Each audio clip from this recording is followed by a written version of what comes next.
That lead it wavered back and forth a little bit. They ended up being tied, and then Cleveland went up by a 1 or 2, and then it was just Cade Cunningham again in the fourth quarter.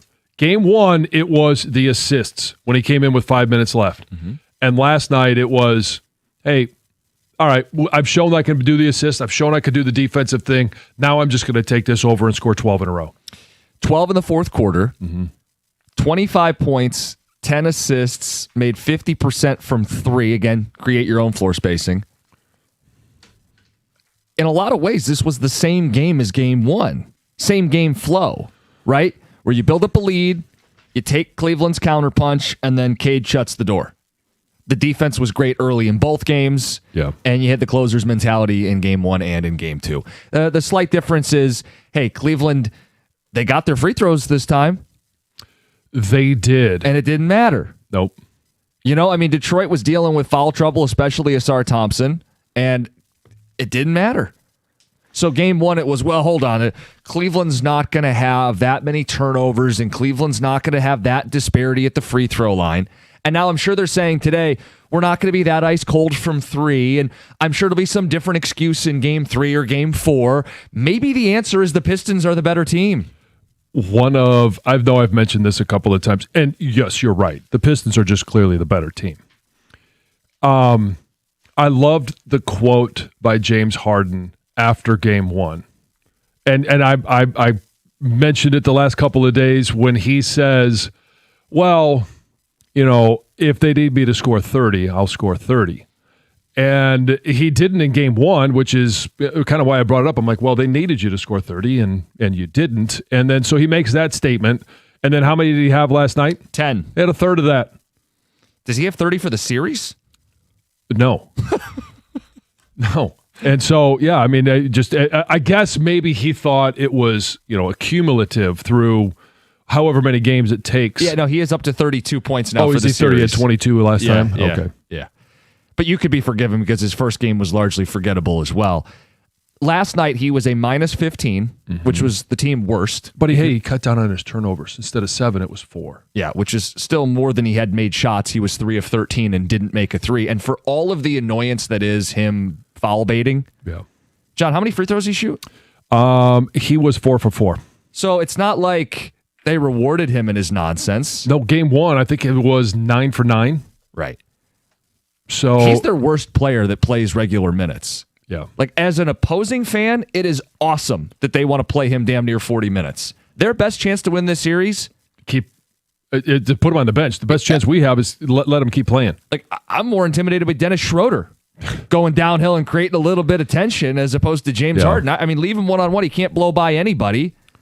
And, Jim, what do we remember MVP Harden for? What was his, signature move? Step back three? Yeah. Didn't hit any of those yesterday. Yeah. I'm like, he's doing that, and I'm like, go for it. Let him do that. Have we ever seen a player age this rapidly? Like, he doesn't look 36. He looks 56. He does in this series, and he did in the series against Toronto. I don't know. I didn't pay attention to what he looked like during the regular season because regular season James Harden is pretty good. Mm-hmm. Postseason James Harden, he's the bus guy, right? He's the guy that you want to play against every time in the postseason. Make sure he makes the bus. Make sure he is on the team. Make sure he is there. And maybe the Pistons just need to send a concierge over to the team hotel. Take care of James Harden. Make sure he's there. Good James Harden is a byproduct of people not trying every night in the NBA. When people try every night in the NBA in the playoffs, you get this. That's why the regular season is an absolute fraud. He's also a byproduct of when the refs started bailing out guys for jumping into people at the three-point line and kicking a foot out and contact being rewarded. You see generally less of that in the playoffs. Yeah.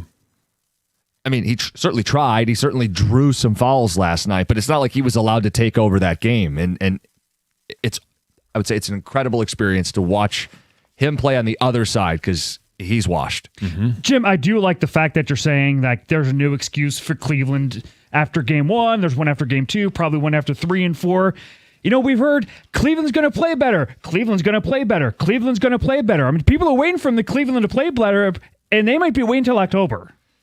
Right, like let's say they shot so poorly from 3 last night, especially in that fourth quarter. Okay, they may shoot well at home, but is it going to be game 3 or is it going to be game 4? And if it's game 4, it may be too late. Right. Like this is what we just talked about, putting them in desperation mode. Well, and it's somewhat apples to oranges because every franchise, every team is growing, developing, and they're in different places. But how do you feel about our trade deadline right now versus Cleveland's trade deadline? Yeah, I mean, it goes without saying, you don't want to add bad players. You don't want to add just for the sake of adding. They felt desperate because their core 4 had been stalling out in the postseason, and they did something silly. They went out and bought stock in playoff James Harden. This is why you don't make a stupid move at the deadline. This is why you wait and you be patient with a younger roster, and they got old super fast with the trade they made. I mean, it does speak to Trajan kind of saying, let's see what I have here. Yeah. The Cavaliers probably should have seen, let's see what I have here again with Garland before trying to force it.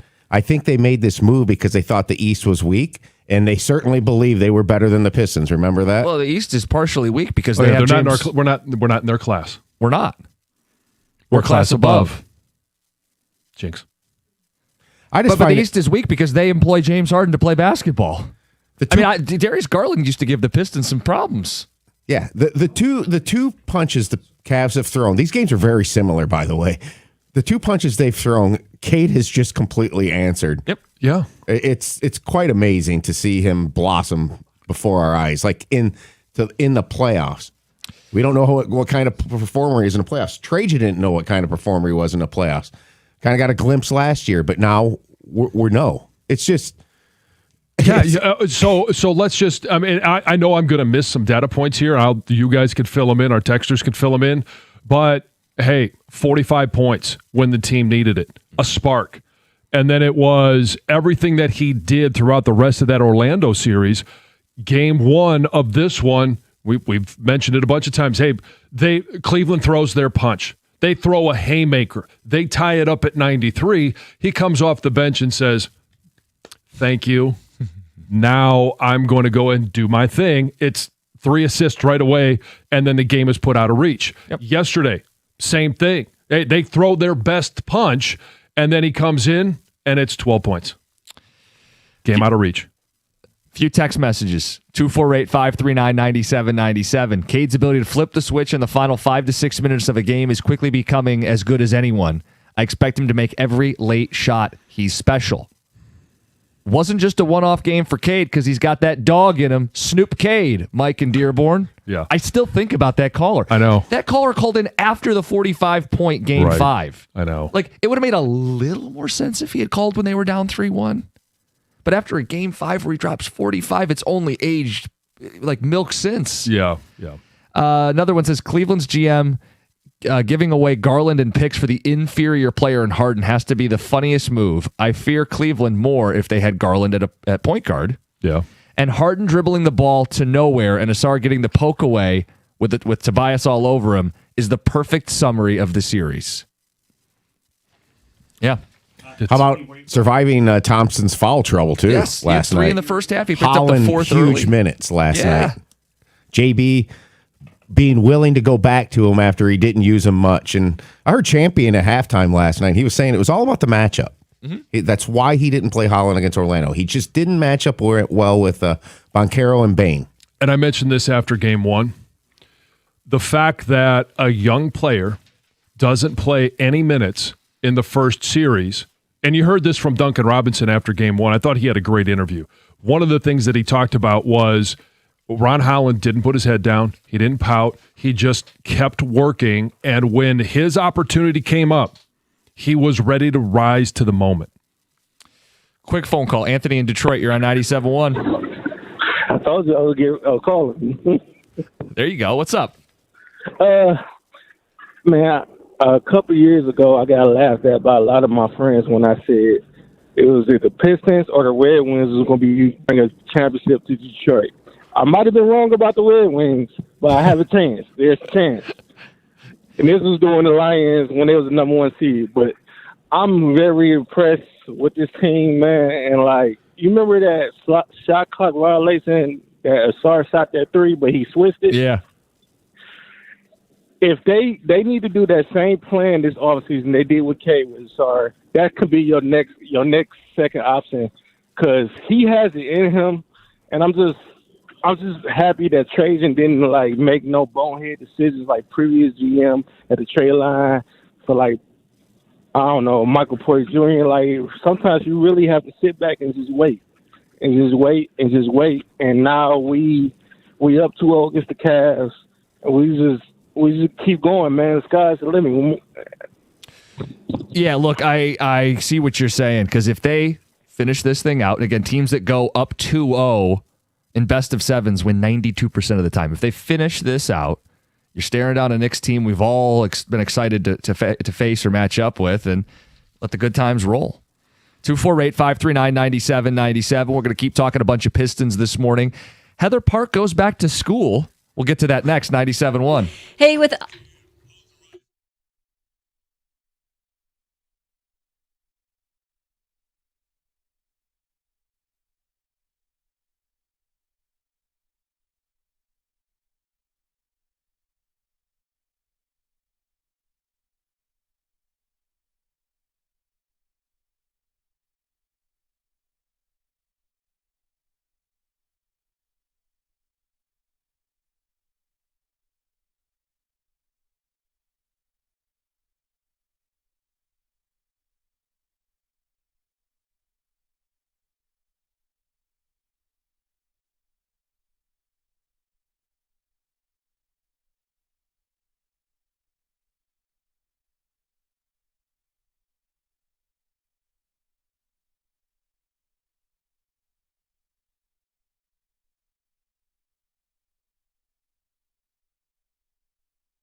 All right, with all the amazing NBA and NHL playoff games, I'm guessing you're staying up a little later than normal. And if you are, you're probably feeling a little tired today. So don't keep pounding coffee. Go to 7-Eleven or Speedway and grab a can of Fusion Energy. There's so many great flavors: Cosmic Cherry, Rockin' Rainbow, Galactic Citrus, Paradise Pulse, and my favorite, the new Strawberry Lemonade.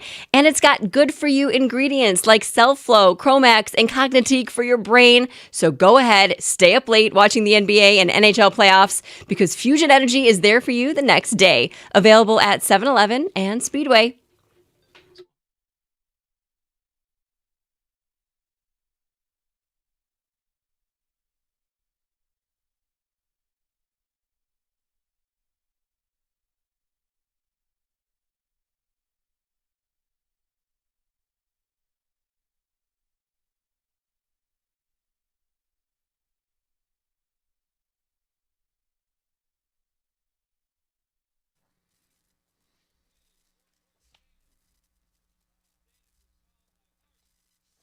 Harden ball in the deck, Asar with the steal.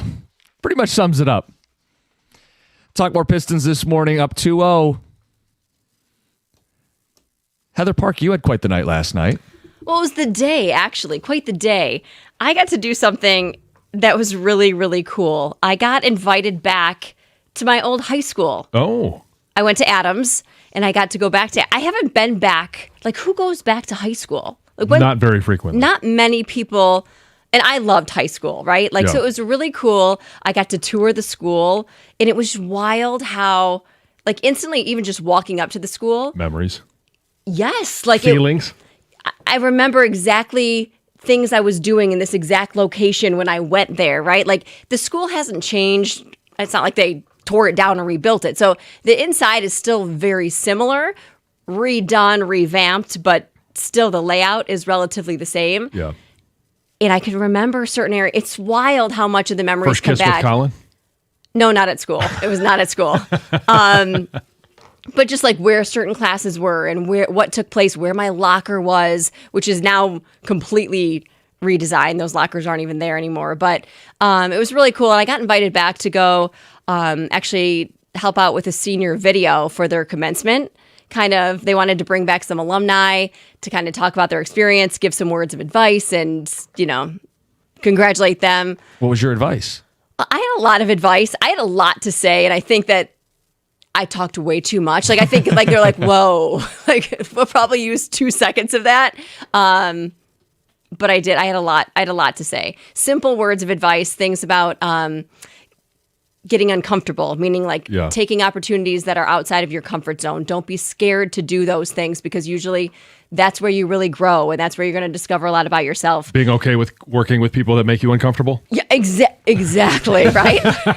Why did you gesture at me when you said that? It was kind of one of these. It was both combined. Yeah. It was just really, really, really cool. And I wish my husband could have been there because we went to school together, same class, because it was just all those memories came back. So if you ever get the opportunity to go to your high school, I highly suggest you take it. Did you get a chance to look at all the pictures on the wall? So what's really cool is there's one hallway that they have now put up all of like each class composite.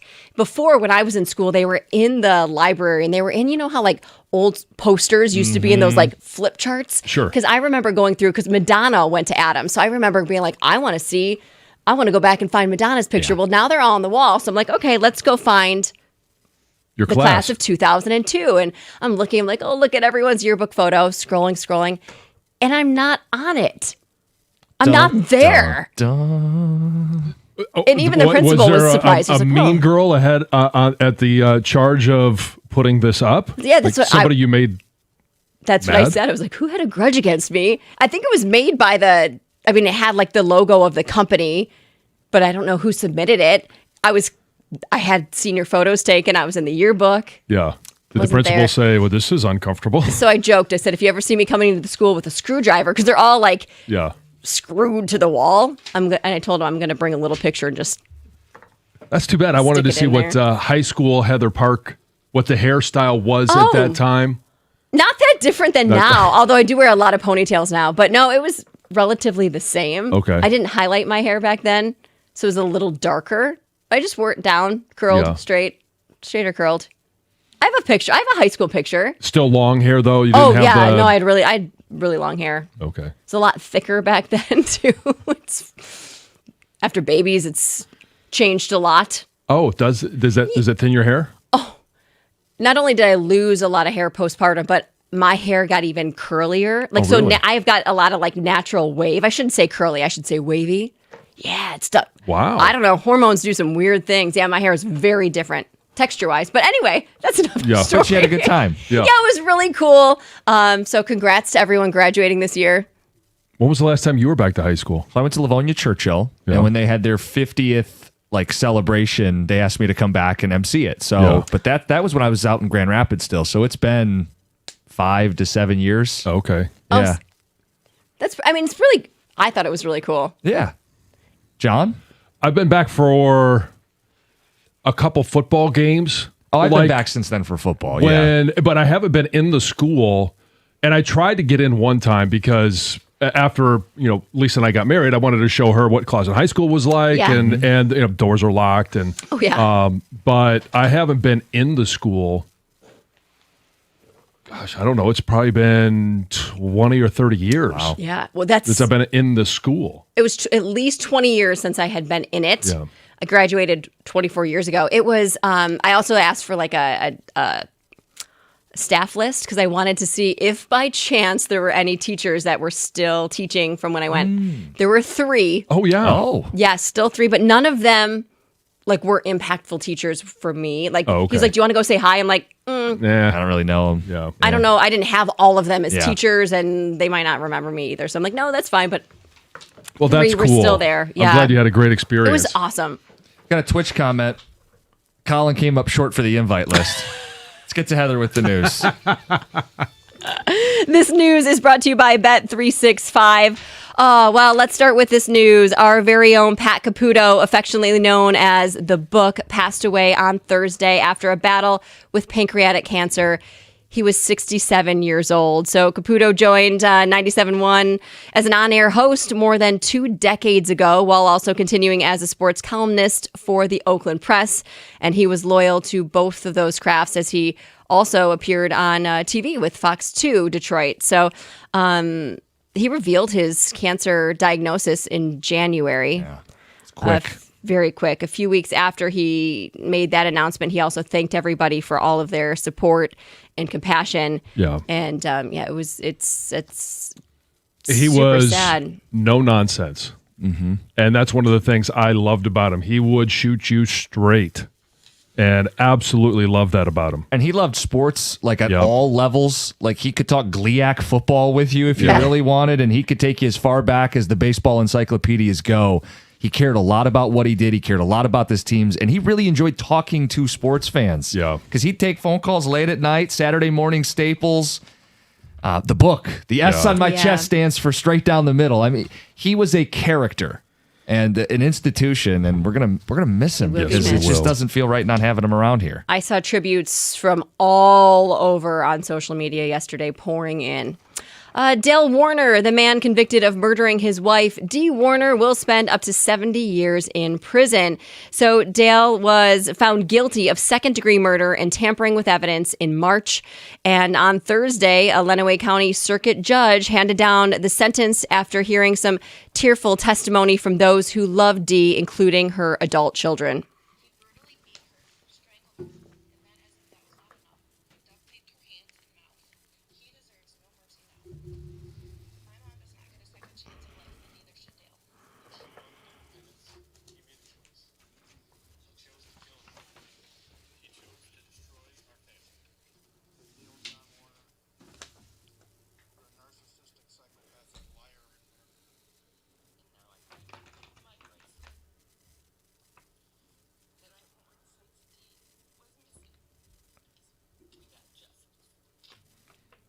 They did not mince words there. No. By any Or should they? means. Yes. Gut wrenching.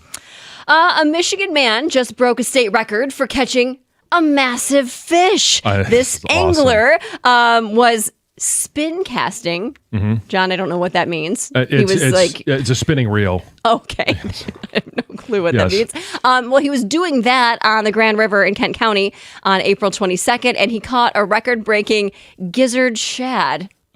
Which is the ugliest sounding fish name ever. Well, and you see the fish, and it's an ugly fish, too. Weighing 4.45 pounds, measuring 20.3 inches in length. The previous state record for this particular fish was caught in 1996 on Lake St. Clair, 4.12 pounds, 21 inches long. Apparently, these gizzard shads are native to Michigan, and they're named for the muscular organ filled with grit and stones that help the fish break down food. Mm-hmm. They're cool, and honestly, there's probably been more that have been caught that may be bigger. Yeah. But most people are like, ugh, and just throw it back. So. It's Heather with the news. Hey, we're going to want to check in with Pistons fans this morning, but specifically Pistons haters, the doubters and the people who just can't stand the NBA. Are you on board now? Pistons win. They're up 2-0. We'll talk more about last night. Ton of ticket text to get to. More feedback on the phones. It's 97.1. Hey, if you're thinking about a new truck this month, Ram truck should be right there at the top of the list. And I've seen the Ram side by side with the competition. And I've driven a Ram. The Ram truck deals at your Metro Detroit Ram dealer this month are exceptional. For power, we'll start here for the competition. Really not very close. Ram has two choices. You can choose from their award-winning Pentastar V6 or Ram's legendary 5.7 Hemi V8. And for the competition, I'll just ask a question. Why would you trust any full-size pickup at any price with only a 4-cylinder engine? I'll answer it for you. You wouldn't, because it can't do anything. The full-size Ram 1500 is built right here in Sterling Heights. And for comfort and easy-to-use technology, nothing beats a Ram. Ram has a 5-link coil suspension. All it's going to take is one test drive, and you're going to feel how much smoother a ride is in the Ram. And right now, lease payments on a new Ram truck are phenomenal. So are their financing offers for well-qualified buyers. All you got to do is pull into your Ram dealer today. It's just that simple. And when you do, tell them I sent you.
Is Mahorn okay? Yeah, murder at the LCA last night.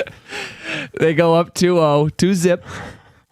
I love Rick Mahorn's reactions. We've too. used them before, and that is as genuine as you're going to get. That's the beauty of the home broadcast. Rick has really amped it up in the playoffs. Like, he's brought his playoff level.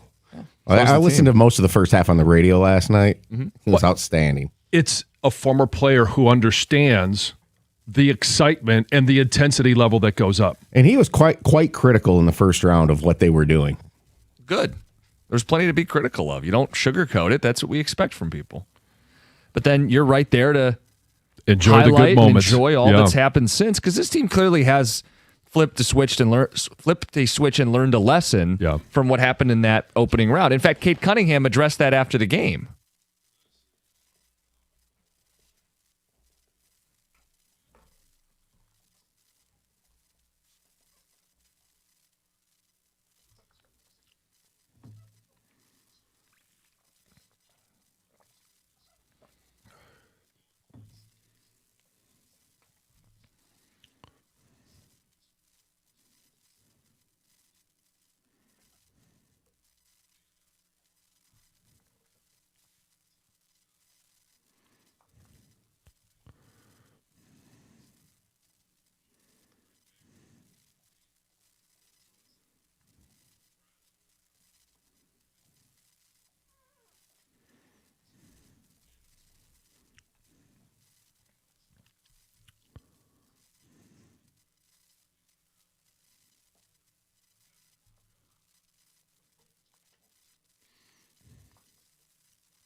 I really liked what he had to say. I mean, the whole thing is great, but that one game at a time mentality, game 6 in Orlando, one game at a time, I think that in and of itself, because, it's one thing to win 2 games at home against Cleveland, and now you're going to go there.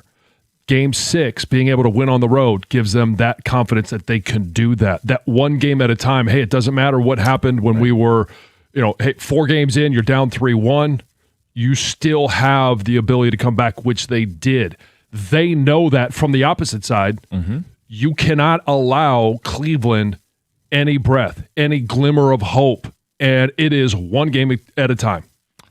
Look, and their 2 games are very similar games, where they jump out early, strong defense, double-digit lead. They take Cleveland's best counterpunch, and they finish led by Cade. He set up a bunch of Duren buckets in game 1, and then he knocked down a bunch of shots in game 2. Finished 25 points, 10 assists, 50% from 3. He had 12 points in the fourth quarter. The Pistons have controlled both games at home. Yeah. And they're in control of the series. And again, I'll just read the numbers. No one's asking them to move on already to the Knicks. They still have to finish this out. Teams that take a 2-0 series lead in best of sevens win 92% of the time. That's per ESPN research.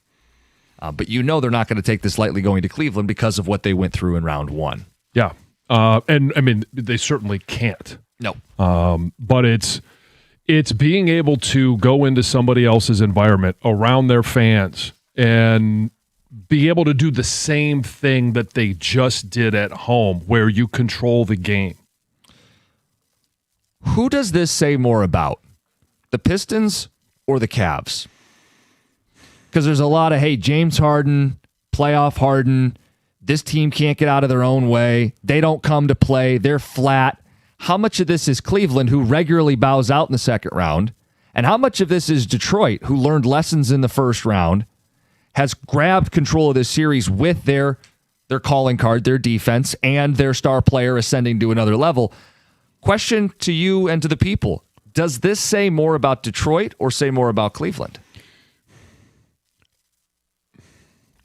It's tough. Yeah, it is, because there are things on both sides where you could talk about playoff James Harden. You could talk about Cleveland, the second round exit. You could talk about all those things. But I still think it's more about the Pistons and the fact that, just take last night, for example, where you have a team in the Pistons that from moment 1, they're dogging the Cleveland Cavaliers all game long defensively. And sure, there are times where you're going to leave Donovan Mitchell wide open for a three. And every time they did, he knocked it down. Like it was automatic, but they never let it bother them. And they continued to make them earn every single shot, every single opportunity, even when he was left alone. It wasn't like they came down on a fast break. All of a sudden, hey, first 5 seconds of the possession, he's got a wide open three. No, it was with, 5 seconds left on the shot clock, or as the shot clock was expiring, they made him work. And what did that do? In the fourth quarter, their legs were tired. They were exhausted. Please just get out of my face. And they went 0-for-11 from 3-point in the fourth quarter. Yeah. That's not, some of that is, okay, we talked about it with Orlando and the fact that they couldn't do anything in the second half of Game 6. That was about the Pistons wearing them down and not allowing them any easy buckets throughout the course of the game. I'd buy it because it is both. Yeah. But I think you have to highlight, it's not like Cleveland is some superior team choking. It's the Pistons choking them out. Right. It's a better team doing what better teams are supposed to do. Detroit's playing at home, and they're smothering Cleveland. I mean, there is a sequence that was being shared all over last night. It's the first half. I think the second quarter, first quarter even. And they're recovering and helping one another. It's 5 guys on defense all working in combination. It's team defense. It's not, hey, we just have Asar Thompson who can smother you. It's also, we play within a defensive concept. Asar was in foul trouble. Yep. He had 3 in the first half. He picked up 1 early in the second half. And while the Cleveland Cavaliers made their best run with him off the floor, the Pistons still played strong defense in totality last night. And I think it says a lot about them that they bring that style. It says a lot about them that when the other team does give you their best punch and tie the game up late, you finish. Like that's where the rubber meets the road. You could say Cleveland is this or that. When the game's tied and there's 5 minutes to go, who does it say more about? It says more about the team that finds ways to win. We talk a lot about Cade Cunningham and whether it was the assists with 5 minutes left to Duren in Game 1, it's the 12 points. We talk about him offensively, but when you bring up defense, and it's defense without Asar Thompson, the reason that this team values defense is because their superstar values defense. He is dogging them just as much as Asar. Maybe not at the same level as Asar, but it's important to him. So now all of a sudden it's important to Duncan Robinson, who's not a defensive mastermind, but it's important to Ron Holland when he's out there. It's important to every single guy because their stud that's being paid more than anyone else, it's important to him. 248-539-9797 says, guys, the Pistons are hitting on all cylinders. Thompson is everywhere. But let's give a big shout out to James Harden's nutritionist, MVP of the series by far. That's G in New Baltimore. The Pistons game gave me a Harden. That's Cam and Adrian. I enjoy watching James Harden fail. It's must-see TV. God, that guy's so annoying. It is.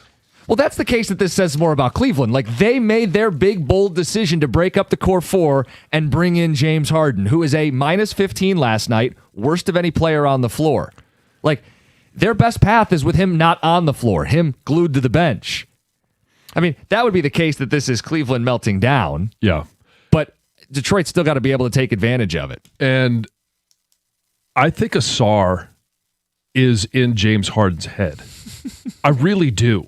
Because there was, I can't remember if it was the first quarter, second quarter, but, on the free throw line, there's a little pushing and shoving, right? And Asar's not known, at least I haven't seen him to be a big-time trash talker, but he didn't back down. And then there's a loose ball foul where, they're kind of scrapping for a ball. Asar thinks that, Harden threw him an elbow.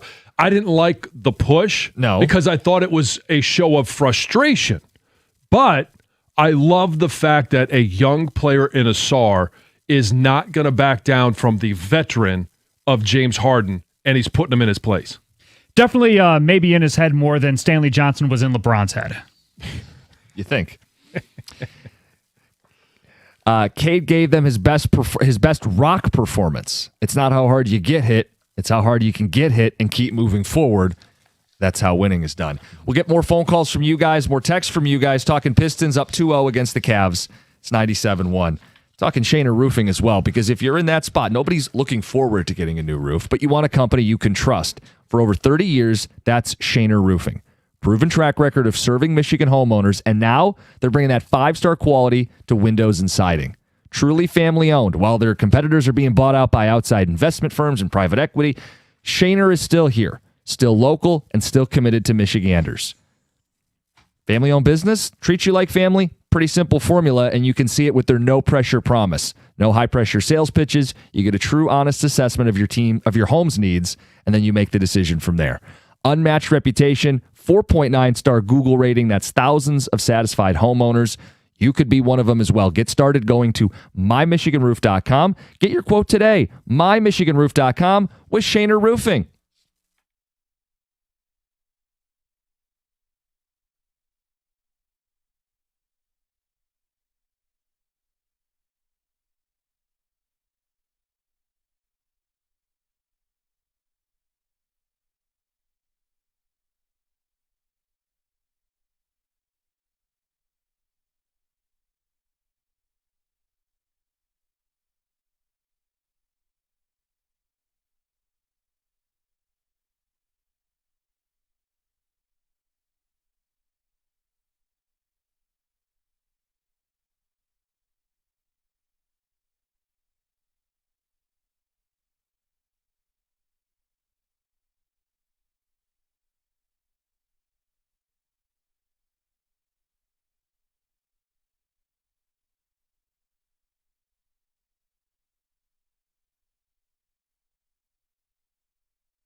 And that's 5 straight playoff wins for the Pistons.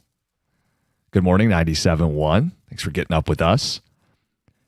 Tex said, you guys have had a similar discussion when the Pistons held the Magic to 17 or 18 points and a half. There's a common denominator here. This says more about the Pistons. Everyone plays their worst game against the Pistons defense.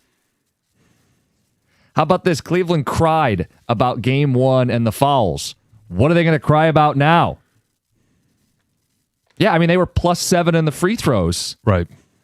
Asar is in foul trouble all night because they politicked and they still lost. Like, when you're complaining to the officials, that's an act of desperation to try to swing a series. You get those calls and you still lose. So are they going to ask the officials to make threes for them in game 3? Like, there's always going to be something that the losing team doesn't do well. The idea that they're just going to magically fix it because reasons, maybe they're not the better team. Maybe there's going to be a game this series where they have, free throw attempts are equal and 3-point shooting is equal. That's probably the Cavs' path to win. Well, is that going to happen? They're going to win a game in the series, sure. Is that going to happen 4 out of 5 times? Well, that's the issue now for them. And if they do it at home, is it going to be in game 3 or is it going to be in game 4? Because if it's in game 4, they might be down 3-0 and it might not matter. So can I bring this up quick? I feel like last night put the explanation point on capturing the casual fan. Like, I can sense it on Ticket Text this morning. People are really getting excited about this team. Like, I feel like there's been a little bit of a turning point from them coming back, them referencing coming back still after winning game 2 last night. They learned a really hard lesson. And I made this comparison before the show, and I want to put it on air here. This is reminding me of when the Lions turned the corner in the 9-8 season, when they missed the playoffs, but they started winning right before your eyes, and it looked legit. And I kind of feel like the word we used the following couple years was a euphoria. Mm-hmm. I think there's a euphoria starting to be born here about this team because they play the way the city likes the game to be played. They're underdogs. You're seeing a superstar blossom before your eyes. You guys getting the same kind of vibes? A little bit, and I think we can actually throw that out to people. Are you getting Pistons fever? If you've been on the fringe, if you've been on the periphery, are you feeling Pistons euphoria, to use Tom's word? Jumping on the bandwagon? Yeah, and look, if you're someone who's been a hater of the NBA or this team and their flaws, is that washing away now? 248-539-9797. I mean, we got our Pistons diehard phone calls we're going to get to. I would love to mix in the people who aren't Pistons diehard fans, who are feeling that gravitational pull, who are being dragged into this. 5 straight wins, a big game 7 at home, and then the first 2 in this series. I think that's a fun question for us to ask the listeners today who have previously not bought in. I despise the NBA for a lot of different reasons. And I've talked about the fact that I am a Pistons fan, grew up a Pistons fan, bad boys. Like anybody that's 45 to 55 or older, like you can't not remember those days, those moments, especially if you were younger at that time. I was in middle school, high school. But this is a team that has, like, every time the Pistons are good, there's always an edge to them. It's always about defense. It's about physicality. And you go back to the, going to work Pistons. You go back to the bad boys. Like, there is, I'm not going to compare them to the bad boys because that's a completely different era of basketball. And I loved that era. I'm not a huge fan of how they officiate games. I've talked about the fact that the regular season is an absolute fraud. But there is something that we got to love about this year's Pistons and the organization, the way they're going about it. And here's the other thing is, I wasn't in conflict last night. There's no Tigers baseball. Mm-hmm. Yeah. But from now on out, I will not be in conflict because I am fully bought in on every single moment because I don't want to miss the Asar Thompson block. Okay. I don't want to miss Cade coming in and having the 3 assists or going for 12 points. Like, there are certain moments throughout the course of the game that if you're flipping back and forth, you're going to miss. And maybe you see it on a highlight, but I want to see it as it happens. There's like this fan FOMO. They've become the hot item in town, Yeah. and you want to be a part of it. So my FOMO has gone from Kevin McGonigal and every at-bat that he has to now every moment that the Pistons have in this fun run that they're on. I just connected a couple dots, right? You and I are different people. Thank you. Very different people. Yeah. But when you were between 10 and 14 years old, that impressionable sports fan, Yeah. you got the bad boys. Right. And so right before that, when I was 8 years old, it was Bless You Boys. Yeah, but just you had the bad boys in that Right. 10 to 14 years old. I had going to work around that same time for Yep. me. We both grew up in different times, but this is the thing that bonds generations of Pistons fans together is you play this way. Certainly. And you have these results. 248-539-9797. Tex says, do we need to check if James Harden's affected by Angel Reese at all? Is This one says, I think you guys need to walk it back a bit. They're the 1 seed. They've won 2 home games. They've only done what they're supposed to. It won't be a series until they win a game on the road. So I don't necessarily disagree. I'm not going to walk it back, my excitement over what we've seen in the first 2 games, because they didn't act like the 1 seed in the first round. They're acting like the 1 seed now. What's what we've talked about? That's one of the things I talked about after game 1 is they finally showed up as a 1 seed. They have done exactly what they're supposed to do. Yeah, I'm not sure we're supposed to walk back. Feeling good? Yeah. Watching a superstar take it to the next level in the playoffs, being a finisher, having that dog in them. Yeah, having the best player in the Eastern Conference playoffs, having the best defense in the Eastern Conference playoffs, putting the two together and going up 2-0, that's all we've highlighted. I mean, look, I could get chesty. I don't know if the people want me to get over my skis on this. And you know what? If they only win the home games, They'll win the series. okay. No, but people don't like if I get carried away, they're like worried about jinxes or whatever. But like we're watching the same thing, right? Yeah. And you know what excites me even more? What? Is the thought that a rematch in the postseason against the Knicks, every second that ticks on the game clock, it just feels like it's getting closer and closer. Tex says, I hate the NBA. I turned into the last 5 minutes yesterday to see LCA rocking. That's Rick on the app. Mm-hmm. Says, not a big basketball fan. Never played it growing up, but man, do I love these Pistons. Their last 2 seasons have definitely got me on board. I'm engaged. I'm glued to the TV for every game now. Yeah. I had Lucy got home yesterday. All 3 kids watching the Pistons with me last night. Gravitational pull started last year against the Knicks. We are on board. You are seeing it now. Talk to Pistons fans to start the 7 o'clock hour. It's 97.1.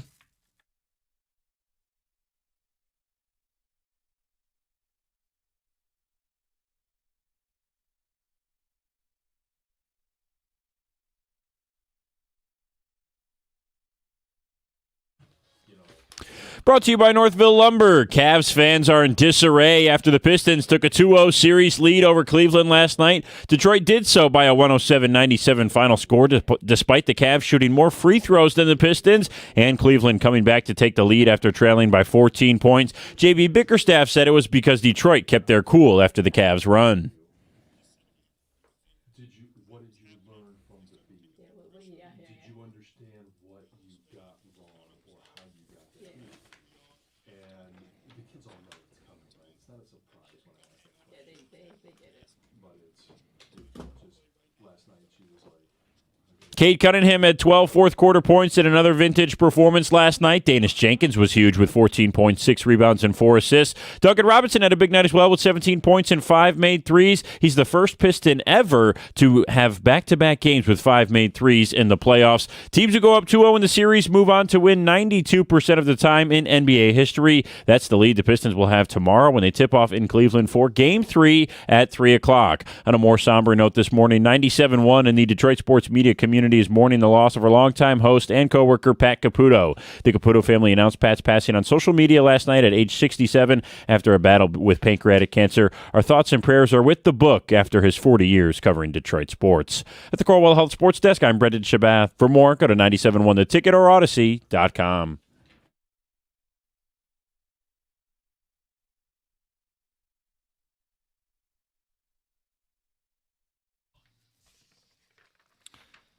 Hey, we're going to talk a little more about Pat Caputo in the cookie jar, 7:35, but just wanted to pass along.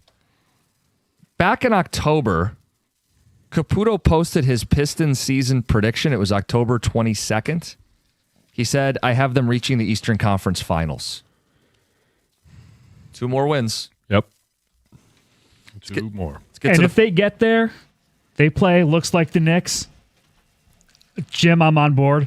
They're going to clock the Knicks if they play them.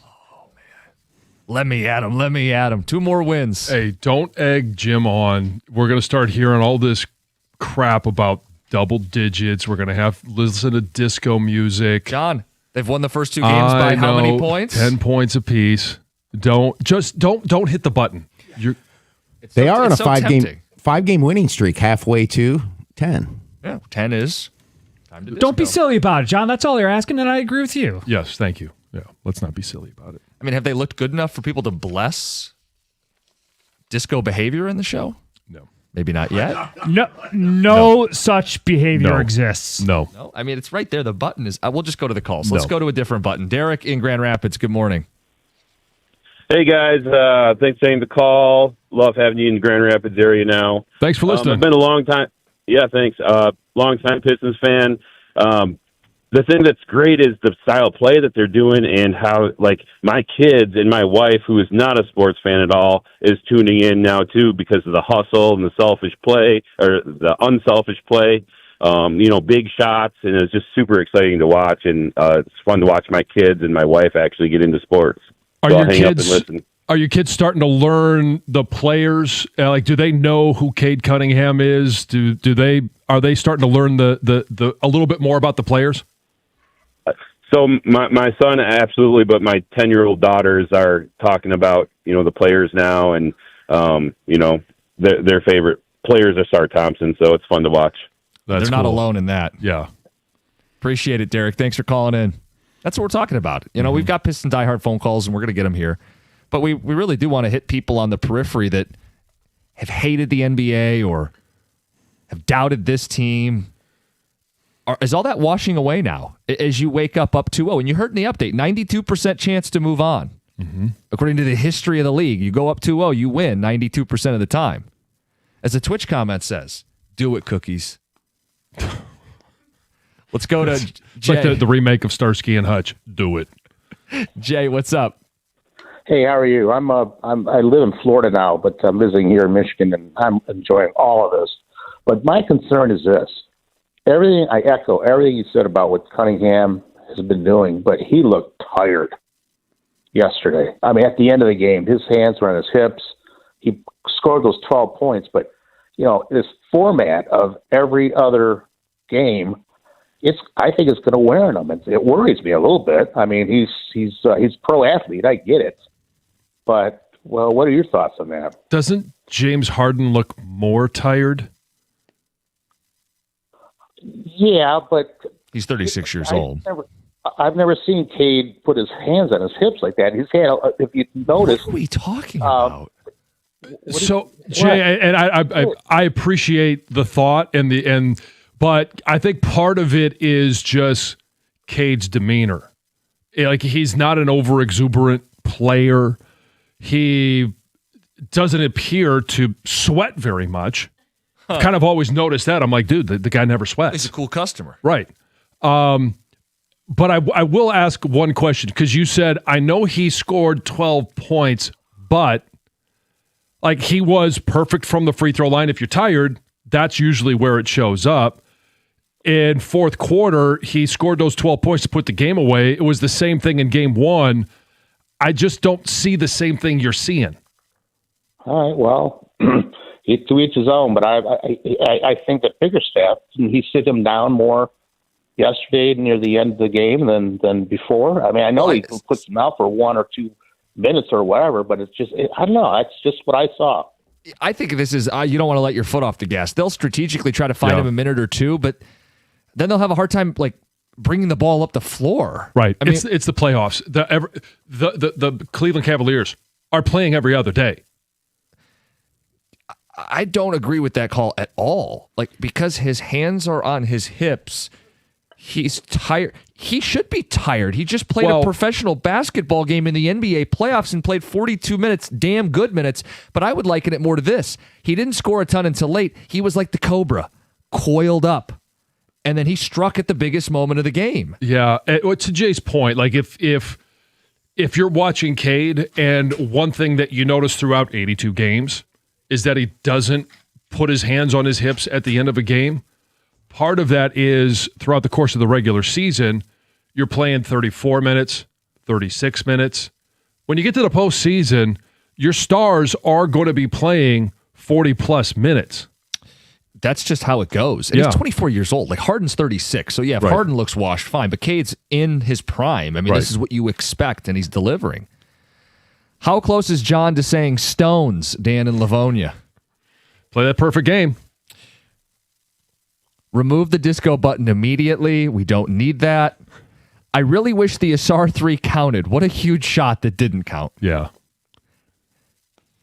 The Pistons were deep in their bench in that first half last night, a little more than they've been in the Magic series, the same way they've been all season, and that's where the all-dog comes from. Well, Asar was in foul trouble. Right. He had 3 at the half. He had 4 early in the second half, and you got a little more out of Ron Holland. I mean, how nice is that? I mean, matchup-based, this series, you can always have one of those two out there hounding the ball. Right. And, I mean, a little bit more Isaiah Stewart. And a little bit more in this series from Dennis Jenkins. Like it's 29 minutes in game 1, 26 in this game. What did he finish points-wise last 14. night? Wow, yeah. Double digits in game 1 and game 2. Yeah. Very eerily similar games. You can't get away from the whole double-digit thing, can you? It just keeps popping up. It's a sign, John. Who am I to deny the universe? I'm finally glued to the Pistons, and James Harden has to be the softest player to ever play. He makes it hard to watch, Trevor in a van. Maybe it's just me. I'm enjoying watching this James Harden. Yeah. This James Harden, who's the worst player on either team. This James Harden, who can't dribble the ball. And they keep giving him 30-plus minutes. And he can't make any shots, and he's a liability on defense. Yeah. I'm loving watching this James Harden. Are there a few annoying moments where he draws a BS foul? Yes, but it far is outweighed by him sinking his team for damn near 40 minutes a night. I love facing this James Harden. So, John, I told this to Jim. I'm curious what your opinion would be. It's not to as bad of a degree as Harden is.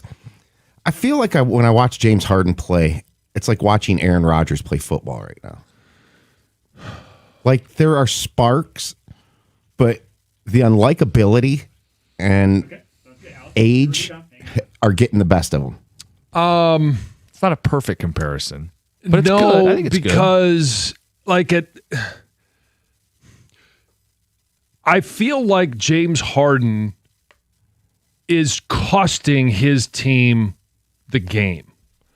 I don't know. I know that Aaron Rodgers is kind of a shell of himself, but I don't know that he is costing them games. Like, he still can go out there and put the ball where it's supposed to be. He may not have the ability to scramble around in the pocket or to hit that 55-yard touchdown pass, but he plays within his self, and he knows his limits now, and there's nobody smarter under center, I don't think, right now than what Aaron Rodgers does. But for a game that's maybe deteriorated, sure, I can make that comparison. I haven't been into the NBA playoffs since we traded away Ben Wallace. I'm 28 years old, and I'm starting to get those same feelings I had when we won the championship when I was a kid. A 92% chance to advance. Square up with the Knicks after. I tell you what, just the thought of that really is exciting. Now, hey, this series not over. Nope. But have to keep reminding everybody of that. Yeah. But it's gone as well as you could have asked. Yes. Oh, there's no question it's gone as well as how could it go better? Could have played a perfect game, and I would have had to say the word. Yeah, you could have said Stones. That's what would have made it better. Let's get to Theo. Good morning. You're on 97.1. Good morning, fellas. How y'all doing? Go Blue. Go Blue.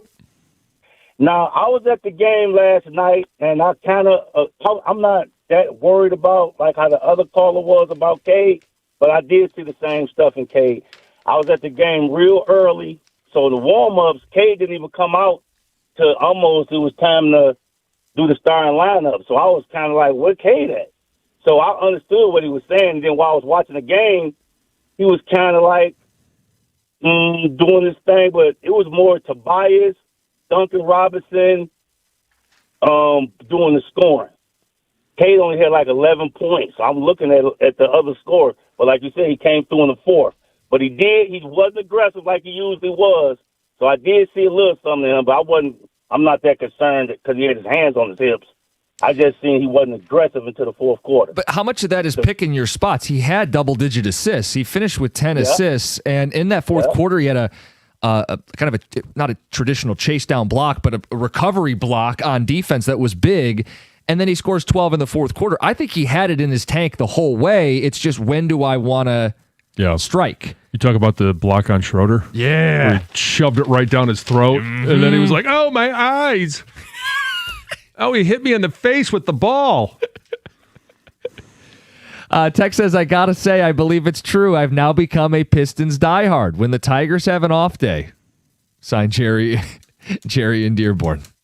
With sports, I'm a casual fan. I don't like to get too emotionally invested, but I did catch myself thinking about getting Pistons playoff tickets for the next round against the Knicks and taking my wife. I haven't done that since 2006. Chad in a truck. The Tigers and the Lions gave me a gravitational pull, but then they sent me back to reality. I'm excited, but prepared for the crash. Matt in Heartland. Not a huge basketball fan, but I've had Pistons fever all season for some reason. Our city is overdue for a championship. I'd give my left nut. Sincerely, a hockey fan watching basketball. Hopefully you've already had your kids. You still do that with only one, but that might be a bit extreme. I would say so, John. Yeah. Cookie jar at 7:35. More of your Pistons feedback, 97.1. Hey, when you're injured, you need more than just a great lawyer. You need a great team. That's why only Feminine Law has the accident response team. They don't wait, they act. Crisis counselors help manage the trauma. Medical pros talk to your doctors, and forensic experts are going to preserve the evidence before it disappears. David's team treats you like you matter.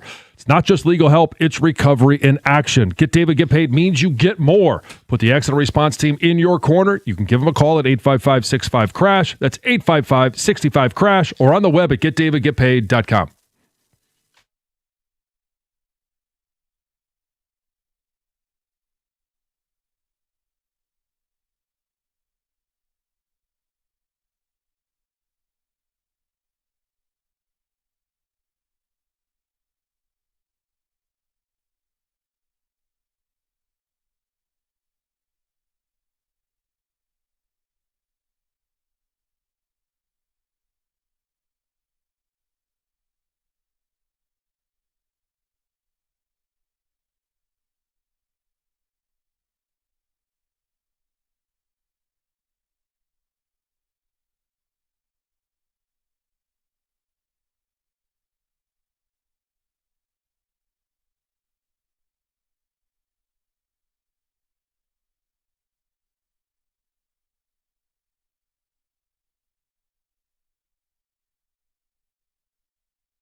Buzzer beaters, their specialty. Pistons up 2-0.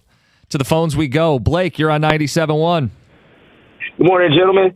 Hey, just want to say this. First off, go Green, Spartans Dogs. Anyway, Cade Cunningham this playoff season has matured to a dog.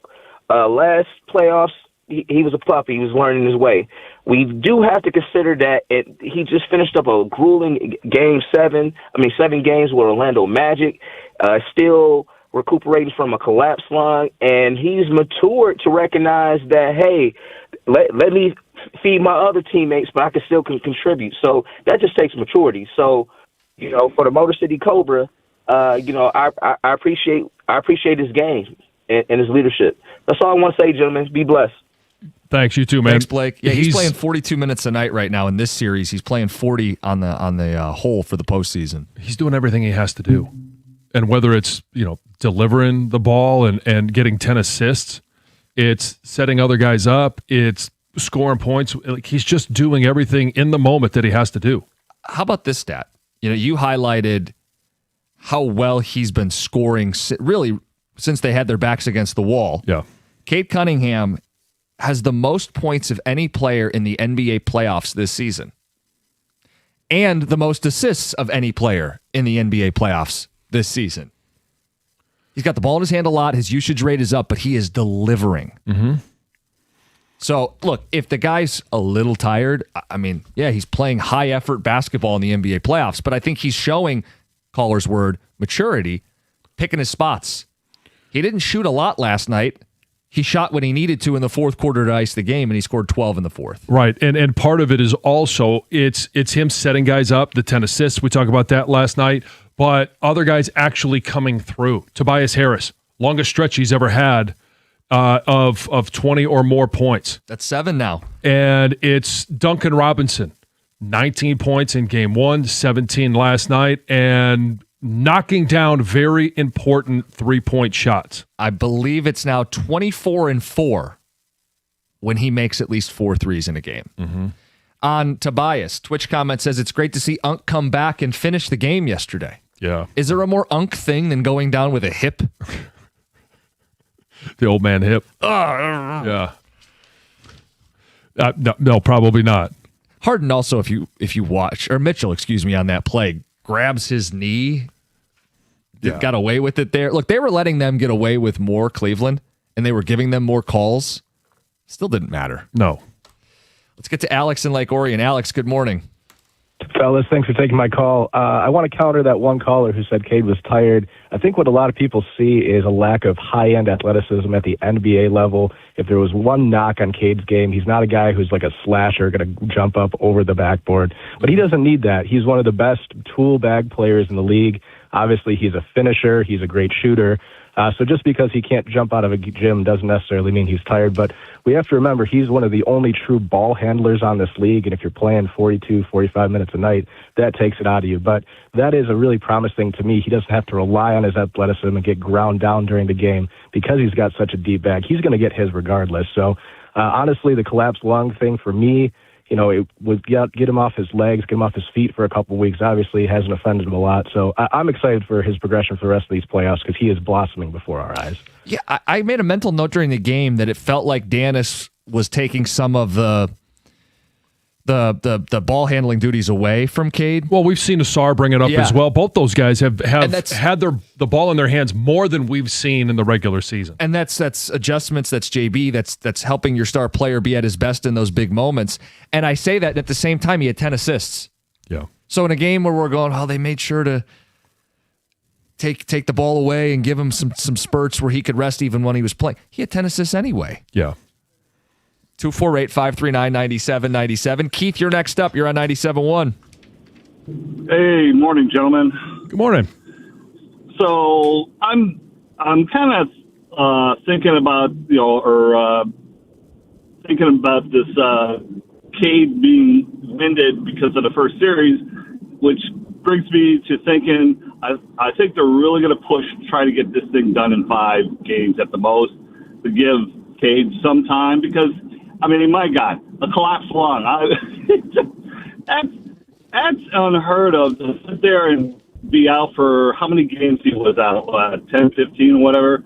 and still come back and play as an MVP in the freaking playoffs. I mean, you said he's got the most points and the most assists in the playoffs so far, which is absolutely, if he doesn't get the MVP, if they make it all the way to the end, whether they win or lose at the end, he still needs to be the MVP. But, so the only downside is it's a regular season award, the MVP. But I would agree with if you wanted to just but Keith, I don't want to. Maybe he can get the MVP of the playoffs. Isn't there an MVP for the playoffs? Yeah, typically goes to the guy who wins the NBA championship. Which hey, playing this way, it's on the table. And I haven't felt this good since 2005, and it was a rocky start. Believe me, I was like teetering off the bandwagon, but I'm firmly got my seat on there, and I'm actually thinking because I took my son to the final game of back in 2005 when they won it all, or was it 2004? I can't remember. It was a long time ago. 2004, but yeah. And so he's got a boy now, so I'm thinking maybe it's time to get some tickets to take my grandson for the first time. That's awesome. All right, take it easy, guys. Pass along that love of sports. When you have a team worth doing it, it makes it an easier decision. Awesome. I do think that generally trying to win series in 4 or 5 games is a good idea, star player coming off a collapsed lung or not. Right. Bold strategy. They're going to try to win every game in this series. Right, but I do understand. But, I mean, on the flip side, and I don't know when they would start the next series because right now the Knicks are up 2-0 as well. Right. I know they've had an injury, but is Philly going to play Embiid? Right. Those are questions as well. It's an unknown. Couple quick texts. Cade should be tired. He's leaving it all on the court for us. Yep. Is preserving your energy when the rest of your team is hooping so that you can turn it on in crunch time a crime?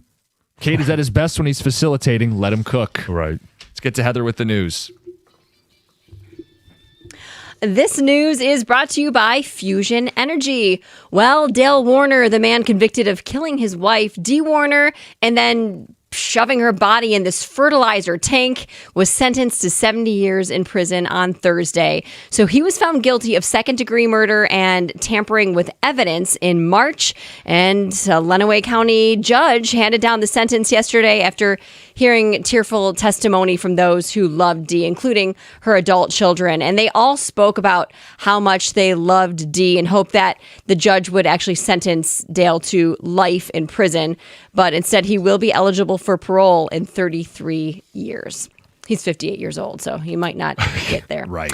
Dan Gilbert may have learned an expensive lesson Wednesday night. Well, maybe not that expensive for him, but you can buy tickets, but you can't buy a win. So he reportedly paid to bus hundreds of Cavs fans into Detroit for Game 2, hoping to fill Little Caesars Arena with Cleveland supporters, right? He got them shirts. They said, beat Detroit. He gave them swag and food, offered a great experience, except didn't leave them with that win. Yes.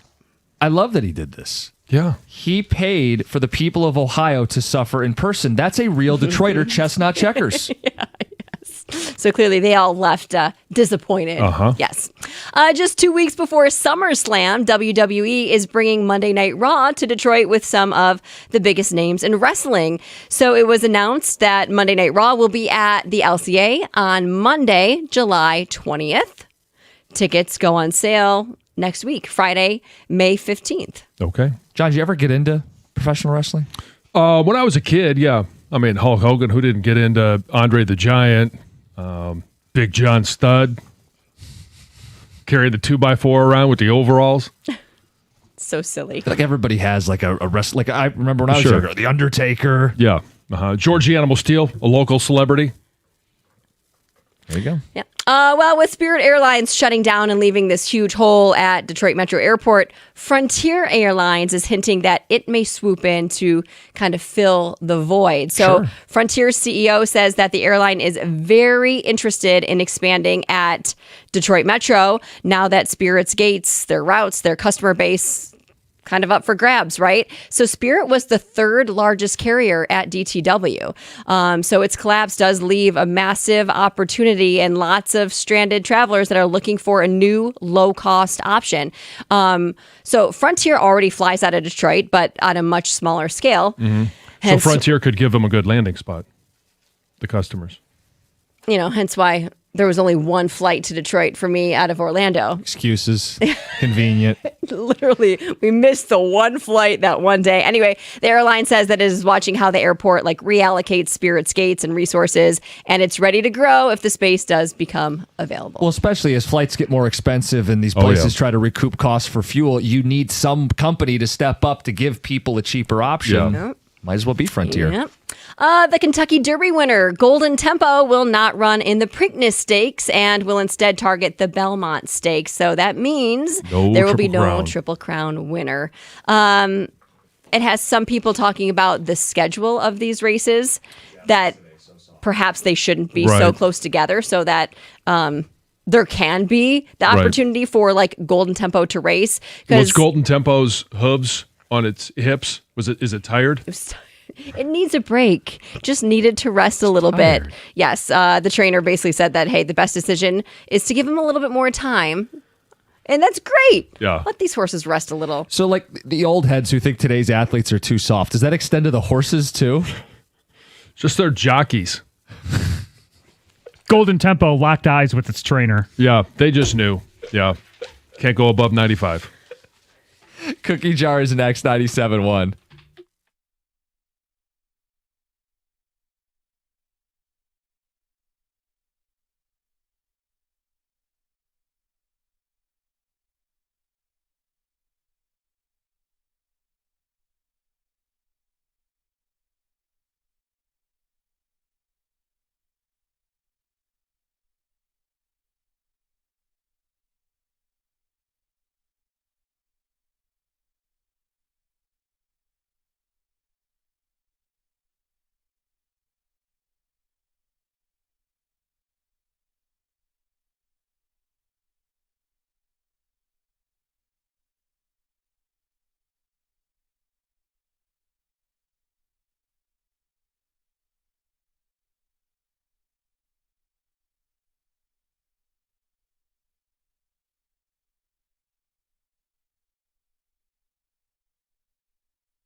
It's the Cookie Jar brought to you by Moran Chevrolet. Ahead of Mother's Day weekend, we'll talk TV moms, talk about genies making wishes. I want to know if John can name one good thing about the state of Ohio. And we'll save time at the end to talk about Pat Caputo. But we start with TV moms. John, the best TV mom? I'm going to go with Jill Taylor from Home Improvement. Of course you are.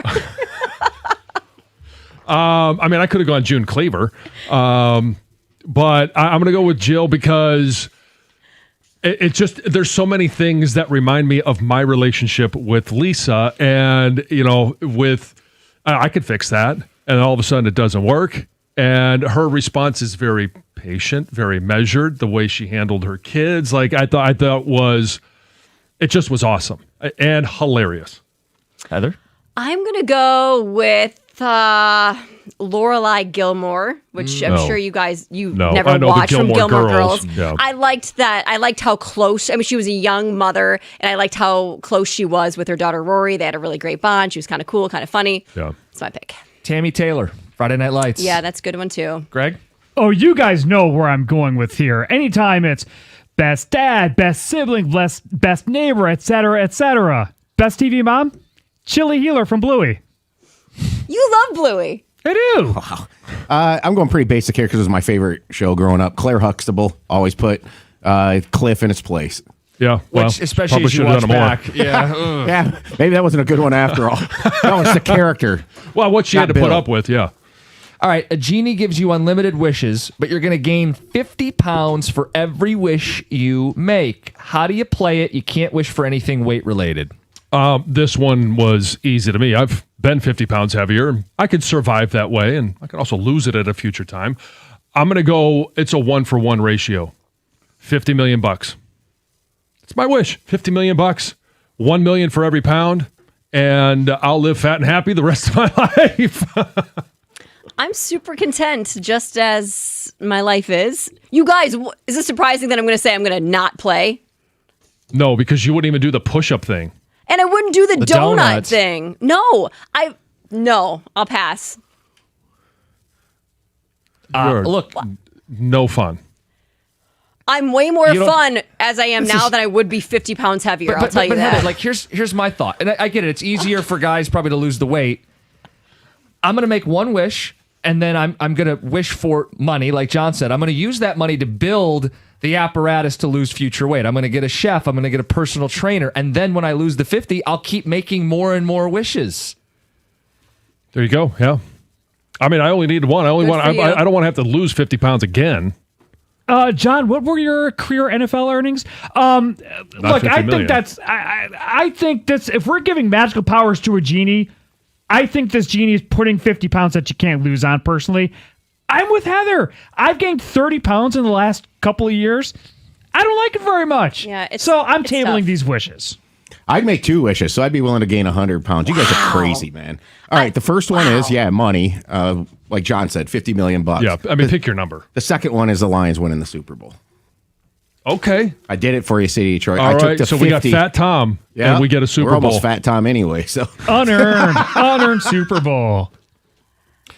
Oh, that would be the calls we get? This one doesn't count. Tom used a genie to win the Super Bowl. Oh, come on. I don't care Absolutely would get those calls. Yeah. What is your philosophy on 50-50 at sporting events? Do you play? Absolutely, I play. And it is, I think it's a lot of fun. And it's one that has to be drawn in the moment. I don't want it to be how, we got to find out later, who won. It needs to be the 50-50 for the school, for the program that is playing right now. And I'll even do it at away games. Like we go to, wherever we're at. I am 100% involved.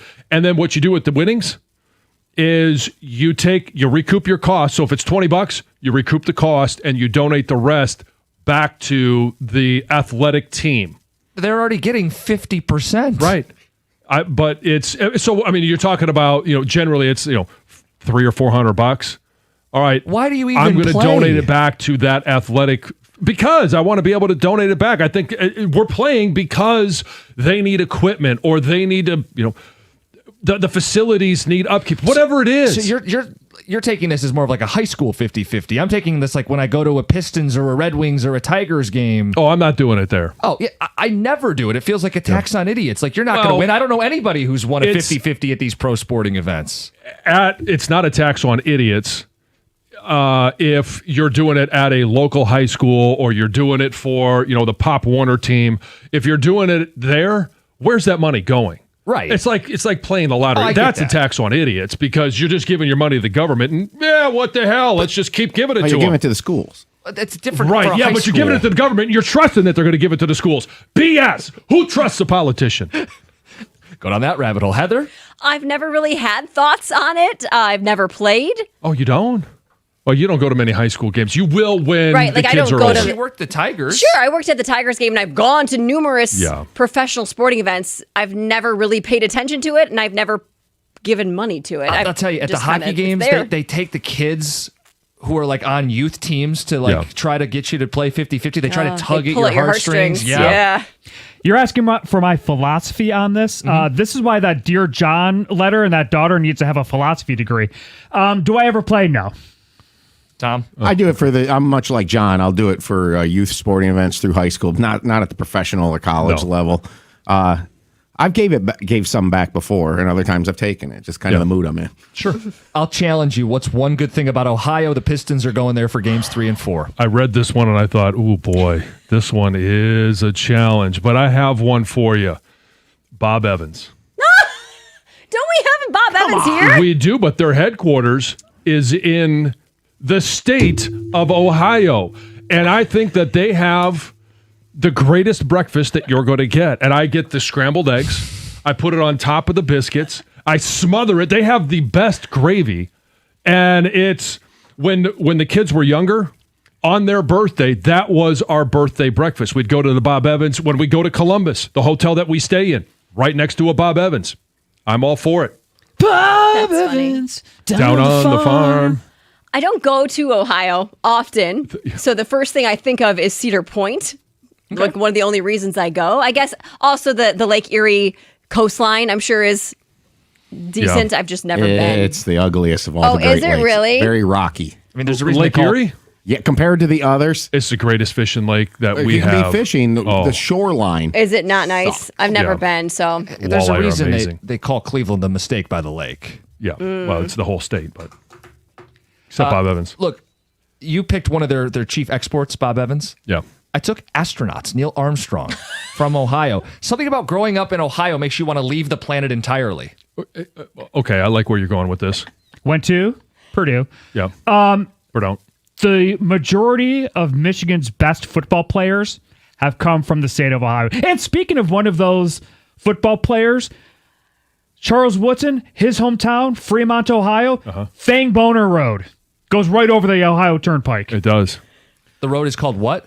Fang Boner. Okay. All right, I would say Cedar Point for sure, but also Greg's a great point. Look, if you like football, you like the NFL, Ohio puts a lot of talent in the NFL. Well, I mean, Dave, arguably the greatest basketball player of all time came from Ohio. So Jack Nicklaus?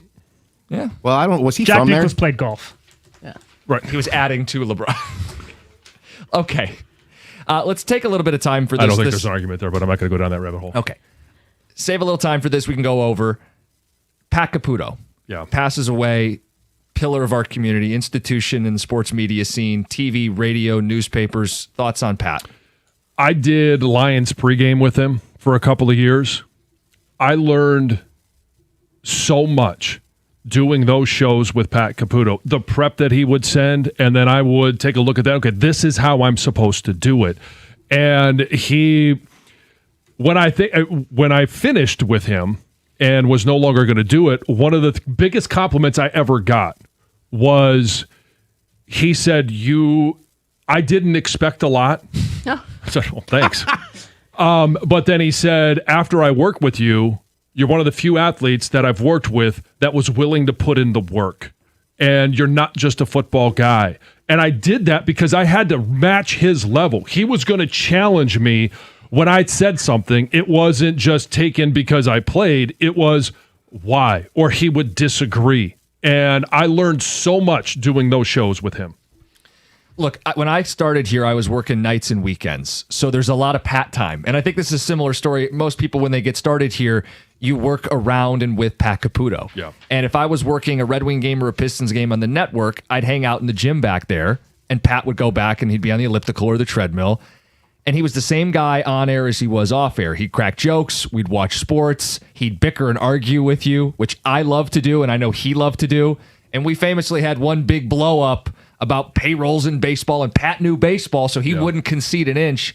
I'll cherish that time I got to spend with Caputo because I know so many people grew up listening to him. I was running the board early in my career.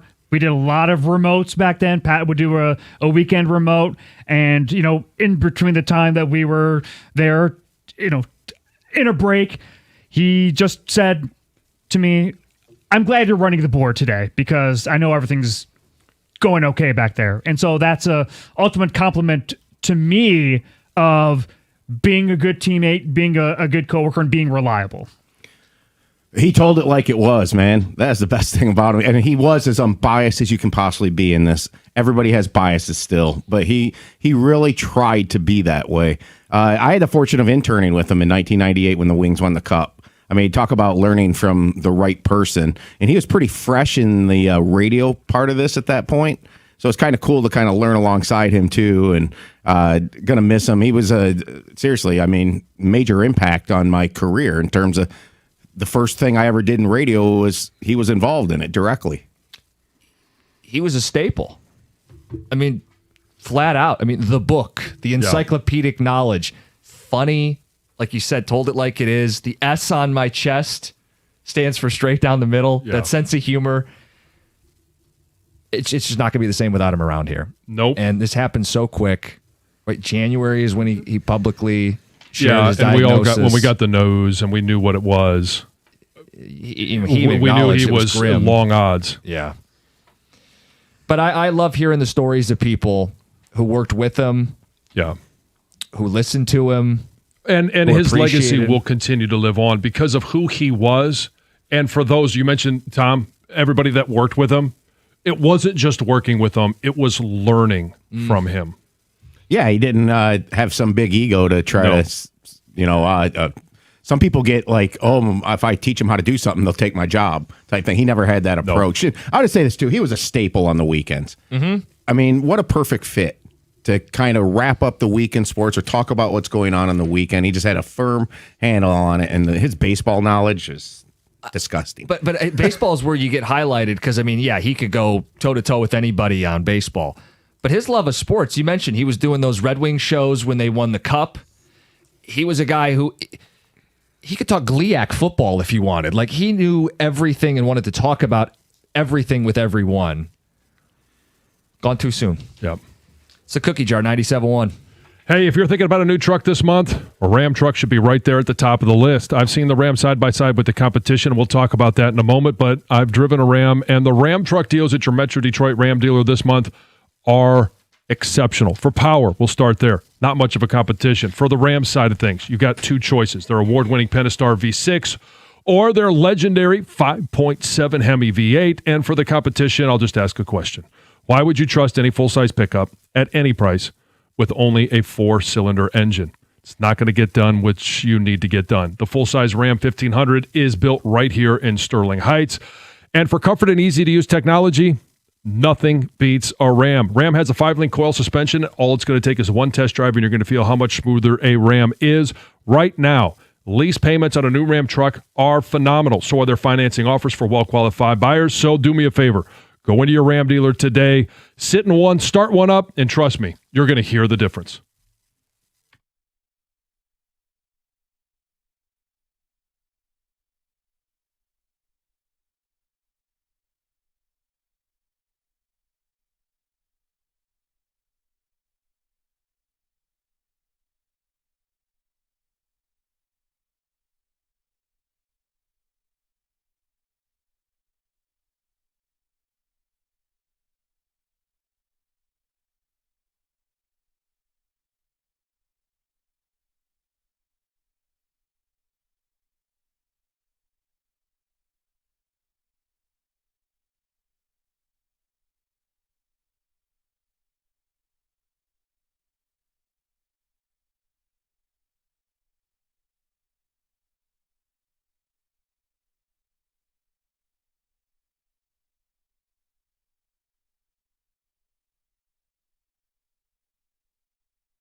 Text pouring in on the cookie jar. Get back to the Pistons at 8 o'clock. Won't be the same not hearing about sports from Pat. Gone way too soon. R.I.P. Rieger and Caputo had a blow-up over Matt Chapman. They need to post it. It was on the Tigers Daily Ticket podcast. It was the best 10 minutes of radio ever. Didn't you have a flare-up with him one time? Yeah, I referenced it. What was it again? It's the dumbest thing. Like, it was the day of the Big Ten championship that Michigan was playing, I believe, Iowa that day. And for some reason, it's also, baseball hot stove season, and I'm someone who thinks you need a payroll, and Pat was like, and we got into this knockdown, drag-out brawl over it, and I'm like, why are we fighting about this on the day of the Big Ten championship?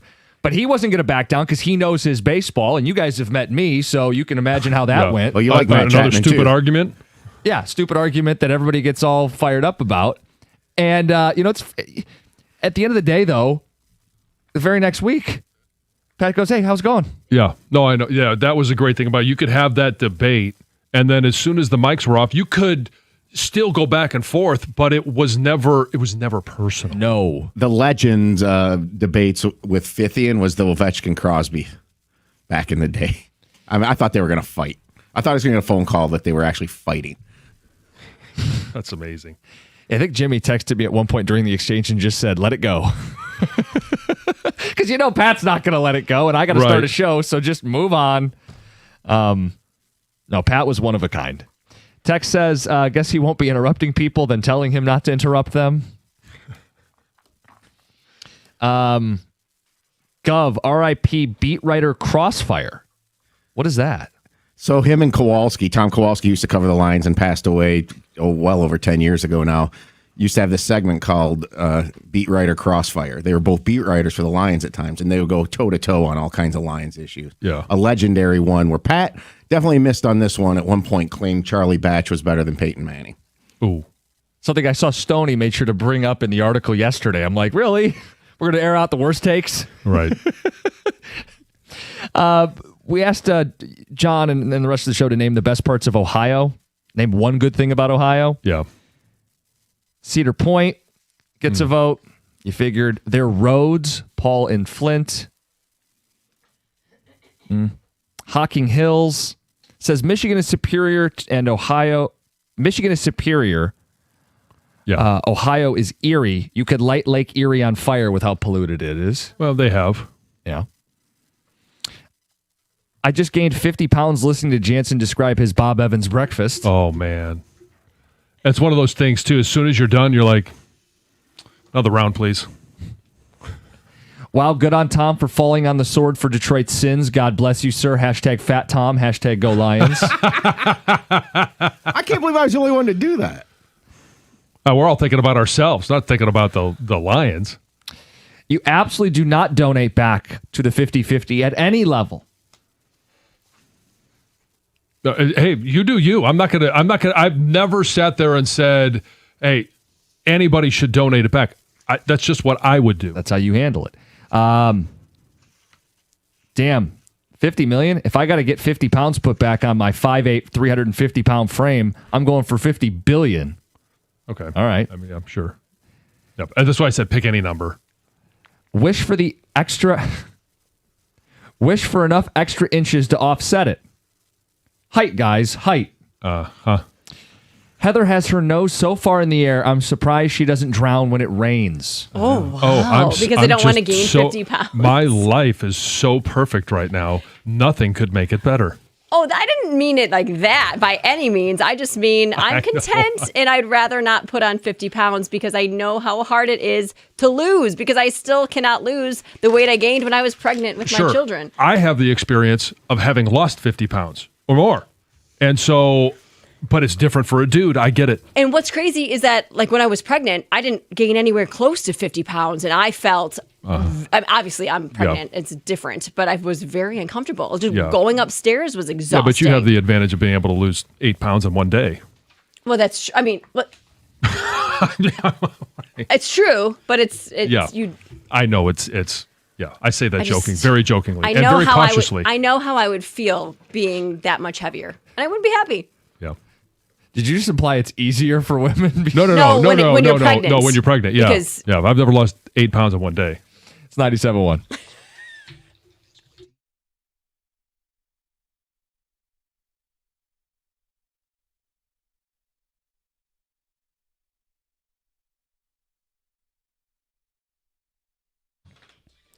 Brought to you by Mastercraft Heating and Cooling. For the fourth game in a row, you could point to 5 or 6 individual performances for the Pistons that led to a win as they beat the Cavs 107-97 in convincing fashion last night. Detroit's defense was astounding, and the tip of that spear is Asar Thompson, who finished with 10.7 rebounds, 2 assists, and 2 steals. He battled some foul trouble, but said his focus is just staying ready on the bench.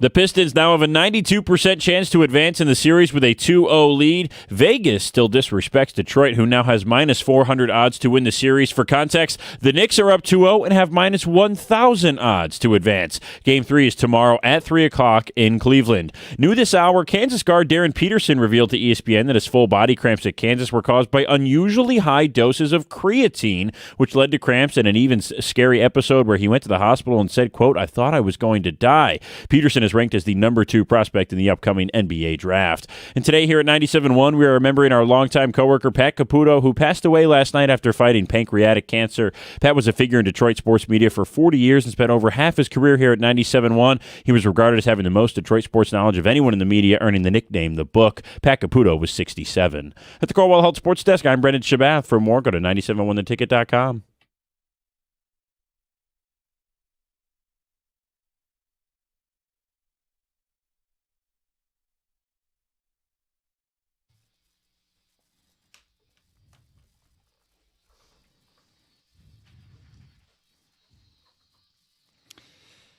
Kind of felt like I just watched the same game twice.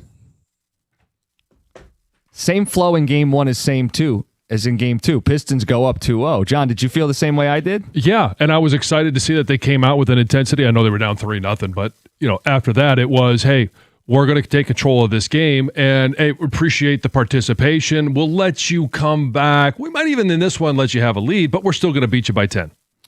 Yeah, look, it's another 10-point win where the Pistons lead most of the way, including a hot start, a Cleveland comeback effort, and Cade Cunningham leading the charge to close the door. Mm-hmm. Not identical games because Cleveland got to the free throw line this time. Still didn't matter. I'm sure they'll complain that it's uncharacteristic how many threes they missed, and it'll be something else in game 3 or something else in game 4. The Pistons have followed the same familiar script in both of them. Mm-hmm. Play tenacious defense and have our star player close out while their star players are fumbling around with the basketball. Yep. I don't know if anybody's playing worse than James Harden right now. He's their worst player. He is the second worst field goal percentage in game 2 that he's had all season long. And that is in a tribute to the Pistons defense. And in the series so far, 2 games, he's got 11 turnovers and 9 field goals made. Ouch. He was a minus 15 yesterday. It was the worst of any Cleveland Cavalier. Keep playing him, please. 3 of 13. And for as annoying as it is watching him draw fouls, he only shot 4 free throws. Mm-hmm. It's not like really had much impact on the game other than helping the Pistons. Yeah. That's one of those guys where you make sure you do him a solid. Send him a personal assistant for the couple of games that you're going to be playing against him. Make sure he's not late for the bus. Make sure he gets to the stadium on time and is ready because you want him on the floor when you play against him. Mm-hmm. Things are going according to plan. And you know the stats. When a team goes up 2-0, they win 92% of the time. I think the most gratifying thing is following the Orlando series. That 2 games in a row right now, they look like a 1 seed. It didn't look that way in the first series, even when they made the great comeback in game 6. Cade's 45 points. All of those different things were great, not getting down 3-1, but the comeback, but they never looked like they were a 1 seed. In these first 2 games against Cleveland, they absolutely look like the best team in the East. Yeah, they were scared straight. Like they were put in a position where their season and their lives flashed before their eyes, and they've responded emphatically every step of the way. I mean, this looks like what they were supposed to be. Mm-hmm. This is what we anticipated. We thought that Cleveland was going to be Orlando. Yeah. Like that was a series where, okay, maybe it goes 6, maybe it even goes 7, but you use your home court, all that stuff goes into your advantage. Didn't think that would happen in Series 1. Thought it was going to be this series. And it's so far, not at all. Are the Cavs cooked? I'm never going to count a team out. There is still a lot of basketball to be played. It appears they are. The pressure is 100% on the Cleveland Cavaliers. Yeah. They were the team between these two that went out and made a big move at the trade deadline. They had to find a way to get over the hump, get past that second round series. They are facing the coach that they fired because he couldn't get them over the hump. And now, down 2-0, going back to Cleveland, I'm not going to say they're cooked, but, I mean, fire up the burner. They got to win 4 of the next 5. I'm not seeing a team winning 4 of the next 5. I didn't see a game. I didn't see a team that we're playing against in games 1 and 2 that can win 4 out of 5. And what's their track record come this point of the season? Out. Flame out. And their solution was to add a player who's famous for bowing out in the postseason with wretched performances. 92% chance teams that go up 2-0 advance to the next round. So I ask, can I push the button? No. So when you say cooked, you mean done, finished. They have no chance of winning the series? It's done. Or are you saying it's pretty much a given it's coming back 3-1 minimum? It won't come back tied. I'm asking, is the series over? I'm asking if I can press the button because I know people get weird if I say it. So I'm asking you guys. No, you can't press the button. No? No. If you press the button, I'm probably coming over the desk here. It's pretty tempting. It's right there on the right. Yeah. It's about 6-7 buttons down.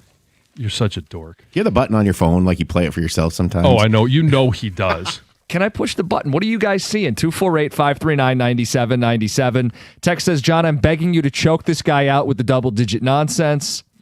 Costa, if you hit that button, you will summon the Michigan militia to put you in your place. You've done this too many times. Leave, period, the button, period, alone. That's from Tater. The only time it's been successful is when you've actually wished for bad things. Oh, the wings deal? Yeah. I mean, just saying. Okay. I believe he predicted. He did not wish.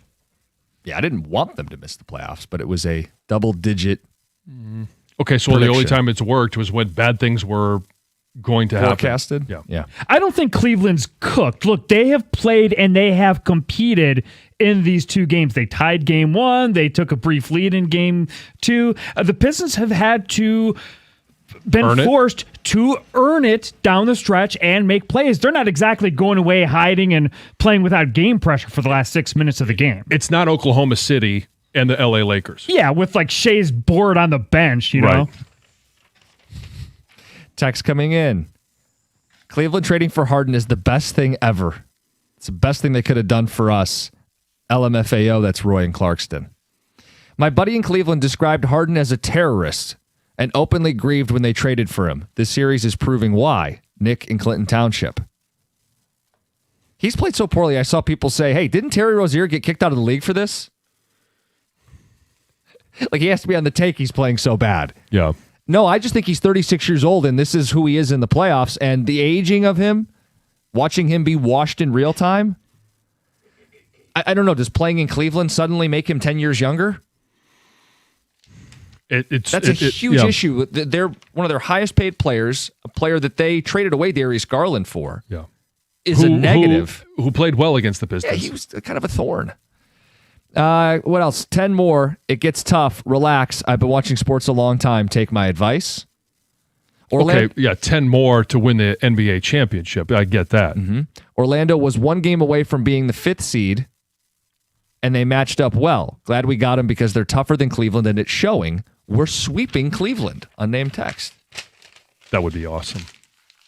So any lessons from probably I don't know, I guess, I don't know, how painful was Game 5 last year for the Tigers? The 15-inning loss. Pretty painful. At no point in that series were we saying anybody was cooked. No. Right? If anything, we maybe thought the Tigers were cooked before Game 4. Right. But before that, the NFC Championship loss, 17-point halftime lead. I don't think anybody thought that game was completely over at that point. When you say cooked, it's over. Mm-hmm. How about this one? 2009 Red Wings won the first 2 games of the series at home and went on to lose 4 out of 5 to lose at home in Game 7. Remember that lesson? You were young cookies then. I know that hurt you painfully. I'm asking you to compare. So he's the pre-bake. He was the cookie dough. He was the cookie dough at the time. Fat Jim. Cookie dough. That's how we're going to refer to you. I'm asking you to compare this Cleveland team to a Crosby, Malkin, Letang, Fleury team that was on their rise. And you tell me. The mood of the city at that point was the series was over. That the Wings had pretty much dominated playing games 1 and 2, and they'd also come off beating them the year before. That they were our bitch. And we feel like the Cavs are our bitch right now. You want to say at least let's see what it looks like in Ohio. I think you got to respect that stat or the saying, wait until the team wins a road game. And before I take too many arrows, I haven't declared anything. I'm simply asking a question. Are they cooked? Is this series over? Oh, no. Shoot your arrows now. 248-539-9797. I know it's not going to stop them from coming. But I mean, look, we're watching the same series. We're all watching the same thing. The Pistons have 2 double-digit wins. The Pistons are playing the brand of defense they played in the regular season, only ratcheted up another notch. And Cleveland can blame this from Game 1 or that from Game 2. The reality is they're being outclassed. You want to talk who's in whose class? Yeah, sure, Cleveland's not in Detroit's class because Detroit's a rung above, a class above. And I've got the best player in the series. I'm up 2-0. I mean, I've got home court. Why would I not feel the way I feel? That's why I'm feeling Chesties. You do have the best player in the series. You have a player that we questioned last year. Can he do it in the fourth quarter? Double-digit leads. Couldn't get it done. Missed some shots when it mattered most. This year, he's the guy that you turn to because he's gotten it done when they've needed to have it. John, if he hits that button, you need to take his computer and smash it over his damn head. That button is the ultimate jinx. Yeah, that becomes a work issue for me. It's not. If it was your computer, I'd say yeah. Series doesn't start until the road team wins.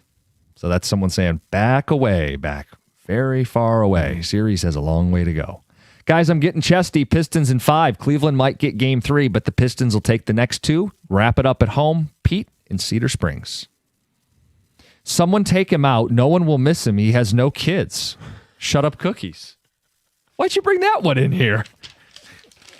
That might be the greatest one yet on your. Yeah, are you just pulling the Ron Burgundy? You bring in anything he brings in? The rest of them were good. I just started reading it. When you get braggadocious, that's probably one of my favorite responses so far. Yeah. People don't like when I get braggadocious, but I feel like the city is collectively feeling themselves today, right? In one way or another. John? Feeling very Harden. It's 97.1. Hey, when it comes to an IRS collection or audit, Abraham and Rose has successfully specialized in resolving all types of tax problems for over 30 years. Their extensive experience means that when you're facing an IRS collection or audit, you can rely on their firm.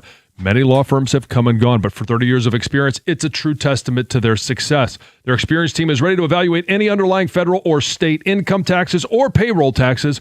All you got to do, visit abrahamandrose.com or give them a call at 248-539-5040 so you never personally have to deal with the IRS.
People smiling today after another win. Talk about your teeth with Brightside Dental. For a brighter and straighter smile, it's Brightside. Guys are notorious for putting off the doctor's appointments, and the dentist appointments are no different. But at Brightside, they're different. They're not going to guilt you. Instead, they're going to get you clean. They're going to help you with anything that might be bothering you. If you haven't been in a while, if you're worried about cavities, I've been there, done that. They'll make it painless. New patients are always welcome. Make the switch. $35 new patient special. Flexible online scheduling, after-work appointments, weekend appointments, and same-day emergency care. 1-800-PAINLESS, BrightsideDental.com. That's Brightside Dental. No judgment, just care.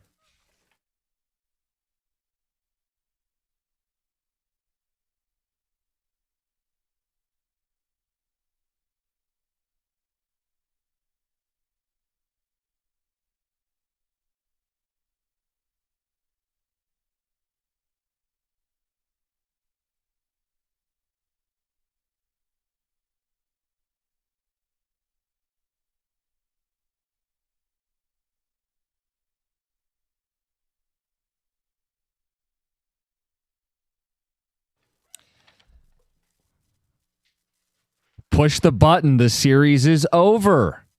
Another. Cavs are done. Their intensity is so much lower than the Stones. Pistons win Game 4 and finish the series in 5. The Cavs are cooked. So there's some people who are seeing it and saying it. But if I get too close to the button, people get nervous. Text says, John, if that man moves close to the button, you need to leave that cookie crumbled. Might just have to.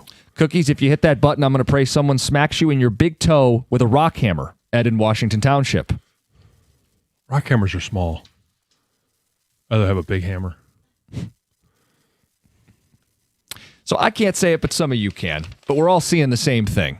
We're seeing a different level of intensity from the Pistons in round 2 than we saw in round 1. Mm-hmm. We're seeing a team playing the defense we saw in the regular season, but ratcheted up a couple notches. You can say, well, this is... Cleveland's going to get right at home. James Harden just doesn't look right, period. That's the player they went and traded for to get him over the hump, to get him out of the second round, and he's the worst player on either team. Mm-hmm. A minus 15 last night, 3 of 13 from the floor, more turnovers than made shots, and late in the game, in a 6-point game, he's got Tobias on him. Asar gets in there, they pick his pocket. It was a culmination, an encapsulation of what that game was. Cleveland could make it close. Cleveland couldn't finish. Detroit's got the best player in the series. Detroit's up 2-0. Detroit's facing a team that crumbles at this time every year. If I disco or get too braggadocious, people get nervous, but we're all seeing the same thing, right? Yes. 248-539-9797. It's a team that has 100% just taken control of this series. Going to go back to Cleveland. It's going to be a different environment. It's going to be harder, but we've seen when their backs have been against the wall, certainly they're not going to be against the wall, even if they lose the first one down in Cleveland. It's still 2-1. Your backs aren't against the wall, but they wouldn't even have their look. We saw what it meant for them when they were in Orlando, and their literal backs were against the wall. They were down 22 at half. They were facing elimination. They scratched, they clawed, they fought back. They forced Orlando to miss those shots, much like last night when the Cavs go 0 for 11 behind the arc in the fourth quarter. That's not just them shooting poorly. That is the Pistons forcing them to shoot poorly. Your point is that you wear them down. If they don't have their legs in the fourth quarter, it's because they're getting pushed and pressed before they even get to the timeline. They're being hounded all night by the Pistons. Yeah. On a night, by the way, where Cleveland got foul calls. Like, that was the thing. Well, game 1, the free throw disparity was 2-1. That's not going to sustain. Donovan Mitchell, the desperation to try to politic in the media with the referees. It worked. Asar Thompson's in foul trouble. He had 3 in the first half. He picked up a 4th early in the third quarter. It worked. They had more free throws than the Pistons. And they still lost by 10 points. And even when they tied the game, it was the same script. Cade shuts the door. 248-539-9797. Text says we need Tom Gores to purchase a bunch of tickets for the Cavs game. That's from Frank. It says, is cookies on edible cookies? Did we not watch the same team be dominated down 3-1 and then see that team come back to win 3 straight. If you push the button, you're getting slapped. The series isn't over. Cleveland has played as a bad team. You don't get to this point by being a bad team. They're going to find a way to make their own adjustments. I don't know what those are going to be, and I don't know what excuses they may or may not have. We know what it was, and it was all about the officials in Game 1. Remove that excuse in Game 2.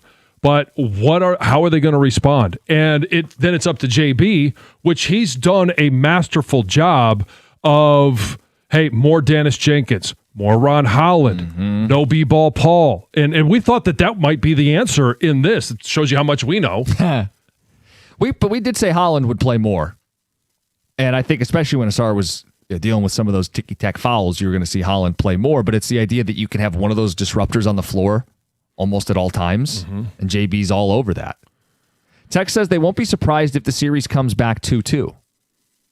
I think I would be surprised if it's 2-2. I would be, yeah. And I wouldn't panic if it was 2-2. You have home court. Right. If you win all the games at home, which they've done a good job at home, you're going to win the series.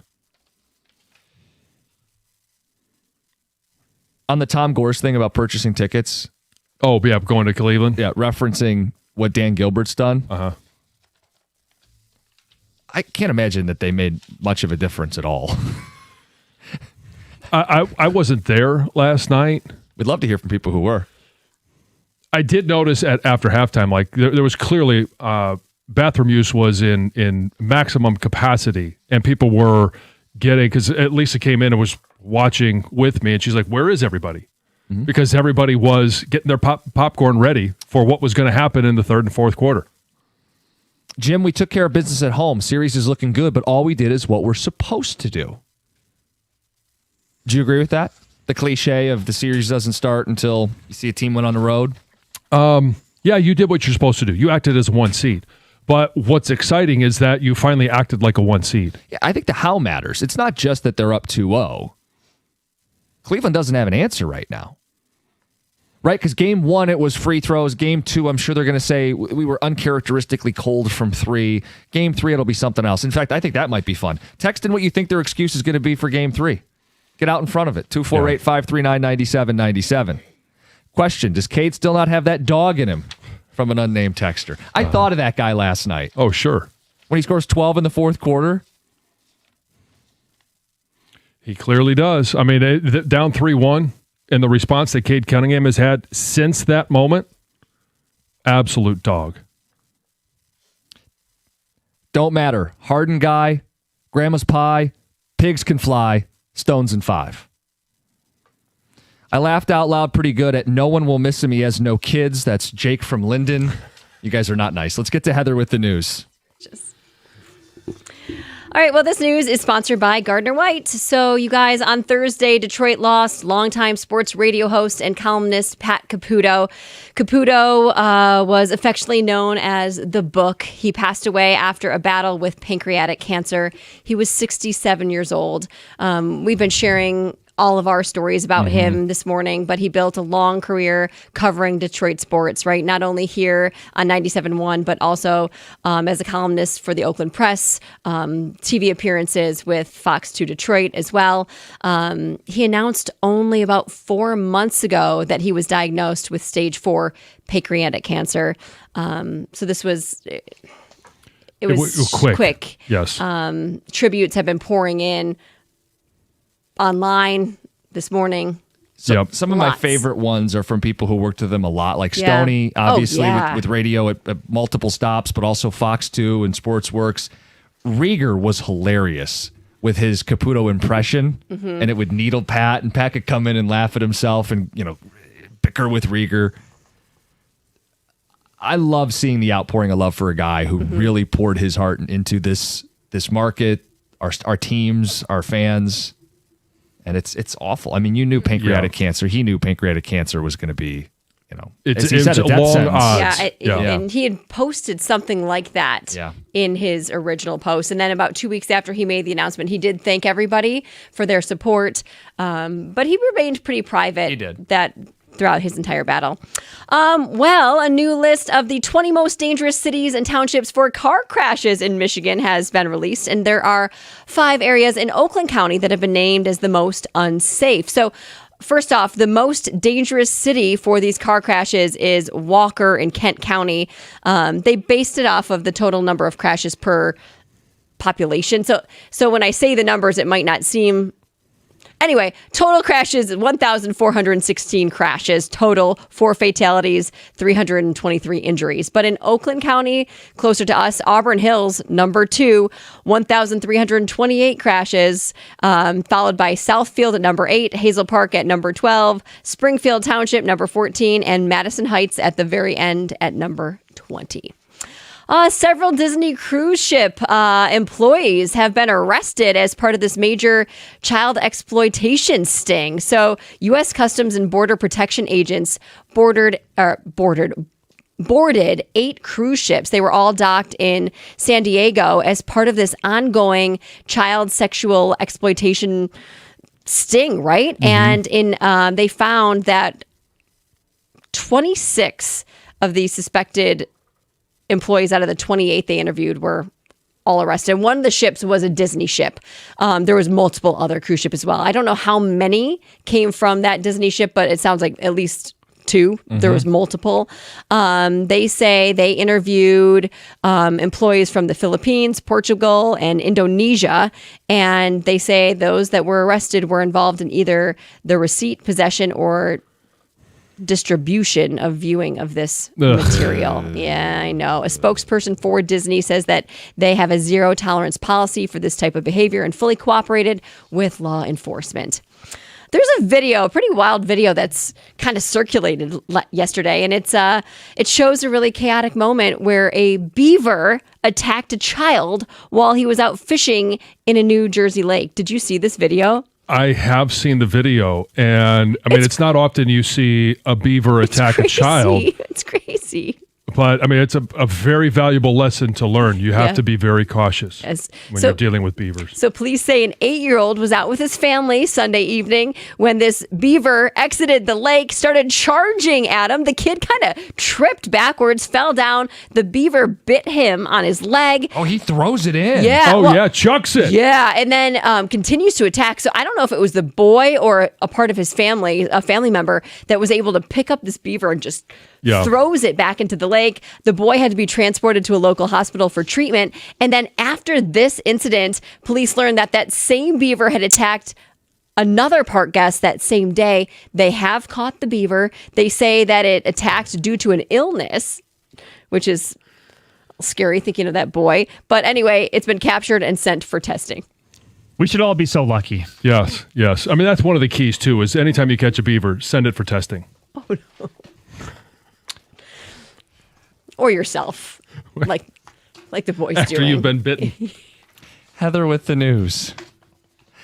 Pistons fans want to talk their talk. We'll hear from them next, 97.1. Hey, if you want a great place to work out, you got to get over to Planet Fitness.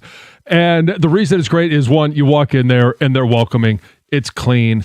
And if you're a Black Card member, you have unlimited guest privileges, so you don't have to go alone. You have access to 2,800 clubs nationwide. So if you travel, there's always going to be a Planet Fitness near you.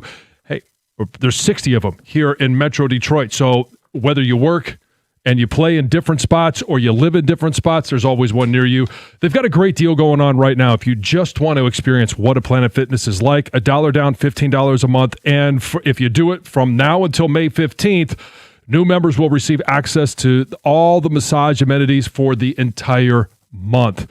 Hey, whether it's just dealing with stress, I do it because I want to be able to deal with stress. I also want to be able to lose a couple of lbs. It's helped me along the way. Find your nearest club and join today. You could do it in club, online, or on the free Planet Fitness app. We're all strong on this planet. Planet Fitness.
about Duncan Robinson? How about the Pistons? A couple 10-point victories to start second round of the series against the Cleveland Cavaliers. But in Cleveland's defense, who could have predicted trading for James Harden would go poorly in the playoffs? Everybody outside of Cleveland? Right, yeah, there's that. We want to know from you guys, can we say the Cavs are cooked? And what will their excuse be if they lose game 3? Because we have free throw disparity from game 1, and, well, we're not going to go 0 of 10 from 3 in the fourth quarter again.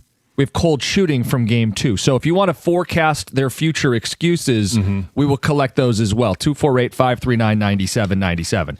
As far as can we say they're cooked, you guys aren't comfortable with me using such words, but I think we can all acknowledge this has been a really nice start. It's long odds for Cleveland to come back. We know that. Like, you go up 2-0. Yeah, 92%. And I don't know how. I mean, you could go through the history and see how many teams have come back from an 0-2 deficit. And I wonder how often the lower seed comes back down 0-2. I mean, it's a great rabbit hole for you to go down. But I don't know what those numbers are, and nor do I really care.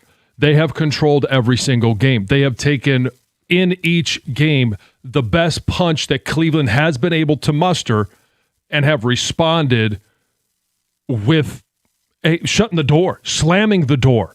Whether it was game 1 and the assists from Cade, the dunks by Jalen Duren, or in game 2, it was the 12 straight points in the fourth quarter that Cade just said, thank you, this was fun, I'm done with this, let's finish it. I'll go down that rabbit hole and look up obscure stats. I'll send you a bunch of these Beaver texts we got, and we'll just let the callers host the rest of the show. Jeremiah, you're next. You're on 97.1.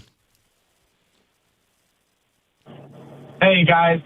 Thanks for having me. I just wanted to talk about, first off, yes, I agree. The Cleveland Cavaliers are 100% cooked. I'm not saying they won't win a game at home, but they haven't looked good, and I don't see them beating Detroit at home, and all we have to do is win at home to beat them. So I think you're definitely right in saying that they're cooked. But I also just wanted to talk about how much crazier the crowd was in Game 2. Anybody that said the crowd wasn't good in Game 1, they definitely can't say that about Game 2. So you were there last night. Could you describe it? Could you give people a little bit of insight? Oh, 100%. That late game turnover with James Harden when they were trying to stay in the game, and he lost control of the ball, and the crowd just went absolutely nuts. Even the announcers are like, "Oh yeah, they're letting him know about it." And then there's my favorite chant for sports since I was a baby, that Detroit basketball. They were so loud last night. I loved it. This city is coming alive with Pistons fever. Yeah. Like, Tom, you had this observation. Yeah, that the casual fan observer out there probably has been dormant as a Pistons fan. Paid attention a little to the regular season, probably didn't watch much though, but knew they were doing good. Maybe they bought in the first round and they're like, this is a 1 seed. This is supposed to be a good basketball team. Immediately turned off. And then since the 3-game winning streak, and I think that Friday night when nobody's working and people are off for the weekend, they stayed up and watched it and they're like, holy crap. And then ever since they delivered, I think it's captured, you can call it a bandwagon fan or whatever, the secondary, third level type fans, not the hardcores, not the ones that are the real fans or all that I think there's an energy starting to build in the city. And I do think they're about ready to take over the city. I think we probably got to get out of this round, but you know what happens when you go on a playoff run? Yeah, I mean, you mentioned a little bit of the same energy of when the Lions went 9-8 and started to wet the whistle and start to light the fuse. And we may be seeing that fuse being lit right now as you watch them stack 5 straight playoff wins. Think about it. That game 5 at home, a game 7 at home, and now 2 straight against Cleveland. That's home fans buying in. That's people saying, hey, I don't want to miss out on the Pistons. There's this like gravitational pull. We want to know if you are feeling that. If you have been someone who hates the NBA or just hadn't bought into this Pistons team, are you feeling it now? Yeah, so my 9-8 Lions was the reference to 2022 when they finished 8-2 and everybody just had a great taste in their mouth about what everybody's so proud of winning that game even though they couldn't get in the playoffs. How about this? I would say we're on the tip of the iceberg of Red Wing car flag time. Meaning everybody, you're going to start seeing people in more Piston shirts.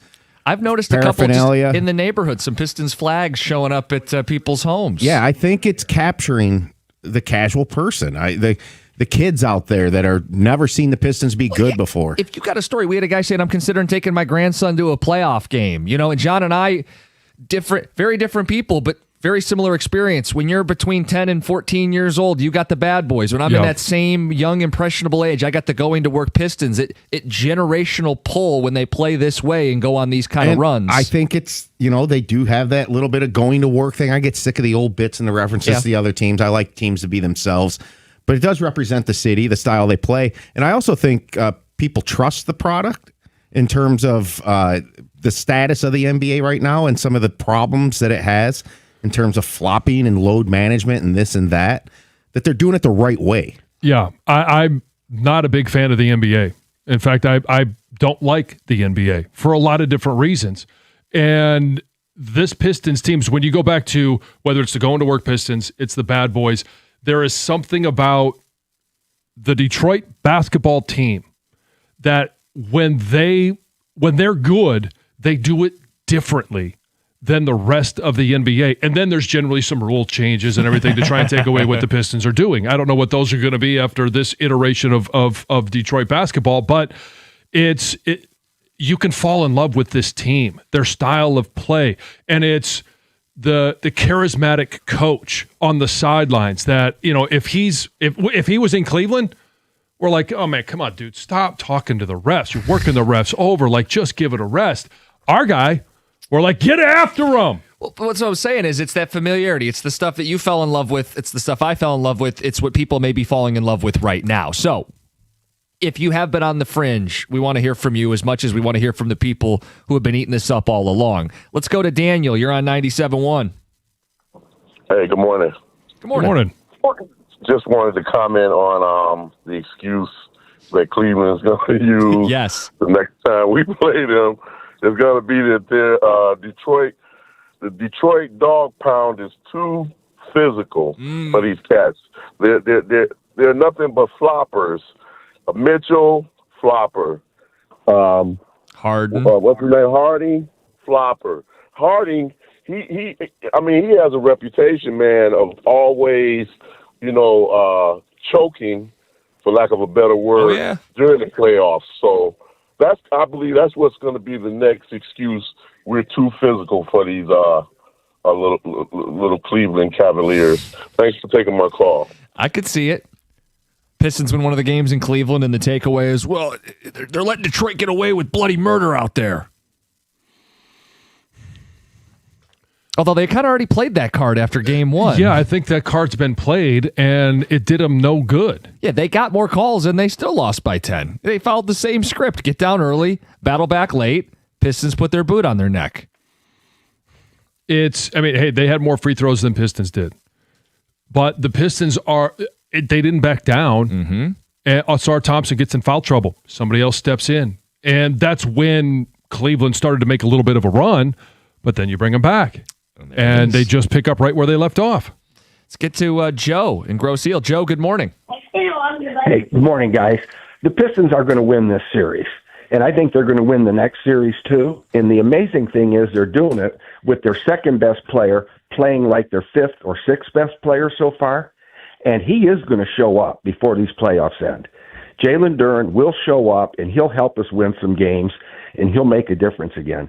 Whether we have enough to get by OKC, I don't know that yet.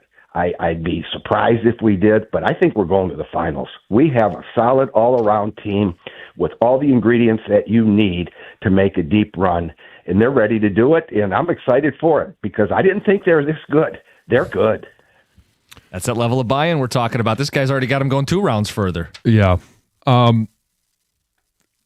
They're good, and they're good because Cade has done all the things that he's been required to do because they don't have that second shooter. You could say Tobias Harris. Like, they still have the warts, and I don't want to get away from that, but they're overcoming those currently. That's the best way to put it. It's not like their problems went away, but guys like Dennis Jenkins taking some of the pressure off and having decent games. Tobias being that second-level scorer. Duncan hitting some threes, and all of a sudden floor spacing isn't as big a concern.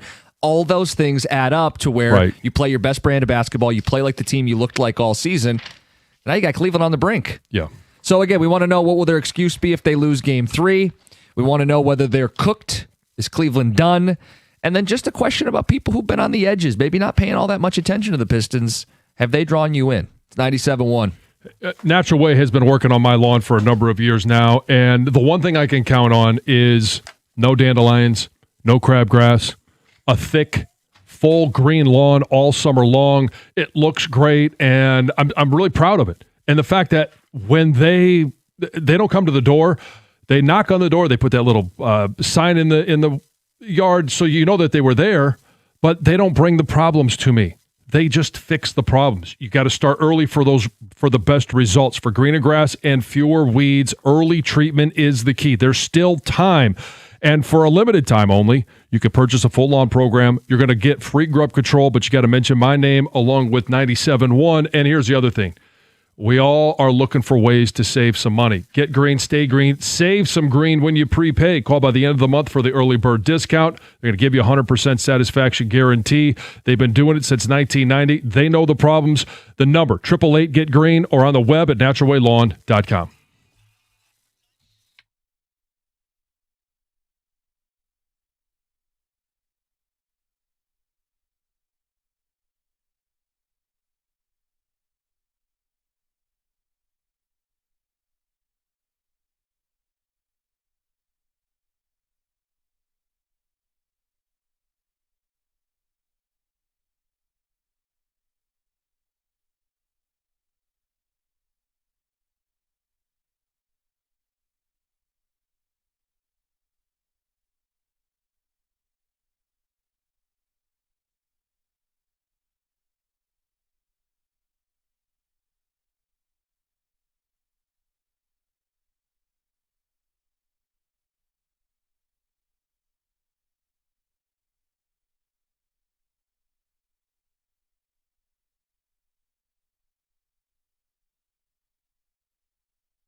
Cade Cunningham, 12 points in the fourth quarter, 25 and 10 on 50% shooting from three.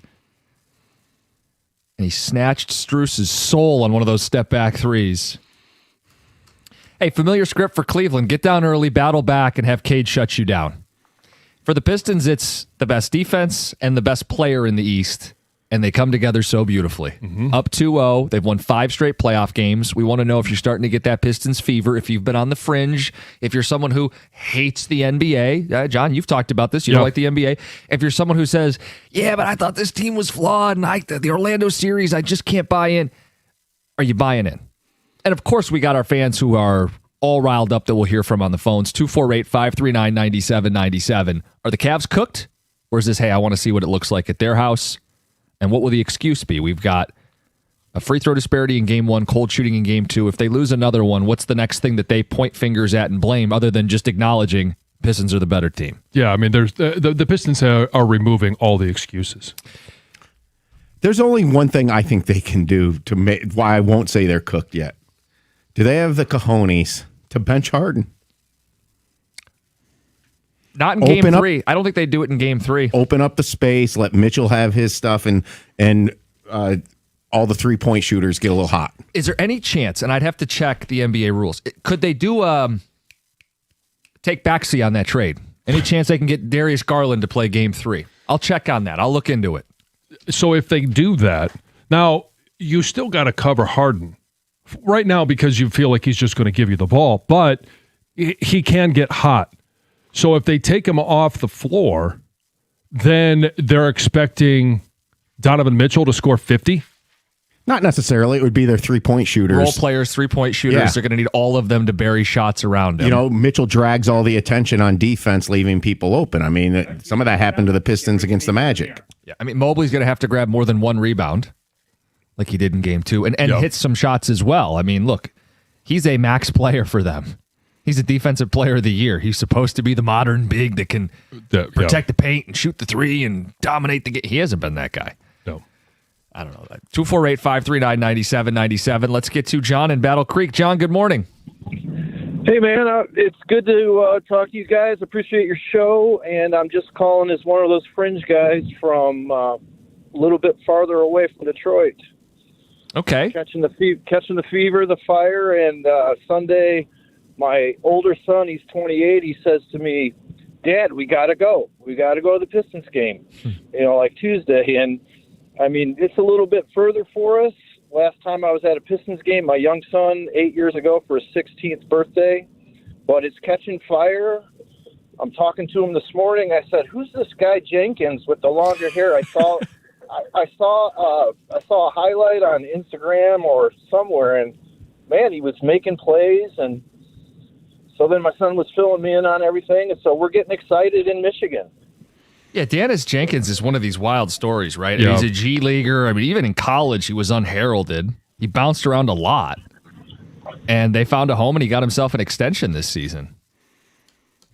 Double-digit points in games 1 and games 2. Yeah, and it's the 29 minutes. It's the amount of minutes that he's able to be out there. To whether it's bringing the ball up, taking a little bit of pressure off Cade. We've seen Asar Thompson do that a little bit. No one is expecting Asar Thompson to take it coast to coast and drive the lane and do something miraculous. But to be able to take that pressure off and give Cade a bit of a breather and then find him for a three. Well, JB trusts him. I mean, he's playing in these fourth quarter lineups, these closeout situations. And I would add, it's not just that it takes some of the burden of ball handling off of Cade.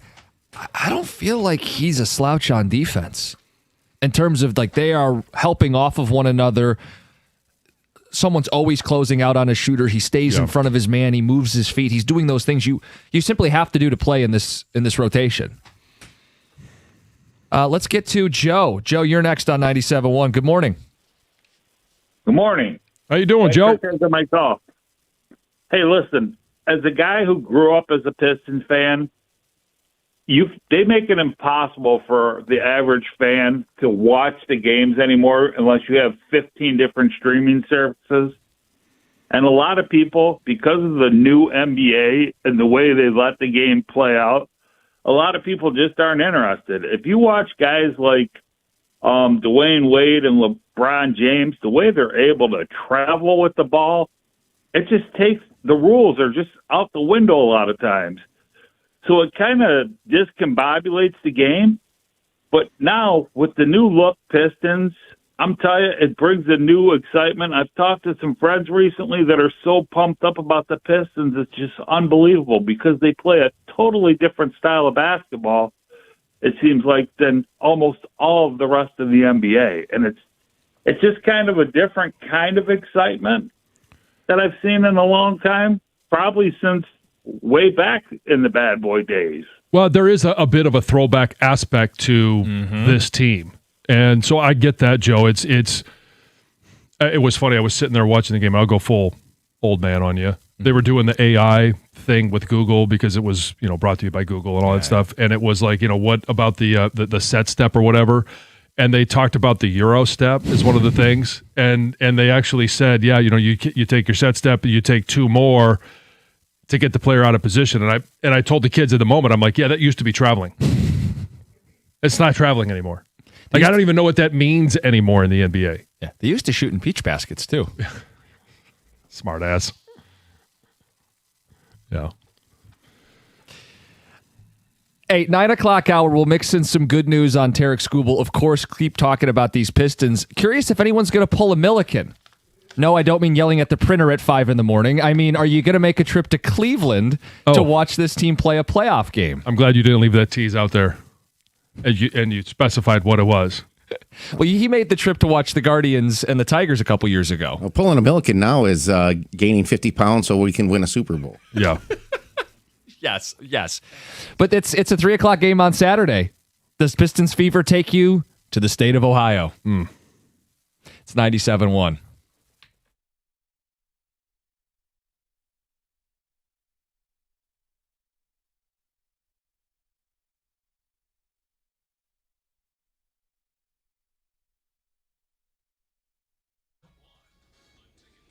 Brought to you by Hamilton Chevrolet. The Pistons are up 2-0 on the Cavs after a 107-97 win last night. They can't get too comfortable, though, as they should know better than anyone just how fragile a two-game deficit can be in a series. Cade Cunningham seemed to feel the same way after the game last night.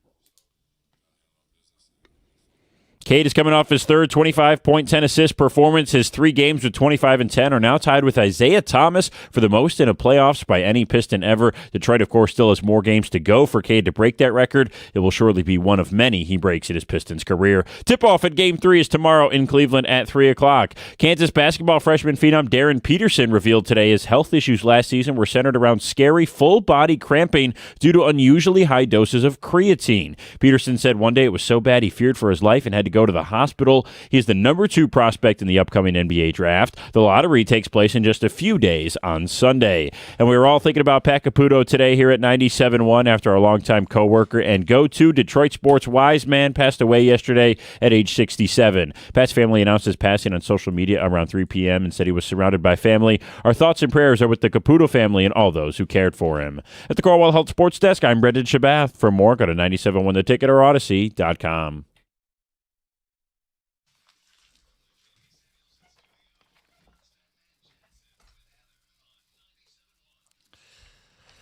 Text pouring in, phone calls to get to, and then we'll mix in some good news on Tarek Skubal. Cookie jar at 9:35. It's a feel-good Friday. Pistons up 2-0. Text said, I love the city's coming together to support this team, but the run is extra sweet for the ones who stuck around through 15 years of absolute horror. Detroit basketball is back. Jake working from home. Yeah, for the fans who got excited about the Henry Ellenson pick. For the people who believed that Brandon Jennings was going to be the lead guard. Let's not forget where this team has come from either. I know this is 15 years, but 2 years ago, this team, and a lot of the components were there, was a 14-win team. Historically bad, 28 losses in a row. And now, this is how they are performing in the second round of the NBA playoffs against Cleveland. It's remarkable. If you were a fan that celebrated the French sensation Sekou Demboya, this probably means a little more for you. I mean, there were dark days during that 15 years. Yeah. Had to listen to Stoney talk to Ed Stefanski. Oh, man. And then had to throw in a Philly sports question in there when he did. Of course. What was that? Jeff Bauer? Yeah. The head coach? Well, he was the GM once Stan Van Gundy was... The sandwich GM. Yes. Remember Mo Cheeks? Oh, God. I got to tell Mo Cheeks behind-the-scenes story. We had him on after he was hired, or it was the first time during the season that he was coaching. And Jamie afterwards off the air said, I don't think this is going to work out. It was not a good interview, and he based it on that. Okay. I was listening to Cleveland Cavaliers podcasts for grins and giggles this morning, and it sounds like we've sucked the life out of those fans. I'd love to hear it. Keep their foot on their throats and finish this. I do wonder what the reception in Cleveland's going to be for Game 3. Another one. Cavs podcast literally said Sam Merrill being hurt is why they lost yesterday. Oh. Okay. All right. I could see the Cavs start to take cheap shots to bait the Pistons into reactions. Typical Ohio move. Mm-hmm. Is history repeating itself? The Bad Boys had a coach that came from a failed coaching tenure in Cleveland. Glennon Troy. I hate basketball, but I watched the end of a couple games in the first round and have found myself Googling scores. I'm slowly gravitating towards watching games now in round 2. Slowly. That's Scott in Bay City. Mm-hmm. Everyone keeps talking about James Harden choking, but what about the 7-foot, 24-25 defensive player of the year, Evan Mobley, having 1 rebound? That's who's truly failing these Cavaliers. It's all part of the equation. There's no question about it. He had a rough go of it in the first quarter. Like, there was 4 Evan Mobley involved turnovers in the first quarter. Yeah, they're killing him, and they should. And all of these things are being forced by the Pistons. It's some of it. We talk about, the turnovers. Like, some of them are when you have James Harden dribbling the ball off his leg. Yeah. Okay, you could say some of them are just, hey, the lack of them taking care of the ball. But the vast majority are the Pistons forcing them into situations they don't want to be in, shots they don't want to take, deep into the play clock. Like, there's a lot of things that the Pistons are doing underneath the surface that are forcing Cleveland, whether it's Harden, it's Donovan Mitchell. He's played pretty well, but there are just things that they're doing that are uncharacteristic from what we have seen Cleveland over the course of the regular season, what they did in Toronto, that the Pistons are forcing them to do. Imagine how many fans would buy in if the Pistons were on regular TV. How much of a subplot is this? It's annoying that they were on Prime last night. I knew it, obviously, because we talked about it. But if you're just trying to turn the TV on and find them, searching for it is annoying. If you don't know, and then you have to go to, you got to go to ESPN, the app, to see, okay, where are they playing? Where are they being broadcast? Like, it's annoying. But is that any different than in years past? If you're like, oh, are they on ABC? Are they on TNT? Are they on... Not particularly. It's just... You still have to look to see where the game is. There's still just because you got to go then to the app and... Yeah, but like apps are on... Like, everybody has a phone. Everybody's familiar with apps. Most TVs are smart TVs. I don't... It's annoying. Okay. It could be annoying, but the idea that like I can't watch... No, you can watch. It's much like you. It's just annoying. Okay.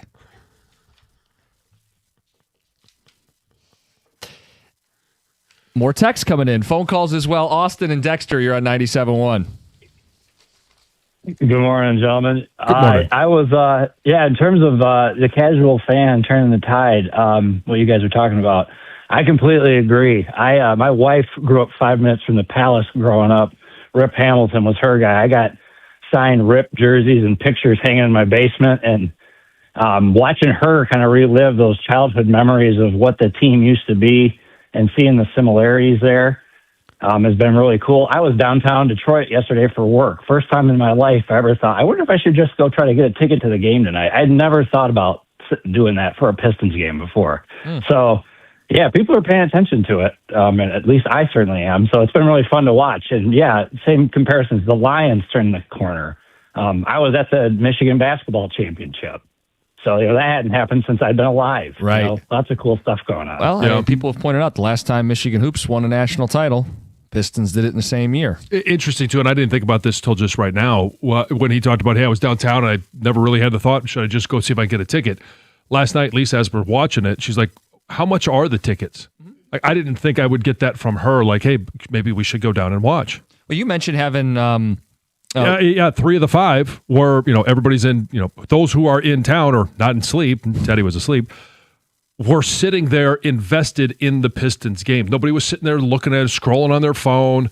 It was Jack, Ellie, Lucy got home yesterday, and they were all invested in watching the Pistons last night because it was fun. When, if ever, can you remember that? In their lifetimes, none. Right. In their lifetime, none. I mean, Lucy's 20, and...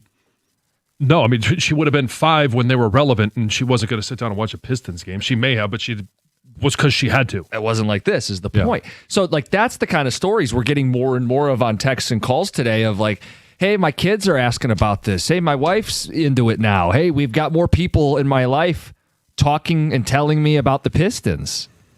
It's a little bit like, Tom made the comparison of the Lions kind of lighting a fuse and turning the corner. Better comparison might be the Tigers 2 years ago. When they first broke through, kind of suddenly. Yeah, and going down to the ballpark. Yeah, suddenly it was like, oh, yeah, I haven't been in this invested in baseball since blah, blah, blah. It was right after the Field of Dreams. Yep. It captivated Tigers fans. One text with a question, are we calling Cade the Reaper now? Greg, I know you played Fear the Reaper. Text says, can that be a thing? It doesn't matter what he's done all game. The fourth quarter comes. The Reaper's there for you. Death is always on the doorstep, and the Reaper is going to close you out. Cade Cunningham. Hey, call him whatever you want. So, sure, dual meanings to the song. So I thought of the song because we're talking about Pistons fever, and Don't Fear the Reaper was part of the SNL skit of I need more cowbell. I got a fever. Right. So that's why I played that. But yeah, dual meanings to it, sure. Yeah. I just like Cade. Cowbell. I don't think he needs a nickname. I thought he was Smooth Operator from Cade. That's Cade. Exactly, Tom.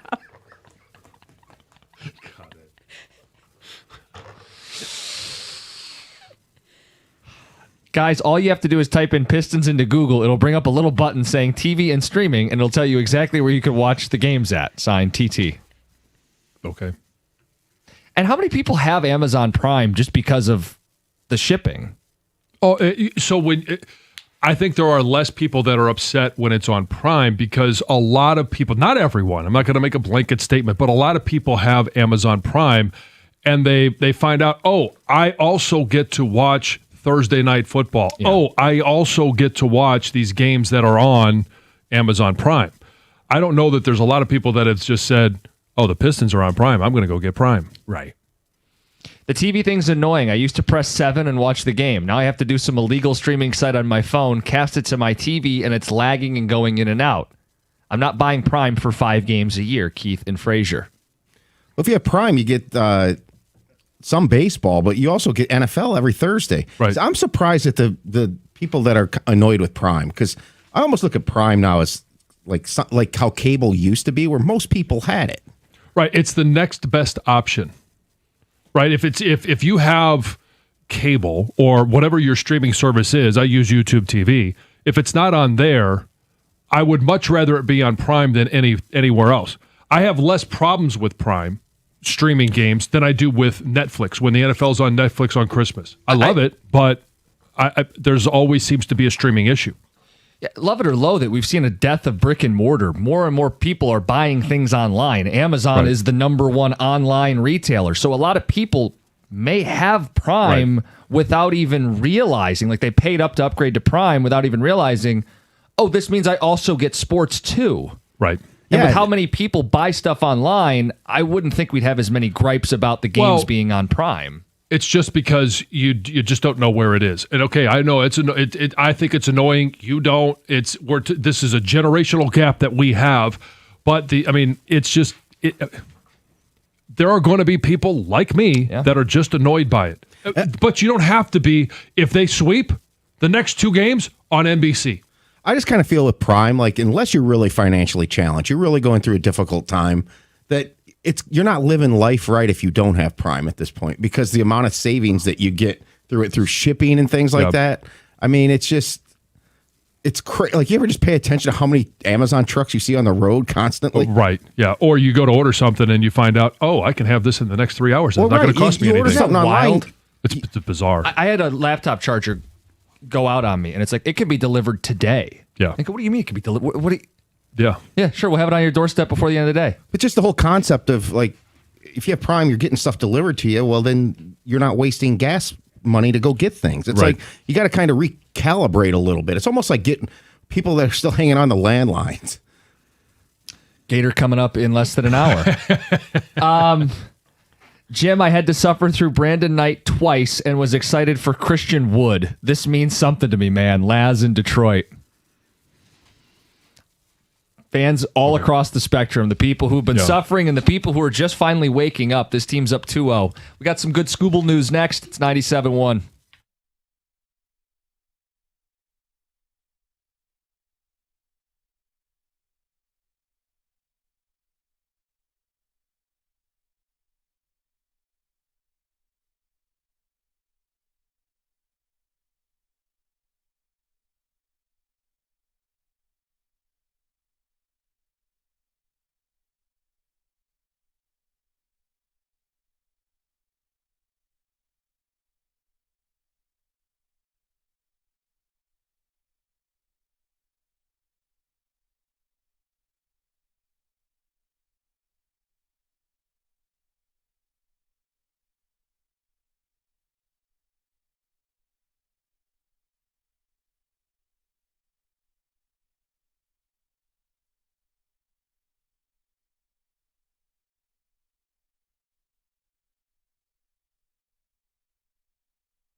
Hey, if your furnace or AC is struggling to keep up, it's time to call Mastercraft Heating, Cooling, Plumbing, and Electrical. Mastercraft is available 24/7 for those moments, and they stand behind their work with a very valuable 5-year warranty. They made a huge difference in my home. They'll do the same for yours. Right now, they're running some amazing specials. Here's one of them. AC tune-up for only $79, and if it's time for an upgrade, you're going to get half off installation when you buy a new AC or furnace. Easy financing options are available as well. Schedule your free in-home estimate at mastercraftheating.com.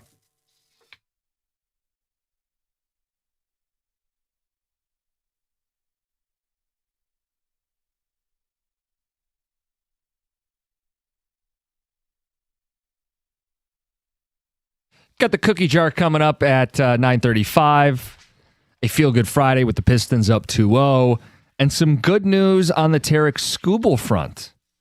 John Heyman reporting Tarek Skubal's elbow surgery was such a success, he could start working out within days. And 2 months is seen as a conservative estimate for the two-time Cy Young Award winner. 4 to 6 weeks is possible. Only one relatively small loose body was removed. One small loose body. Okay, we'll take it. Some good news for a team that needs it. Yeah, I know we had AJ yesterday, and he said anybody floating a timetable right now is doing it kind of by the seat of their pants. Yeah. Now it seems like we have a little more direction, and that is wonderful news.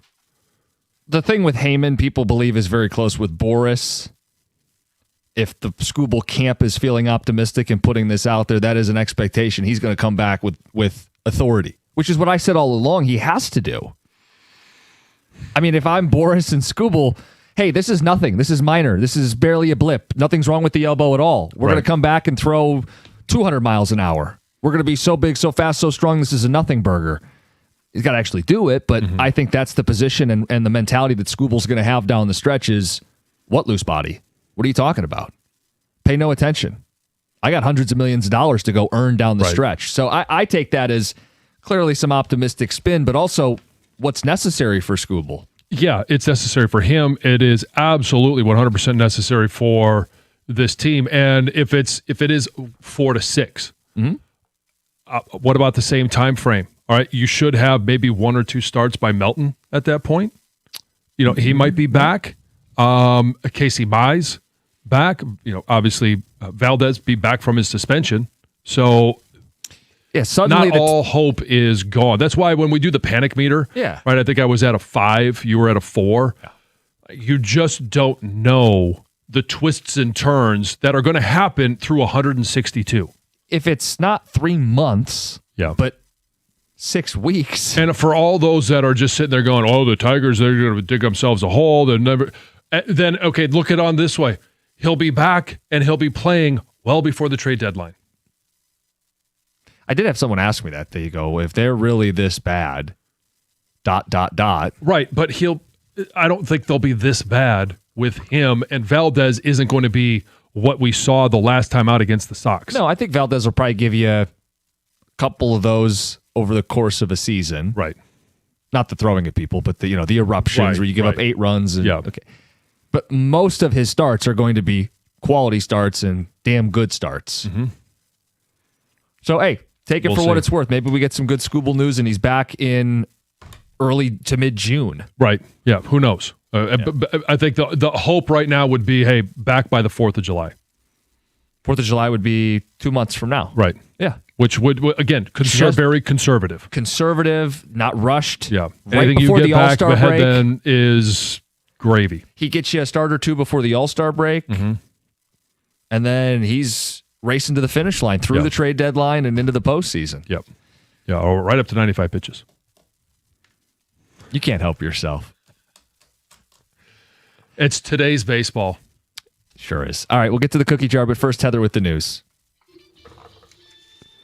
This news is brought to you by Gardner White. Well, a Warren woman walked away from this horrific crash that literally split her vehicle in 2, and it was all captured on camera. Oh, yeah. And if you haven't seen it, it's bizarre. Go look at it, because you'll watch and you'll say, there's no way anyone survived. Because she was T-boned, a 19-year-old woman behind the wheel, T-boned. This was actually in Sterling Heights. It was like Hall and Shainer. And I think it's the back end of her vehicle just goes flying. And somehow she walked away. The worst symptom she had, headache. Right. Nothing happened to the driver's side. It's wild when you watch. It was a drunk driver who hit her. Absolutely she amazing. Survives this? Yeah. And like I said, So where was the front seat? Was she in the front end or the back end? She was the driver. No, I know that, but like which part of when the car split in half? I think it was the tail end that went flying.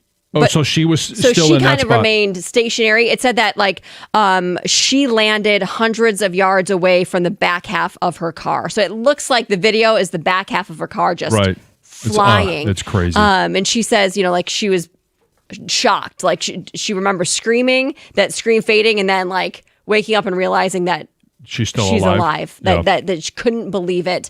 Absolutely incredible that she survived. John wanted to know if the car was split in half lengthwise or in a diagonal. Hot dog or hamburger style. Yes. Yes. No, it's just like your grilled cheese. Crazy. Yeah. A lot of sports teams partner with restaurants, right, for these promos that give fans the chance to score some free food, right? We hear about it all the time. Mm-hmm. Well, in Kansas City, there's a chain called the Hawaiian Bros, and they were giving away free lunch plates, which normally cost about $12 a piece every time the Royals scored 6 or more runs at home.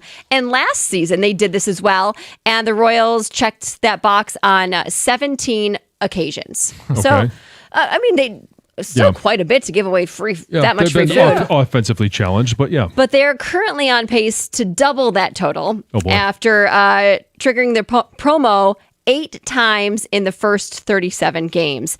And as of April 28th, Hawaiian Bros has given away more than 41,000 free meals. Wow. Well, they won't in the next 3 days. Well, they won't now because they're changing the promo. Oh, okay. They got a little worried. Yeah, they did. So instead of giving free meals completely away, for free, the promo has been changed to buy one, get one. Oh, okay. So people will still get some free food, but you're going to have to spend a little bit of money. Yeah. They underestimated him. Yeah.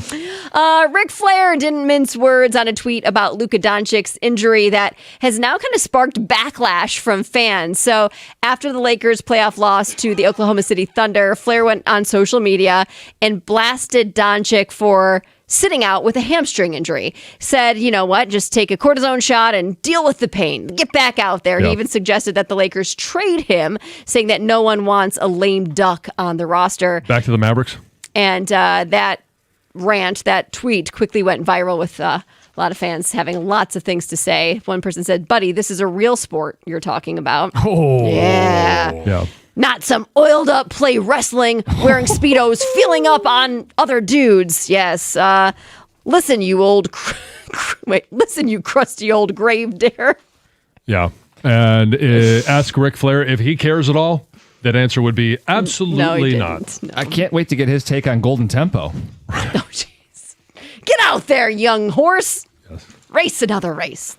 Mother's Day is Sunday. Yes. So happy Mother's Day to you. According to the National Retail Federation, spending on Mother's Day is expected to reach a record $38 billion this year. That's up from $34.1 billion last year and more than the previous record, which was $35.7 billion that was set in 2023. So they say the average person plans to spend $284 on gifts. Now, that might not just be for one mother. It could be for their mother, their wife, their mother-in-law, things like that, right? So it's not all going necessarily to one person. So flowers are the most popular gift, but make sure you know the mother you're giving them to, because not all mothers want flowers, like me. What do you want? Non-monetary things. I want to sleep in. I don't want to do the morning routine. I don't want to make breakfast. Okay. I want to sleep in, and Colin the kids can get me breakfast. I'd like a time to go to the gym. Okay. Like, would you like breakfast in bed? See, this is the difference I don't want to eat between breakfast in Mother's bed. Day and Father's Day. Mothers get the time at the gym, sleep in. On Father's Day, you're supposed to take the kids to do all these fun things. The kids spend time with dad, not with mom. those are the kind of things I like. So anything. They also say greeting cards, special outings like lunch, brunch, gift cards, clothing, accessories are the next. So finally, Chipotle has been one of the restaurants that's kind of accused of shrinkflation, right? They're charging more, giving less now. But the CEO is giving you some advice, and he says all you need to do is just ask for a little more. He promises that no one's going to say no if you ask for more. In fact, he wants the customer to tell you it's too big. Quote, those were his words. Yeah, well, okay, follow up. Am I going to be charged more? No, I think you go and that's not how I'm taking it. He wants you to say it's too big.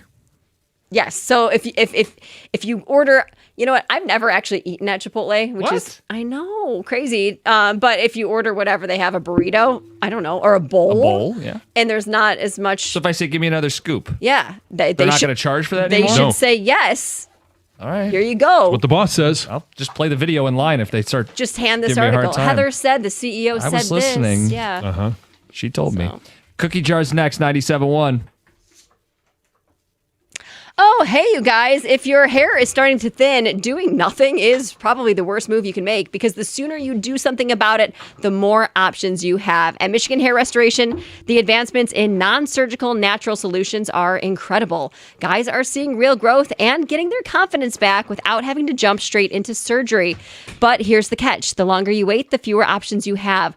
Early action is everything. That's why so many Detroit area men trust Dr. Berkowitz. He's a board-certified surgeon with over 30 years of experience, and Dr. B's entire team is right here with you before, during, and after for follow-up care. Now, Dr. B trusted this process enough to have it done himself. He's also performed it on his own son, and that tells you everything.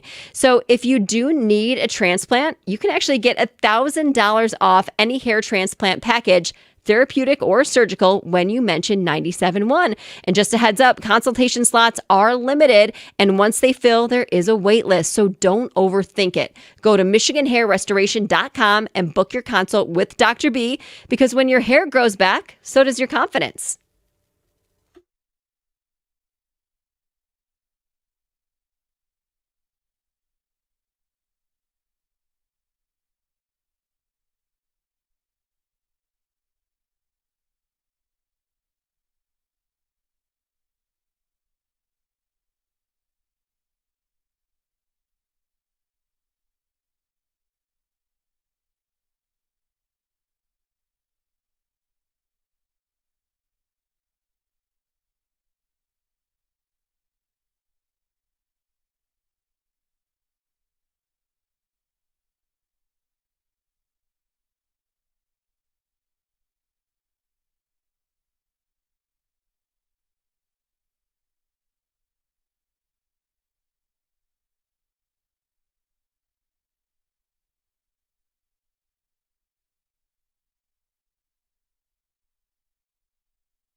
Hey, you want to watch everything that's going on in basketball right now? We got some great moments. Why not head out to Vegas and Stadium Swim, located at Circle Resort and Casino.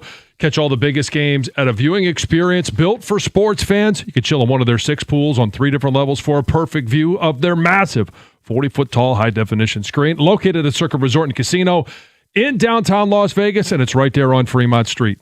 Stadium Swim. Book your spot today at circlelasvegas.com.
I got to tell you, it's tempting.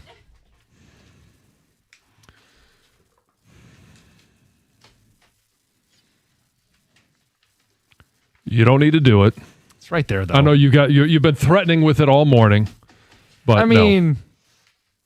You could feel however you want. You know, if you believe that this series is over, right? You're so chesty that you think there's no chance Cleveland has any move. You could feel that way. You could pronounce it to the world. You just don't need to hit the button because that affects the rest of us. Yeah. Are you gone Monday? I am. Monday and Tuesday. Maybe Yep. Stoney will let me push the button. He'll let you do anything. Yeah. No guardrails on Monday's show. Hey, if they're up 3-0, I'm telling you, man, he and I might be discoing. The next boundary Stoney sets will be his first. There is that possibility. He probably still owns some disco stuff. I would be shocked if he didn't. He doesn't throw away old T-shirts. He's probably got that. His I'll shoot him cocaine era outfits left. So bell bottoms. Yeah. If it's Saturday night, they're up 3-0, I'll shoot him a text. I am not when I am out of the office, I am not responsible for anything. It is the views and opinions of whoever's sitting in this chair or you. Fair. If they're up 3-0, I'll be with you. Great. Well, yeah, I would hope so. Look, I know you saw the Pistons themselves come back in an insurmountable situation, so you're hesitant to do it. Yeah. I get all that. We're watching them do everything they're supposed to do. And if they go into Cleveland and win on Saturday, they will have more than done what they're supposed to. They'll have choked this team out. This is what they do this time of year. Yeah. So, hey, that's 3 o'clock on Saturday. Some text coming in. Says, one good thing about Ohio, without question, they have better highways than us. Yeah, but their drivers suck. I'm not going to fight you on that. Without question, better highways. The best thing about Ohio is a bait shop called the Happy Hooker. Yes, that is on Route 2 going to Cedar Point. Yep. Text for the best TV mom, Lois Griffin. Are you a Family Guy fan? No. I didn't know that. I was looking around to see if somebody was going to give me a tip as to who that was. So I've noticed you don't watch South Park or Family Guy. No, the adult cartoon thing? No. Yeah, not Simpsons? No. Okay. No, Bart's annoying. American Dad? I don't know which one that is. It's like another cartoon. Yeah. Remember, John likes to have clean, fun, family values fun, like doing the wave at sporting events. Yeah. Or F Ohio. I'm okay with that one too. It's not quite clean. That's where I step over the line. All right then. Mm-hmm. Hey, lots of tributes coming into Pat Caputo. Yeah. And I imagine every show will touch on it. I think it broke during Mike and Rico's show yesterday, so I'm not sure if they'll, revisit it. But obviously everybody's thinking about Pat's family. Sure. And I feel like his family is not just his family, but like sports fans. Yeah, the extended family of the listenership and those that listen to him faithfully and religiously for 2 decades. I saw a lot of people saying it just won't be the same coming home from a Tiger baseball game. Yeah. Or like a late night after any of our teams playing, and there's Pat. Frank and honest conversation. Whoa. The Rieger impersonation of Pat Caputo is second to none. Part of it's just because it's Rieger doing it. Yeah. But it is absolutely second to none. Yeah, let me read to you what Rieger said yesterday, because he posted, as many people did, some tributes and thoughts. He said, so sad to hear about Pat Caputo. Worked with Pat forever. The book knew it all and was beloved on the radio and could be flat out hilarious. Everyone had their own whoa or okay. And I think he loved that. I enjoyed our conversations and arguments. Pat is a legend and was taken way too soon. He certainly was. Gator does a great Caputo. Oh. speaking of, maybe we'll get the Gators Caputo here in a moment. In tribute, yes. Gator, people swear by his Caputo. It may be better than Rieger's Caputo. Well, yeah, but a snack coming in, so we'll give you a second. Give him a second. It's all right. I do want to say real quick, happy Mother's Day to all the mothers out there. I don't think one day a year does it justice, but this is the one we have. We'll celebrate you guys. Thanks for all you do. And to my wife. I'll talk to her about that on Sunday, but her birthday is tomorrow, so happy birthday to her as well. Oh, wow. The daily It's a double. big weekend. Yeah. Yes. 2 birds, 1 stone.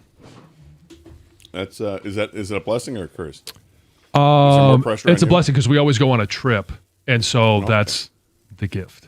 Where are you going? We're going down to Disney. Her and I and Teddy, and so we're gonna spend a couple of days down there. His first foray down to Orlando? Oh no, he's been He's a there seasoned multiple vet. times. Yeah. Oh, yes. Kid's been tall enough to ride on all the rides since he So was true. born. Yeah. Hey, make sure you get a flight back. Oh yeah, that Yeah. one's scheduled. Yeah, on a reputable airline as well. Little dig Those there. travel Nice. issues. Yeah. Getting out of Orlando. Yeah. What are you guys talking about? Well, obviously, deep dive into Game 2, look ahead to Game 3, but we're going to open the show talking about our colleague Pat and start with I ended up on the field of play with Pat and got humiliated once. We'll get to that story right out of the gate. That'll be great. Carson Anderson, 97.1.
All right, good morning, and welcome to the Carson Anderson program. Doug Karsh, Scott Anderson, Kang behind the glass. Look, we got a lot to get to today, but we're going to start off talking about the passing of our colleague, Pat Caputo, who was a Detroit media legend. And we knew he was battling, and we knew it was tough, and we knew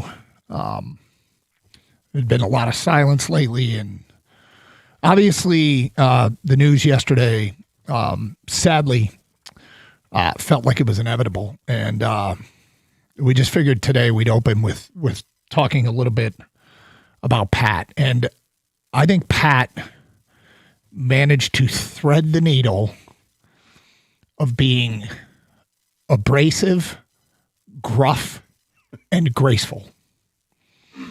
And I think everybody moving forward that I come across in life, their demeanor when it comes to gruffness will be measured against Pat Caputo. 100%. And his gruffness and abrasiveness was offset by his grace. And I'll give you a great example. One of the things I can't that I'm not a big fan of is when you just simply attack the source. You don't, whatever the source is saying, if they have an argument and you think they're wrong, rather than explain why you think they're wrong, you just say, well, that guy's an idiot. Okay. I'm not a big fan of that. If you think somebody is completely off base, tell me why they're off base, or why you think they're off base. And Pat attacked me on that in that way, but here's how he did it. And this is the one that really stood out. We were debating whether or not the Detroit Tigers should go after Carl Pavano, free agent pitcher. Wow, that's a long time ago. It was a long time ago. But Pat, who is as well schooled in the sport of baseball as anybody in the Detroit media, unbelievable, lapped the field. And I'm going toe-to-toe with Pat, okay, about Carl Pavano. And we go, it goes on for a while, and then Pat slows down, stops, and looks me dead in the eye and says, okay, and I'm going to do my Pat impression, and it pales in comparison to yours. But everybody does. That's the thing about Pat. And that's what makes him a legend and a one-of-a-kind is everybody has some sort of Pat impression, but he stops and he slows down. He goes, okay, look, I'm going to say something here. And I want to start with this. I respect you, okay? I really respect you. I think you're great at your job. Okay? But you have no idea what you're talking about.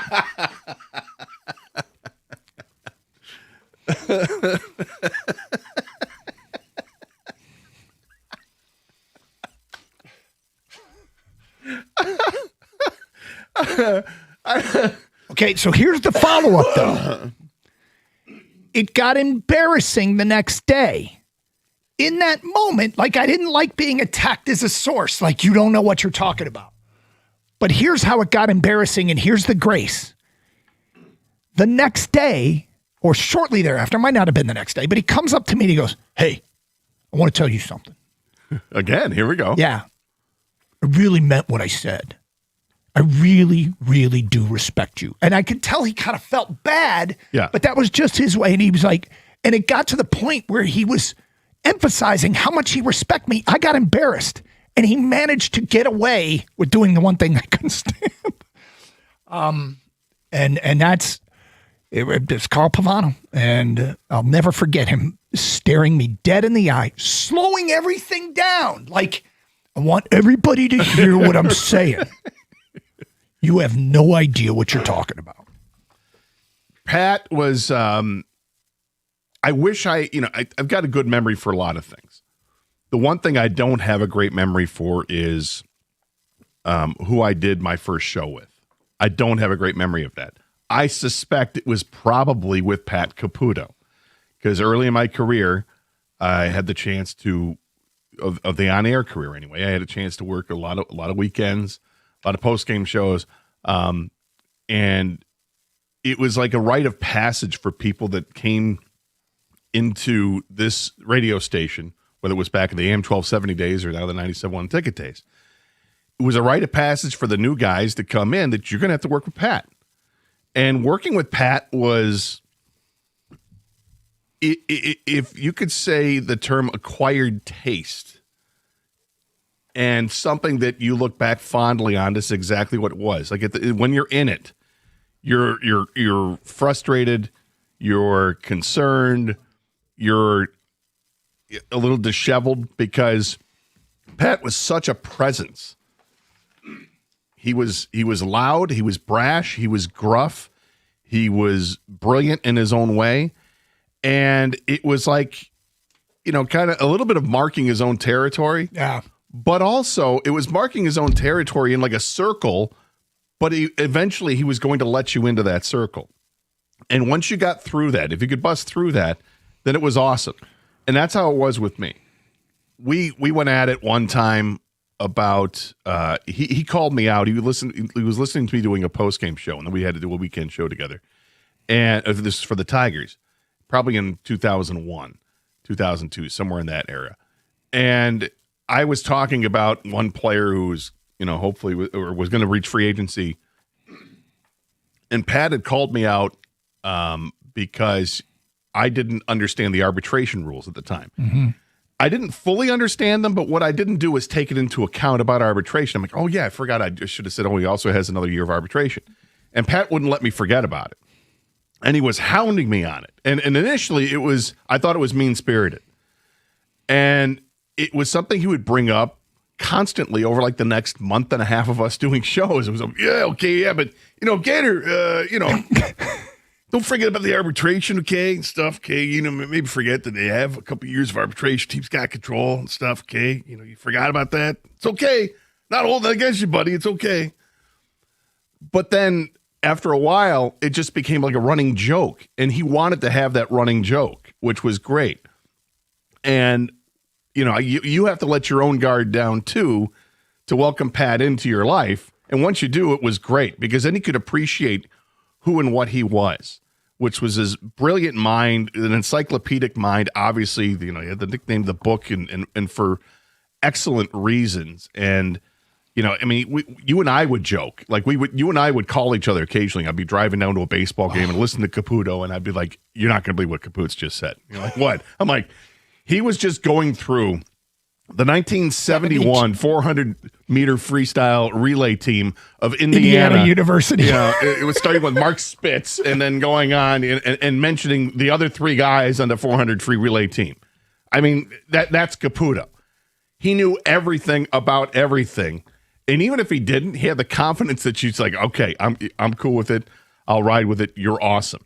And over the years, the friendship was just better and better. And every time, you got to see him, he had a smile on his face, and he had that laugh that was just, he loved to laugh. The last couple of years, when he would come into the building, we had rare Caputo sightings in the building for us, because Pat was typically a weekends and nights, yeah. But he would make it a point to come into the studio and say to us during a break, hey, love you guys, listen to the show the other day. Really, Gator, you made me laugh with saying this or that. Doug, you were spot on this. And, that's the reward of the friendship, is that it lasted all that time. It may start off rough, but in the end, you have nothing but fond memories about it. And, Pat was a classic, an absolute classic, and a conduit for everybody here at this radio station. The second you step foot in here, you got to work with Pat. And it ends up being a great experience if you let it. And he is going to be sorely missed for all the stories, all the impressions. He told me he loved it, not just mine, but everybody. Because everybody would call in, and you have to do a Pat because his voice is so damn distinctive. It was incredible, and people wanted to. And he was the bridge between the 68 Tiger fans and the 84 Tiger fans. Yeah. And when Pat started in media, not just with the Oakland Press, but he was also part of those early Tiger post-game shows they had on TV, or pregame shows they had on TV, right around that time of them winning the World Series in 84.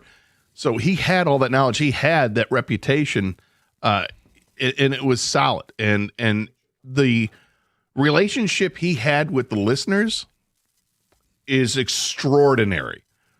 Those people that listened to Pat were the most loyal listeners that we have on the station.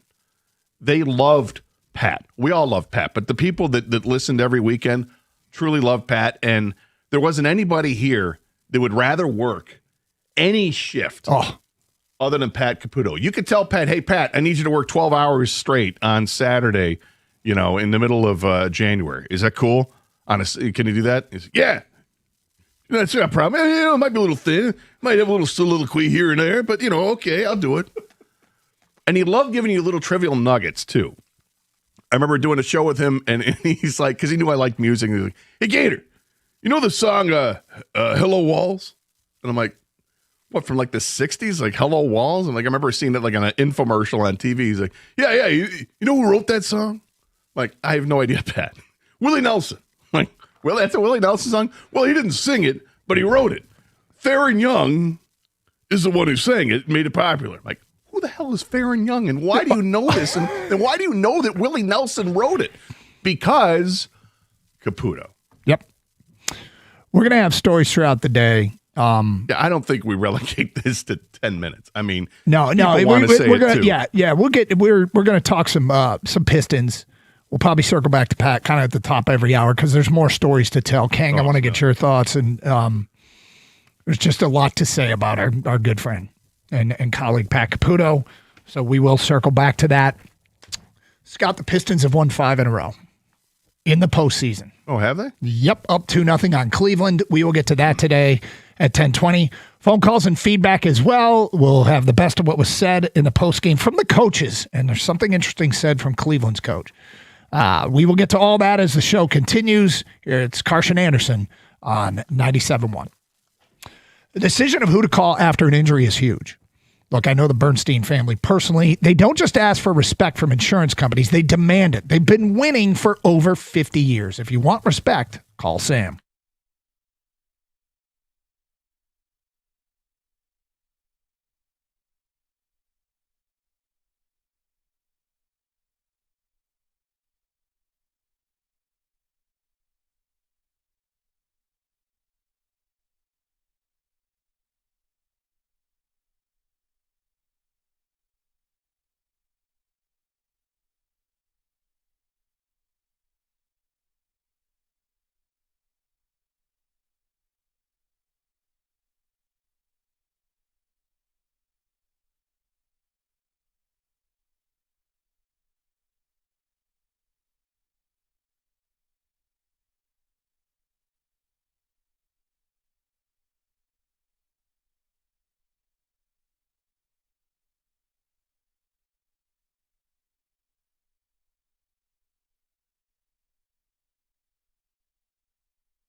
Okay, Scott Anderson, 97.1. We'll get back to some thoughts on the passing of our good friend and colleague, Pat Caputo, at 11. But, hey, Pistons win. They go up 2-0 over Cleveland. And the way these first two games have gone have been in many ways exactly the way we hoped they would go. It is a great start to the series. There is a long way to go. We expected a counterpunch from Donovan Mitchell last night, and we got it.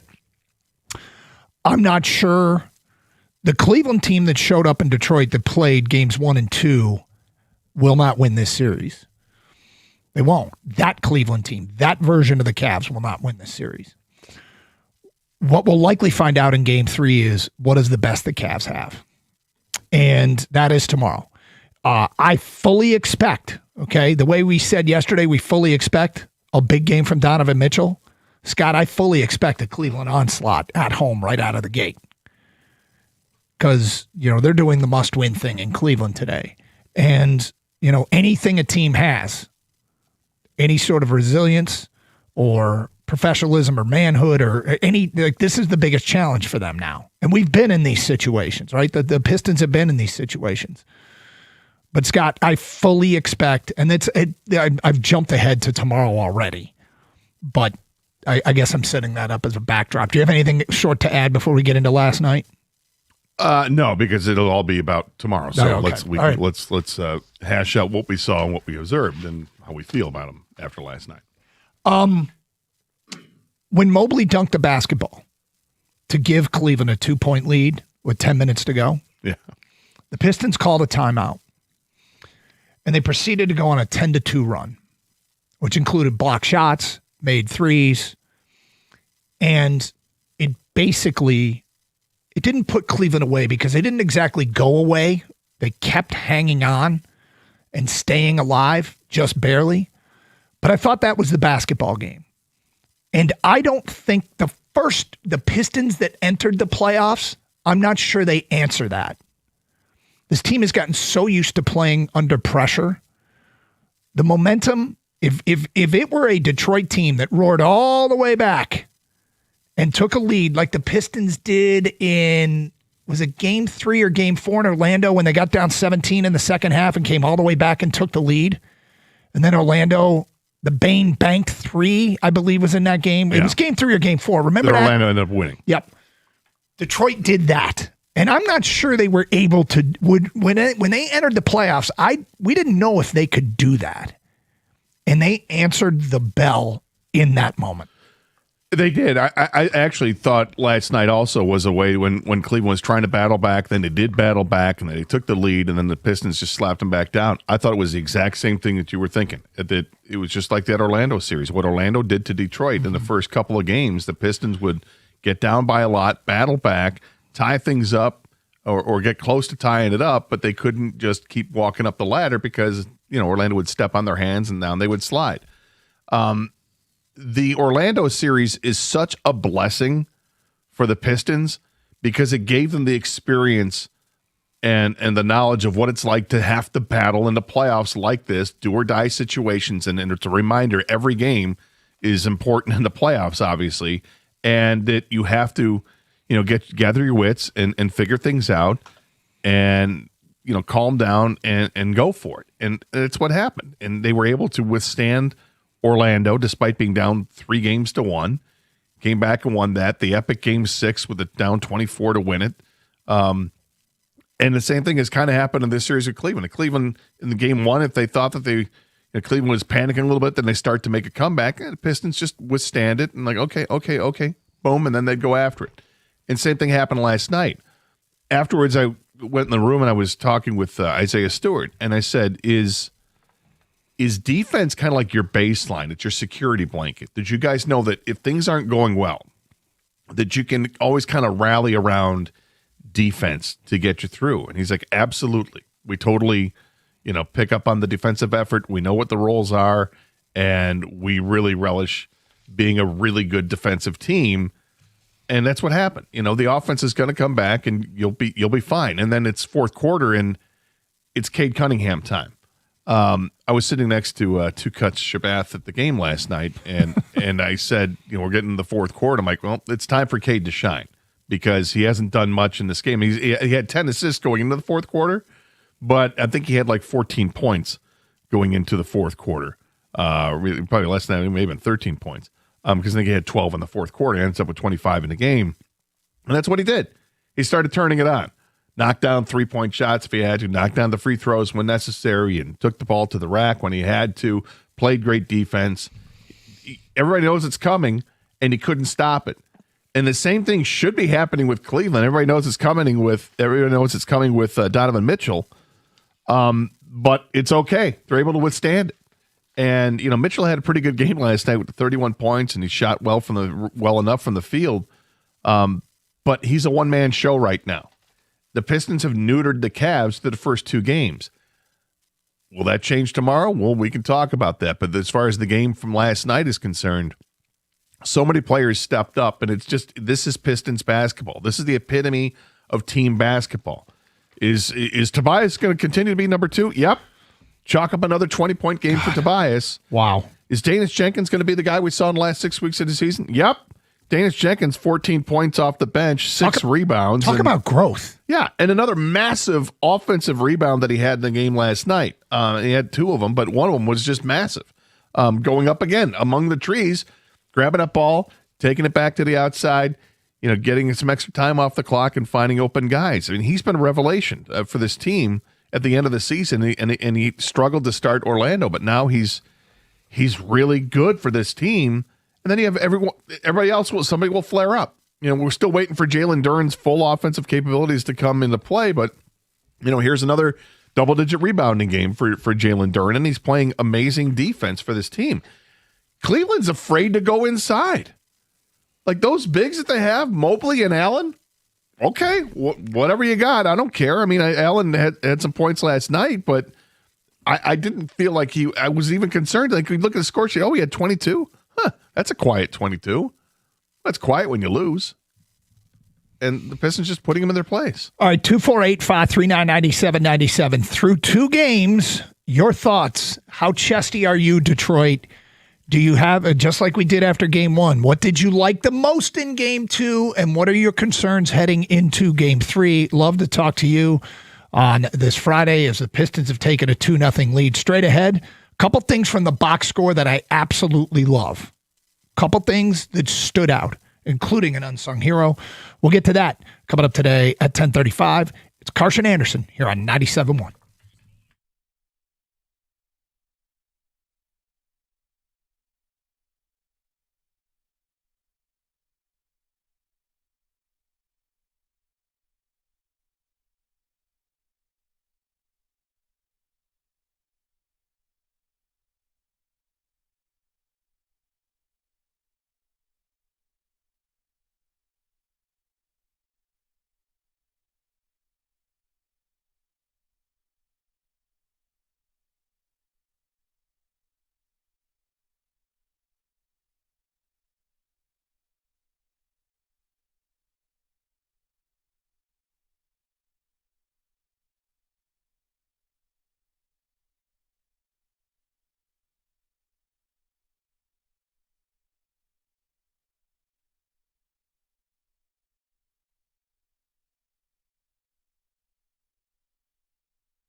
Before we get to our favorite things from the box score in the Pistons win to go up 2-0 on the Cleveland Cavaliers in the Eastern Conference semifinals, Kang, I want your overall thoughts on last night's game.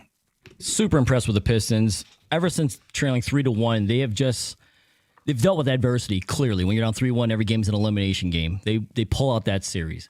Then you go into the Cleveland series, and basketball is a game of runs. It always happens both ways. You're up 11, the other team comes back with their 8-point run or whatever it is. The key is, how do you stop that run and how do you answer? And the Pistons answer every time, which is very impressive. It looks like the Pistons are a better team the first 2 games, but that hasn't guaranteed anything, because come the fourth quarter, guess what? Game 1, the Cavs tied it. Game 2, they took the lead in the fourth quarter. If you watched the first 3 quarters, you would have thought that would never happen, but this is playoff basketball. And how do you respond? The Pistons have a true superstar in Cade Cunningham. He's a closer. He's a guy you can lean on when it comes to fourth quarter and getting his team to take back the lead or take control of the game. And that's what I'm super impressed about what this team is. And then you pair the fact that Tobias Harris has become a legit secondary scorer. And what I mean by that is just not the second guy who leads the team and, second most points on the team. He's a guy that can dump the ball down in the post, or he can hit a 3. He can make a bucket when you need a bucket that's not involving Cade Cunningham. And that's so impressive with this team right now, especially when Jalen Duren's not averaging what he averaged during the regular season. And then you get contributions from everybody else. That's Piston basketball. They play as a team. They win as a team. They're more effective when everyone is involved, and that's what happens. So very impressed with what they're doing. And I expect a fight from Cleveland come Game 3 tomorrow. And then, like I said, it's how the Pistons respond, because the Cavs crowd is going to be hyped. They're going to come out and try to punch you in the face first, weather that storm, and then, continue with what got you here. And it's a game of runs. Like I said, get your run back. You'll get yours. You got to stop their runs. And by the way, James Harden didn't look necessarily great in the first series, but this is the opposite of Benjamin Button, Gator. I felt like he's aged 5 years in the last 2 games. Like, what is going on with him? He don't look 36. He looks 46. I think it's both games he's had more turnovers than field goals.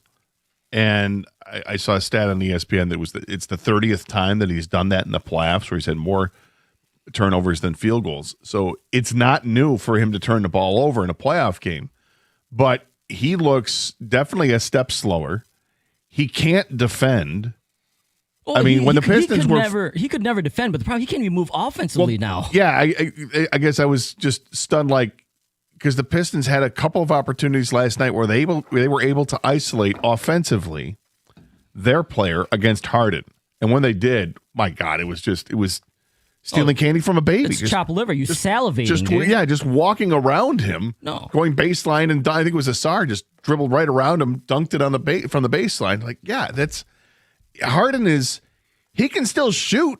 He's still dangerous, and he's fast becoming, and may have overtaken Strus as the most annoying player on the Cavs after last night's performance, with all the foul baiting that was going on, and the fake tough guy thing that he's throwing out there. He's trying to intimidate the Pistons, and it ain't happening.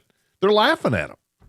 I'm not intimidated by you. Get out of here. No, when other teams target Duncan Robinson, that's what the Pistons should be doing with James Harden. That's the target. That's the matchup you want. Go after him. Okay, so there's a whole bunch from the box score that I love, and you guys have just brought up Harden, so I'm going to start there. I want to start there. Ask yourself, how many points, how many baskets did Ron Holland have last night? Because it felt like Ron Holland made his presence felt. Right? Would everybody agree? You felt Ron Holland impacted that game last night. The few minutes he's on the floor, I thought he was impactful defensively for sure. I think he had maybe 1 basket. He had none. None? He didn't score. But we talk about critical moments in the game. He almost took the roof off the place if he had knocked down to 3. Yes. Critical moments of the game.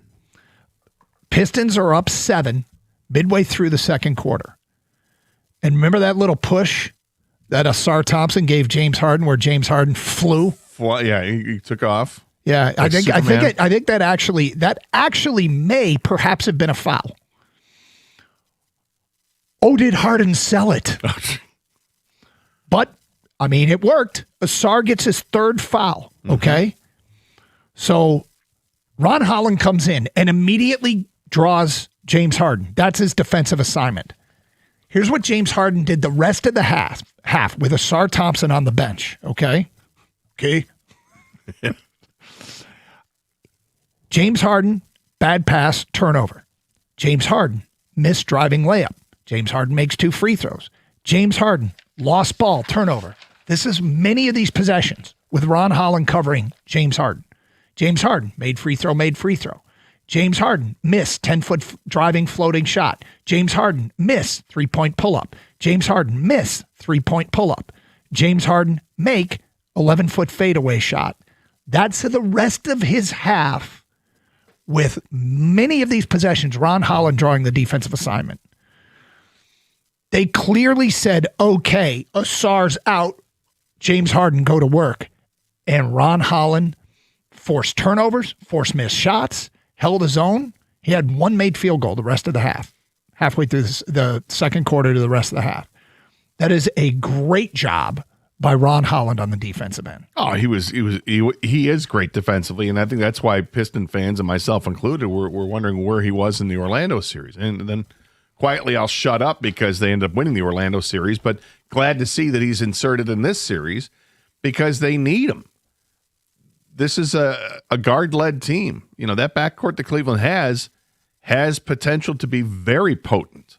We know what Mitchell already is. Mm-hmm. And my God, Mitchell is so lightning quick, and he's also got some sneaky size to him, but he is lightning quick. I thought literally when Tobias went down with the ankle injury, I'm like, did he really just break his ankles with the crossover dribble on Tobias? Because he was just spectacular. But they were able to withstand all that, and it's this team buying into the defensive side of the ball that is very familiar with Piston fans over the last 37 years of basketball. This is what they do. When they put the brand on defense, they win. And here's the disclaimer, okay? Because this disclaimer is important. It may still work out. This series is not over. No, it's not. There is a long way to go here. And as I said, the version of the Cavs that play game 1 and game 2 is not winning this series. We're going to get a different version of the Cavs when they go home. There's no question in my mind. And if it doesn't work out, I went back and looked because we get a lot of complaints about the trade deadline. And everyone to a media website claimed that a big winner at the trade deadline was Cleveland because they got James Harden. And this morning on Get Up, Mike Greenberg asked Jay Will, hey, this was a big move at the trade deadline. How's it working out? And Jay Will said, not that well. 9 games in the postseason, James Harden, 52 field goals, 47 turnovers. And this was listed, some websites, ESPN, the number 1 winner move was the Cavs. The Ringer, Cavs. Yahoo, Cavs. All of them. Everybody said this was the kind of trade deadline move that'll make a difference. Well, because they were the only team that went out and got a player of serious substance, at least on paper. But he's exposed for being a step slow and a day late. Yeah, and look, sometimes the best trade deadline moves are the ones you don't make. And I don't know what the future holds. And we always talk about it's a hot topic in Detroit is trade deadline moves. This could be a stark reminder that trade deadline moves aren't a panacea. They aren't the medicine that cures all your ills. This was a big move. This was a winner move. And so far, it's not working. But like I said, I can't emphasize enough. There's a lot of basketball to be played. I think James Harden's frustration is starting to show because he's out there trying to pick fights. He gets him to a couple of Pistons. I think it was both Holland and Asar who had he's elbowing, pushing after the whistle.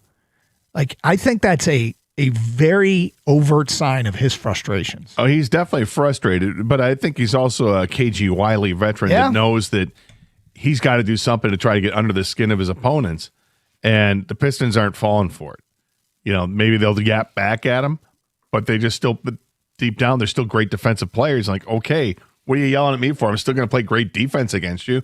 Maybe I'm not that gifted offense. I don't have this 18-foot jump shot in my back pocket. Don't need it, dude. I just got to stop you. That's what I got to do for my team.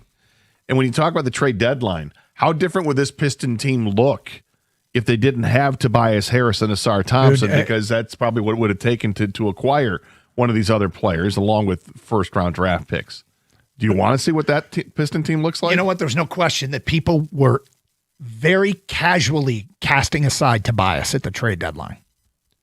And we talked about his influence on this team, his veteran presence, and it was very dismissive, the way people treated that. And look, these aren't victory laps. There's a long way to go. There's a long way to go. I get afraid that this is going to be interpreted as victory laps. But do you remember everybody was, because the only way to make salaries match was ship out Tobias, and because he's an expiring contract. It was such an afterthought. So what? Yeah, and at the time, one of the big reasons that we would cite, because it's what other people would cite too, the reporters, is they wouldn't want to trade Tobias because he means so much to the team in the locker room. Mm-hmm. And people are like, well, it doesn't matter, or whatever. There's chemistry. You can find chemistry with other players, and maybe you can. But what they know is that they love Tobias. They loved him before the playoffs started, and they're loving him now. I mean, was it 6 straight games now where he's got 20 points in the playoffs? He's been fantastic. 6 or for this 7? team. It's 7, right? I don't know. I think it might be 7. Yeah, it's 7. Is it 7? Right. Sorry, 5 game. against Orlando, right. And now we got 2 here. He's been amazing for this team. Everybody in the always playoffs. said he was a postseason performer. Well, that's one of the reasons why, though, at the trade deadline, his name was mentioned, too. Yep. The number one reason was his contract. It was just obvious. You had to match salaries. He had expiring contract, huge number.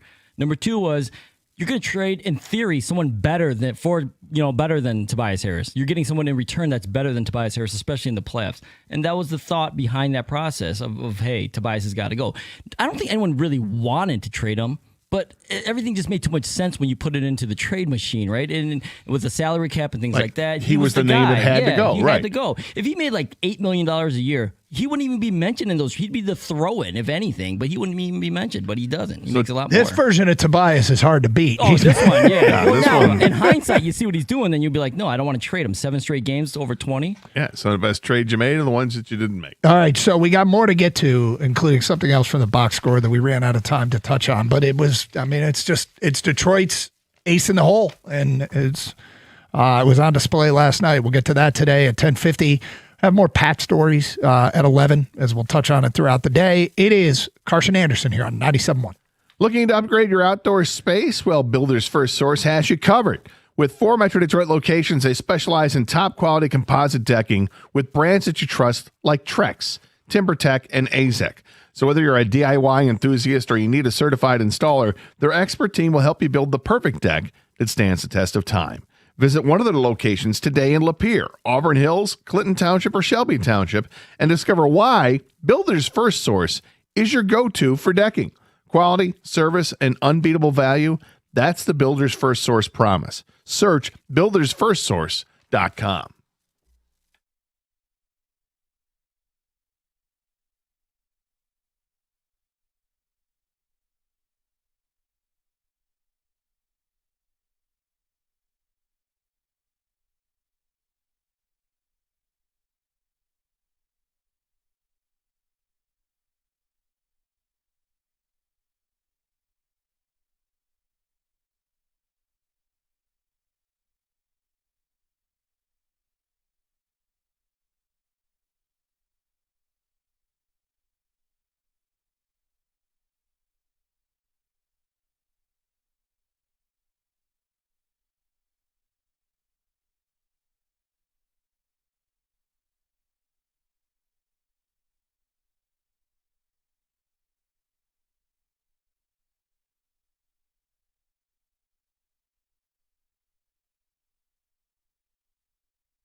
All right, stuff from the box score that we loved. We talked about Ron Holland and his impact. I mean, what we glossed over was Asar and his impact on James Harden, which was obvious in many ways. But we brought up what Ron Holland did because when Asar picked up his third foul halfway through the second quarter, we listed what James Harden did the rest of the quarter, which was minimal. Bunch of turnovers and missed shots. And it was Ron Holland coming off the bench and locking him up and doing a great job on the defensive end. Asar was once again amazing on the defensive end. He's just so much fun to watch because he's always in attack mode. Always in attack mode on the defensive end of the floor. But the other thing that you brought up that is Captain Obvious, but I don't know if we could talk about it enough. Through 3 quarters last night, Cade Cunningham had 13 points. And 10 assists. 10 assists is great, okay? 13 points. And he has opened the playoffs with, I think it's 15 straight games of 20-plus or more. And, he's halfway to the NBA record for consecutive games with 20-plus points. He's the leading scorer in the NBA playoffs this year, over 30 points a game. And what did he do in the fourth quarter? 12 points. 3 of 4 from 3. And I'm watching the game and I'm going, okay, it's a lot like game 1. Other people are picking it up on the offensive end. Cade's not having his typical great offensive night. How do they find a way to win this game? Others can do it. We saw it in game 1. This isn't a major concern. Perhaps it used to be. And I asked myself, if this game gets close, who do I want? Do I still want the ball in Cade's hands? Even if he doesn't break this trend, even if it's, back-to-back games with offensive struggles, and if it comes down to a big possession and Cade hasn't broken out of this offensive shooting slump or whatever you want to call it. I don't even know if it's that big a deal, but I'm like, yeah, I still want Cade with the ball in his hands. That dagger 3 he hit. Oh, it was great. And I want the ball in his hands too. And it was interesting. At one point, there were like 30 seconds left and they've got this lead and you just want to extend it. Cleveland's going to foul. And it was as if the Pistons didn't care. They inbounded the ball and immediately gave it to Duren. And go ahead, foul Duren. Foul Duren, yeah. We're going to put him on the line. He's 75% shooter. And I'm like, why? And they have these other options. Why doesn't Danis come over? Why isn't Duncan Robinson coming over? Where's Cade? Why don't they get one of those 3? Didn't matter. Jalen Duren can knock down the free throws, and he did. Something I'm looking at my notes, Doug, and each quarter there's a note about Danis Jenkins. You made notes. It was something that just showed up. Like in the first quarter, he had an amazing dunk in the first quarter that lit the crowd on fire. Everybody was loving it. The second quarter is where he had that ridiculous rebound that should never have happened, but he got it. And I said he's rebounding, he's scoring, and he's leading, and he's confident. The third quarter, he had another buzzer beater. It was a buzzer beater. The buzzer beaters at the end of the course. Now, obviously, Cleveland had one at halftime. Yeah, and Asar almost had one. But the way that Detroit, not at the end of a period, but yeah, this is 4 in the last 3 games. A 3-pointer at the buzzer, many contested. That really, these are boosts of adrenaline for your team. So those are the 3-quarter notes, and the other one in the third quarter I had listed like scoring totals for players, and Danis Jenkins had 14 points after 3 quarters. So the note in the fourth quarter is he deferred. I don't have to be the guy anymore. This is Cade's quarter. He's the leader of this team. You go out and get it done, and Cade did, and he had the 12 points in the fourth quarter, and the rest is history. Danis Jenkins finished with 14 points and 6 rebounds, 4 assists, only 1 turnover. He has been fantastic with his assist to turnover ratio throughout the playoffs. He is after the beginning of the Orlando series. He's exactly the guard that they need. He's not going to. You don't expect him to go off for 25 or 30, although I suppose he's capable of it. But he's going to give you the tough baskets here and there. He's taking the pressure and some of the workload off of Cade Cunningham, as are a lot of players. He's just been fun to watch and grow for a guy who was undrafted, went from Mr. 2-week contract or whatever it was, and now he gets his contract with the Pistons, and now he's a staple on this team. Well, he has been, right? There's through 2 games, he certainly has been all of that. He's got to keep it up. There was some question going into this series about, Cleveland has our guy off the bench. They got Dennis Schroeder, and that's tough because he was so good for Detroit in that role. And we said, well, and this is before the series started, we said, well, Detroit's going to counter with Danis, and is Danis going to be able to do it? And he's done it so far in this series. He's got to keep it up. He's gotten better and better. Game 5 against Orlando, he had 6 points. Game 6, he had 7. Game 7, he had 16 points. He had 12 points against Cleveland. Game 1, 14 points against Cleveland in Game 2. He exudes confidence. Afterwards last night, he was asked about, teams didn't know who you were. It kind of came out of nowhere, and now they've got film on you. Are you expecting teams to ramp it up against you and that you're going to have to adjust to what they're going to do to you? It's kind of like baseball. Once the book comes out on you, you got to figure a way to – they know that you can't hit the curve. Okay, you got to learn to hit the curve. And Danis Jenkins' response to that was, I feel like there isn't anybody in the league that can keep up with my speed. I thought that was so funny. I thought that was so funny. And he's not laughing about it. It's Kang's line. He thinks he's Allen Iverson. Yeah, I've said this during the regular season. He thinks he plays with a confidence like he's the number 1 overall pick. I came out of Georgetown. My name is Allen Iverson. I don't practice. What are we talking about practice for? That's the way Jenkins plays all the time. Now, but you nailed it, Doug. Yeah, the last 3 games, Jenkins has been great. Let's not forget about the first part of the Orlando series. We're like, oh my God, this is a G League player. And that's the difference between real players and flash up hand type players. Consistency. Can he keep this going? All right, at least through this playoff, because that's what we're worried about right now. And then beyond that for next year, if he's that guy off the bench, that secondary ball handler, the guy that can spell Cade, the guy who can run the offense, hell yeah, that's what we want. But consistency is the key, and we'll see if he can keep this up. He sure looks like the person that was dropped in the country boy was dropped in the middle of New York City for the first time. You're like, oh, I don't know what I'm doing here. The bright lights and the loud noises, the massive crowds, you don't know what you're doing. And then you get used to it, and then you calm down, the heartbeat relaxes, and you realize, I'm good here. This is where I belong here. And I think that's kind of what's happened to him in the playoffs is he didn't know. He doesn't know what playoff basketball is. He does now. The entire team knows now. They're all bustling with confidence and bursting with confidence because of what happened with Orlando. Also, though, like we talked about Orlando, the struggles they had, and none of us saw that type of struggle coming, but we also acknowledged that was maybe a bad matchup for the Pistons, and the Cavs may be a better matchup. Dean Wade is like Timo Franz Wagner. Like this guy should not stop Cade Cunningham or anyone on the Pistons. Are you kidding me? And they don't have Apollo down low. Evan Mobley would be the close thing to them, and he had 1 rebound last night. They need more out of Mobley. It's shocking how weak Mobley is through the first 2 games of the series, and he is a guy I would expect that he's going to up his game because he's got the ability to shoot from beyond the arc, and he was passing those shots up. He's like, I'm not taking the shot. He has no confidence, at least in the game last night. I think it'll be different tomorrow night, but I think you're right on Mobley. And can we talk about Strus for just a second? I know you were going to. Dude, the foul baiting that he tried back-to-back plays. He got the call on the one where, he's battling through the screen or he's setting the screen. I think he tripped on his own guy, by the way. Dude, falls down and then dives to the floor and gets the call, and everybody's like, that's not a foul. The whole crowd knows it. The replays show it. And then they inbound the ball because it's not a shooting foul. And he does the exact same thing. And same thing. And the official's like, well, we're not calling it this time because fool me once, shame on me. Fool me twice, shame on you.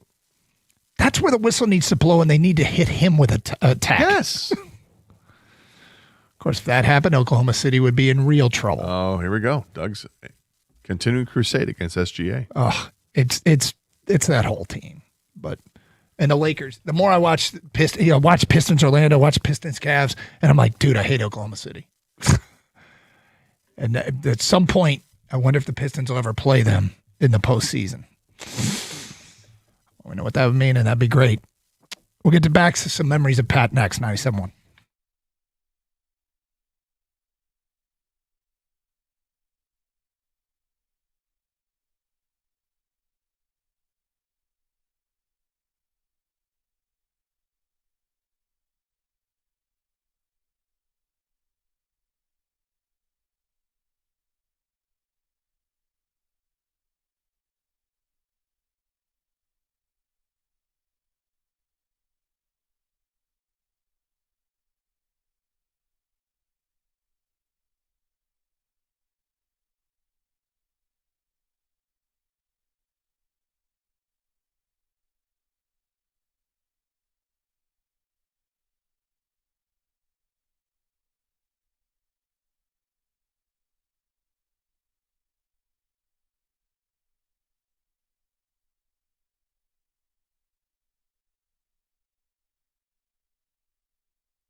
Brought to you by Victor's Home Solutions. The Tigers hope to pick up a win and right the ship tonight as they start a 6-game road trip in the middle of a 3-game losing streak. Cater Montero takes the bump this evening with Detroit 2 games below 500 and the Kansas City Royals only 1 game behind them. First pitch between those two can be heard here on 97.1 at 7:40 tonight. Pregame at 7:15. With the Pistons win last night, they're up 2-0 on the Cavs and will look to make it 3 tomorrow when they tip off from the Rocket Center in Cleveland at 3 o'clock. We'll have the pregame show here on 97.1 at 2:35 leading into the game. Tonight in the association, the Knicks will try to put a stranglehold on their series with the Sixers at 7 o'clock as they already lead it 2-0. Earlier in the week, Yahoo Sports reported that up to almost 60% of tickets purchased for that game in Philly were from New York and New Jersey billing addresses. This after Joel Embiid pleaded with Sixers fans not to sell their home tickets. It looks like that didn't work out too well, as Yahoo said only about 15% of tickets were Metro Philly addresses. In the West tonight, the Spurs and Timberwolves will break their 1-1 tie tonight at 9:30. San Antonio blasted Minnesota in Game 2 on Wednesday after suffering an upset loss in Game 1. That game tips at 9:30 tonight. On the ice this evening, we have a pair of games. Montreal and Buffalo skate at 7 o'clock after Buffalo took Game 1 in that series on Wednesday. That same night, the Anaheim Ducks tied their series with Vegas 1-1. Tonight, those two teams meet at 9:30. At the Corwell Health Sports Desk, I'm Brendan Shabath. For more, go to 97.1theticket or Odyssey.com.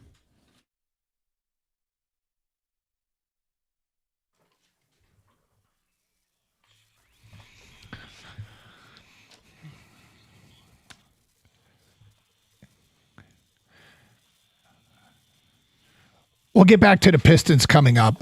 Throughout the day, we're going to just stop and pause and remember our colleague, Pat Caputo, who passed away yesterday after a battle with pancreatic cancer. And you and I have both reached out to him individually over the last few weeks and months. And, he fired back about how much all the nice things people around Metro Detroit were saying about Pat Caputo. And there's so many stories. We just are going to compartmentalize them and tell them throughout the day and then get back to what is obviously a huge story in Detroit with the Pistons, but certainly we're going to miss Pat. Loved him, and he was as unique as they come, one of a kind. And it's amazing that I don't suspect that there'll be very many Karsh impressions when it's all said and done. Everybody has a Pat impression. Everybody. I mean, he had such a distinct and unique way about him. Kang, I want to get to you and Kenny behind the glass. Gator and I shared some stories to open up the show. Your memories and thoughts and interactions with Pat. Yeah, Pat, you just said Pat was of one of a kind. And I know you guys both share like sports stories. I'm going to share a different kind of story instead. Knowing Pat and working with Pat for the last 20 years or so, we found out one day we worked out at the same gym. We just happened to be at the gym at the same time. I look over, I'm like, there's Caputo. Caputo comes, sees me, comes across the gym, says, "Rock me, G." You know what I mean? It's like, I give him the "rock me, G." You know, that's. By the way, bad Caputo impressions are still good ones. Yes, 100%. So I rock him, and he goes, "See all these weights over here?" I'm like, "Yeah." He's like, "You want to see me lift them all?" And I swear to God, this is true. And it was one of those machines where you put the you put the little lever in, and it it's not like you put the weights. pin in. Yeah, the pin. It's yeah. machines. Yeah. Yep. Mm-hmm. He literally said, I will lift all these weights if you want to see me. I'm like, I definitely want to see you do it. Yes, I do. So he I don't want you to have a hernia doing it, but I want to see it happen. This is years ago, right? Many years ago. And so he sat down, he lifted it, and I'm like, very impressive, Pat. Very impressive. So that's Pat, man. He was great. Like, he was hilarious. People don't know how funny he was. Like, he was hilarious, so and he knew he was having fun too, but he also knew he was bragging a little bit because you know how Pat was. Yeah. Oh, did you get a double off Steve Howe, Pat? Because you brought it up every once in a while. A great high school athlete, all that stuff, but still strong as a bull later in life. And so that was one of my favorite Pat stories. That's Pat, man. It's genuine. It's so funny you say that because I was sitting in Jimmy's office today, and Jimmy said, "Here's Pat in his 60s, walking around the building, giving the aura like, I can still kick your ass." He always had that sort of aura about him, like, don't test me. Yeah, well, Pat was the guy who would tell you, if I wanted to, I could pick up a golf club. I could still probably shoot, scratch golf. Like, I shot a 104 at U of M, and Pat came up to me and said, "Dude, I could kick the ball around U of M at less than 104. And he was serious. Yes. He was serious about it. The Steve Howe story is great. He went to Tigers fantasy camp. I don't know how many, like 5 years ago, I think he went to fantasy camp. Within the last 10 years, anyway. And at the end of fantasy camp, it was built up. He was going to have a chance to face off against Dan Petrie. And Pat was so excited to do it. And yet also he was, I hit him pretty good, but, I had to dial it back a little bit because I didn't want to embarrass him. He had to dial it back. And it's part of it's bragging. The other part is he's, in jest, cheek, right? yeah. But it was, I think Dan Miller put it best from Fox 2 yesterday with a tweet. Pat was one of one. Mm-hmm. Like, you break the mold with Pat. Kenny, your interactions and memories of Pat? I'll keep it quick and brief and to the point, but there's two things that I had to say about Pat. One was there was a time where I was working weekends and overnights as a board op, and I won't say the name of the program. I won't do that, but there's a paid program that came on before him, and he walks into the control room and he goes, "Have you ever seen a bunch of 4 more slap bleeps than these guys?"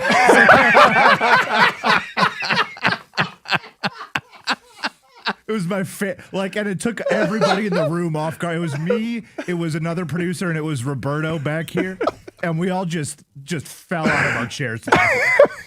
And then the other one, and this is more on a sincere note, is he was the first guy that actually, as a board op, let me on the air talk about hockey and because he knew that I was a big Wings guy. He knew I was a big hockey guy. Mm-hmm. He was the first guy that actually gave me a shot to, speak on a microphone on a real, radio show in Metro Detroit. So I'm indebted to him for that, and he's a fantastic human being, and he helped my career immensely. So shout out Pat Caputo. Nobody wanted to have a conversation more than Pat. Yes. Somebody on Twitch had put a post up about an hour ago, and I think I read it to you off the air, and it was spot on. Pat, when he was talking to listeners, he would let you talk. He would talk to the listeners for like 10 minutes. Mm-hmm. Like, we kind of have these hard and fast rules with, how long we're supposed to talk to the callers. Yep. But on the weekends, relax a little bit. With Pat didn't care. He's like, no, I'm talking to this person that we're both having a conversation here. We're going to get to the bottom. And at the end of it, it's going to be like, hey, thanks for calling. Well, thanks for taking the call. It's like all of it. They could go on for 10 minutes. And you would drive around on a Saturday listening to him on the air, and you would experience that. And it was just a familiar, cozy kind of, warm hug of a feeling of listening to Pat talk baseball in particular. So at the end of the morning show, I mentioned that I ended up on the field of play with Pat. Yeah. And it was the CCHA media hockey game. This is probably 12, 15 years ago now. Well, CCHA, isn't it? Yeah, right. And they had a media hockey game down at the Joe. It was awesome. And so, a bunch of us would get out there and skate. And I was skating against Pat, and the puck went into the corner. And so I went into the corner, and, I'm not a huge guy, but I'm not a small guy. You're 6'4". Pat went into the corner as well. And we ran into each other, and I felt like I hit a door. And I went down on my ass. Pat picked up the puck, and I'm laying on the ice in the corner at the Joe, and I can hear him laughing as he skates away. And I know I can almost guarantee. We never really talked about it. I guess we did a little bit, but I can guarantee in my mind, Pat was like, I'm taking his ass out. And I can guarantee he was going to, he always was just, hey, I'm still an athlete, yo. I can still play. And in that particular instance, he took me out. And another story from that game, I won't mention who, but he was skating around pretty physical, and a member of the media took a swing at him with their stick. Uh-oh. Shouldn't do that. No, he shouldn't. But Pat was a physical hockey player.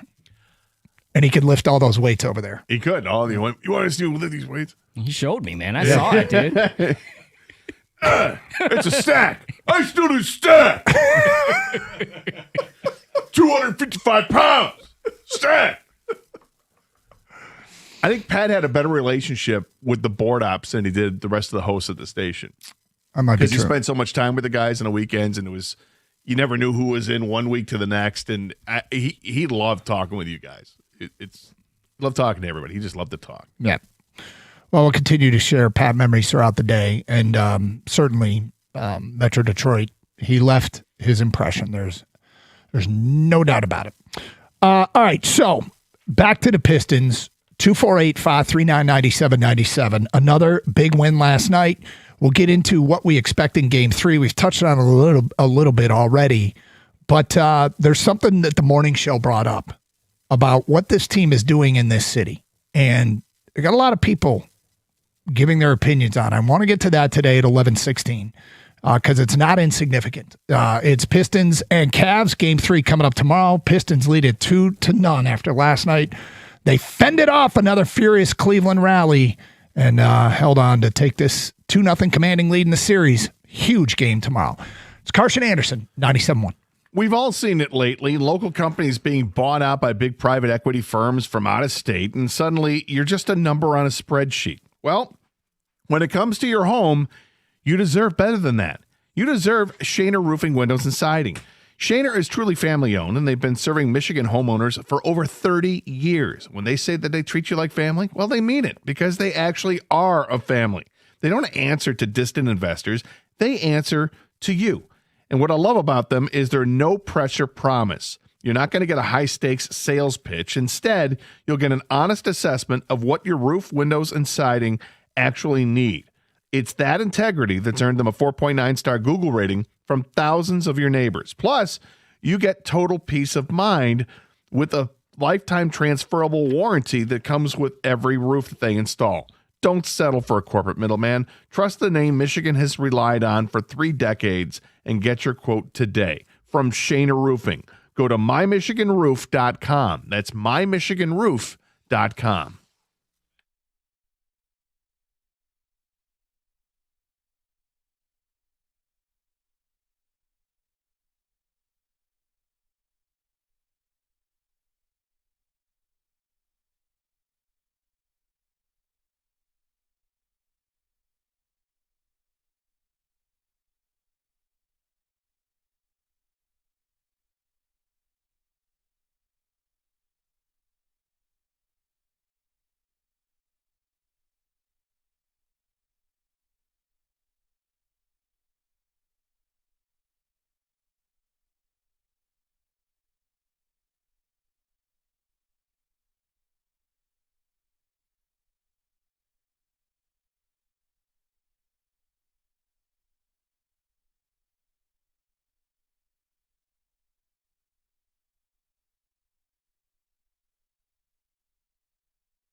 Feedback coming into the Carson Anderson inbox from an unnamed texter. I think the biggest X factor in this series will be JB Bickerstaff. The Cavs let him go for Atkinson, and he has most to prove and wants to sweep to embarrass them back. Do I think that could be a factor? Yeah. Yeah, I mean, if you're JB, like every once in a while, JB, a little bit of spice comes out. Yeah, and he was asked about this a couple days ago about, does this play in your mind at all, getting revenge on Cleveland? That's the team. And it was a quick and kind of short, no. We're not about that. And yet, I don't believe that. No. I hope it is. I hope it's a fire that burns in him, so it gives an edge, and that the team recognizes it too, and the team wants to do it for JB. Cade Cunningham is now the face of Detroit. So impressive on and off the court. That's from Dave in Bancroft. Yeah, he's a superstar who acts like Barry Sanders. He's not a big, like Donovan Mitchell made that three last night, and the TV cutaway of him pumping his fist and screaming. Cade doesn't do a lot of that. He goes about his business. Like, that's what I've been here before, and I'm going to do this. And let the play. He lets his play speak for himself. Yeah, he's like, cool. I'm going to put up 12 in the fourth, and we're going to. A cool story, bro. Cool story, but I'm putting up 12 in the fourth. That's good for you. Pistons have to learn how to win like every championship team. Yep, there's no question. There's a long way to go. This is not a day for victory laps. It's very, very encouraging. But yeah, they've got to learn how to win. Like there are challenges with everything that you face. Now the challenge is being up 2-0 and everybody telling you you're going to win the series and probably feeling like we got this. You have to fight letting anything slip, which everybody says, but do you still have the same sense of urgency to make sure this opponent doesn't get back into this series?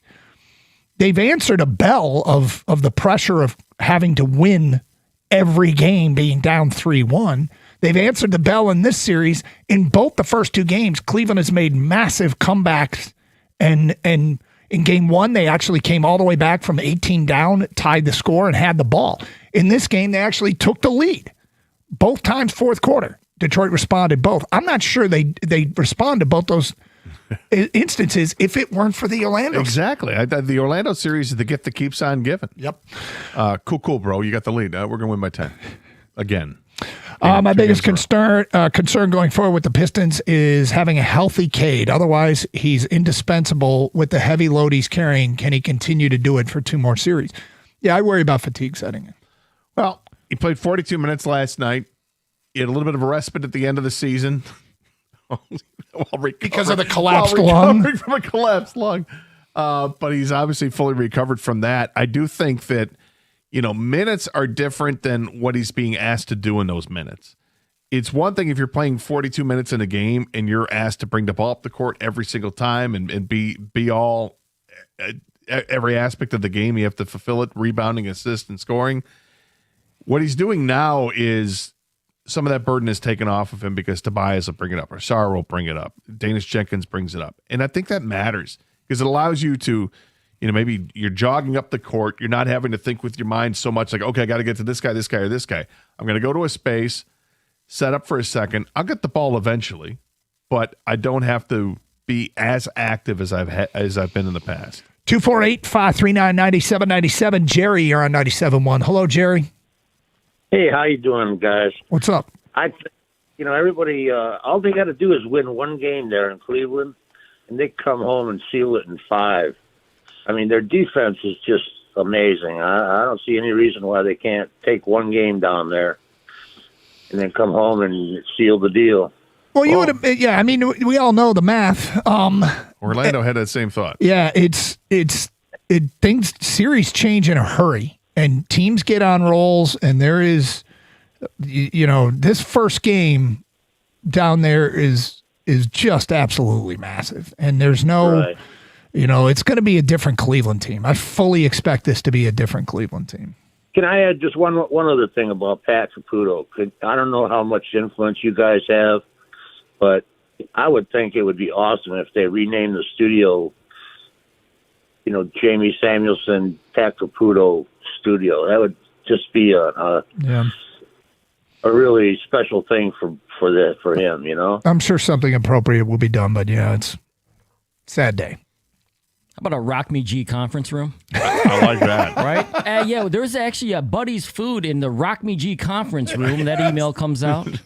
They've had Buddies for 6 straight days. Yeah, but it's in the Rock Me G. It's in the Rock Me G. I'm all about it. Let's go. And then you have to Rock Me G when you walk in. Yeah, exactly. He was always ready with a fist bump. Is there a door lock to this thing? No. You just got to fist bump the door, and then you can go in. Oh, okay. Okay, so Morning Show brought this up. Tom Milliken, the producer for the Morning Show, he's been around for a long time, okay? And he's got a lot of, he's really good finger on the pulse of this community and what's going on. And I guess we can test his theory here. He thinks the Pistons are in the process of essentially taking the city over. And what he means by that is not maybe becoming the number one sports team or whatever, but we've seen this happen at times in our career doing talk radio, where a team basically commands all 4 hours every day because it's all anybody's talking about. And we like to do the open line thing and open it up to all different fan bases and let the people dictate what's hot in Detroit, because whatever you're talking about amongst your friends out there is what we want to be talking about here. And so it's always good to have our finger on the pulse and listen to the audience.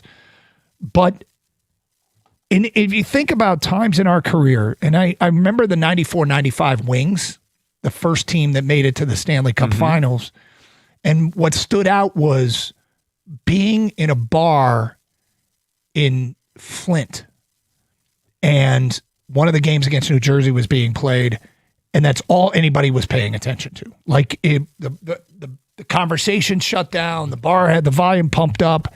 It had taken over this bar in Flint, and that wasn't happening for a ton of Red Wing games in areas that I was go to outside of Metro Detroit, but it was all anybody wanted to see. I was there with non-sports fans. That was all they wanted to see. And people were jumping on board, and that really lit the fuse on a great Wings run.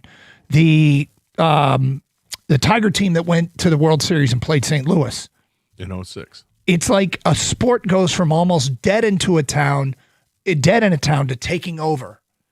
The 2006 Tigers were the same thing, where suddenly you're doing 4 hours of Tiger talk. And the Lions in 2023, the team that went to the NFC Championship game, all anybody wanted to talk about. And Tom's theory is he thinks the Pistons are in the process of doing it right now, which is, and really it's whether or not that's an accurate representation. Like, people are calling the Morning Show talking about why they love this Piston team as opposed to what they perceived the NBA product to be over the last decade. Because they do play different. Yeah. They do play different. They're not reliant on a three-point shot, and they play defense. Now, they have shot it well here.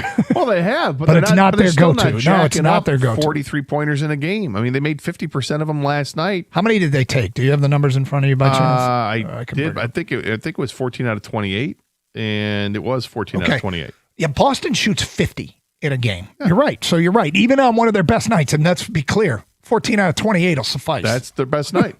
That's still 28 3-pointers, which is below the league average. Yeah. Do I think that they're taking over a little bit here? Yes, because the Red Wings have been collapsing every March for 4 straight years. Mm-hmm.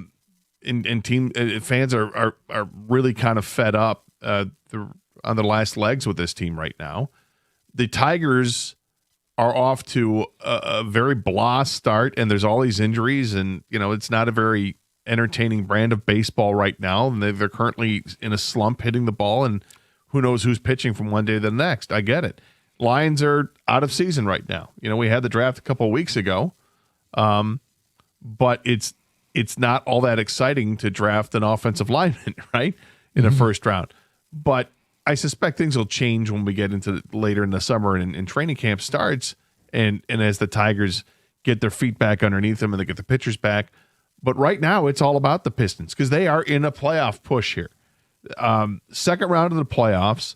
the improbable comeback against Orlando, I think, really re-energized the fan base about what the Pistons are.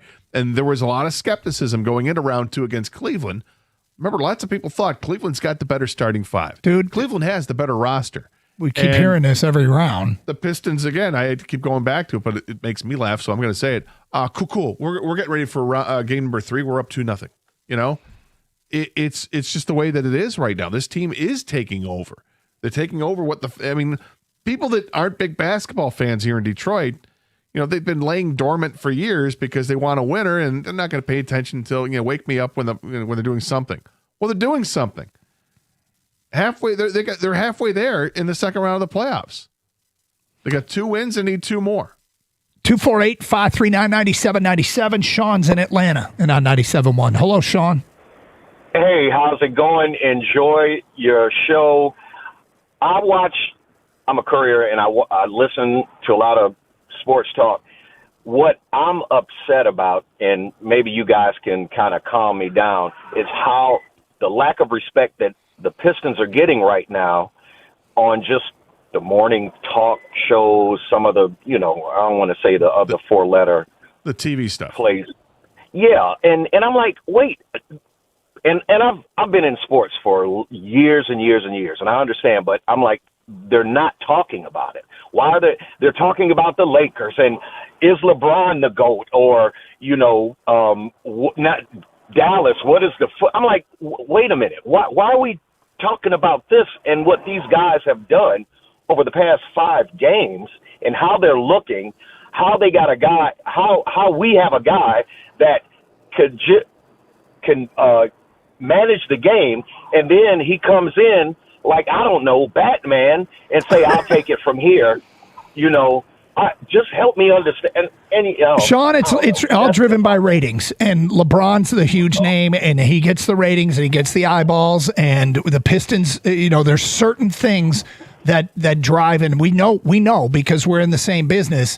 You can guarantee at some point on the 4-letter network they'll do Pistons win. How does this impact the Dallas Cowboys? You know, because that's just the way. It's the way it is. They're chasing ratings. They're chasing eyeballs.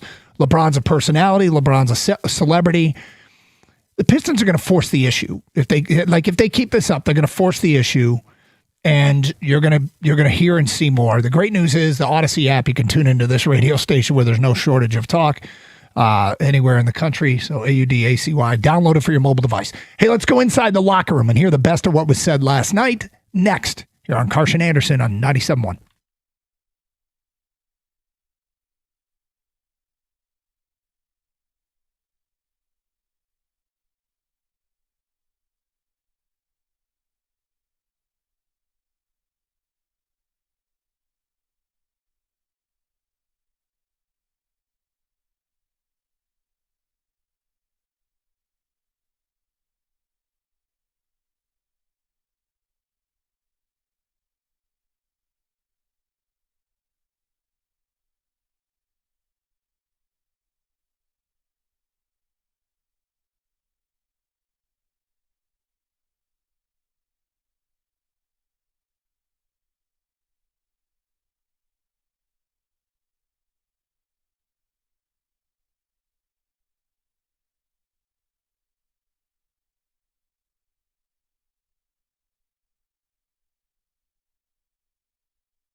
Doug Carr, Scott Anderson, 97.1. I'd like to bring you the best and most interesting stuff that was said after the game last night. Pistons beat the Cavs up 2-0. We'll start with some stuff from the Pistons' perspective. After the game, JB was asked a question. The head coach, JB Bickerstaff, was asked a question about, any frustrations with whistles and playing through all of that. And I thought he provided some real insight into this particular Pistons team's DNA. Here's what he had to say.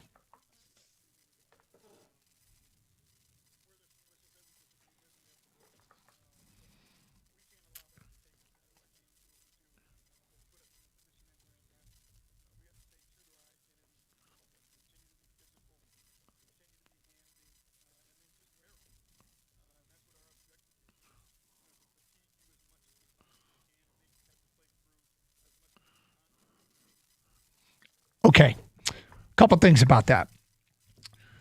Look at the game through the lens of being a Cavs fan, and you start to think about how many offensive possessions end with shots you don't like. And it's not necessarily because the Cavs are a bad shot-taking team. It's the way the Pistons play defense. You hand in your face, degree of difficulty. It feels like more often than not, they make the degree of difficulty on the shots that you take very high. They defend every square inch of that court, and it's so tough. Like, Cleveland actually won the battle in the paint last night with more points in the paint, but they couldn't shoot from outside. They couldn't buy a bucket outside. I mean, they shot 22% from three-point, 7 out of 32. And even when they get the ball inside, it is so tough. You've got Asar Thompson is just this pogo stick, and then Jalen Duren is a rim protector as well. And last night was the first time that they actually were able to get some points in that way. Jared Allen was able to go off a little bit, but by and large, it is so difficult to get off a good shot against the Pistons. And eventually it's just going to have to be through screens and picks, and there's double screens that go on, and finally may get the matchup they like, and it's an open shot, and they'll hit it. And you're like, how'd you make that shot? Like, they missed the last 3. They're going to hit shots. It's going to happen. But, I mean, defending as well as they have, it's fun to watch. No, I love the aggressiveness they keep on defense. Even though if they get called for a ticky-tack foul here and there, it's with good intentions. The only one I didn't like was Asar Thompson kind of shoving Harden in the back. And Harden embellished it a little bit, but for sure. But I also think Asar pushed him very unnecessary when you have 3 fouls already. Or, was it 2 fouls? It was his third foul, yeah. And they need you out there to play defense. What I've noticed about their defense in this series compared to last series, too, is, Doug, their rotations have been way better. Like, they're rotating to the shooters a lot quicker and faster than they did in round 1, which is affecting the Cavs because the Cavs shot so poorly last night, they could not buy a 3-point bucket. The first quarter, they held them to 18 points in the first quarter. That's one of the lowest totals in a playoff game in like the last 20 years or so. For Cleveland, yeah. Yeah, and so their defense continue to be aggressive, continue to be physical, but just remember, no ticky-tack fouls because you want to keep those fouls to be able to use them for, real fouls. I get it, because the Pistons during the regular season fouled more than any team in the NBA. They were the highest fouling team in the NBA, but that's where your depth has to play a role. Well, we also knew it was going to happen, right? Donovan Mitchell set the table by complaining about the officiating a little bit. We all said yesterday before the game, expect him to get to the free throw line a lot more because they're already setting it up like this is going to be a problem. And sure enough, they went 22 out of 27 from the free throw line, and they were there early and often. At halftime, they had the advantage. They were already at the free throw line 12 times and knocked down 10 of the free throws, and the Pistons were just 3 of 4 from the free throw line. So you knew it was going to be disparate, but can you weather the storm? And they did. So, of course, in all of this talk, we need to talk about the bench and the depth. Danis Jenkins has been huge in this series, and Ron Holland went from DNP CD to averaging 10 minutes a game suddenly and impacting the game. And here's what JB Bickerstaff had to say about some of these young guys growing up before our eyes.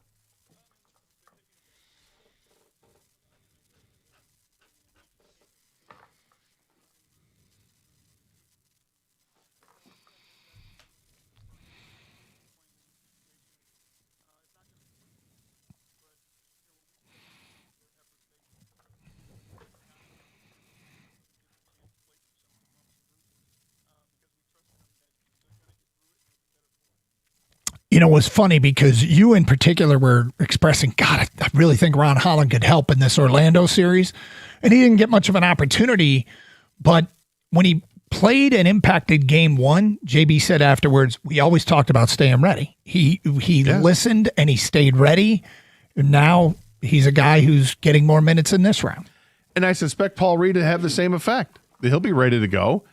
It's not like Paul Reed has always gotten minutes, but when he comes into games, he's instant offense and instant production.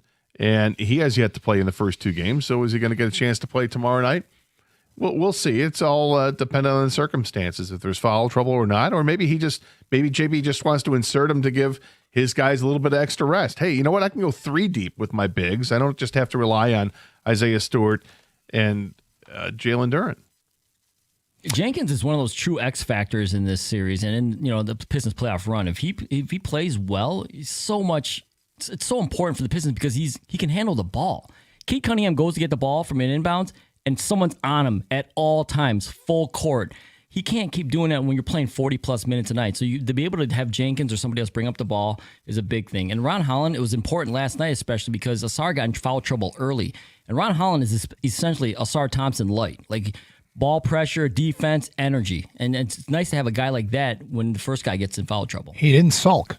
He didn't pout. No, he's on the floor impacting in a positive way for the Pistons. All right, so before the postseason started, people did say, and it was justified, the Pistons haven't done it in the postseason yet. Until they can show they can win in the postseason, that regular season is nice and everything, but can they get it done in the postseason? And JB talked about how this key experience that they're earning right now is paying off on the floor.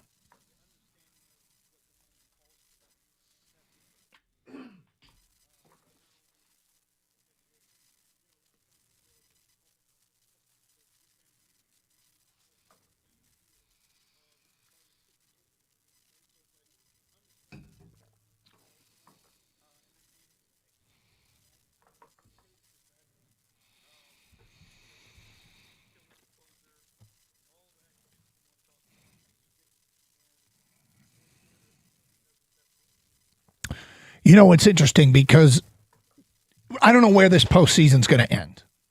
They got a lot of work to do just to win this series still. Can't emphasize that enough. I don't know where or when it's going to end, but whenever it ends, next year, we won't be really talking about their lack of experience as much. No, won't be talking about it at all.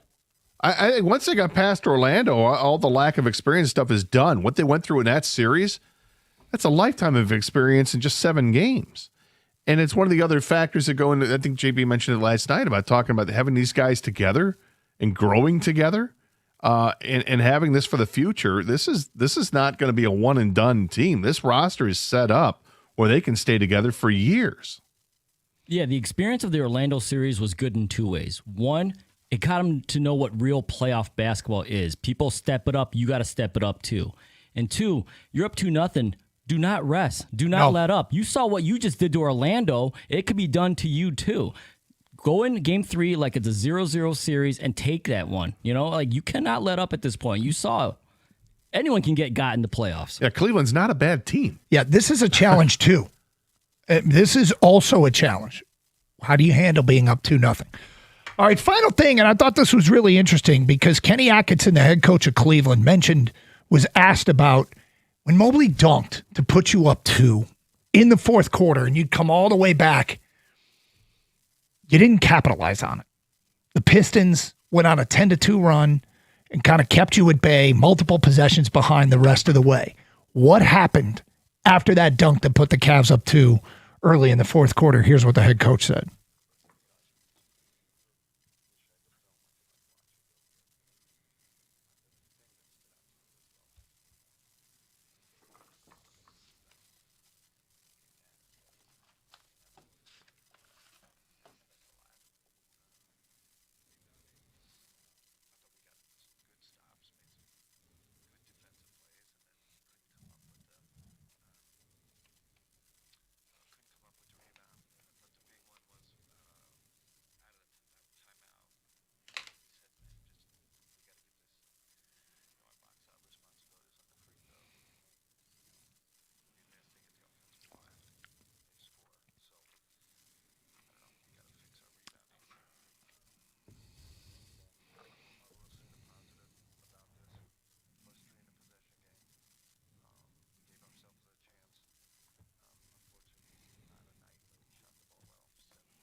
that sequence he referenced, huge. Sar misses a free throw, timeout, come out of the timeout, misses the second.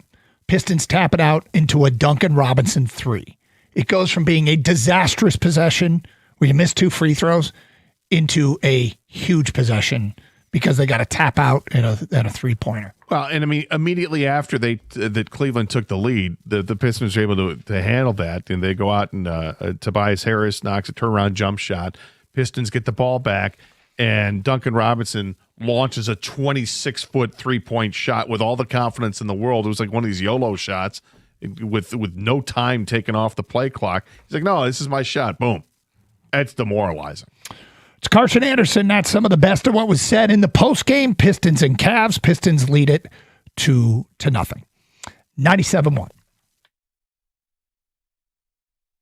Hey, it's Doug Karsh for Sarah Chevrolet in Sterling Heights. Take advantage of Memorial Day markdowns on demo vehicles all month long. Pay just $199 a month for 24 months on a Silverado 1500 Crew Cab LT 4x4 with $999 down, $199 a month. Go now to 17.5 in Van Dyke in Sterling Heights.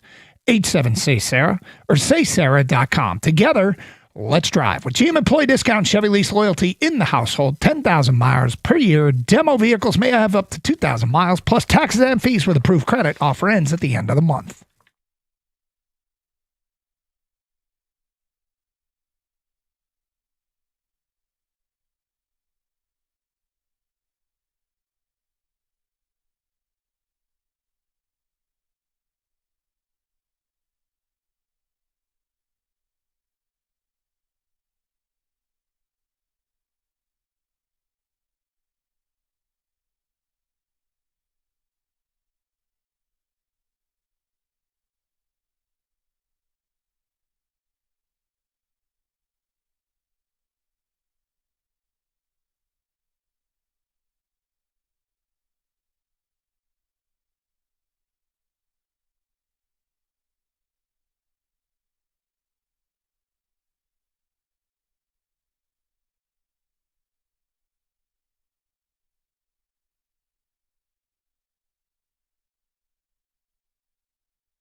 The car, Scott Anderson, 97.1.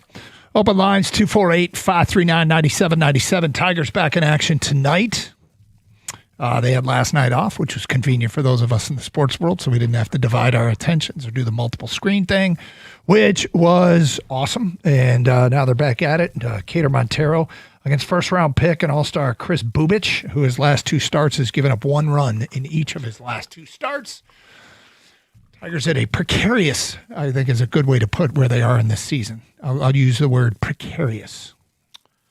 Yeah, it's it is definitely precarious right now, and it's tough. They faced Bubich earlier this season, though, and he went 4 2/3, gave up 6 hits and 5 runs and 3 walks during that time. So they did have success against him, and the Tigers won that game 10-9. Here's the question: which current starter do you have the most faith in?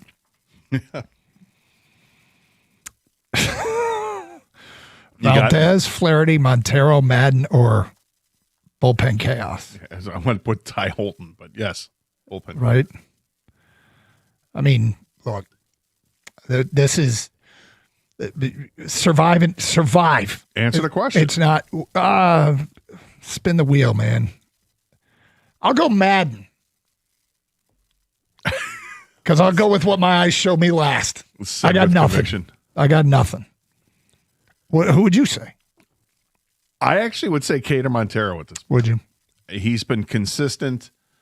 I think the smart answer would be Valdez, but technically he's not in the rotation right now, serving a suspension. But, he's made 8 starts, and 5 of them have been spectacular. 2 have been spectacularly bad, and 1 of them was mediocre. So, the odds are in his favor. But Montero's been very consistent. If you missed it yesterday, there was a positive report about the procedure that Tarek Skubal had on his elbow. The loose body they removed was really small, and they think this might be on the shorter side of the recovery timeline. The term got thrown out there in a John Heyman report, 4 to 6 weeks. We don't know where that came from. Always fearful about propaganda coming from that agent. What? I'll just say. Tarek's on the road to recovery. Everybody relax. He's still going to be deserving of a $60 million a year contract in the offseason. But I'm a little bit, agents are a source, and in this particular agent's case, I'm always worried about getting information and manipulation. But we'll see if it's true. I hope it's true. Oh, That'll be better than if Skubal's better back earlier than later. Yeah. I'm not buying it yet. I'm going to the 2 to 3 month window, and if it's earlier, fantastic. 248-539-9797. Travis in Detroit, you're next on 97.1. Hi, Travis. What up, though, gentlemen? How y'all doing today? We're good, Travis. Good. Hey, man, I just wanted to tap in with the Pistons. I love what they're doing. I love the this change of pace in this series as opposed to the Magic series.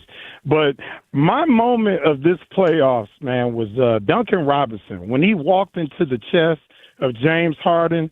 And I really believe that in spite of Harden's horrific stats, his points to turnovers during his playoff career or games, but I really believe that Duncan Robinson moment got into his head. And I want to see more of that. I love that, man. It was many plays and things that happened or that have been happening in this series, but that particular interaction really stood out to me. And I want to say rest in peace to you all's colleague, the book. Great man, sports broadcasting legend here and journalist. Gonna miss him. Without question. Thank you very much for that. Appreciate that, Travis. And I think you're spot on with Duncan Robinson. I think the last thing and the last player that James Harden ever thought was going to get up in his grill was Duncan Robinson, right? And I think it caught him completely off guard. And Harden's like, wait, I'm sorry, what? Did you just bump me in the chest? You? Yes. And now he's taking it out on everybody else. He's going to push Assar around, push Ron Holland around, but because he's still shaken from what happened the other night. Absolutely. Thanks for taking my call, fellas. Love the show. Love the broadcast. Hey, appreciate it, Travis. Thank you. And the thing about Duncan is he's now shooting 42% from 3 in the postseason. it's feels above. Like he's shooting 92%. It does, and it's probably above what we can expect moving forward.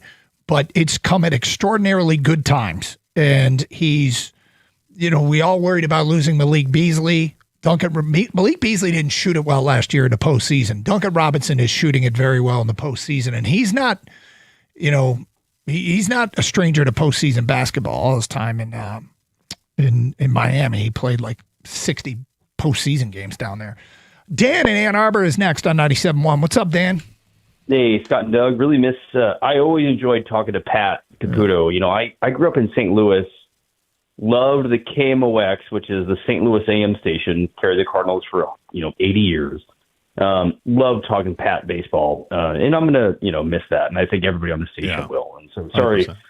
Love talking to him. And in that vein, I think we just need to say the Tigers need to trade for a pitcher right now. And who does that need to be? I think they need to get Jose Quintana from the Rockies. I think he's having a good year. He's having a good year in that he can eat some innings. Look, through his 6 starts, he's averaging 5 innings. Not a bad ERA. So that's a team that might be on the sooner to pull the trigger on a trade. We talked about Miami and Alcantara yesterday. You've got to find the right team that is maybe even in this early going already willing to move on from somebody who's playing well for them. So he's a free agent at the end of the season. It's realistic. It sounds realistic to me. He's 37 years old. So I think there's no concern with the contract because it'd be a rental. But at 37 years old, and he's a left-handed pitcher, is he going to be good enough to withhold? I mean, he'd be a back end of the rotation guy. And it's better than having pitching chaos, for sure. Well, they've got to have someone, and Gator. It's like I look at Jack Flaherty as having, we've talked about it. You guys have talked about this morning. Is he your ace right now? And that's a rough ship to have. I think we hear you, Dan. No, the name is interesting to bring up with Quintana because he's been pretty consistent. He is what he is. How old is he? He's 37. Okay. It's not like he's an outstanding pitcher, but he's also not like dog crap out there. This guy has been a below 4 ERA guy for most of his career, and his career ERA is actually 3.76, but he's been pretty good for the last 5 years. One of my favorite press releases I've ever seen has been sent out. And speaking of press releases, there's ones that we ignore that we shouldn't have, and there's ones regarding the Pistons that we shouldn't have, but I'm sure we did. We'll get to that in the noon hour. Pistons up 2-0 on the Cavs, 97-1.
Same here.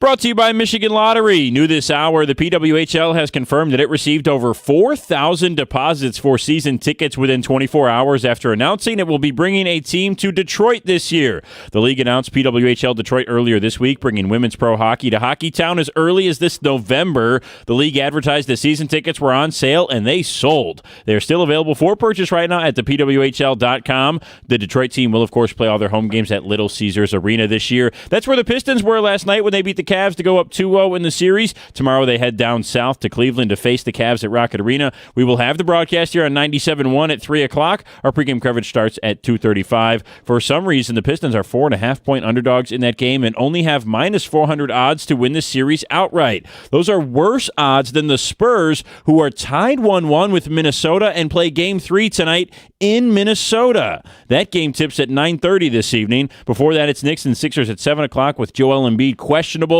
The Sixers are favored by 1.5. OG Anunoby and Josh Hart are both questionable for New York. It's widely believed Anunoby will not play tonight. The Tigers are in action this evening, too. They have lost 3 straight games and will try to avoid dropping a 4th tonight when they play the Royals at Kauffman Stadium in Kansas City. First pitch is at 7:40 right here on 97.1. Our pregame coverage starts at 7:15. From the Corwell Health Sports Desk, I'm Brendan Shabath. For more, go to 97.1 The Ticket or Odyssey.com.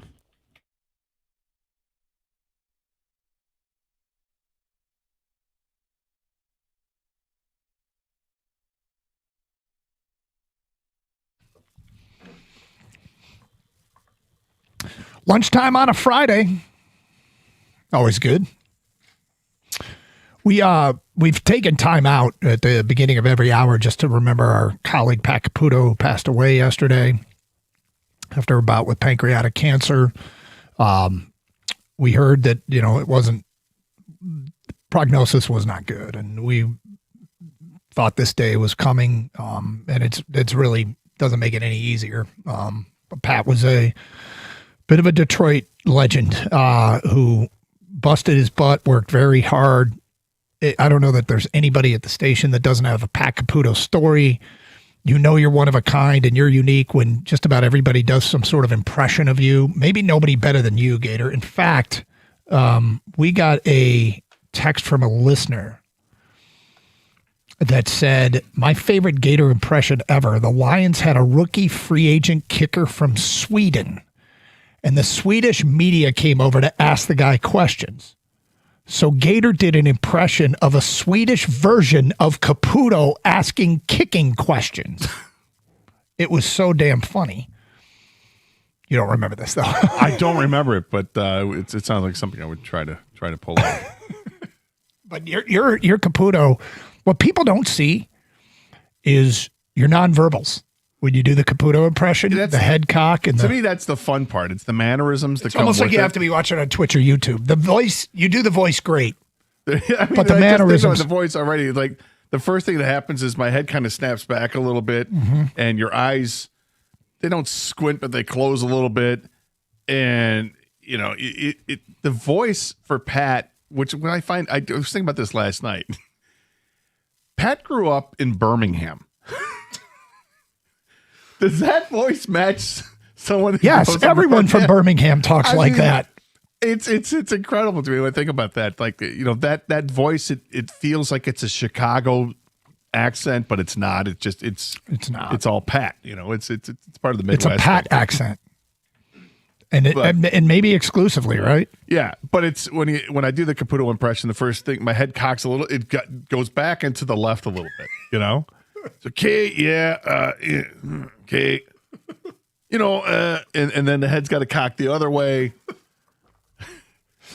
Kind of know what I'm talking about, okay? And then it's almost like, look, okay, all due respect, Mm-hmm. You know what the hell you're talking about, which is what he told you. Yeah, I wanted Carl Pavano in free agency. He did not. We debated and debated and debated, and finally he slowed the show down, stopped, to make sure everybody understood he was about to say something of great significance, stared me dead in the eye and said, I respect you. I really do.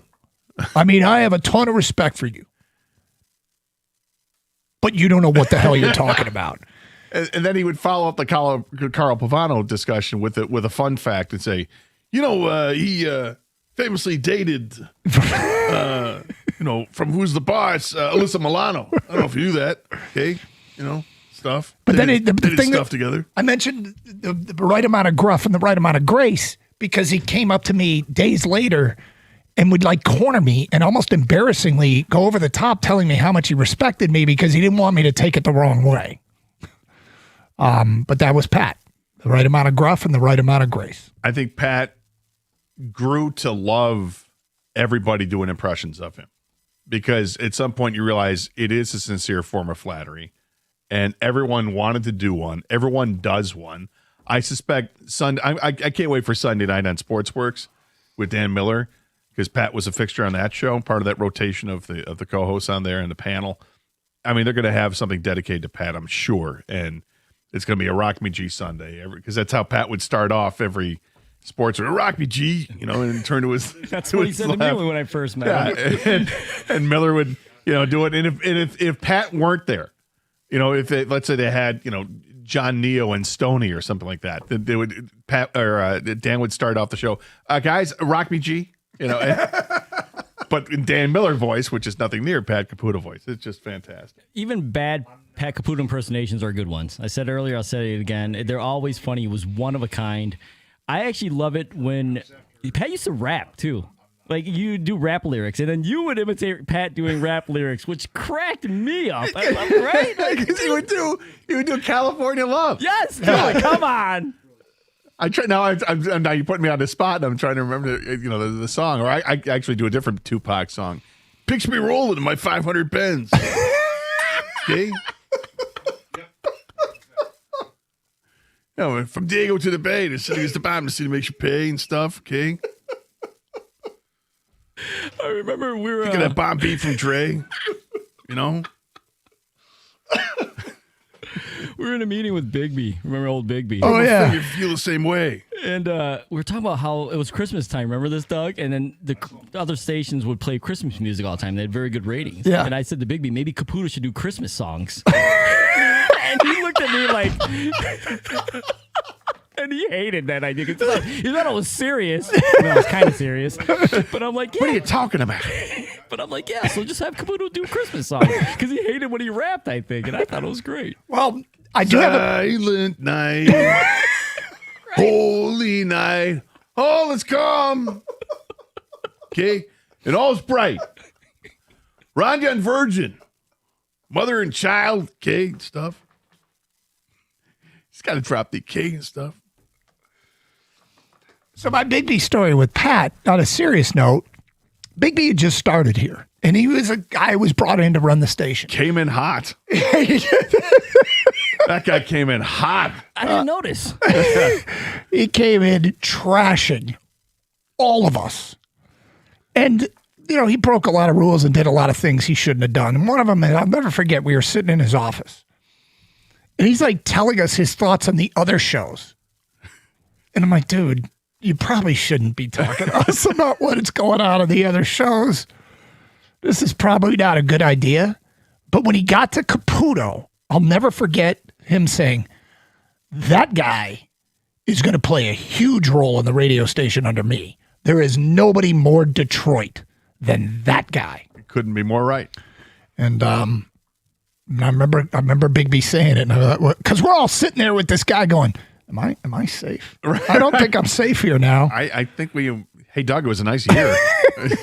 We had a guy who was 8 months before Bigby came on. It was a nice 8 months. I enjoyed working with you. But I was like, Pat's safe.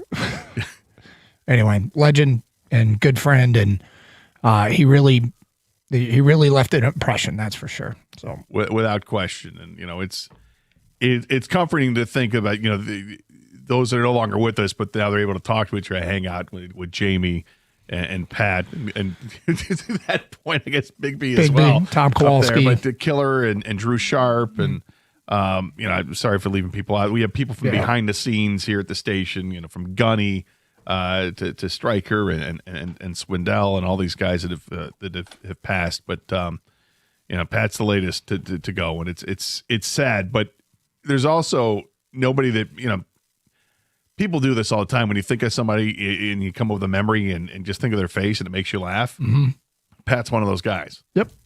I think there was we put out a picture from the station's Twitter and Instagram and Facebook. And I think Evan found a picture of Pat at a remote, which is quintessential Pat. And it's a great picture of Pat. It's in focus and it's great. And Pat is just so comfortable doing what he did. Pat loved doing remotes.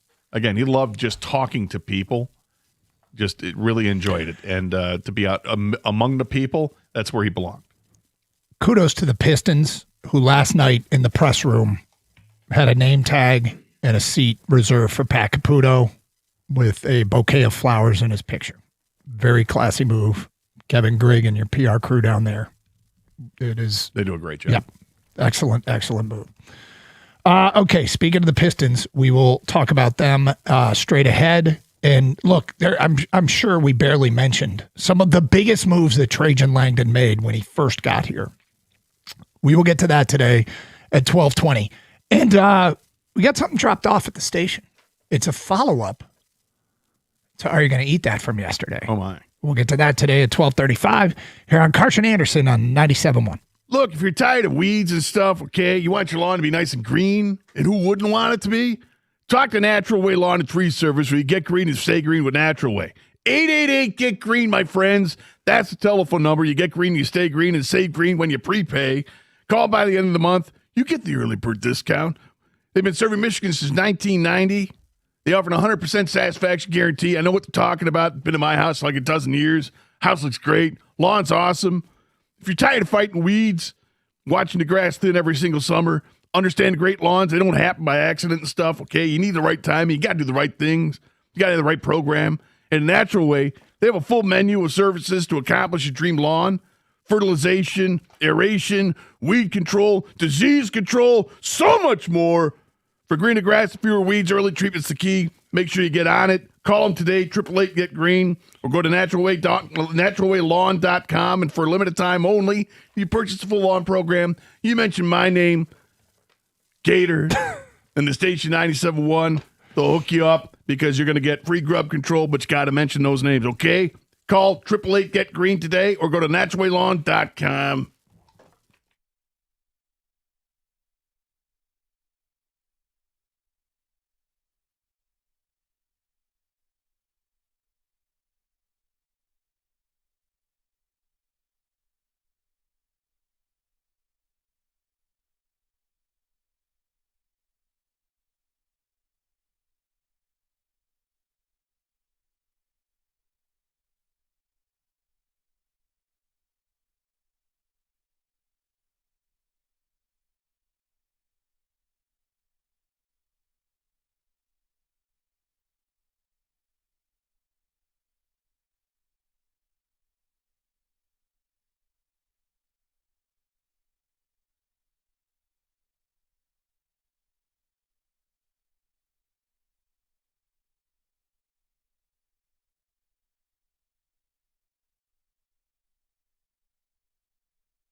Okay, Pistons with a huge win last night, up 2-0 in this series with Cleveland.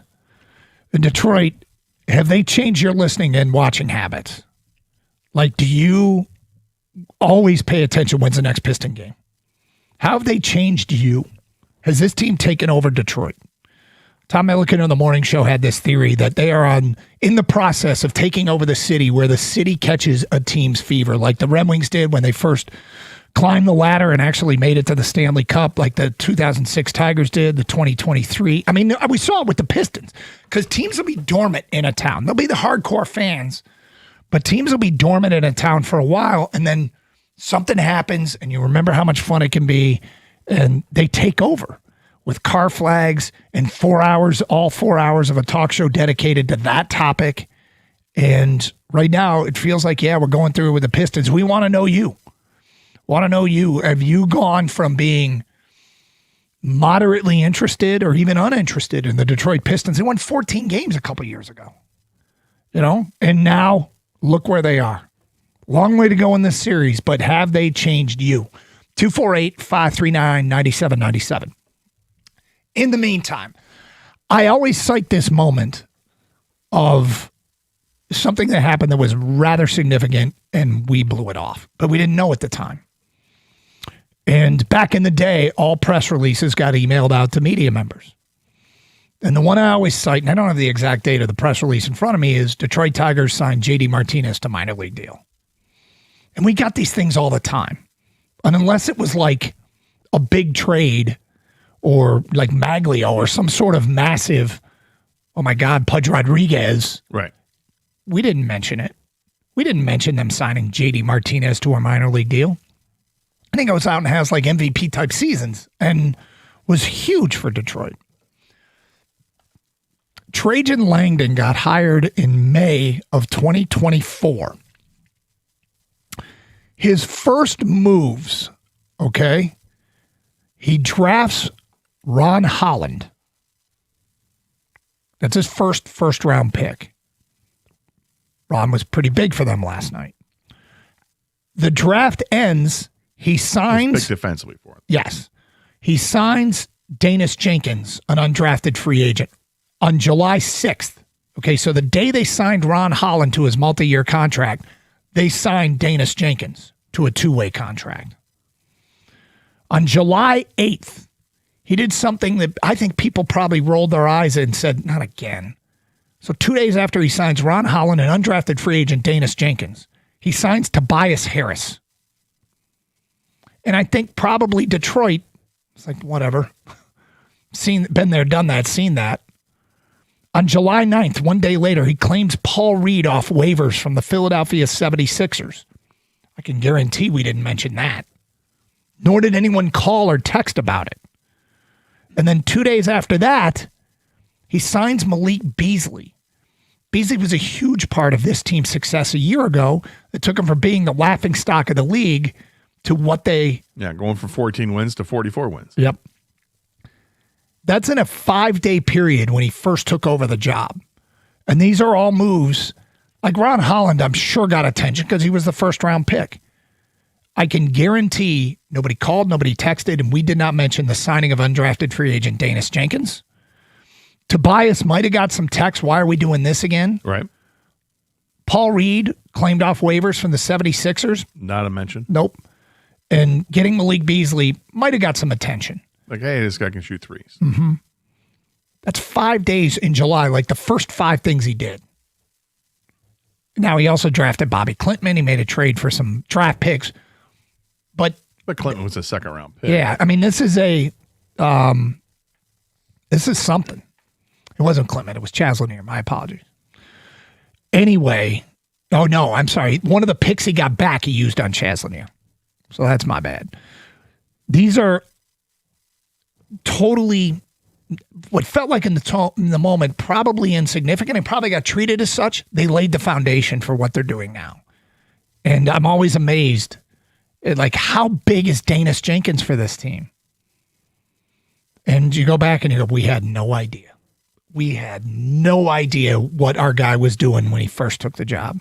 And he's still not really defined. I mean, what we saw at the end of the season was great. And then first few games of the Orlando series was a real struggle, but now he's kind of back into the groove of the guy we saw the last 6-8 weeks of the season. Is he going to build off of that and be that guy? Can he be that running mate with Cade Cunningham moving forward? Because he's playing close to starters minutes, even though he's not starting. Yep. 248-539-9797. Let's go to Mario next on 97.1. Hello, Mario. Hey, guys. How's it going? What's up? Hey, well, I just wanted to say, man, back in like 04, 05, I was a diehard Piston fan. I'm talking about I was simulating games on NBA 2K, listening to the theme song going to work right before the game's getting hyped. And then when they traded Ben Wallace, I kind of stopped. You know, the team started sucking. But, yeah, with this Pistons team, I'll be honest, I really haven't watched them all year. I've heard they were doing well and all that. But it hasn't been till like now that I started watching the games like religiously, like the last, I don't know, 4 or 5 weeks. So yeah, they got me back, man. They got me back. You got to love what you're seeing too, don't you? Yeah, you know, it's weird because I was so used to the Larry Brown Pistons that, you know, I love seeing the ball movement, but I notice it is a different NBA where they're taking more threes and all that. It's kind of strange, like noticing that. But I mean, I love seeing them fucking like. Oh, sorry. Well, all right. Point of note: they didn't trade Ben Wallace. Ben Wallace left in a free agent contract to sign with the Chicago Bulls. Yeah. 248-539-9797. Sometimes you can see it coming. Feedback coming into the Carson Anderson inbox. Dennis in the Thumb says the Pistons are getting quality minutes from Ron Holland and Green when they need them. I believe that truly has been a difference maker in this round. Next text, Cleveland. Well, you know, I throw in Karis LeVert too. Dude. Karis LeVert knocked down 2 3-pointers early in the game. And I was like, what just happened? Is that going? And then he basically sat in the bench the rest of the way. And it's fine. Everybody has the role and they embrace it. Yeah, but sometimes it's just a make or miss league, and the Pistons made their threes last night. Everyone did, and clearly the Cavs did not. They could not buy a three-pointer, and in the playoffs, especially, you know, when a team's not known for their three-point shooting, that's something that's like quite the bonus, you know, and it helped them win the last night's game. Shooting 50% from three is unreal for the Pistons. Yeah, it's probably not something we should count on moving forward. I don't think so. But if they're going to hit threes, look out. Like, look out. Now, that's why, you know, I think this game 3, as we look forward here a little bit, I expect Cleveland to jump all over Detroit early in this game. All over Detroit. To do it or to try to? Oh, I think they will. Okay. I think Detroit is going to have to battle from a deficit. Yeah, I think they're going to have to battle from a deficit. Cleveland's a good team. The version of the Cavs that we have seen for 2 days, I think is not truly representative of who they are and who they've been. And I think Detroit early is going to have to deal with a absolute hurricane and then try to come back from that. Look, I said before, I think it's going to go 7 games and the Pistons win in 7 games. I hope I'm dead wrong. I hope it's a sweep. But the feeling I get right now, because things, obviously your feelings will change, but I'll have to stand by the 7. But I think Jalen Duren is going to explode in one of these 2 games on the road. I think he is ready to bust out for a 25-14 game. Yeah, I've kind of been expecting that for a while now, but I'm kind of getting used to this version of Jalen Duren and how the Pistons are finding ways. I mean, basically where Duren has his offensive production has disappeared, Tobias has picked up. Yeah. And Tobias with that drive, lean in, fade away jumper. He leans into you and then fades away. It's almost unstoppable when he's hot. Like, I mean, I guess when anybody's hot, they're unstoppable in the NBA. They're all great. But that version of Tobias, the 12 to 15 footer, where he takes a dribble, leans into you, and then fades, it's been so money for him the last 6 games. Yeah, those going down are great. And, you know, look, it all comes out in the wash there because I think they've missed like a handful of shots right around the rim last night, whether it was Jalen Duren or Asar Thompson or whomever. They missed a lot of shots that were right there. But those are countered by making shots you wouldn't expect, like this fadeaway, spin around jump shot or whatever. It happens, and the Pistons are just better right now. we'll see what happens tomorrow. I think you're right. I suspect Cleveland is going to throw their best punch tomorrow night, and they're going to have to withstand that and try to come back from it. But they're more than capable, and they've got the experience from just a week ago that they can do it. Just so nobody's fooled, tomorrow afternoon, not tomorrow night. You. Yeah, 3:00 tip. Pistons in Cleveland, game 3. More your phone calls and feedback. And somebody dropped off something you're going to want to sample from. Are you going to eat that from yesterday? And they said a surprise for me. Oh, which could be scary. Kale chips. Who knows? Thank you to Officer Matt. We'll find out what's in the bag today at 12:35 here on 97.1.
Doug Carr, Scott Anderson, 97.1. Let's get right back to your phone calls. We go to Dave in South Lyon. You're on 97.1. Hello, Dave. Gentlemen, how are you today? What's up? Go Pistons. Well, hey, I wanted to touch base. The kind of barometer I use as far as what your topic was, are the Pistons catching on? I kind of use the bar scene, as a kind of a good barometer. I mean, if there's a night that's kind of an off bar night, but the crowd's packed, or if it's if you're in an area and the game's on the TV, just in a public place, and the crowd's kind of huddled around watching it, and definitely have noticed that, along with kind of appointment viewing. What's everyone doing tonight for the Pistons game? So yes, lots of momentum as far as the Pistons becoming the state's team. But I wanted to touch on one thing though. So huge sports fan, watch all of them all my life, all of our teams, and like everybody else, wide range of emotions: despair, disappointment, excitement. But I have to say, this year, being a Detroit sports fan, I've experienced kind of a sports emotion that I've never experienced before, and that emotion is relief. And it started last year when the Tigers just barely made it. I wasn't really elated as much as I was relieved, and I kind of experienced that, as exciting as it was, with this Magic series, the way that was going. Yep. Of course, I'm excited that we're on the next round, but it was another relief element that kind of set in when we pulled away at that last half. And I'm telling you, it's a new emotion for me. Instead of elateness, I'm relieved that we've kind of avoided some disasters. Isn't that kind of a product of having an expectation, though? Like, they've created an expectation. Last year, they played the Knicks, and it was like, wow, they're in the playoffs. This is playoff basketball. Cool. Wouldn't it be crazy if they won this series and they didn't? But there was sort of, okay, do you take the next step? And winning that Orlando series, coming back from 3-1 down, was so huge. And yes, I agree, a bit of a relief, because you can tangibly say they are getting better. 100%. But thanks, gentlemen. Let's go Pistons. And now we're off the relief and back on the excitement trail. Dave, I got one follow-up question, because you mentioned the bar scene. Either A, do you own a bar, or B, just spend a lot of time in them? So, for instance, I'll give you an example. I got young kids, so I'm not hitting the bar scene a lot, but here's an example. Golf league, okay? After the golf league, everyone kind of goes back to the bar, usually for a drink, okay? But when the Pistons are on, all of a sudden, people that normally would go home, okay? It's like the Pistons are on, we're staying all night and watching it, and the place is just packed. That's so not just a drink, and you're going to have several watch the game. Yeah, so it's not necessarily that I'm seeking out the bars and I'm in them frequently. It's just when I happen to be around one, I'm staying there a little longer. The crowds are a little bigger, and there's more excitement kind of with that whole scenario. So that's how I'm picking up on it. Probably didn't happen in the golf league 3 years ago that you were going to stick around and watch the end. No. They may have left the bar because of the Pistons game a couple years ago. Dave, thanks for sharing. Let's go to Will next on 97.1. Hi, Will. How's it going, guys? What's up? So I called in last week, right before the start of the series right now, right after the Orlando series, and I mentioned to you guys, if you recall, that they needed every one of those 7 games against Orlando. The reason why I mentioned is because they had to learn through the rigor of the playoffs how to win. We won through the regular season, and I also mentioned that Cleveland will probably be an easier opponent, not lesser, but easier in the first few games because we learned. And I think that's playing out right now. What I'm looking forward to seeing, though, as you guys mentioned, how do we tackle the road series?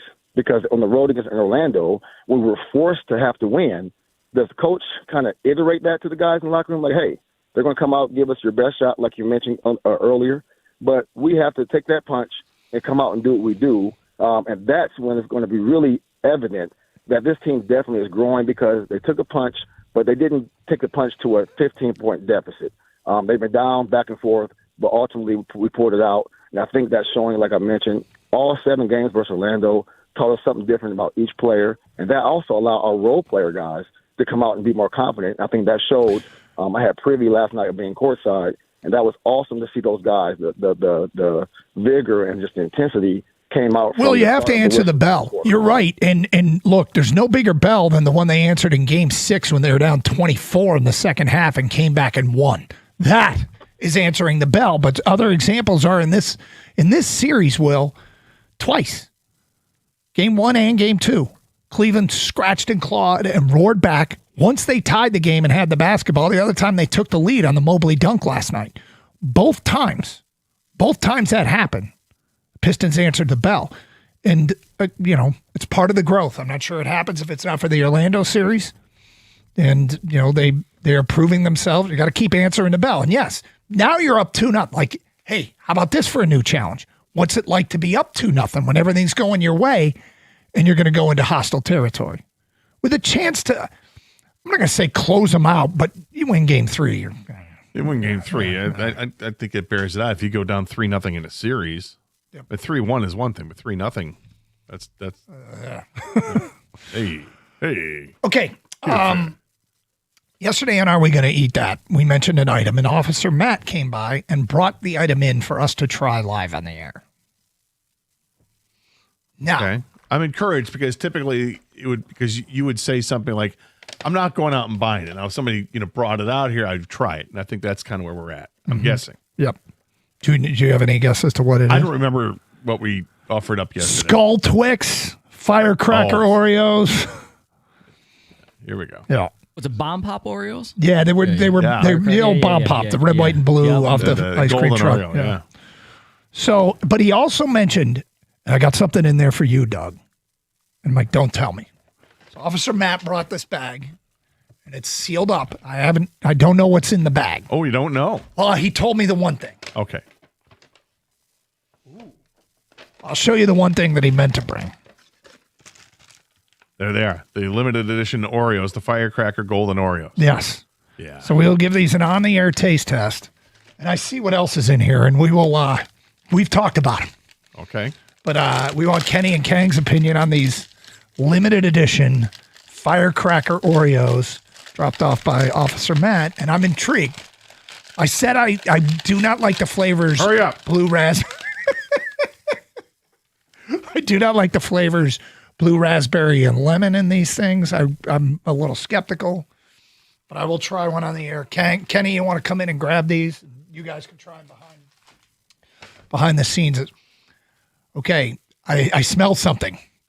It smells pretty good. It does? Yeah. It smells like cotton candy to me. Kind of. Yeah. It is a stronger smell than I'm used to from an Oreo cookie. Gator already twisted his apart to smell it. Yeah. Did you? Here we are. Okay, yeah. All right, so you ready to try it? Yep. All right, go for it.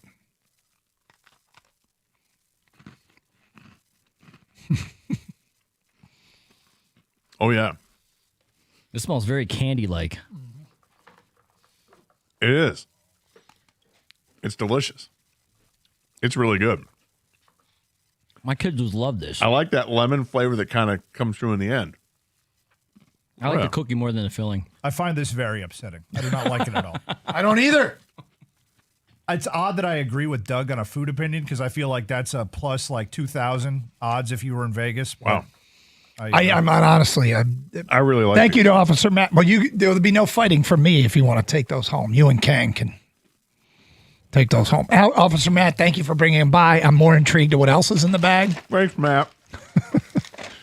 We start with, he brought various types of M&Ms. The cherry chocolate M&Ms. You ready to try the cherry chocolate M&Ms? Mm-hmm. Okay. A little bit more hope for these. Okay. Giving Gator a few. Guys, you can come grab some of these. You ready? Yep. We'll try these real quick.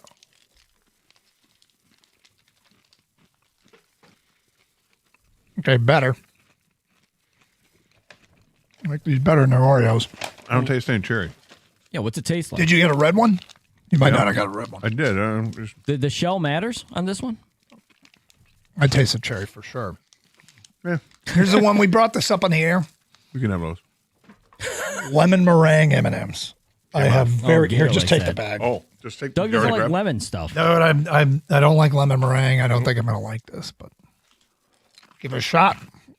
Lemon meringue. I'm not better than I would have expected, but probably not going to get in my rotation. Gator, too lemony, not lemony enough.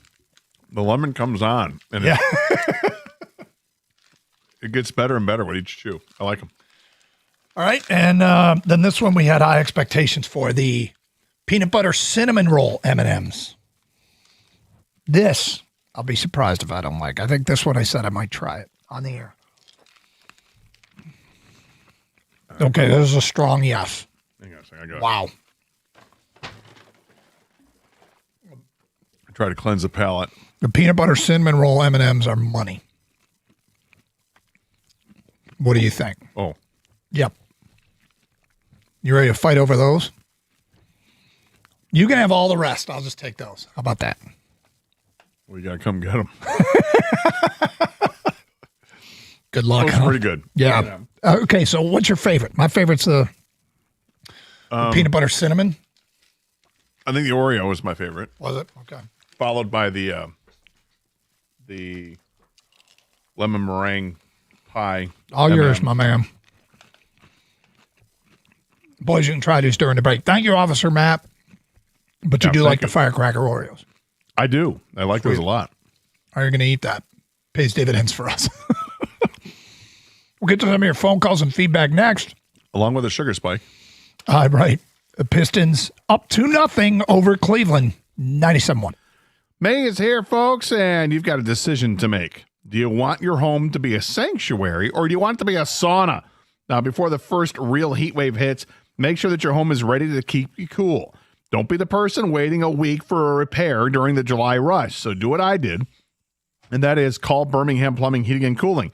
Now, whether it's precision AC tune-up to keep your energy bills low or getting that pool boiler firing so that the kids can finally jump in and enjoy the water, these guys are local pros. From keeping your basement dry to keeping your living room crisp, they've got you covered. Visit them online at birminghamplumbingco.com. That's birminghamplumbingco.com. Birmingham Plumbing, Heating, and Cooling, your Metro Detroit boiler experts.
Thanks again to Officer Matt for dropping off some of the Are You Gonna Eat That stuff that we've talked about on the air. And I think we all agree the peanut butter and cinnamon roll M&Ms. Money. Some debate on the others, but those are pretty good, huh? Yeah, you liked it more than I did, but it's solid. All right. I'm not going to turn it down. 248-539-9797. Let's get back to your open line calls. We got a Ryan in Utica. You're next. Hello, Ryan. Hey, how you guys doing? Good. Good. Hey, I was just giving you a call from a betting perspective on the Cavs and Pistons. I had a little bit of luck on the first two games and was checking the line and was interested to see that the money line was Detroit plus 150 and minus 4.5. Cleveland obviously favored. Thought it'd be closer to a pick. I'm just surprised on the swing on that because I think in the first two games Detroit was favored by 3.5. So I was just curious on your thoughts. It is what it is. It's interesting to me. I've stayed away from the. You know what, Ryan? I've stayed away from the numbers in this series and not really done anything. If I were to do anything, and this is. I'm always a little bit scared to give betting advice because I only bet $1 and $2, and when I'm really saucy, maybe $5. So take it for what it's worth. But I've stayed away from this series for a variety of reasons.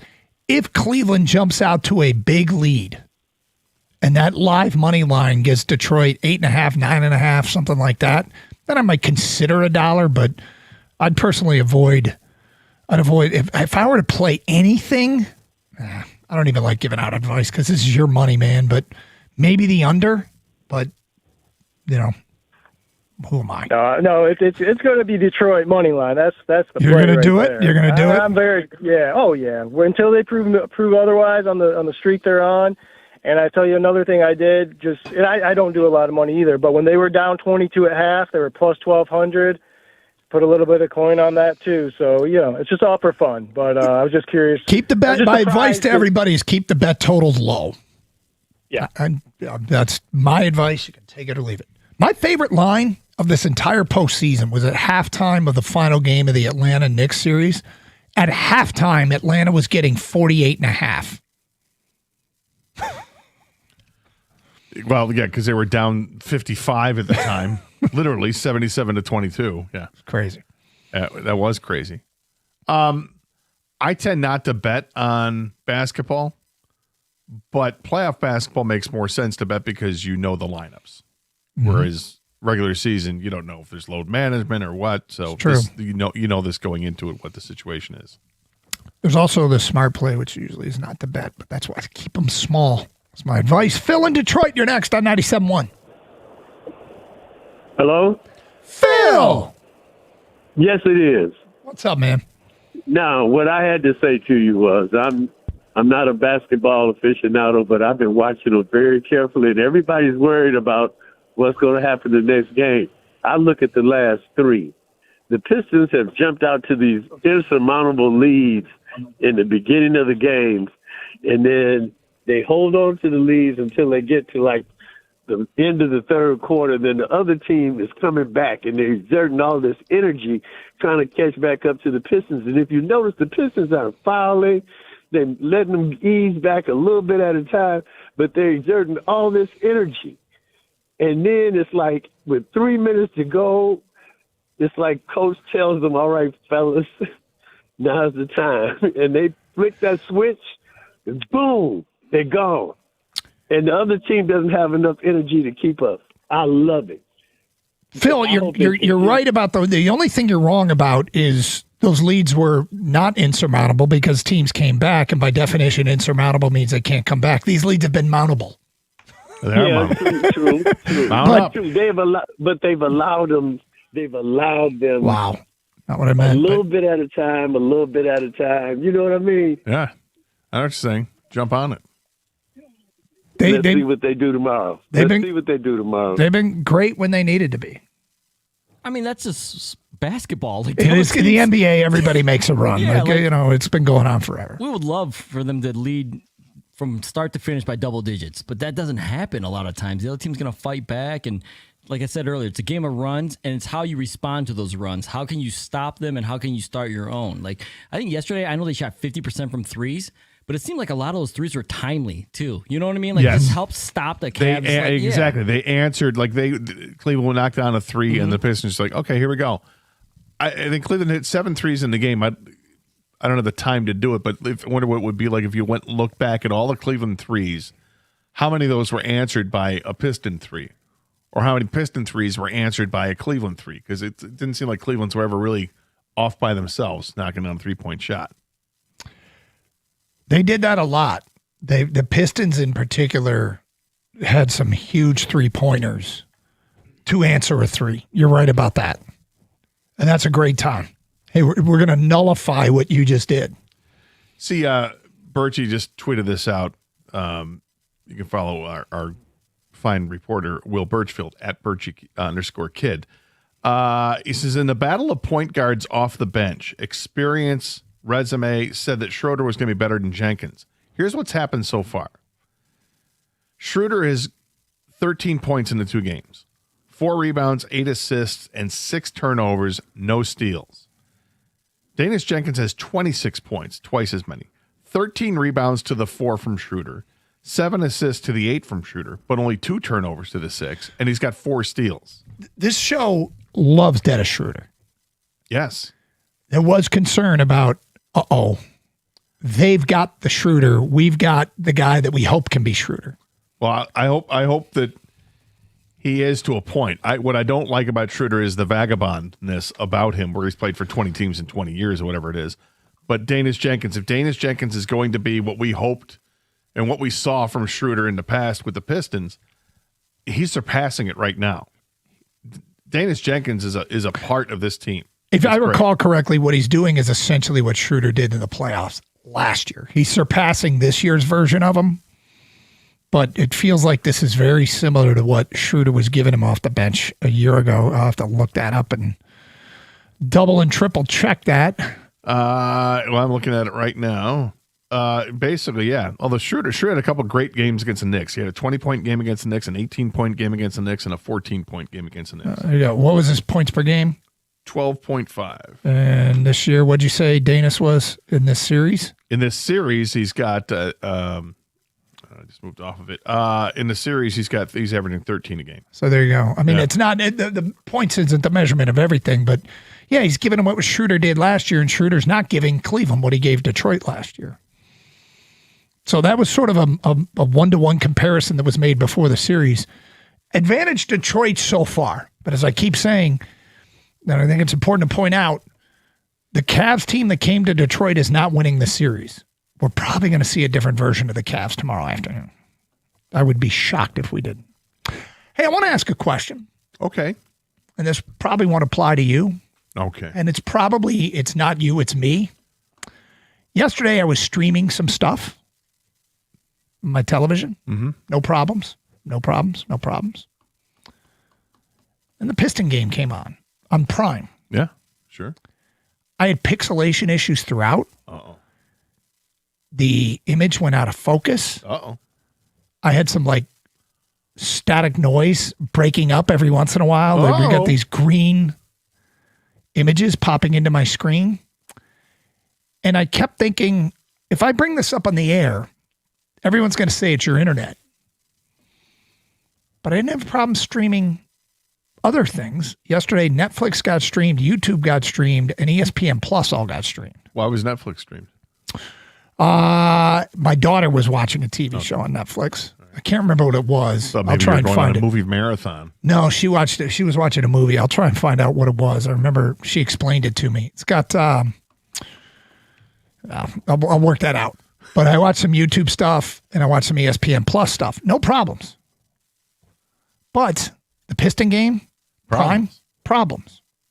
It's just me. Well, I was at the game. Yep. So I can't share your disappointment. Kang, you were home watching, I assume, on Amazon Prime? Yeah, I had no problems. No issues. Kenny also sitting next to me said he had no problems either. So I don't know, Doug. Well, too many devices working at once? Maybe. I don't know. But it worked all day. Streaming was fine all day. You know what? I had insurmountable Prime problems. That's what I had. You couldn't recover? No, I mean, there were key possessions late, and it looked like I was watching old school low-def tube TVs. Duncan made a three. I had no idea it went in. Did you lose it? Were you upset?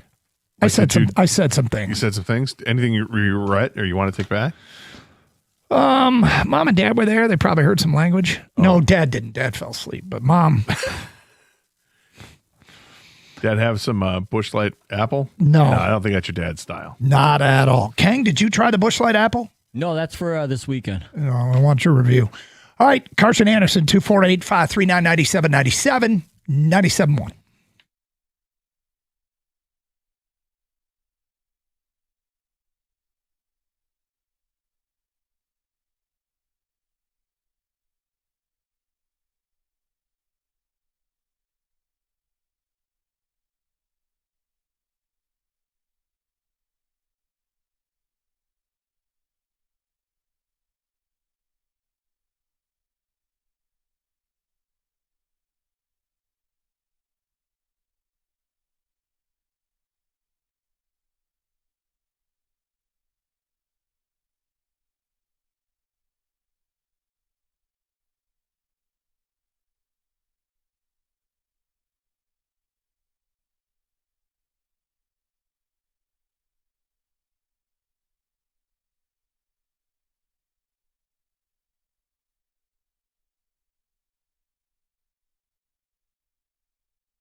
Brought to you by Builders First Source. New this hour, a couple of 2026 MSU basketball incoming freshmen will partake in Team USA men's basketball U18 training camp later this month. 7-foot 4-star center Ethan Taylor and 6'4", 4-star shooting guard Josiah Jervis will both compete in the camp. Those two round out half of the commitments that has given MSU the fifth best 2026 recruiting class in the country. Taylor and Jervis will be coached by some local coaches as well, as Michigan's Dusty May and Oakland's Greg Campy will assist with Team USA at the camp.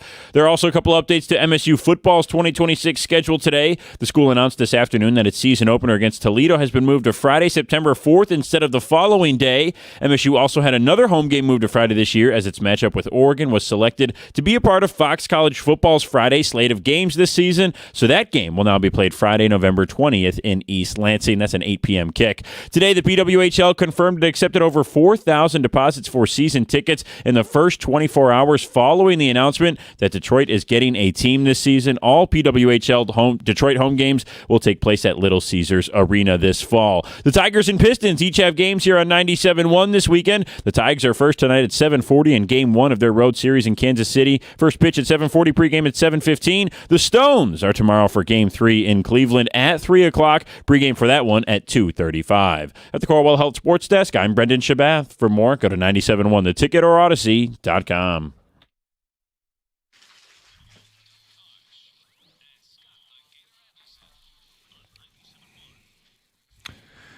All right, Doug Carr, Scott Anderson, 97.1. Open lines 248-539-9797. Talking a lot of Pistons today. Have they changed you? What we mean by that is they taken over your sports timeline. You're making sure you know when the next game starts. You're suddenly having arguments with your friends about the Pistons. Have they gone from off your radar to completely on your radar? And what do you notice now that you've parachuted back in, fans? Because it feels like this team is on the brink of taking over this city. And we've seen it so many times before with, the Red Wings did it postseason when we do 4-hour shows, nothing but Red Wings. Same thing with like the 2006 Tigers. And that's when a team comes out of being dormant. Like they're flatlined in a town and then bang, they get good. And everybody's reminded of how much fun it can be. 2 games into this series, long way to go. Long way to go. But let's enjoy this 2-0 lead while they got it. Because they're going to see a different Cleveland team tomorrow is my prediction. We go to Taylor on 97.1. Hello, Taylor. Hey, how you guys doing today? What's up? Right. All right. I was just calling to let you know it wasn't just you having the streaming issues. I had it as well last night watching the Pistons game. And it's one of those things. Netflix had that issue last year when they started streaming the NFL games. Their servers couldn't handle the traffic. So it's not just you guys. I was pissed, Taylor, because I had other things working and streaming yesterday and was really irritated. And I just keep thinking, if you're going to give some of your product to a streaming service, they better come through. Now, I'm not dismissing that it might have been my internet, but I don't know why Netflix, YouTube, and ESPN all streamed clean yesterday, and then this game didn't. It's a money grab, as you guys know. Yeah. So, did you try to stream anything else? They fix it on their ends, we're always going to have these issues. Did you try and stream anything else yesterday? My Netflix I didn't have an issue with. Neither Hulu as well, but it was that game last night because the Lakers game I was having a couple issues with it, and then it cleared up. So yeah. Thank you for sharing. Doug is next on 97.1. Hello, Doug. Hello. Hey, what's up, Doug? Yeah, this is Doug from Shelby. I wanted to just add the same thing. I had problems streaming, and I did check my. That wasn't the internet. It was bad. Yeah. Okay. So you said we lost you there for a second. You said you checked your Wi-Fi signal and that wasn't an issue. That was my Wi-Fi signal. I've got 1 gigabyte service and it was way up there. So that wasn't the problem. And I'm really disappointed that these pro sports franchises are passing this stuff out, but they're not assuring the quality is going to be there. Bingo. Thank you, Doug. Don, you're next on 97.1. Hello, Don. Yeah, same issue, zero quality, kept digitizing, kept going back. And then at the worst time, with 3 minutes to go, we're coming back. We just hit that big bucket. All of a sudden, my system goes out. I come back with 24 seconds left in the game, so I missed all the excitement. Wow. I mean, to me, it's kind of unforgivable, but I'm just going to turn and Kang, do you believe it's our problem? Do you think it's our fault? It's not your fault. You didn't do anything wrong, right? But if it would feel like it would happen to everybody. That's my big thing here is it probably, if it were a major issue, it would have happened to everybody. But all right. It might be something you did. It might be. By the way, it's not a movie. I was wrong. It was a TV show called Four Seasons. TV show 4 seasons. Yes. Which means I am on a streak. 2 days in a row. I've watched something with the same actor. So you watched the show with your daughter? Well, she had it on. I probably took in 5 minutes. She kind of explained what was going on. But an actor that was in the Michael movie is also in this Four Seasons, the comedy drama on Netflix. Huh. And somebody was in one of the Walking Deads. Okay. Walking Dead, Michael, and Four Seasons. Mm-hmm. Okay. If it's Michael, is the actor African American? Yes. Okay.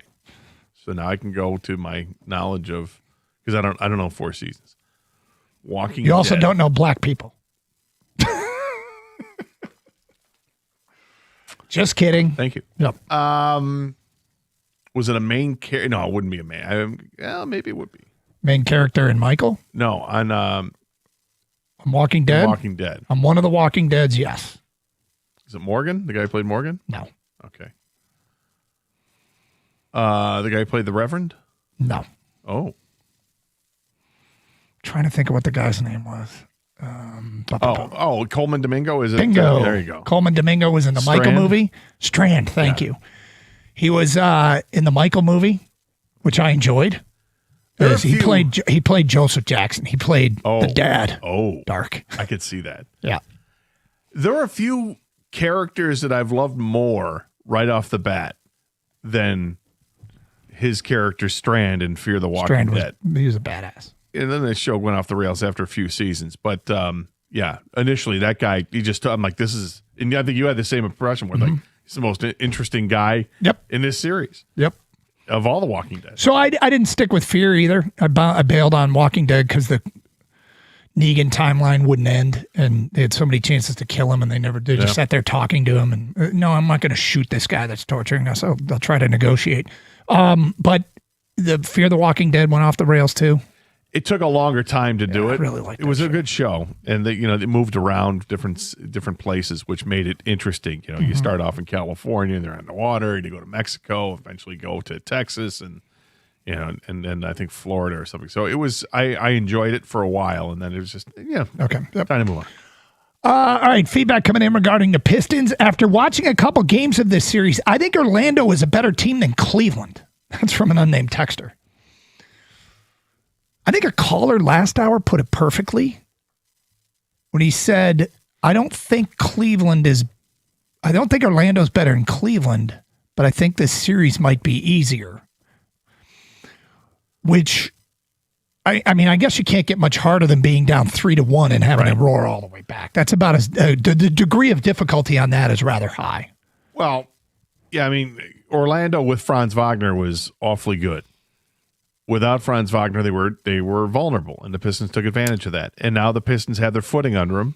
They get all the lessons of the first round, and they're taking it to this next round.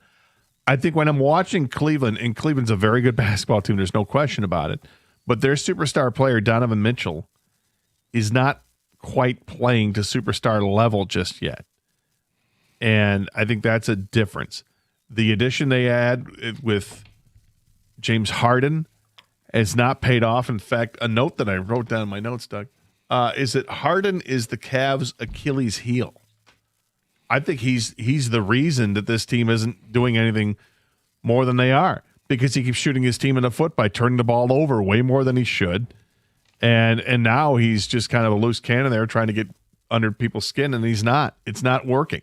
And he's a liability, an absolute liability defensively to have on the court. And if he's not knocking down shots and dishing out the assists, then he's a liability offensively. He's hurting his team. He can give more. But I think the one that's really kind of surprised me is that Mobley has been a total non-factor. And he's a guy that's got too much talent to be a non-factor. But is he just revealing himself to be, Charmin soft? Here's the next text. I think this is more on Mobley than Harden. Don't get me wrong. Harden was bad, but Mobley is playing so soft. And that's where Detroit has had the real advantage, plus having the best player in the series taking over at crunch time. So that's a concur text. Look, through 2 games, okay, and game 3 is going to be completely different. Through 2 games, the Pistons look like the veteran grown-up team, and Cleveland looks like the young, unprepared team for this stage. And that's only 2 games. And I do expect this to change dramatically when it goes back to Cleveland. But I mean, it looks like Big Brother kind of messing with Little Brother a little bit here. 248-539-9797. Straight ahead, the biggest bullet dodged last night in that game with Cleveland. And we got some good NFL news. We'll get to that today. 116. Hey, when your garage door stops working or it's time for a new one, and we're getting a new one installed today by the fine folks at M&M Garage Door. They showed up early today to put a new garage door in our place up north. They service much of the state, and they have been awesome. They've already sent a picture of what it looks like. They're getting the job done in half a day, and everything is guaranteed. There's a warranty for our peace of mind. If you need a door repair as well, they have stocked trucks ready to get the job done right then and there the first time. If you need a new garage door, need a garage door repair 844 only door, or visit garagedoorrightnow.com today. M&M Garage Doors. Open your door to exceptional.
Doug Harsh, Scott Anderson, 97.1. All right, Kang, you said in my ear there's good NFL news, and then I spent the entire commercial break not looking it up. Is it the referees? It is, Gator. It is the referees. Adam Schefter, according to Adam Schefter on Twitter, the NFL and the NFL Referees Association has reached a 7-year collective bargaining agreement that will run through 2032. Okay. So that deal was going to expire May 31st. We've avoided the replacement officials, guys. That is really, really good news. Really good news. The last time that happened was awful. We all know it. Here's my favorite story. The NFL sent a press release. This is another, it's not really good news. It's just funny. But this tells you what the NFL has become. Pro Football Talk wrote, before the NFL announces the regular season schedule, it announces when the announcement will be made. In an email blast sent Thursday evening, the NFL announced the schedule release is almost here. They sent out an email blast to the media that covers the league announcing when the announcement would be made. Right, we're going to have an announcement soon. Yep. What's it going to say? I don't know. We're going to have an announcement. They announced yesterday that the NFL will announce their schedule next Wednesday or Thursday. For what it's worth. Don't even know which day. They don't even know what day, but they announced it. We're going to announce. That's it. How ridiculous is that? Our announcement is we're going to have an announcement on Wednesday or Thursday. Yep. Like you can't even nail that down as to which day you're going to have? Nope. Albert Breer reported the final vote among the NFL Referees Association members was a whopping 116-4 in favor of the new collective bargaining agreement. So they're pretty much happy. 248-539-9797. The other thing, Bullet dodged. Anybody else get deathly scared last night that Tobias had pulled a hamstring or something when he went down in that first quarter? Yes. Dude. Groin muscle, something. The way he went down. An ankle. I'm like, oh my God, if Tobias's postseason is over, this would be our version of Franz Wagner going down. I mean, what Mitchell did to him was just filthy. It was a filthy shake. And I thought for sure, like you literally hear people say, oh, he broke his ankles. And I'm like, please don't tell me he actually broke his ankle. No, it was worse. It looked worse than that. Evan texted me right away, guys, and he said, I've never seen that before. We've seen ankle breakers. We've seen knee bucklers. I've never seen someone need hip replacement surgery from a crossover. Because he grabbed his hip right away, and I'm like, oh, my God. And that's why you don't try to guard someone with that much quickness. Honestly, the worst thing he could do was try to guard him. You back up, and he's going to shake you. If you lean one way, it's already over. When the gap between quickness is that much, and no offense to Uncle T there, but you can't guard Donovan Mitchell on the dribble. The problem is it was way out, so if he backs off, he's just going to launch a three-point shot, and if it's uncontested, he's going to knock it down. Well, it's better than hip replacement surgery. Yeah, dude, when he went down, I was like, oh crap, did the playoffs literally just end? And this happened in the series against Orlando too, where Tobias went down with an injury. I'm like, oh, he's hurt. And he ends up staying in the game. He stayed in the game. He didn't come out in this one either. I'm like, wait a minute. Which meant it was much ado about nothing. Yeah. But we've By the way, post game? Yeah. In the locker room with Tobias, and it was Birchie was talking to him after the cameras and microphones left, and I was standing there and I was waiting to get an opportunity to say something to him because what he was wearing, he's like black leather pants. As one does. Yes. And then he had like these black leather shoes, but they looked like they were maybe gator skin or something. And he got done talking to Will and just bolted. I'm like, damn it. And I said to Will, I go, this affects both of us, but I wanted to ask him if his attire is a threat to any alligators in the area. Because Will's got a dog named Gator and, me. Tobias has drip. He had some drip last night. 248-539-9797. Anyway, when he reached for his leg, I thought groin pull, series done. Some people, as you said, hip. That was a scary moment. The way it was just unusual, right? Well, yeah, because he got rocked. I mean, as far as like by the dribble, and people are saying, and I've seen the video, they're texting, Donovan Mitchell grabbed his leg. That was barely a grab. Tobias Harris was already faked out of his boots. Like, there was no recovering from that. The only thing he could do from saving himself from injury was fall down. Because you cannot recover when Donovan is going back and forth with the crossover. You're already at his mercy. Scary moment. 248-539-9797. Let's get back to your phone calls. We go to Al in Southfield. You're on 97.1. Hi, Al. Hi, Doug and Scott. I wanted to comment on the streaming issues. I had a difficult time watching the game. Well, I didn't get a chance to watch the game because when I tuned in the Prime Video, I was just getting the rotating circle like it was buffering, and then I just got the black screen with the Prime Video symbol. But it's one of the worst words. It's one of the worst words in modern times. Buffering. There's nothing positive about buffering. Buffering sucks. Yeah, it does. But I was glad I was able to see the highlights of the game doing Sports Center because I'm glad I did because Scott Van Pelt had Kendrick Perkins, one of the NBA analysts on ESPN, and he basically expressed the same observation that Scott Anderson made during the 10 o'clock hour that Orlando series was a blessing. It did make them stronger, and I just noticed that in Game 1. And I think, based on what I've seen, I think there's a possibility that the Pistons could end this thing in 5. Well, that'd be great. And certainly there's that possibility. I hope I'm wrong. Look, I think we're about to find out about Cleveland's championship DNA, about Cleveland's toughness, about what Cleveland's got in the chest, the way we did with the Pistons in round 1. I mean, you're down 2 games in a best-of-7 series, problems. And, it's Detroit has a chance to obviously, take a absolute commanding lead here, but they're going to get Cleveland's best desperate punch.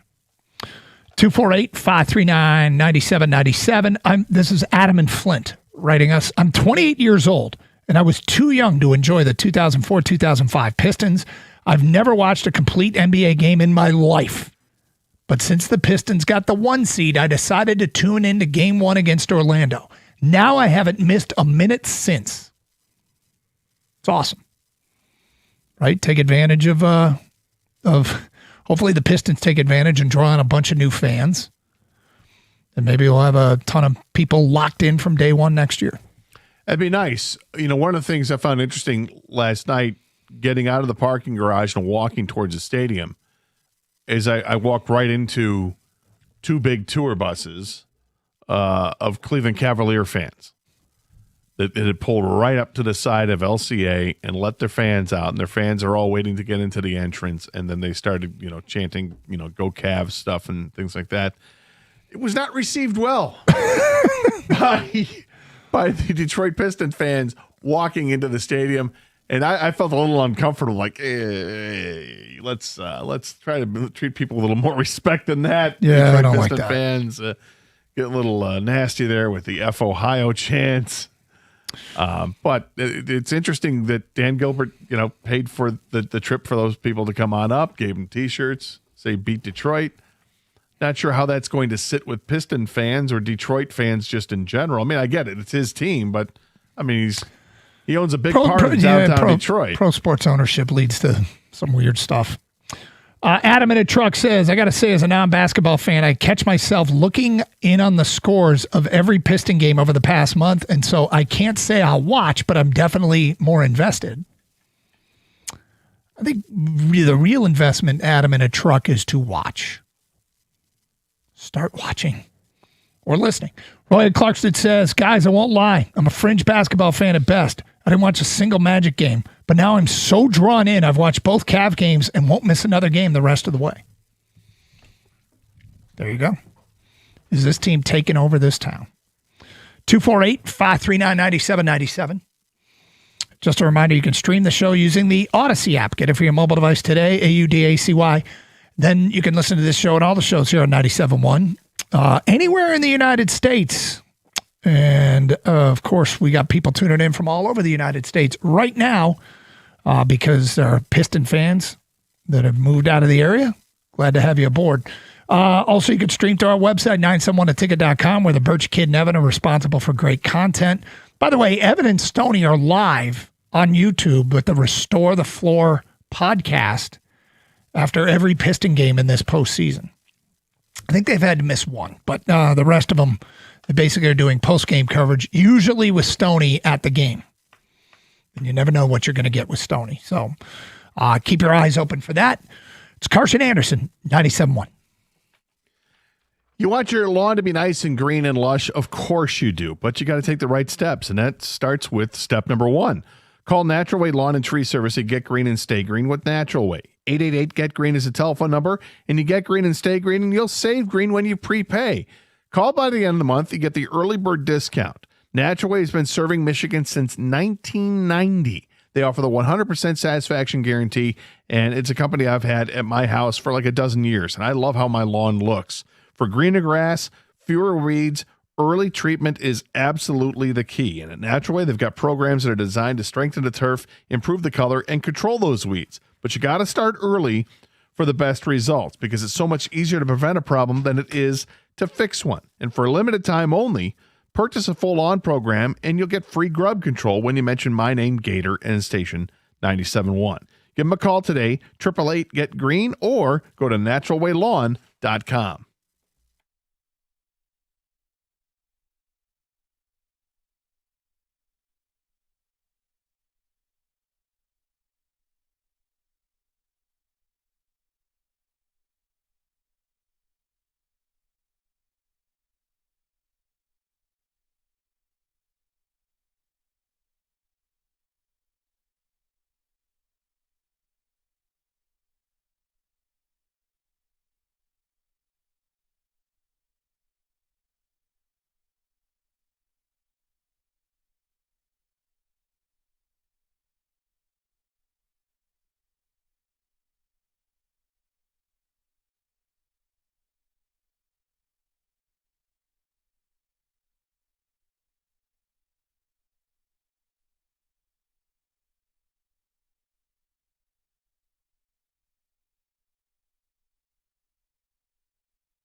Twin Peaks fans, we finally made it to the weekend, and they can't wait to host your party. That's right, the party never stops at your favorite lodge, and this weekend, amazing sports action from sunup to sundown. It all starts with the baseball team back in the diamond at 7:40 tonight to take on KC. Circle back Saturday for your Detroit basketball team on the hard court for Game 3, as well as more basketball and hockey playoff action and UFC 328. Why go to Twin Peaks for sports? That's a no-brainer. The wall-to-wall TVs, the video walls, and 98 inches long that bring you all the action that you crave. Their scratch kitchen boasts awesome items like the house-smoked chicken wings and thighs, the ribs, even the hand-cut New York strips. Don't get me started on the bar. Outside of the coldest draft beer you've ever had, poured at an ice-cold 29 degrees. They boast exquisite craft cocktails featuring a wide variety of tequilas and bourbons. And the best part, it's all served up by the always beautiful and hospitable Twin Peaks girls. Come root on the home teams all weekend long at the best bar in the country, Twin Peaks. Eats drinks, scenic views.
Doug Hirsch, Scott Anderson, 97.1. Let's go to Terrell next on 97.1. Hello, Terrell. Hey, how's it going? We're good. Appreciate you guys for having me. I just had a quick comment about the Prime thing. Yes. I was in the same boat as you, and it's actually been happening, since the Orlando series. What I've noticed is if you don't use the main broadcast, if you go to Prime Vision, everything works fine. So I think what they're trying to do is to push everybody to use their specialized form of broadcasting. Interesting.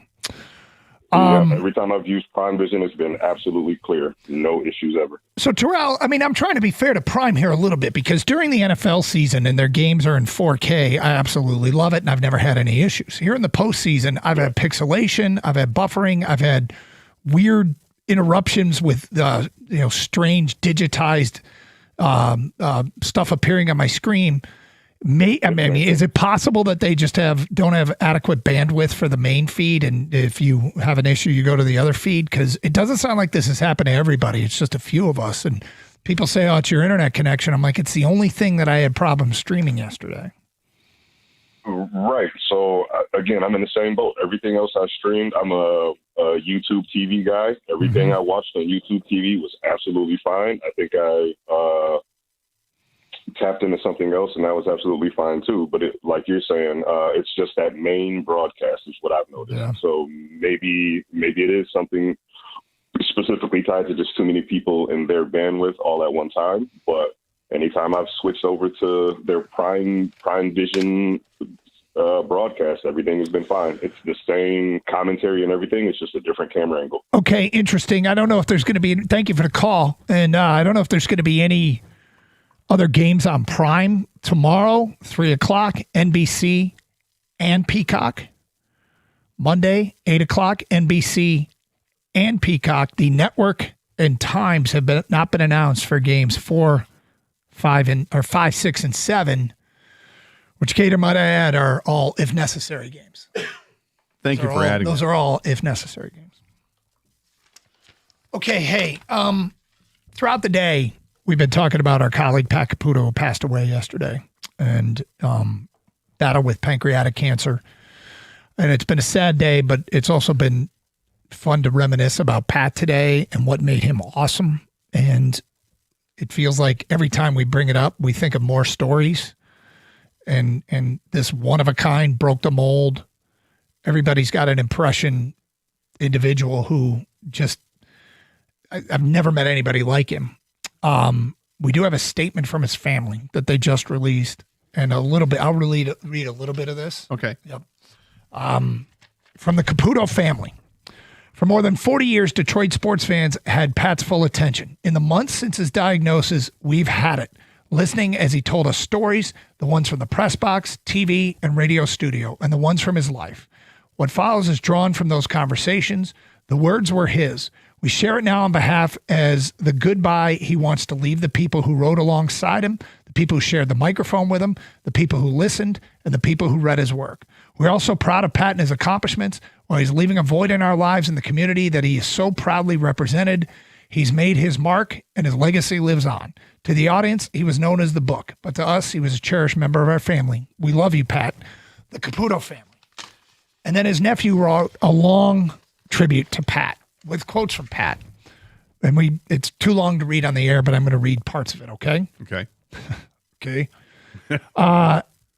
It starts out and talks about how he got a start, and I'll read again, picking it up here. The Oakland Press sports desk was where he so desperately wanted to stick around that he'd raise his hand for any game nobody else wanted to cover. Hey, can I do this one? Can I do that one? They almost always said yes, he said, because nobody else was going to drive to Lapeer on a Friday night in November to see 2 4 and 5 teams play. He still couldn't type. Tom Kowalski, who half his audience grew up listening to and the other half grew up reading, walked into the office one graveyard shift in the spring with his Taco Bell. Watched Pat try and figure out a list of high school track times one finger at a time and announced to the room, this guy's got some serious coordination problems. Pat, telling the story, said Kowalski wasn't wrong. After 9 months, they hired him to cover high school sports. His dad used to tell him and his brothers, never quit, just keep coming. He didn't always live up to a lot of things, he said, but he did live up to that one. He got up every day, put his boots on. He didn't grade the day before it started. It was a thankless job. If it was a thankless job, he did the thankless job. If it was a good day at the ballpark, he did that too. Quote, I'd like to think I always did my very best, he told us. And if I leave you with anything, let it be that. Whatever it is you're up to tomorrow, do it your best. My very best wasn't necessarily anybody else's best, but it was mine, and I gave it. Near the end, it says, He made his final social media post late in January. He read every comment people sent to him on X and on Facebook. He told us every single one. He wanted us to know what they did. They reminded him in his own words that, quote, I am blessed. That was written by his nephew, Rob Caputo. So I guess I wanted to definitely get that last part out. And it's long, but I wanted to get that last part out because I think it's important to let people know that if you sent Pat a message, he did read it. It matters. It matters a lot. And so, the last words I have, the last couple of text exchanges I have with Pat, I'll treasure because they mean the world.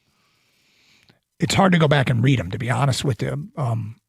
But Pat knew, from his first diagnosis, he said this one's grim. And, we'll keep doing Pat Caputo. Gator will keep doing Pat Caputo impressions. Won't stop. Nope.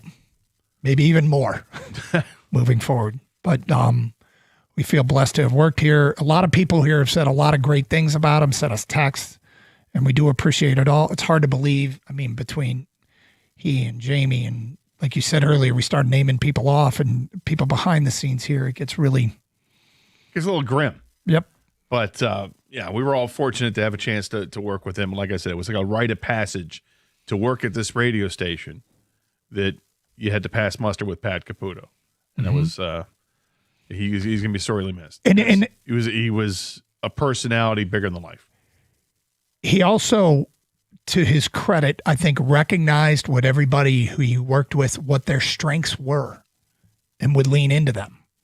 When we did shifts together, and when I came here, I was the young kid, and I was looking around, and I was paying attention. I learned a lot from Pat, and I've learned a lot from Stoney, as two of the older guys. But Pat, always wanted to pick my brain on Michigan football, given where I grew up and where I was working. And he'd lean into your strengths and help you along and help you further your career. So you will be missed, and those great words. And just want to pass it along that his family says every single post that he got on social media in the final months and days he was reading. So there you go. We welcome in Mike Valeni.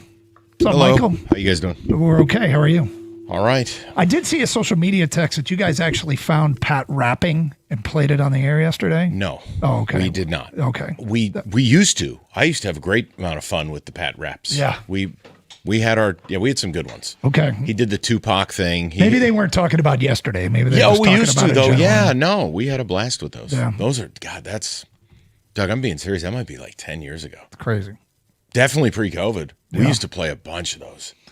Well, obviously the shows go on, and certainly, with much respect to Pat and his family. But what do you guys got planned coming up next? Well, it's not. There's no segue out of that. No, I'm sorry. No. Don't be sorry at all. It's just the way things are. I am going to try to get David turned around. He's very negative about the Pistons right now. Well, he's picked against them both game 1 and 2, and he gave up on them against the Magic. So I need to turn David around. So there was a time I pushed David that I didn't believe we could get Cade Cunningham because I didn't think the league would let us win the lottery. Mm-hmm. And I had David pray for that to happen. Oh, yeah. So I remember that. What I'm going to do is this. If the Pistons are going to go out and shoot 44% from 3 over the course of the playoffs, they can win the whole effing thing. Yes. So do I believe they will continue to shoot this way? No. But in the off chance they do, yep. I am going to make a bet in the name of Greater Life Church, and I'm going to donate the proceeds. Wow. So it's David's choice, plus 1,500, Pistons win it all, or plus 2,200, Pistons defeat the Thunder. You can pick. I think just go straight up, take the plus 1,500, and I am going to supply Greater Life with a new organ. Wow. Well, I hit the double in the Derby, which was lovely. Yep. All right. We're out of time, Mike. Have more details next. That's fine. 97.1.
It's a Friday. Everyone's exuberant inside here. Brought to you by Rapid Roofing. The Tigers start a series against the Kansas City Royals, hoping to shake off their rough sweep against the Red Sox. KC playing better than the last time the Tigers matched up with them as winners of 9 of their last 13. You're the 7:40 first pitch right here on 97.1. Tigers athletic beat writer Cody Stavenhagen offered his thoughts on the John Heyman report yesterday about Tarek Skubal possibly coming back in 4 to 6 weeks.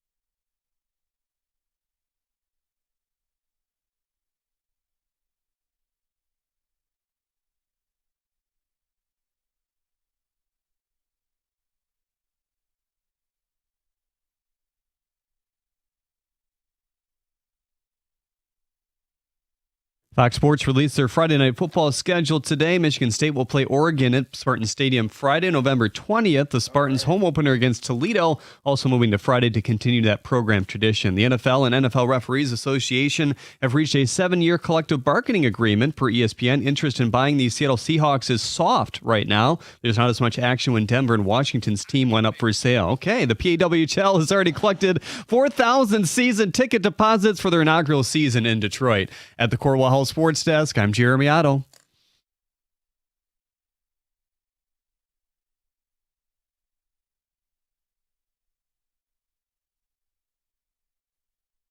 Oh boy, oh boy, oh boy, oh boy. We got a good one for you today, people. Feel Good Friday. Pistons up 2-0 and playing Nona's way.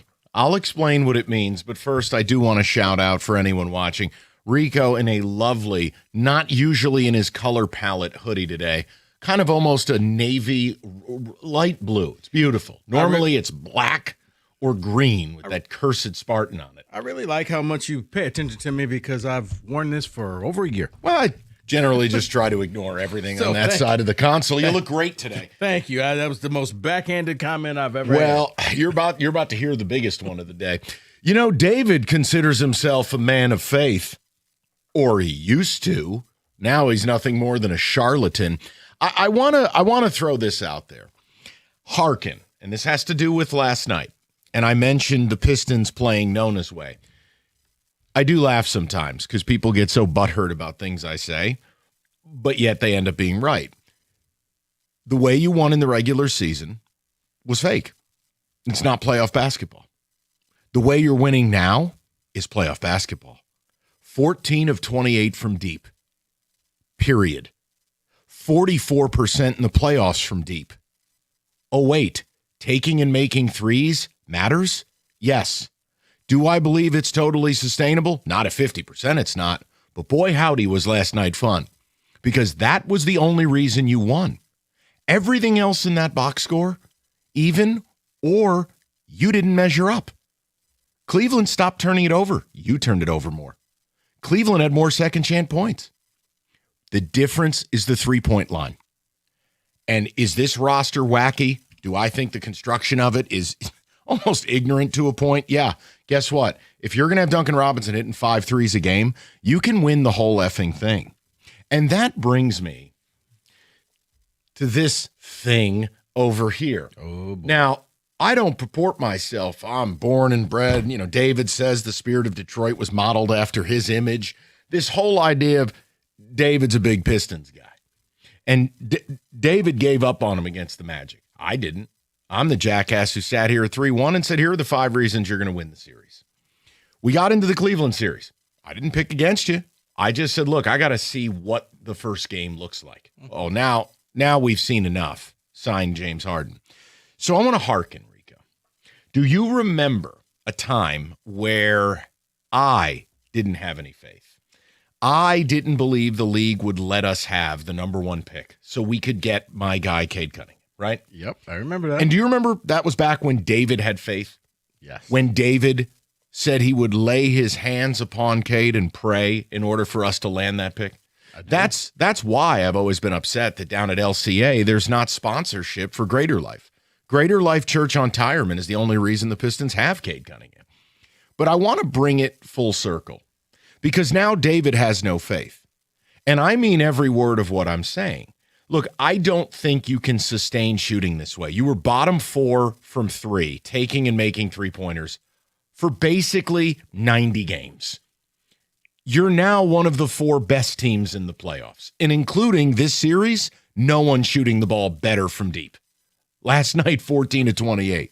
So here's what I'm willing to do. But it's going to require David to rediscover his faith. Okay. I would like to do what we joked about a few weeks ago.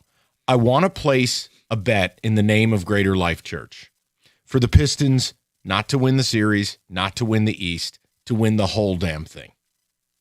If this team is going to play that defense and shoot that way from 3, because 33s is good volume. They're averaging 29.7 threes a game taken, and they're making 44% in the aggregate, 50% last night. If you do that, and it's a mighty if, you're going belt to ass on the Knicks. And then, if you play the D you play, and if you can drag OKC into the mud and shoot great from 3, one more game than you don't shoot great, I would like to place this bet, and here's the key. I'm not going to take any of the money. I will donate the winnings to Greater Life. Now, we can negotiate what I want. Personally, I think you should replace Jesus' head with mine in the building. But we can negotiate that later. Or it could be Greater Mike Church on Tire Line. But I mean, I can see the replacing Jesus' head because giving a donation is a lot more than what Jesus has done. So unbelievable. That's terrible. You're replacing his head. I just thought it would be fun, one mass, just to see the parishioners be like, why does Jesus look extra Italian today? So, David, here's what I'd like to do. It's no secret I had Golden Tempo as one of my picks in the Derby. I did crack the double for a very nice sum of money. And I'm embarrassed to say this, but I gave Kenny a winning double to start his day at Aqueduct, and he's alive in another. So please tell me it's not harness racing. I can't speak to what Kenny does before I get here. Okay. I choose not to answer that question. I gave him a real horse double. Okay, thank you. And he's alive to another one. So the bet is more than paid for. But I want to do something substantial, David, because I feel like you're lacking. I don't think you have faith, and this is your team, not mine, yours. I need you to step to that microphone and answer this question. Fill in the blank. If the Pistons continue to shoot the 3 the way they are, the Pistons will blank. They will go to the NBA Finals if they continue to shoot the 3 like that. But I can't get you to say they will win it because I have 2 offerings, and I know how big your church is on offerings. Can I offer you something? Sure. We can do this 2 ways, and I'd like the people's help on this. Because what this is going to require is David's prayer, much like the day you brought Cade to this town and prayed live on the air. You're welcome, Detroit. Well, then you need to nut up. Because the Pistons are playing a different brand of ball than they played in the regular season. There ain't no 6 for 33 from deep in this Humpty Bumpty. You're right. They're actually playing championship caliber ball from 3. Now, yeah, should they be home? Yeah, if Wagner doesn't get hurt, they're home. But they're not home. They're here. They're winning this series. Mainly because Phillip Banks is the point guard for the Cleveland Cavaliers. Shout out Fresh Prince of Bel-Air. The point is, David, we can go Pistons to win it all plus 1,500. Or we can get extra highly anointed. Pistons over Thunder plus 2,200. Oh, boy. See. And I'd like to donate $5,000 to the church. So you need to pick your flavor. You can call upon your friends. You can call upon the listeners. Mainly, you need to look in the mirror and find the guy who used to believe in faith. David, your team, that right here. Find that guy. I want that guy. David, you can't tell me the Pistons playing the way they're playing now, not that junk in the regular season, now, they can do this. Do we all agree this is a terrible year in the NBA? Yes. Do we all agree it's a terrible Eastern Conference? Yes. And what's the most vulnerable type of champion? One that's trying to repeat. David. They are OKC, man. I know they are. They are my But you know what? Let me tell you what bothers me more than you turning from a man of faith to a heathen. What bothers me, OKC playing slap and tickle out there, all giggling like schoolgirls last night as the Lakers are getting after the refs. OKC thinks they're too cool for school. Might remind you of a Lakers team that this Pistons franchise beat in 04. Hold on. It's because they are a little too cool for school. That Lakers team that the Pistons beat was Shaq, Kobe, and a retirement home. And they hated each other. Don't worry about the details. But I'm just saying, this OKC team, they had the right to laugh. It wasn't the 04 team on the brink at one point when the Nets with the half-court shot the whole bit and they had to win the game in overtime? Yes. Oh, and how about that 04 team got the benefit of like Jamal Tinsley on a peg leg, etc. Pistons got a benefit here with Wagner. The defense is real. I don't doubt their defense. Oh, no. If they play OKC, it's the shooting. Somebody goes down and gets injured for OKC. So here's my point. I'd like to sponsor the new audio video room. I will place the bet, but David, you got to believe in it. People, can you get David to believe? Look, I told you. If this team could shoot three-pointers, it would change my opinion on what they are. You're never winning an NBA championship without shooting threes. Not in today's world. They're taking almost 30 a game. Last night, 14 of 28. You only won that game because of that. Right. Cleveland rebounded. Bro. Cleveland didn't turn the ball over. Cleveland played. Now, what did Cleveland not do? They didn't shoot the three well, even wide open ones. You lose, you win. Mm-hmm. That's how games are decided now. Mm-hmm. Duncan Robinson was the illegitimate splash brother. Dude. Wee, bang. It's NBA Jam. The ball is on fire when he shoots. This is a guy that couldn't even cut the rotation for the Heat last year. Mm-hmm. You just go with it sometimes. Mm-hmm. End of the quarter, give it to Dennis. Give it to somebody. They'll hit a buzzer beater. So, David, I mean, maybe the man upstairs is trying to tell you something. Now, I'm willing to do this for the church. And as Bill O'Reilly once said, we'll do it live. I'm not effing around. I'm ready to donate the proceeds. Now, I could sprinkle some anointed prophets to Rico and Kenny, but the church is going to be the donation. Unless you don't care about your parishioners anymore. Hey, Kenny, we'll each get a speaker. I mean, all the people you lie to every Sunday. Stop it. Wow. Stop Talking about how they should have faith. Stop Where's that. yours? 248-539-9797. What are you giggling about, Sprinkles? I'm just listening to you and David, man. Argue it. Argue. He goes in telling people they need faith. Where's his? He's the one. I'm the one who doesn't even like this team. Why am I the bastion of belief? This is the guy who goes in every Sunday openly judging old ladies for the way they've lived their lives. He can't even believe in his basketball team? Because I think David sees OKC. And at that point, it's like... That's like Rome right now. They're like Rome. Okay. And Rome will fall. The point I'm making is if you shoot the three the way you're shooting it, you can guard. You can play with them. The difference is your offense isn't as good as theirs. But the three-pointer is the equalizer. Look, David, it doesn't make a lot of sense. None of it makes sense. They're bottom four in basketball all year shooting it. But they're not now. Why don't you take a minute? Figure out if you want to do radio today. And then when we return, I'd like to hear from the people, and I'd like to hear whether you're on board with this.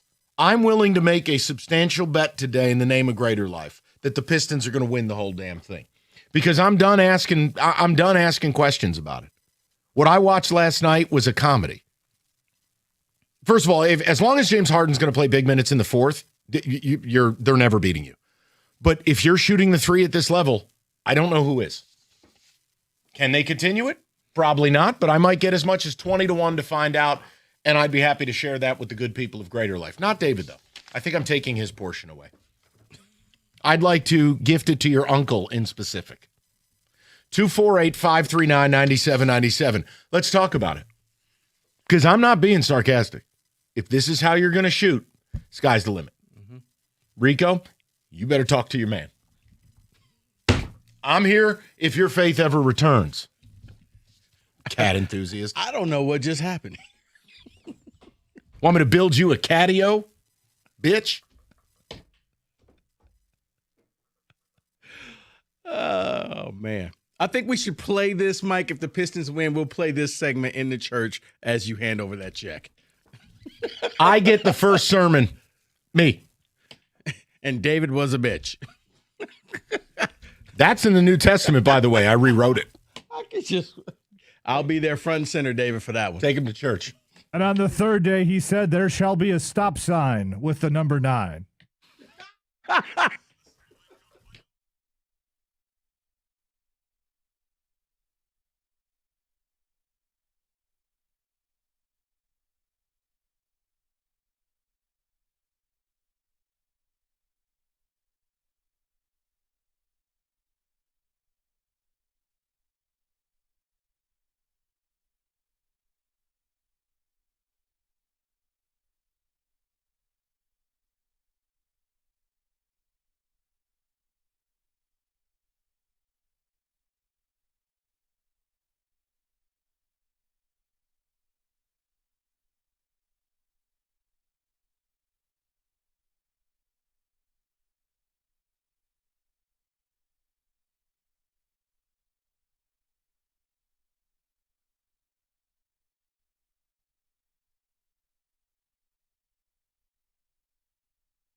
All right, David, you've had a couple of minutes.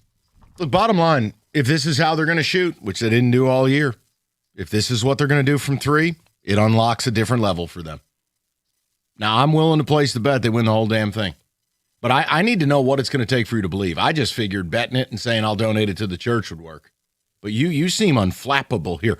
What doubts do you have? The fact they can't sustain it? The fact, well, what is it? David, I'll say this. I think you should take the bet. I think you should, and I'm going to give you a couple of reasons why. One, basketball reasons. I think this team needed that 7 games against Orlando to wake them up. To not go down as the worst seed ever? Not only that, but they saw what it takes to win, how they had to rely on each other, how the others had to kick in, and we can't just be sitting around watching Cade score a bunch of points. Hey, we got to do something as well.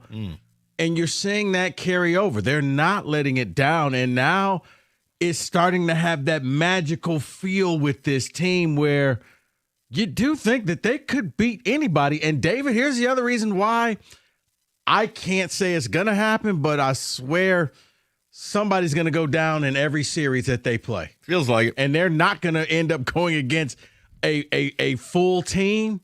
I would do that. Now, as far as what Mike is offering, think of it as maybe, David and the 5 Stones.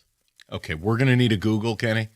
Okay, think of it like that. Is this Thanos related with the glove? It's actually Goliath, but We'll go with it. Okay.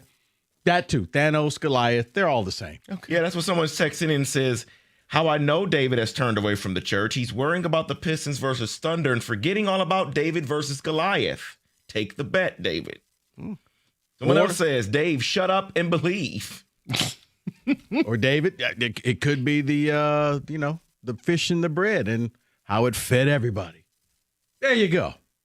You can Google that as well. I will. I'll be sure. Water into wine. David, what do the texters have to say? The dynamic duo of Dunk and Unk are winning the whole thing. Come on, David, have a little faith. That has been in Parishville, he says. If this works and the donation goes through, Mike's name could be the Greater Life Pastor title, the Mike Villani, head pastor of Greater Life Church. I like it. You know what we need? Somewhere up in there. We don't need you to take the face off of Jesus, but David, somewhere in the church, Kenny, you know what we need? A stop sign. We need a stop sign. I like that. What if we changed the church intro on Sunday and had Mason do it? Oh, yes! No thank you on that one. This black man is going to say amen. Tex says, let's go, Mike. Love the energy. Greater Life, get off your feet. It's time to meet and greet the pastors. Oh, please, no. Having been to David's church, the thought of this is absolutely incredible. He's here to touch your soul. His name is David Hatchetman Hull. Right. I'm telling you. Rhyme. You're right. That does work. Look, I just, David, as much fun as I'm having with this, I'm just telling you, you leave the regular season behind. I mean, you even leave last series behind. I can't change how they got here. I can't change that, I don't like the way they play or I don't like their roster. It doesn't matter. They're better than Cleveland. James Harden has been sent here to destroy us. Oh, wait, destroy his own team. Right there. James Harden, Mike, is the antithesis of Wagner last series. But James Harden is the representation of why the regular season is fake. James Harden flourishes in the regular season. Yeah. The regular season are not real. This is what I try to tell dopey Piston fans. You're not shooting 30% from three or only taking 18 of them. You're playing actual basketball now, winning basketball and winning at the highest level, meaning, okay, I can believe in this. Yeah. Do I think it's sustainable to have gym class heroes knocking down end of shot clock threes? No. But I'll go with it on the odd chance that it's magic. I don't know, man. I'm just willing to go with it. See, I'm going to go with it, Mike, because it's like entertaining basketball. I haven't seen this really all year long. And it's like, Okay, you did it for one game against Cleveland. No, you did it for another game. Now it's two. And now it looks like And you did it in Game 7. You did it in Game 7. And they were all at home. I think you're going to do this on the road because, like I said, when Wagner, I can say with my chest that if Wagner played, you're probably not beating the Magic. And I'll say this with my chest. So long as Harden is playing significant minutes, you're beating the Cavs. As a matter of fact, by the time we come back on Monday, you could be sitting there with what, 3-0? Yes, that's how math works. Yeah. So I'm looking at him because he just looks like he has no idea what he's doing. Honestly, if I was a Cleveland fan, if we were doing Cleveland radio, I would say, you need to check this man's account and make sure that he's not at the Chauncey parties. Like, what is going on here? Like, well, we're going to get to Harden in the 3 o'clock because it's more, what are the biggest choke artists? Do you realize last night it was his 30th playoff game, more turnovers than made field goals? 4 turnovers, 3 made field goals. Well, look, it is not our problem, but it doesn't mean I don't get to stop and laugh at it. David, what do you want me to do? David, as your spiritual advisor, take the deal. Take the deal. So I've been looking at text, both here and personally on my phone. Can we get the personal ones first? And I will give you my answer next. But only if you read the personal texts on the air. I'll look through them and make sure. And it's okay if they are mad at me. I accept that. Oh, I haven't seen that yet. Where can we put the stop sign? That's all I asked. Could we just get a stop sign laminate for the organ and we kind of put it on the side? That can work. The 9 means stop. So when the organ comes on. And when the organ comes on, the stop sign opens up like it's a school bus. Man, I'm just telling you, you get to a point in sports where mysticism takes over. And you're like, all right, I'm just leaning into this. I don't care anymore. You think about it. We'll get the texts. And then you got to tell me if you want me to do this because I'm willing to. No, you're right, Mike, because the last time they did not win the World Series, but this reminds me of that Tigers voodoo. You just give in. Where it didn't make sense, but you know what? Let's just embrace it. That's where I was at last night. Yeah, I'm embracing this. I just would like to see David get some enjoyment out of it. It doesn't mean a hill of beans to me. Now, see, I like how you're thinking. I didn't have them go. I'm like, you know what? Let's just have you guys go beat the Knicks. Nah. Get to the finals. I want to have some real juice on the line and know that I'm making a difference at Greater Life. Wouldn't it be ironic if I make more of a difference at David's church than he does? That would be incredible. That would be a remarkable moment for me. You got to watch this. Let me tell you about Natural Way Lawn and Tree Service. Let me tell you about Natural Way Lawn and Tree Service. Get green, stay green with Natural Way. Guys, it's beautiful outside, but if you took a look around at your lawn, you're probably noticing some weeds and dandelions. That's because you have not called 888-GET-GREEN.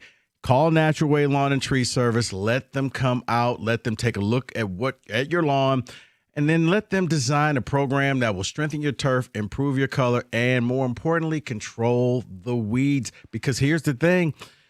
The more the weeds pop up, they're going to be here, and it's going to be a constant battle all summer long. You don't want that. You want to be out there enjoying yourself. You want to be barbecuing. You want to have people saying, wow, look at your lawn compared to mine. That's where Natural Way Lawn and Tree Service kicks in. Call 888-GET-GREEN right now or go online at Natural Way Lawn and Tree Service, and you can be able to choose from the full service of menus to come up with your dream lawn, from fertilization, aeration, weed control, disease control, so much more. Call 888-GET-GREEN or go online at naturalwaylawn.com.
Okay, let's hear from the text. We're having some fun. Pistons up 2-0. The shooting has been off the charts. If this is truly what they're capable of, whether it's an all-time, I don't know, Eddie Papa Giorgio Vegas heater, or whether this is who they are now, if they do this, they can win the whole thing.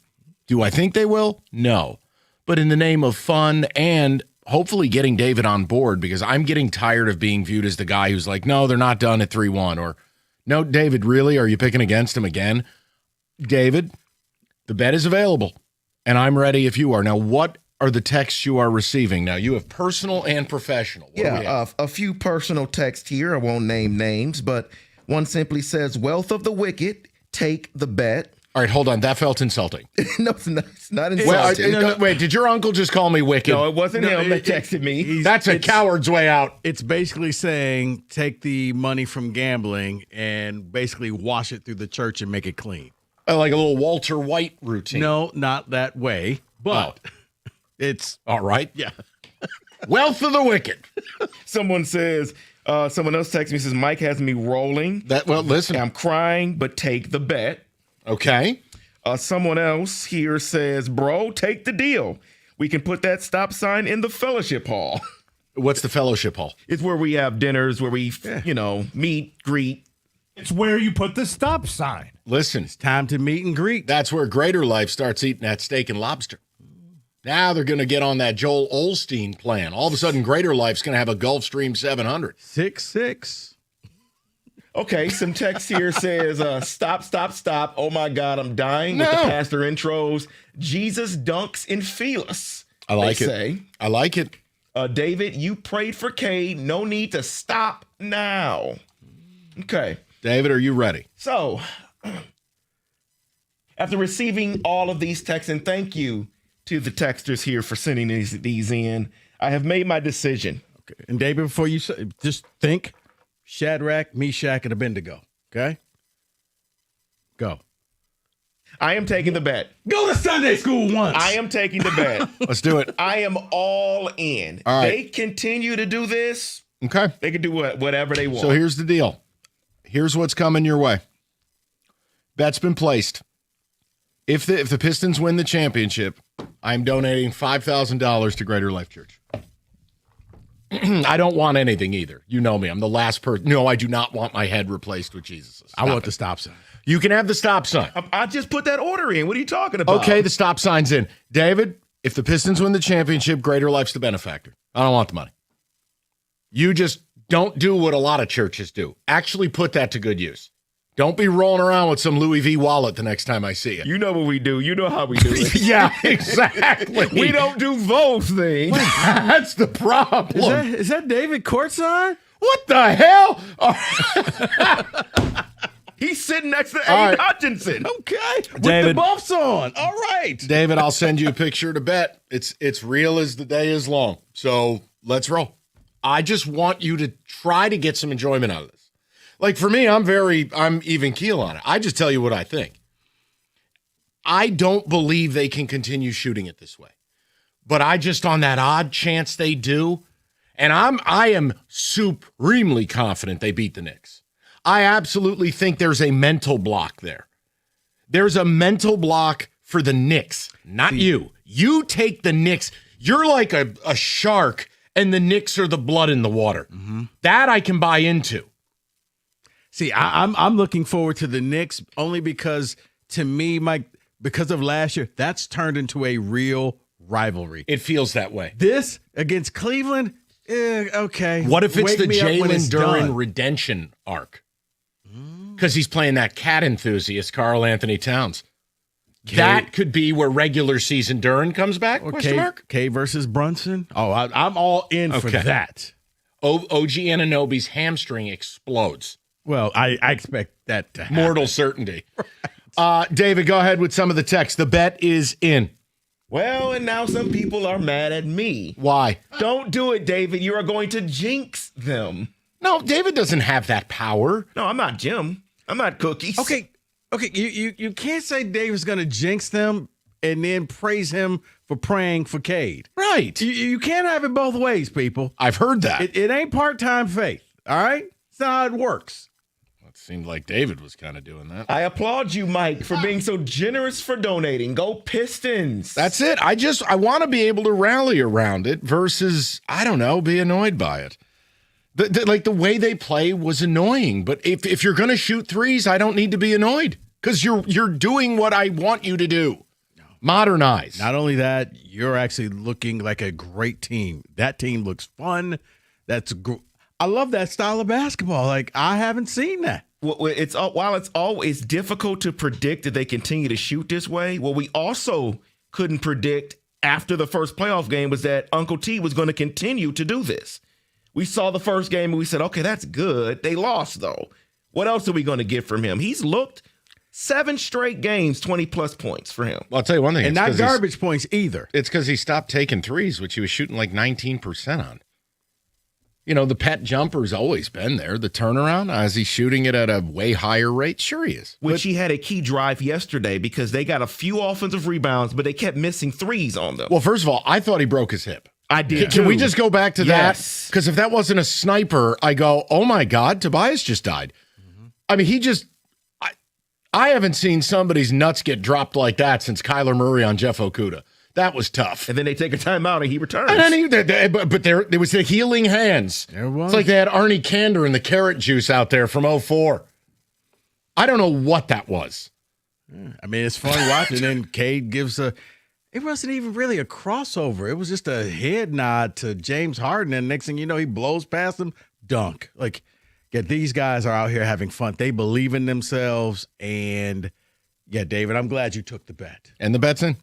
I'll send you the visual evidence, David, and we can go down the road of faith together. I just want to make sure we're in on this ahead of possible magic. See, I like the fact that you have a little bit more faith than me. For me, it was, let's just get to the Knicks. Well, David Let's has a have some fancy fun. church. You don't. That's You know, true. maybe if you upped your church game, I would have considered your church, and then we could have done like an NIL recruiting pitch of who wants my money more. But you don't have a fancy church. You're kind of like an alleyway faith guy. David has this regal campus. So Rico's like the MSU of churches. Right. David's like the No, I LSU. didn't say Rico was a crackhead in an open drug market. Wow. I said David's church. How about this? Rico is Nebraska. Nice church. Nice church. David's Oregon. Okay. You got That's a that Nike church. money. That's a church. I got a tiny little church. Okay. Rico. Like, wow. Would you like your church to be involved? You know what, Mike? We're good. Well, My just church saying. is struggling. David, somehow or another, Word of Faith will find some money. That campus? Wow. Wait, you have a fancy church? I thought you were an online church guy. Fancier than mine. Hold on a second. So you are privileged. I knew it. You are privileged. You highfalutin told me a 49er fan. Unbelievable. He said crackhead church. I said he's not that. You did say not. You did Thank say you. not. Jeez, man. He said that you had the crackhead You know church. what? I'm going to take care of some business. It's ridiculous. I just did something potentially nice for the community, damn it.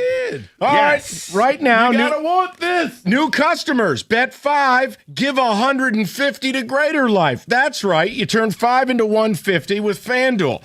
All the tools you need. Here's all you need to do. You bet the Pistons at plus 1,500. Let's go. FanDuel.com/Michigan to get started. The official partner of the NBA, 21 and up, present Michigan. First online real money wager only. $5 first deposit required. Bonus issued as non-withdrawable bonus bets that expire 7 days after receipt. See terms at sportsbook.fanduel.com. And if you have a gambling problem, 1-800-GAMBLER.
All right.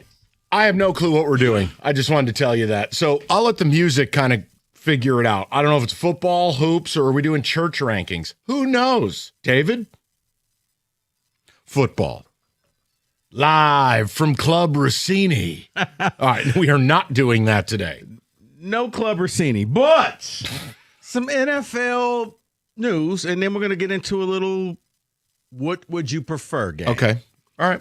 But, Mike, it looks as if we will not have replacement refs when it comes to the NFL this year. I saw that. They came up with a deal. I think it was 116-4. The NFL will have the real referees out there. So it had to happen. It's a 7-year deal. I mean, I still don't understand why it's this difficult.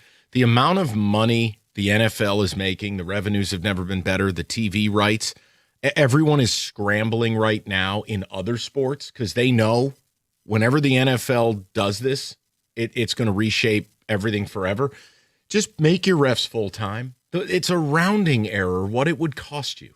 I'm with you, but I would still like to see the New York style thing where if there's a play on the field that you can go to a central office and they can quickly just overturn this thing, similar to what you see in baseball. I agree.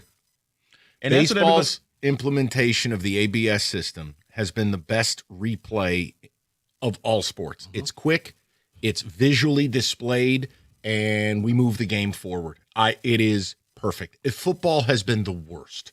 And that was something they were going to try if they had the replacement refs. So I hope they don't get away from that idea. David, that's why I almost wanted replacement refs, even if it was for a few games, because once they did that, they were not going to go backwards. Now we may not see it. Schedule gets released next week, guys, on Thursday, May 14th. Here are some potential games, and tell me if you would like to see these games. Okay. Potential games, nothing written in stone. We're going to kick the year off. Well, not really kick the year off, kind of kick the year off. Seattle. Their opponents either could be the Bears or the Cowboys. Which one would you like to see Seattle play? Bears. Just because Ben Johnson's a psychopath, and I think they're interesting. And Caleb Williams is interesting. That's where I'd be. I was just going to say the Cowboys because I love to see them fail. Fair enough. Wow. Thanks, Fair Stephen. enough. Fair enough. All right. Thanks. Okay. This isn't me, so don't get angry. Don't hit a chair. I'm not doing anything. Thanksgiving Eve game. Oh, goody. Looks like a couple of choices are Kansas City at Seattle or Buffalo at the Rams. Buffalo at the Rams. Much more interesting. Look, Kansas City, the luster's off for me. They're not who they were. This idea that Patrick Mahomes airs it out and slings it all over the yard. No, he doesn't. He's a check down lord. So I'm not interested in that. Man, you get Buffalo and you get the Rams out there, that's 60 points. That's interesting. And to be fair to your point, Mike, Seattle by then will be done. We already know what they're going to probably look like. They're not going to be as good. They lost a lot of defense. So I don't want to see them by then. And David, I don't think Seattle cares. They got the Super Bowl. They know this. We're still celebrating. They're probably still hungover. Thanksgiving. 3 games. Thanksgiving. Detroit, first game, either Minnesota or Club Rossini. Patriots? Yes. Give me the Patriots. I'm actually bored of the Lions NFC North Thanksgiving Day thing. Like, I'd much prefer a different opponent. The Minnesotas, the Chicagos, the Packers, it's boring to me. For a time, they played the Colts. They played the Titans. They played some other teams on national, and it didn't go well, let's be clear. Well, normally it used to be if they were on, CBS? Because they used to do the whole thing. CBS was the AFC. Yes. Fox was the NFC. So if they played on CBS, they got the AFC team. For the Dallas game, Jacksonville or the Commanders? I'll help you with that. I don't want to see Jacksonville on TV. Okay, then. I'm sorry. No, I get you're nothing. fine. When I see Jacksonville, I think 9 a.m. overseas game in England. It's fair. And, the problem is I'm not sure Washington's going to be any good. But, okay, I'll go with it because you're right. The Jags are ratty. They win, but they're ratty, and Trevor Lawrence's face bothers me. So, all right, we'll move on. Last game of the night. Oh, yeah, I forgot. We need 3 games on a day that's meant for family. My bad. Denver at San Francisco or David's chair turning game. Pittsburgh at Philadelphia. Oh, the Falwell Bowl. Yes. I will take the Niners game. The Steelers are Chinese water torture for football, and I don't want to watch Philly's offense. It upsets me. I'll go with the Niner game. Chair turning. So I do get my dessert on Thanksgiving. Steelers, Eagles. Okay.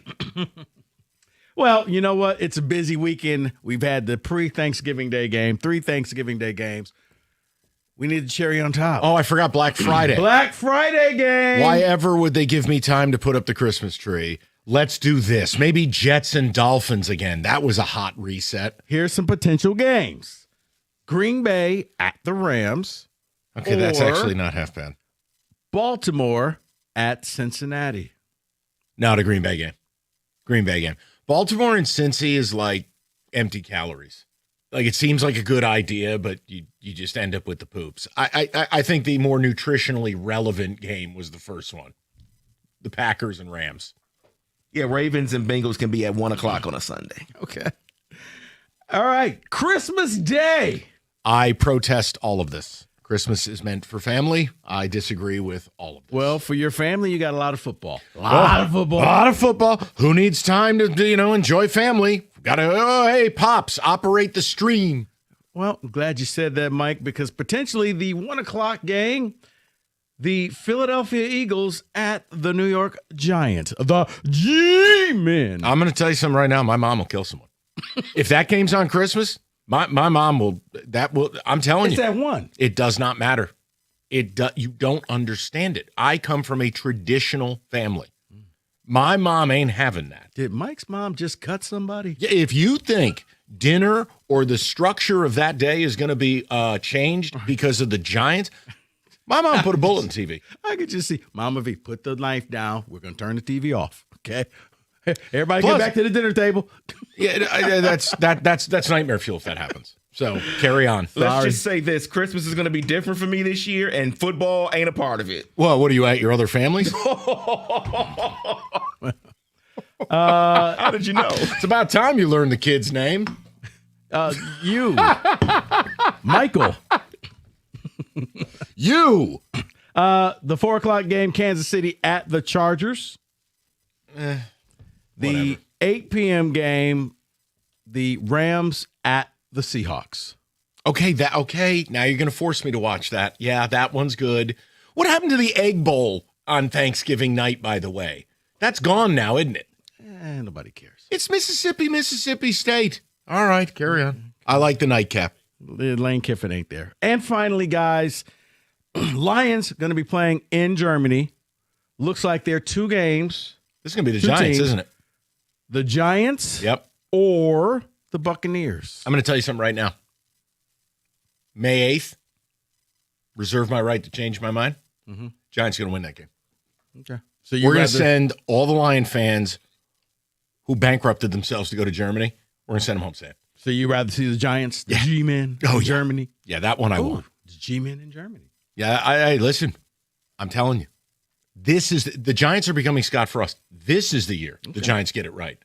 David, G-Men, Bucks. I guess I'd rather see the Giants because I think the Bucks can be a good game, and I don't want to waste that internationally. Kenny, you're a Lions fan? G-Men or Bucks? Just for the RFR aspect of it, G-Men. G-Men, that's right. It's going to be exciting. Okay, well, we'll find out. Can't wait till Jackson Dart gets broken in half in week 2, and the game doesn't even matter again. We'll find out the official schedule next week, but these are just some potential games of the NFL season coming up. 97-1.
Brought to you by the Michigan Lottery. The Tigers kick off a series against the Kansas City Royals tonight on the road. The pitching matchup features Cader Montero and Chris Bubich. Bubich coming off a 7-inning, 4-hit, and 1-run performance against Seattle. Montero had a batter shy of a 6-inning performance against the Rangers himself. Here the 7:40 first pitch right here on 97.1. Ty Madden has now been penciled in as the starter for Game 2 of the series tomorrow after he had a great outing as a bulk man in the absence of Tarek Skubal. Tigers Athletic beat writer Cody Stavenhagen weighed in on John Heyman's report yesterday that Tarek Skubal had just a single loose body removed from his elbow and could be back as soon as 4 to 6 weeks.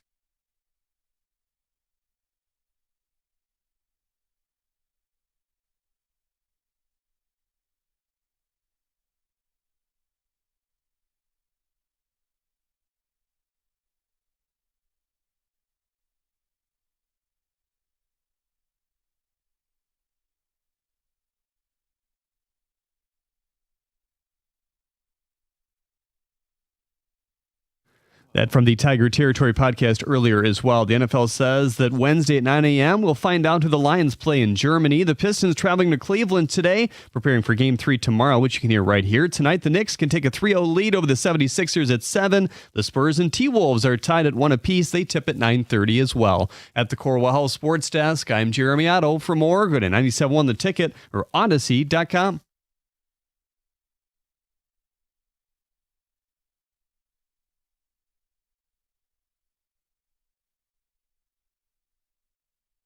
Okay, 3 o'clock. We opened up with Pistons, and we've got kind of a Pistons-ish topic here because it's related to last night. One quick note, though, if I may. And I'm so glad Otto did what he did because Jeremy's a pro. You played the Cody Stavenhagen, and Stavenhagen said what everyone needs to know. John Heyman is Scott Boris's puppet. Anything that comes out of his mouth about a Boris client, you have to take with a heavy, heavy dose of skepticism. Naturally, the most spine-tinglingly positive report would come from John Heyman. That's because it came from Scott Boris. Wonder why? Yeah, because Scott Boris needs this to go well and needs good PR. And I would just again caution the source. Wait, so you're telling me that Boris wouldn't leak it out that surgery just went okay or not good, and he's going to be out for 3 months? Or they found a plate of linguine in there. And I'm not saying that surgery didn't go well, right? But it's always going to be right on the edge of positive delusion. So you're saying if Boris was Joe Theismann's agent, he'd say 4 to 6 weeks. It's just a bruise. Right, legs on backwards. Joe will be back next week. Rico, I saw bone sticking out of his leg. No, you didn't. 4 to 6 weeks. That's the white jersey. That's like when David said Tank Dell was going to be day to day. Yeah, day-to-day awaiting catastrophic surgery. Yeah, was it Napoleon Kaufman? Right. Listen, slight tweak. Dude, his leg was on backwards. Kenny, have you ever seen the Napoleon McCallum play? That's it, yes. Yes, I have. Okay. Shout out, Navy.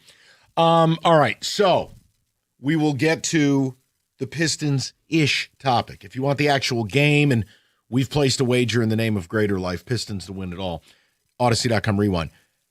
I want to bring up James Harden because the only thing I can do is have fun with this because this isn't our problem. Also, once again, it's proof the NBA regular season is toilet. James Harden doesn't look like this in the regular season. But in the playoffs, this is what you get. Because the regular season is a bunch of boo-boo. So James Harden just completed his 30th playoff game with more turnovers than made field goals. And he also has a 2-game streak against the Pistons of dribbling the ball off his dong for a turnover while falling over. It's really good stuff. But I wanted to ask this and turn it into kind of an all sports question. So whether it's hockey, baseball, football, basketball, whatever you want, I would like to know who should be in the running for the James Harden Award. An absolute playoff gag artist. A player that is outstanding in the regular season, but in the biggest moments becomes a complete no-show. Let me give you an example, okay? An example would be Dan Marino. Every whiz-bang power record you could have, played 17 years in the league, got to 1 Super Bowl, lost, 8-10 playoff record for Dan Marino. More impactful playing himself in Ace Ventura: Pen Detective. 8 and 10. Playoff choke artist. I'll give you another. Okay. Chris Paul has the record for most blown 2-0 series leads. Chris Paul. I really thought he was going to get the last one with Phoenix. I know. Choke artist. Like, who should be in the running? And Kenny, I got a couple of hockey ones. I just want to see if you can guess them. But who's in the running for the Harden Award? A player that you know is good, but then turns into Eric Lindros in the playoffs. Like, what happened here? Is it just one game or just all? I think across all your playoff life. Okay, because I was going to say, I think the most epic is still John Starks, Game 7. Oh, boy. He went like 2 of 30. 2 for 18. Oh, dear. And was it Game 7 that was prompted by Al Cowlings? No, that was Game 5. Okay, thank you. It was a long time ago. It was Game 5. I was 13. I'm trying. But you get my point. Yes. It's like, okay, that's one game. I don't want to put that. Now, I would say one of his teammates would qualify for the James Harden Memorial Award. Patrick Ewing. Yeah. How about the missed bunny roll against the Pacers? How about all the Knicks failures? He went for style points as the shot clock ended, and he bounced it off the back of the rim. It's like, Patrick, you're 7 feet tall. Dunk the ball. Game over. Let me give you my all-timer. All-timer. It's why I hate this guy to this day. Hate. It's not dislike. It's hatred. Especially now he's turned into a certified Russell Wilson weirdo. A-Rod. A-Rod was arguably the most useless waste of skin to ever don the pinstripes in the playoffs, including his utterly laughable 2006, which culminated here in one of the worst 3-pitch strikeouts you'll ever see against Joel Zumaya. Shout out Guitar Hero. Dude, A-Rod playoffs, booty. So, guys, who should be up for the Harden Award? Incredible regular season player, but when the chips are really down, I got more. I want to leave some meat on the bone for the people. I'll offer one hockey one so we can get Kenny engaged here. I want to wait till he's done screening a call. All right, you ready? I give you Carey Price.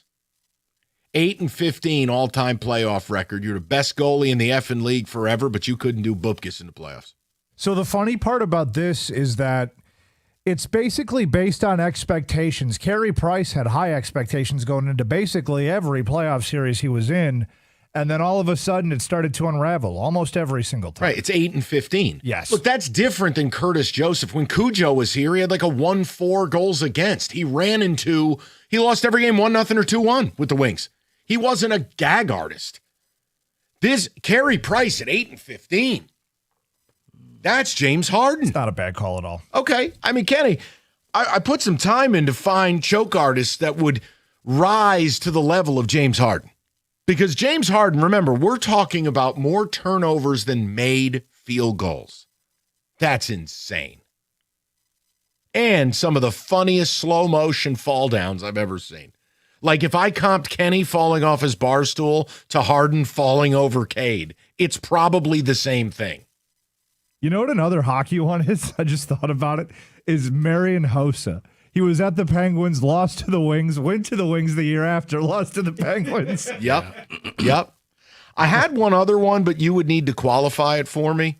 Like I think it fits. Guy who played for one team his whole career. He was the captain, and he was at times one of the 10, 12 best guys in the sport, but just never had any playoff success. What about Daniel Alfredson? You're not wrong for having that take. And I'll tell you what, too, on top of that is one of the best players in the sport, Connor McDavid. If he doesn't win a cup in Edmonton or Here's your anywhere problem. else, McDavid isn't the reason they lost those finals, and he did get there twice. See, and that's what I was going to ask is what's the criteria? The criteria is you power your team to the playoffs, and then you pile drive them into Middle Earth by playing like absolute garbage. But you're also, if you're McDavid, you have these gigantic, magnanimous expectations put on you. You're the captain of the team. You can't elevate the rest of the team's play to win a cup. Okay. Are you the best in the world if that's the case? As a way in the background topic, I think, Rico, you said this best. As long as the Cavs are committed to playing Harden, especially in the fourth quarter, they can't beat you. No. James Harden should not be out there. The Pistons are eating him alive. He can't be out there. All you have to do is play Schroeder.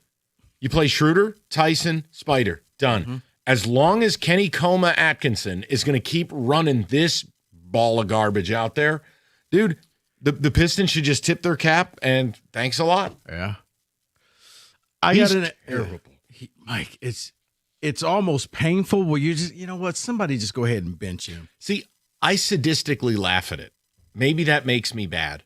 Like, I was cackling. The dogs really looked at me like our human is messed up here tonight because I was just like, like, I mean, just watching this guy, it looked like if I handed Kenny a basketball and said, here, run point in the fourth for the Cavs, it would end like that.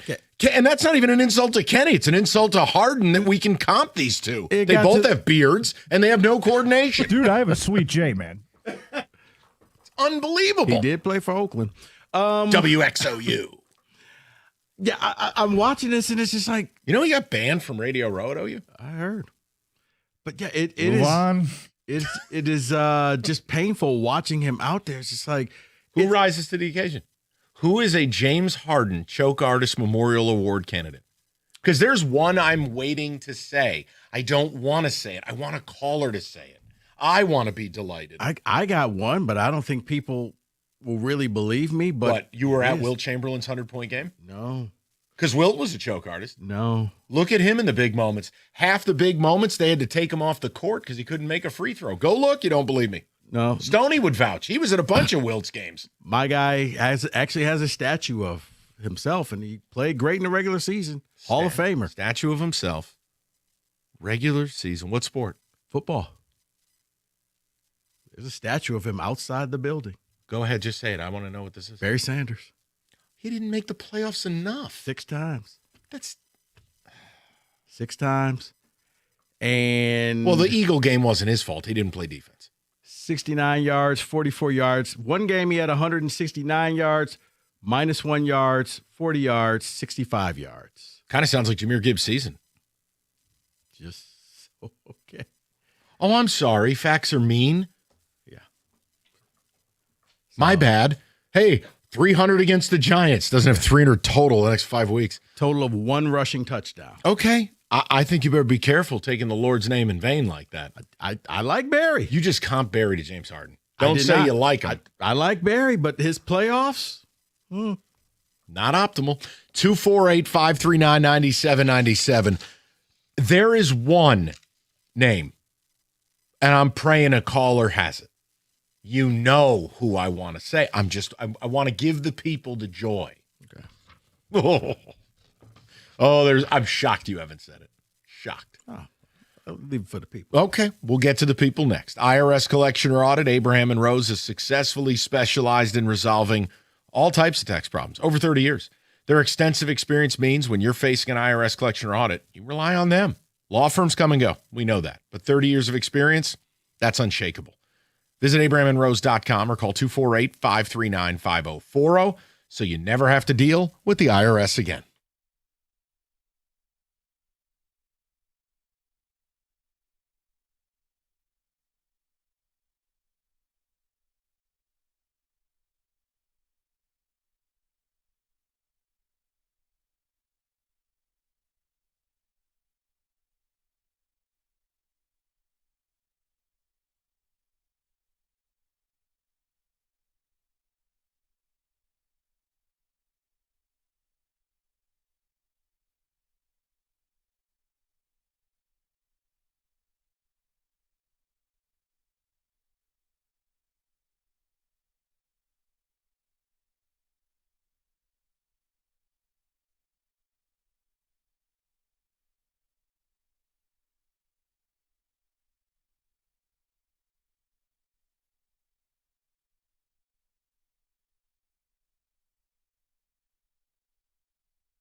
Okay, so we are looking for the James Harden Award, the biggest playoff choke artist in all of sports history.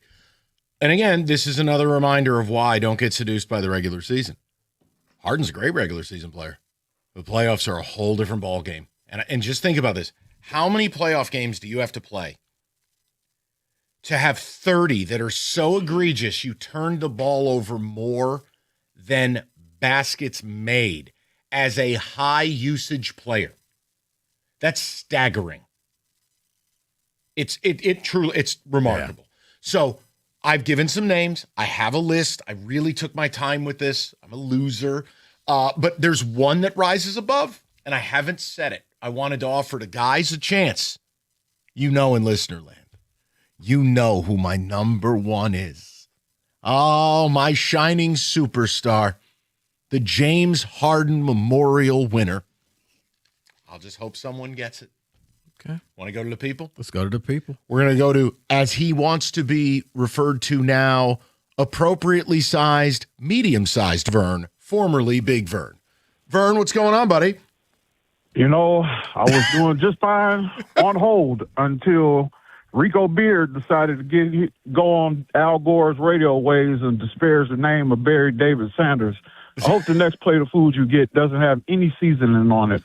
And I hope Michigan State loses every game for the next 10 years. Well, that's actually really possible. Why are you mad at me, Vern?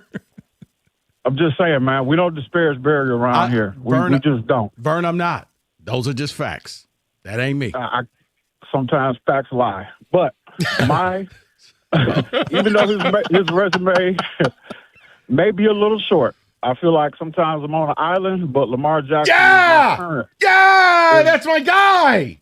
Yeah. He is my current most overrated, overpaid quarterback, I feel like currently. He is 3-5. Currently in the playoffs. He is Jonah Hill, Wolf of Wall Street, dying with ham in his mouth. He is a choke artist.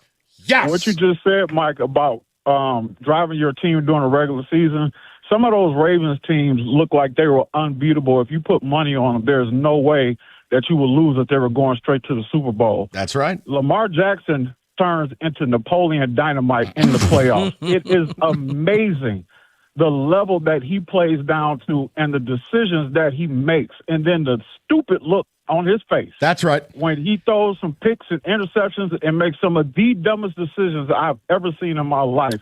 I do not understand the hype, and I'm going to call it right now. Lamar Jackson will never win a Super Bowl. Preach. I guarantee it. I want to tell you, and I want to tell you, he is fleecing people with these contracts that he signs. You know what he is? He's Michael Vick without the super flash. He has some flash, but since we've seen Michael Vick before, that this is not impressing me. Until you do something of note in the playoffs and stop being Josh Allen's and Patrick Mahomes' whipping boy, you're not getting no contract out of me. Not max money. He's overrated. I want to tell you this, two things. A, being that I have superseded David's influence at Greater Life.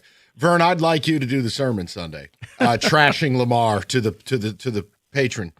But here's the other thing. I'm going to use Ezekiel 25:17 like I'm at a speech, too. I'll have to Google that. But, Vern, I want to throw this out there. I think Vern has brought something very important to the table. The stupid look on face score. I think it matters. Like James Harden and Lamar, it's that blank look on their face. Like it's okay to swear or breathe. Why do they have, like we're hearing about this hantavirus? Why do they have Greg Monroe-itis? I don't know. But Vern, I already know what he's going to say. And what? Do you still think he has the stupid look on his face when his tight end drops a pass in the end zone? Should have thrown a better ball. But there are thank you. Why was the ball so low and at his shin? They're NFL players. Come on. Thank you. And there are other decisions that he makes during the game. Like don't we always say all the time that, one play, even though it's big, there should be other decisions where you should be able to put the game out of reach with that one play. That's right. Shouldn't have to be that How about big the turnovers? How about the turnovers in the first half? No, Vern is on this. That first camera shot when he's sitting on the bench with those ugly Sealy braids from the color purple looking stupid. I'm like, I don't understand how this man got all this money. He looked like he just got punched in the face by Mister, and his sister got sent off to Africa forever. He didn't come back till later. Okay, David Vernon's taking away my food. It's all no seasoning. He's drinking just straight Franks right now. Here's the problem that I have, and I understand what you're saying about Lamar, but I did not have a color purple reset on the bingo card there's today. a quarterback that's getting paid more than Lamar that doesn't have a playoff win. Say it with your chest. Justin Herbert. There it is. 0 for 3 in the playoffs, and he's the reason why they lost a 27-0 lead against the Jags in the playoffs. He is on. He's worse than Lamar. He is waiting in line to get into the VIP fraudulence Harden Club. This year is it for him. If you want to cape up and be like, look, last year was the worst offensive line in football, fine. Lamar said, how many chances? I hear you, but he at least has 3 playoff victories. Okay, versus but Justin Herbert. all right, for the modern Mount Rushmore of playoff choke artists, Harden, blank look, next to a beautifully chiseled blank look Lamar. That's 2 of the 4. We have NBA and NFL repped. With the color purple parade. I can't believe that. Can we go second NFL quarterback? Sure. Who, to me, this year was his year because there was nobody in front of him. Josh Allen. Yes. Josh Allen had no excuse this year. There's no. Everybody else was gone. There was no Mahomes. There was no Lamar. It was all you and a bunch of rookies and second-year QBs, and you still went home. Vern almost killed me, by the way. That was Seeley. That was very good. Let's go to Matt, 97.1. Matt, how you doing, buddy?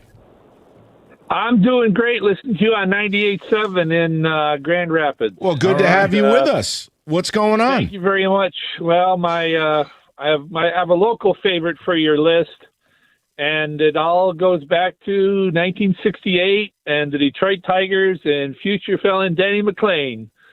30 wins in the regular season, but couldn't win a playoff game. Now, I know in 68, what did he in the World Series, he started 3 times, correct? Yes, 0 for 3. I thought he got 1. All right, let's do this. Do you have his playoff numbers committed to memory here? Because I don't. No, I do not, but I know that our savior was the donut man, Mickey Lolich. He won 3 games for him, and that was the. All right, so 68 World Series. He was 1-2, 3.24 ERA, and he pitched a complete game in Game 6. I can't call that a choke. Now I got to pull up career playoff numbers to verify that. Matt, this is a little before my time, brother. I'm not busting your chops. I'm just telling you. I hear you. It's what I remember is Mickey Lolich won it for us, not Denny McClain, and Denny was the 30-game winner. And you expect him to carry that right into the playoffs and win.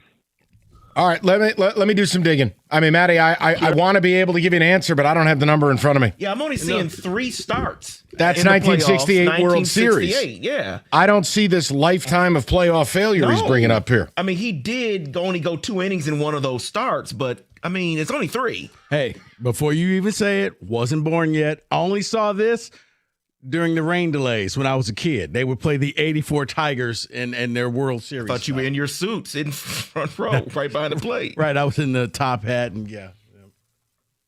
Yeah, he was in a suit parking cars in the parking lot. Oh.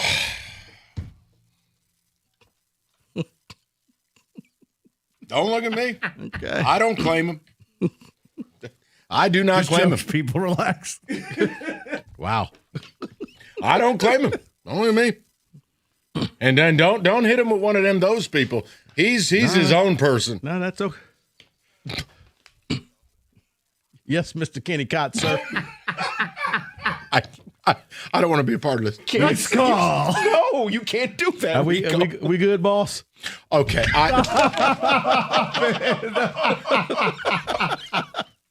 Guys, it's Friday and it's sunny. Leave me out of this. The opinions expressed represent those of not 97.1 or me. It's just, my God. Don't look at me. I didn't do it. He's out of control. He's hit 3 doubles today. I know. Harness racing. Shout out. I'm going to go ahead and mute him. Take his batteries out, please. Rico, do you want to say something, please? Imagine all that can happen in 5 years.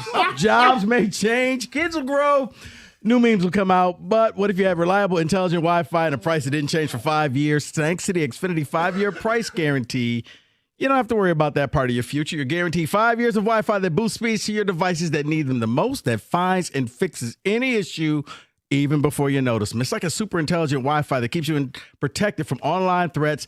You'll get incredible gaming speeds on multiple devices, so nobody's going to be battling for bandwidth. For the next 5 years, all your devices will work perfectly in harmony, and you'll get our best equipment with no annual contract, no fees, no strings. So even though your kids will grow up and you still won't understand the 6-7 thing, your internet will stay sharp, reliable, and most importantly, the price will stay put. Plus, get online in minutes with the same-day Wi-Fi, all with the Xfinity 5-year price guarantee. Lock in your price and unlock the possibilities. Xfinity, imagine that. Restrictions apply. Select plans only to get started. Call Xfinity, visit Xfinity.com, or just drop into an Xfinity store today.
All right, before we get back to the phones, just waiting for Rico to stop pounding Kenny's head against the wall after that egregious set of drops that was played. David, the text communications, as we search for the James Harden Memorial Award, yes, we talked Pistons to open the show. They're up 2-0. As long as Cleveland's going to play James Harden, there's no point. But on a sincere level, if the Pistons are going to shoot 50% from deep, 44% from deep. Cleveland ain't never winning this series. Yeah, when all of a sudden you see Duncan Robinson and Danis Jenkins. He's at 10 threes in 2 games.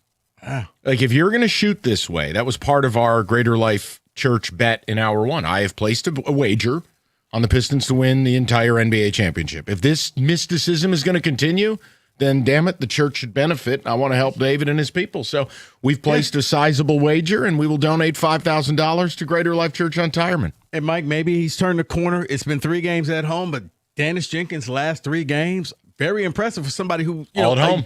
A G League player. The others perform at home. Yes. You know this. It's a playoff tale as old as time. And honestly, I'd probably rather have Danis Jenkins than James Harden.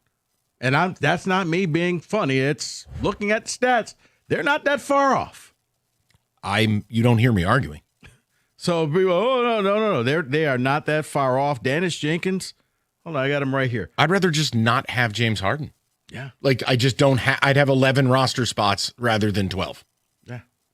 But Jenkins, 26 points, 13 rebounds, 7 assists, 4 and 2 turnovers, while Harden is 32 points, 14, 10 assists, and 11 turnovers. Oh. David, the text communications. We've got Lamar as an all-time playoff gagger. We have James Harden as an all-timer. Some discussion centering around Josh Allen, Josh Herbert, Rico bringing up Barry Sanders. Controversial. And I have offered a couple of hockey ones just to make sure Kenny doesn't fall asleep. So, and I'll start with the hockey one here on the text. Connor Hellebuck. The regular season is an MVP candidate as a goalie. In the playoff, he's the worst goalie in the league. Yeah, he needs to run into one. No question. Has it been enough? How many bites at the apple has he had? I would guess, I have no idea off the top of my head. I would guess at 5? least 4 or 5. Yeah, it's getting there then. Yeah. It is. I look, Carey Price was 8 and 15, and I put him on the list. So Hellebuck certainly has played 20 playoff games. Guys, Dominique Wilkins for the Atlanta Good Hawks. one. That's a good one. All sizzle, no steak. Did the Hawks even make the playoffs? They made the playoffs. I know they did, but it's just like, yeah, you're right. It was always a quick out. Ken Griffey Jr. could never get it done in the playoffs. Well, a lot of that. Listen, baseball's a toughie. Now, I gave you A-Rod. That was pretty consistent over the long haul, and he was not made for New York. Yeah, as far as baseball, Mike, maybe you'll bless this one.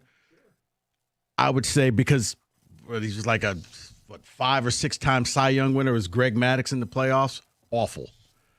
But regular season, yeah, you're not hitting anything. In the playoffs, I think he was like 11 and 14 with an ERA around 4. I will, if you get Maddux, I can give you Ken Griffey's. You tell me if he deserves to be in the James Harden Memorial conversation, okay? Ken Griffey Jr. played in 18 postseason games, which that's so embarrassing for a player of his caliber to be wasted that way.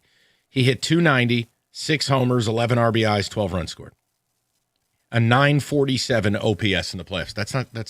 That's not James Harden. No. This is why we have to fact check things. I think just because it was Griffey, you expected him to win a title. That's why. Randall Cunningham should be a James Harden choke nominee. Oh, boy. I don't even remember Randall Cunningham in the playoffs. I just know he busted the Giants' ass at every time. Every turn, he ruined the Giants. I think Randall Cunningham was the quarterback when Minnesota was 14-2, right? And they blew it? No, that was Warren Moon. Wasn't that Warren Moon? No. Was it Randall Cunningham? Oh, I can't remember. I got to look it up now. Now we're spiraling. Oh my goodness. Oh God. All right, just keep moving, please. I'm gonna be looking things up until 11 o'clock tonight. Mitch Marner is changing his tune, maybe. Yes, but no show in every playoffs before now. That's not true. We've done this before when we talked about could we get him to the wings. He's a point-a-game guy in the playoffs. I mean, I understand the Leafs underachieved. I understand the core 4 never saw it through. But I don't think it was Marner's fault. Morton Anderson missed the field goal and Gary Anderson hit it. Rookie year 15 of and 1, Randy I'm sorry. Moss. 15-1 that year, and they blew it. Yeah. Damn kickers. Randy Moss, Chris Carter. Kickers are the devil. All right, we go to Tyler, 97.1. Ty, how you doing, buddy? I'm good. How are you guys? Good, Ty. What's on your mind? This is going to get people locally, I think, a little upset. but dare I throw Jared Goff's name out there? Ooh, boy, you're going to upset people on a Friday. All right, I do have his numbers because he was in the waiting list. I was doing something during the commercial break with Justin Herbert. So here's Goff all time, and let's do this together, Tyler. 5-5. All right. 9 touchdowns, 5 picks. Only a 60% completion rate, which is way lower than what it normally is. And then you do have to factor in, you blow a 17-point lead in the second half of a championship game. Yes, there were 2 drops. The loss to the Commanders is a big one. The stink bomb in the Super Bowl is a big one. He probably deserves one more run at this before I would even dare put him in the James Harden Memorial conversation. And Tyler, I have a hard time because even in the championship game where they had the 17-point lead, the ball, the Vildor goes off of his face mask, and you had Jahmyr Gibbs fumble. Neither Jared Goff had anything to do with either one of those. The fact that he just couldn't get over that hump makes me. I'm a Jared Goff fan. I hesitate, but it was the fact that he lost it with the Rams, lost the lead. Yep. No, and Tyler, he hasn't been able to get over that hump twice. Really. Yeah, I'll give him one more. I mean, Tyler, look, I think give him one more run in the playoffs. I think you need a little bit bigger of a sample size. He has been to a Super Bowl. We do need to be fair. He has almost brought the Detroit Lions to a Super Bowl, winning 2 playoff games. I'll show him some grace. I'm going to say no to that one. Yeah, I mean, it was that the Niner game was not his fault. Like I said, the Gibbs fumble, not him. Vildor face mask, not him. So, but yeah, the Commanders game, and if I remember, didn't he go out with didn't they think he had a concussion in that game? Didn't he get hit? That was the Washington. Yeah, that's it, the Commanders game. Yeah, he got hit on an interception. They hit him. He got destroyed at the 5-yard line. Wasn't that he got sideswiped? And they thought maybe it was concussion, but he came back into the game. So maybe it really was. Let's go over to Jake, 97.1. Jake, what's the good word today? What's going on, boys? Happy Friday. Hey, Same to you. I got a nomination for this Prestige Harden Award. Okay. How has no one brought up Corey Perry? This guy has played in the Stanley Cup Final 6 times for 4 different teams, won 1 Stanley Cup in 2007 with Anaheim. And you want the numbers? How about this one? This will bolster your case. He has played a whopping, this is stunning when you think about it, 244 playoff games, okay? He's a -16 in the aggregate. 64 goals, 77 assists. I mean, he's like half a point a game. That's pretty brutal. That's brutal. Absolutely. I mean, and then he goes to Edmonton and, supposed to help out McDavid, and there's another one, choke artist in the playoffs. But again, McDavid powered Edmonton to back-to-back finals, and they ran into a couple of the greatest teams of the last quarter century of hockey. Those Florida teams they will be looked back on differently. The Perry, do you agree with Corey Perry? Yes, I agree with Corey Perry. So Corey Perry would be a James Harden Memorial candidate. But also to little that is expected. Also, I don't expect Corey Perry to be a gigantic impact player. He's going to muck it up a little bit, but that's about right. But not in year 18. But I think to Jake's point, Corey Perry was the 1 or 1A on the Ducks for a long time. Oh yeah, for sure. But he brought up the Edmonton thing. That's why I say that. Right. It's year 18 of his career. Right. No, I think Jake brings a good one. I always look towards the goalie. Like how about Nabokov? There's another one. I brought up Carey Price. There's one. I got no problem if Corey Perry's going to be the representative for the Harden Award from hockey. I don't know who baseball would be. You got to give me those Maddox numbers. All right. I'm interested in that because you're right. He wasn't good. Because you remember back in the day, Maddox was the Braves guy, and for the Yankees, it was Andy Pettitte. Yeah. Andy Pettitte was amazing in the playoffs. Goodness. Oh, boy. Right. Rico just had a heart attack. No. His he appeared in 35 games, 30 starts. He record of 11-14, ERA of 3.7. World Series, he was 2 of 3. He had, Oof. Come on. Yeah, World Series ERA was a little bit better at 2.09. But yeah, he was just all the Cy Youngs he would win, and then he would get to the postseason and team of choke artists. All right, let me take care of some business. We'll get back to it momentarily. May is here. The weather is starting to turn, so maybe it's time to get out on the road. Maybe it's time to update the vehicle. 26 Silverado Crew Cab V8. You know where to go. Moran Chevrolet, they got it. Great pricing as always. Also, the 26 Equinox, perfect for commuting, road trips, or just every day. If your current vehicle needs attention, no problem. MoranExpress.com. You get the free loaner, and you get about your day. Shop online anytime, or just stop on in on Gratiot, just north of 15 Mile in Clinton Township. Moran Chevrolet, where you always get the best price, period. It's Chevrolet. Together, let's drive.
All right, David, give me some of the texts. We'll get to the people.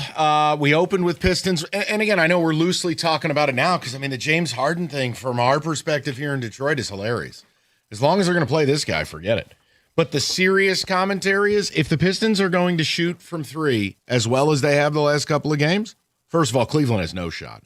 And second of all, why can't you win the whole thing? If you're going to shoot the three as one of the three best teams in the playoffs, from deep, that is the difference maker. I mean, you can think whatever you want. You can get all haughty about, Detroit toughness. You won the game because you shot the three last night. Full stop. I mean, you were 13 of 26.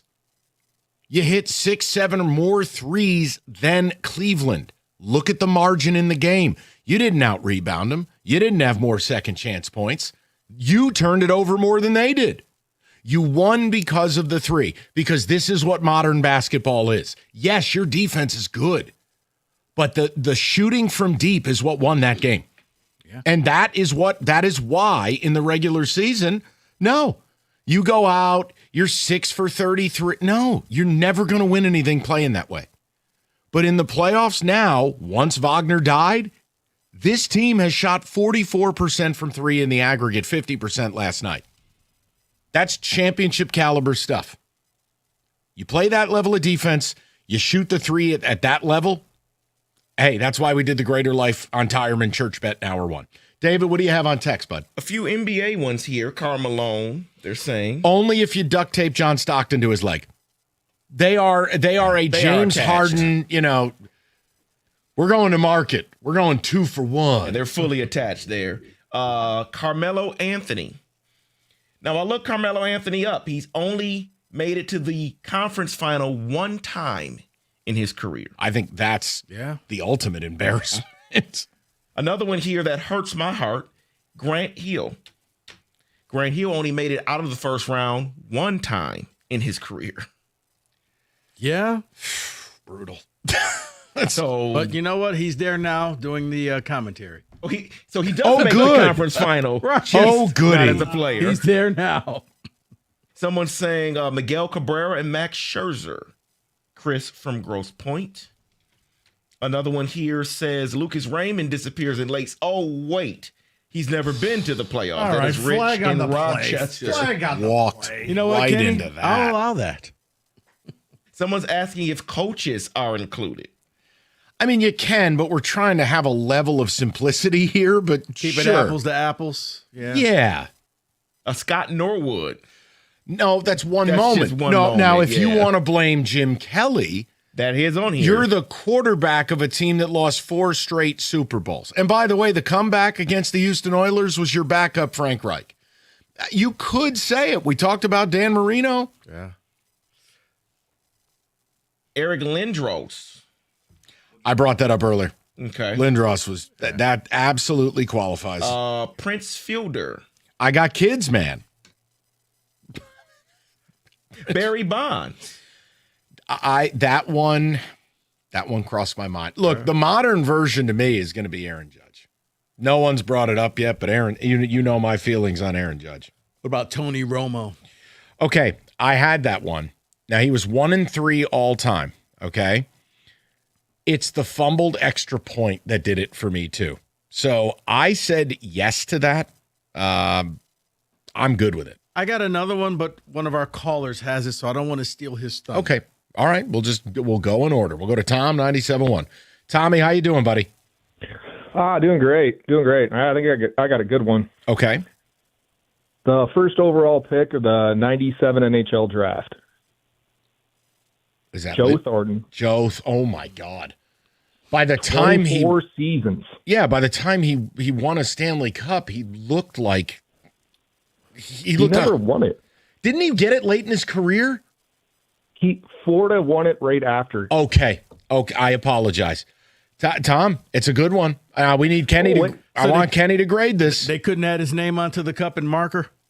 This is for you, Joe.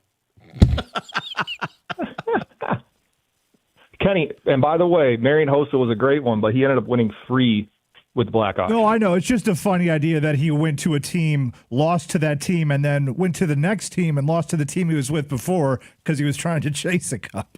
That to me was funny. And it also broke my heart because I had to watch I Sidney agree. Crosby lift that cup. I didn't want to bring that part of it up, but yeah, you're right. Well, listen, facts are mean. That's right. And Tom has facts. He's right. But the Joe Thornton one, do you agree? Yeah, stamp of approval. You play a quarter of a century. You're the best player best player on the team you were on for at least 12 of those entrants. And he had a great shirtless picture on a tractor. Let's not discount that. Yeah. Oh, and Boston traded him to San Jose. They took him with the first overall pick and then got rid of him, and they ended up winning one. Yeah, no, Jumbo's a great call. Okay, hold on. This is Tom. I appreciate it. Here's what I don't want to do. This is what I can't stand: hockey people with the nicknames. Nobody can ever just be called by their name. You don't like Jumbo Joe? No. But it's also everyone puts an EY on the end of their name. Jonesy, Bobsy, Boobsy, Franksy. Can't you just say their name? What is it with hockey? Stevie. Yeah, Stevie. All right, hockey elite card revoked. Sorry, Mike. No, why is your sport the only one who does that? The NFL doesn't do that. The NBA doesn't do that. Because we're better. That's why. Please. Okay, you're right. You don't do that nickname. Okay. You're Dwayne Wade. You're LeBron James. You're D Wade. Yeah. You're not Wadesy. He's Flash. Hey, Halsey, why don't you calm down over there? Okay. See? That's the hockey thing they all do. Beardsy. Awful. We'll go to Daryl, 97.1. Daryl, how you doing? I'm doing well. Mike, I did have two options for baseball. Okay. One of them being Aaron Judge. Oh, yeah. And the other is Clayton Kershaw. Kershaw, 100%. Yeah. Judge, finally, to me, had a really good postseason last year, but overall leaves a lot to be desired. I think Kershaw could be on the Harden Memorial list for sure. I mean, he won a couple series late, and like 2020 doesn't count because he didn't have to deal with pressure of a packed stadium. But he cardboard got cutouts. Times in the playoffs. Yeah, lifetime 13-13 with almost a 5 ERA in 40 games. Yeah, and again, his regular season ERA was half that at about 2.48. So yes, Daryl, yes, Kershaw. Yeah. Shout out to this guy Tom Cavanaugh. Said Phillip Rivers. He is 5-7 in the playoffs. He has more kids, double the amount of kids than wins. Is that like Harden more turnovers than shots made? Yes. Is that the equivalent? Yes. More pregnancies than wins. Yes. We call that the Cromartie Award. Right. 97.1.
Brought to you by Guardian Alarm. The Tigers start a series against the Kansas City Royals tonight, hoping to shake off their rough sweep against the Red Sox. KC playing better than the last time the Tigers matched up with them as winners of 9 of their last 13. Near the 7:40 first pitch right here on 97.1. Gator Montero on the mound. John Heyman reported that Tarek Skubal had a single loose body removed from his elbow. I spoke with Dr. Chase Ansock at the DMC about how that will help his recovery.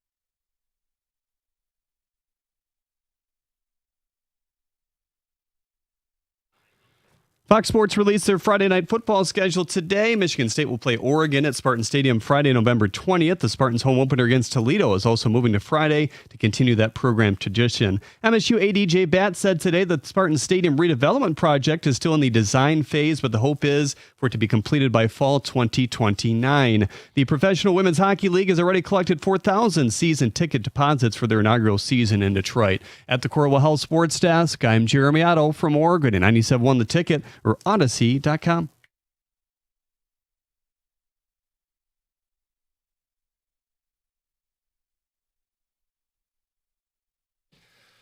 All right, David, give us a little music. Let's see what the hell we're doing here, shall we? Hey, guys. No. Anything but Kenny. No. What's wrong with some Kenny? I know what this is. Now I understand why there wasn't a second blitz on the show sheet.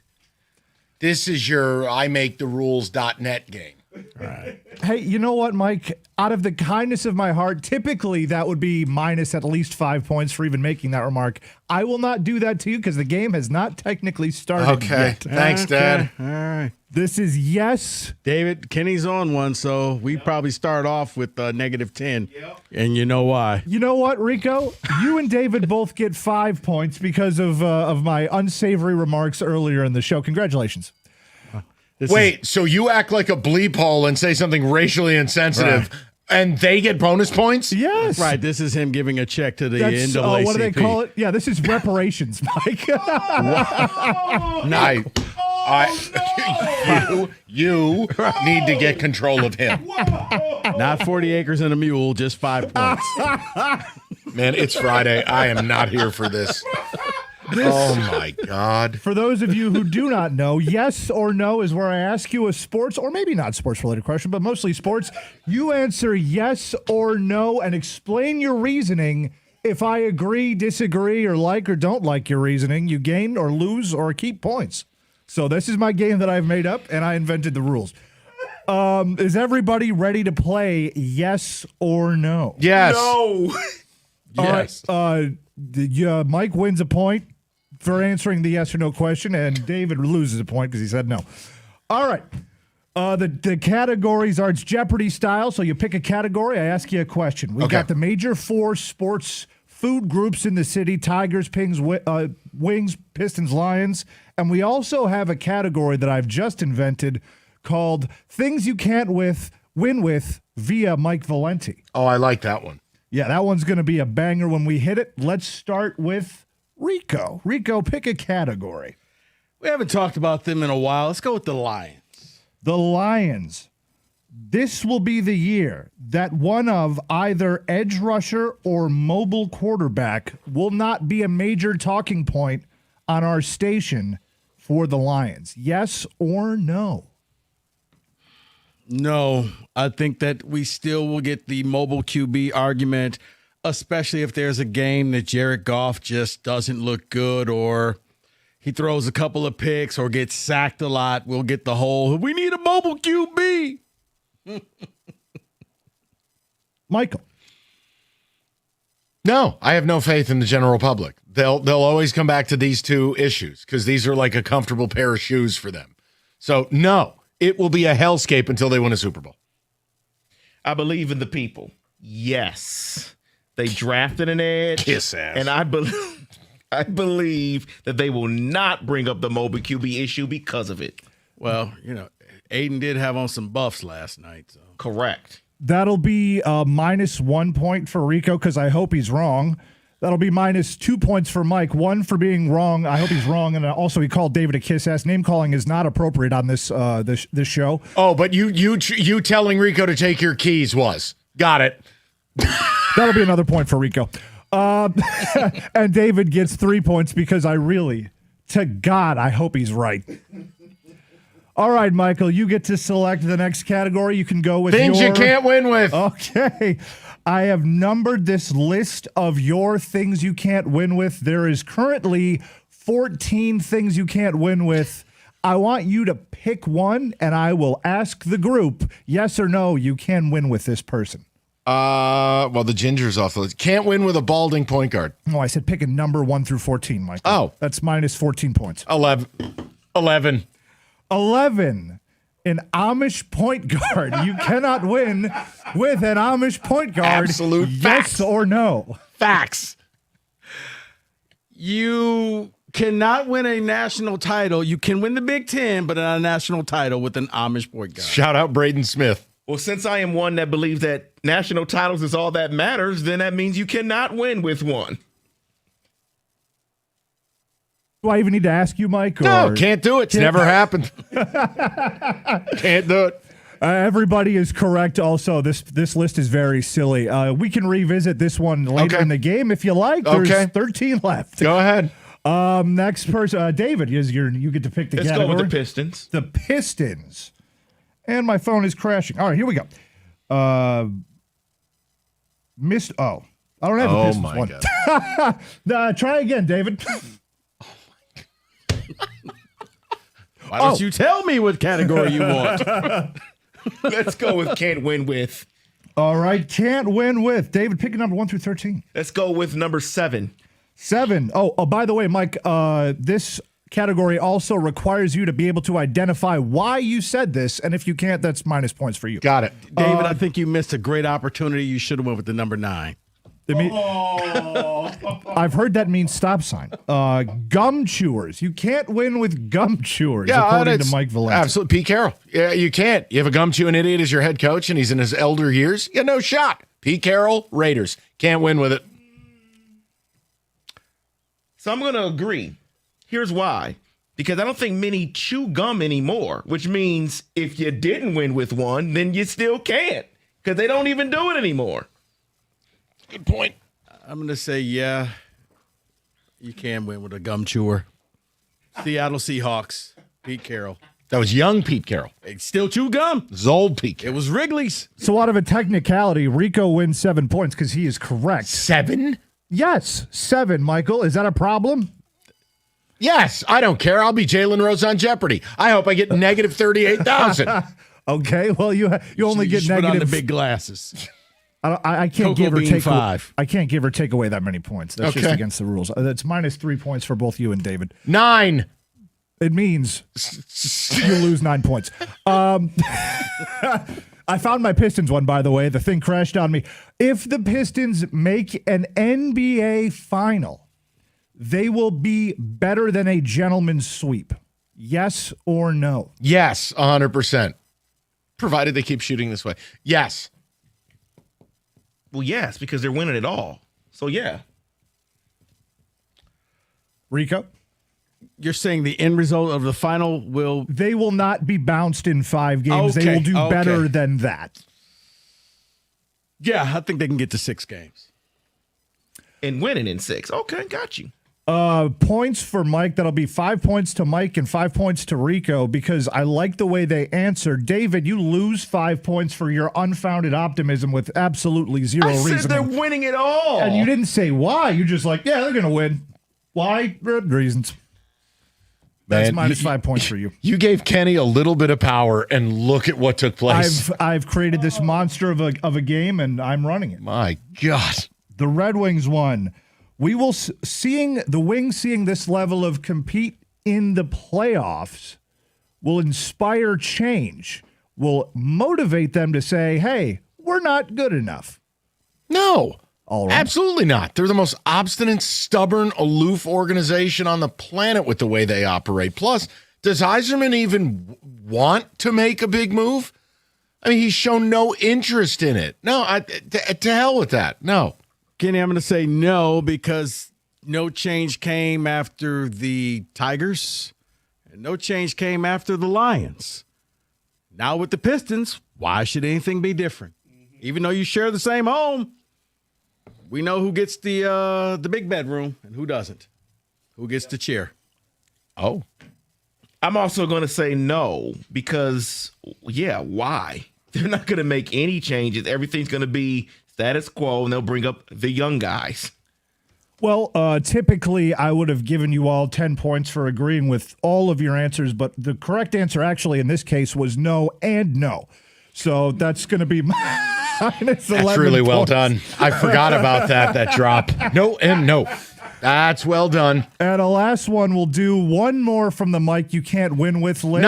Nine. It means stop sign, and the question is you cannot win with a ginger backcourt. A ginger backcourt. Can't. That was, wait a minute, they screwed us in the NCAA tournament. Wasn't that Santa Clara? Yes, against Kentucky with that idiot coach Herb Sendek. This was new. I didn't know that.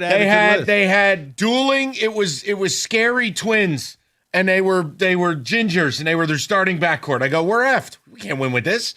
You can barely win with one redhead on the team. You can't win with two that look the same. Ridiculous. No way. And then Herb Sendek screwed us by not fouling. Rico. What he said. I didn't even know this was a thing now. So. You sat here during it. I was rooting for Kentucky. Got it. See, I don't know because I think Alex Caruso used to be a redhead. He's bald now.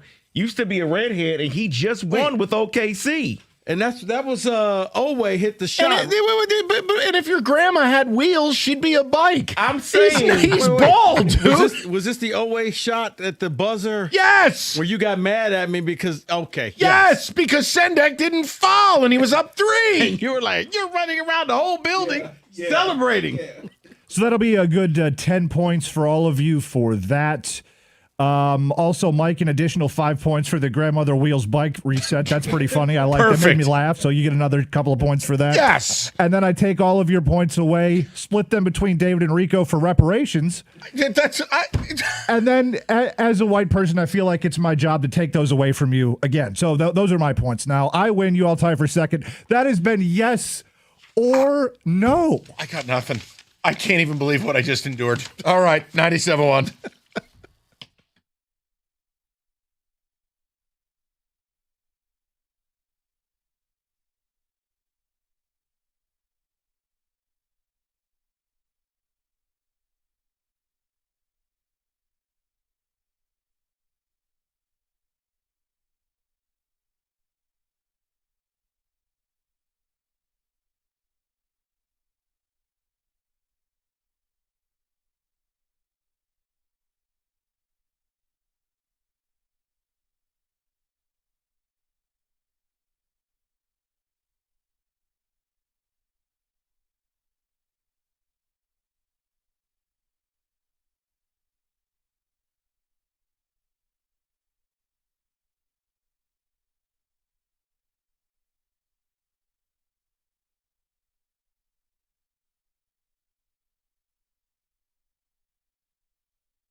David, some text communications. We'll get to Can We Say That, bottom of the hour. We'll rap about the Pistons a little more, and we have had some fun at the expense of James Harden. I mean, you kind of have to. But the bigger story today, no, we placed a bet in the name of the church today because if the Pistons are going to shoot the three that way, I'm not going to doubt your ability to get it done. When you take a team who was bottom 4 in the league, taking and making threes, which is a complete fool's gold approach to basketball, and then they turn into a team that now routinely is shooting 40% or better. Yeah. Last night was a masterclass. I mean, that was, if you shoot that way, you could win the whole damn thing. Yeah. So for fun, we're in the donation bin for the church. We've placed a bet on Pistons to win it all, and if it hits, the church gets 5 Gs. Let's go. Let's party. And David's uncle is on board, by the way. Okay, let's David roll. sat here I don't want wicked profit or whatever nonsense he was throwing out there. His uncle just texted him, take the effing money. Direct quote. I couldn't even believe his uncle spoke that way. Okay. That was not a direct quote, by the way, people. I don't think that it was. But to add to what you're saying, Mike, just to simplify it, what the Pistons did from three-point line as opposed to the Cavs is 21 extra points that you made because you hit 7 more threes. Difference in the game. They had more second chance points. You turned it over more than them. Rebounding was equal. What's the difference? They didn't shoot well from 3. You shot great. Yeah. Game over. Yeah. David, go ahead on text, buddy. This is by far my favorite game on the ticket. Kenny is up there with Steve Harvey, Alex Trebek, and Richard Dawson. Keep it up, Kenny. Great. See? I win. Way to encourage the guy who just used the phrase reparations in the segment. Well, from Matt, yes or no has become my favorite new bit. But Kenny, did he just take away points from the black people like a southern state? He's not going to be wearing that headset much longer. I consider myself a man of faith. David, I don't know if I'm going to be putting this headset on anymore. He did a lot of redistricting. So, That game is ridiculous. WTF, LOL. Wow. Kenny's Tom Brenneman is pretty solid. Don't ever say that again. Actually, yeah, come on, dude. That's my bad. I didn't mean it. I meant your imitation. You know what? Forget it. David, maybe we should just take him to a trip to the museum. Oh, no. David, what's the next text thing, please? Oh, now you're uncomfortable. Yes, I am. Okay. I'll make them more uncomfortable. Most challenging portion of this segment is Kenny caught reading. Well, listen, I want to make Kenny feel better. No, it's factual. 51% of adults in this country have a 6th grade reading level. That just means you're amongst friends, Kenny. It's been fun working here, guys. I got to tell you. See?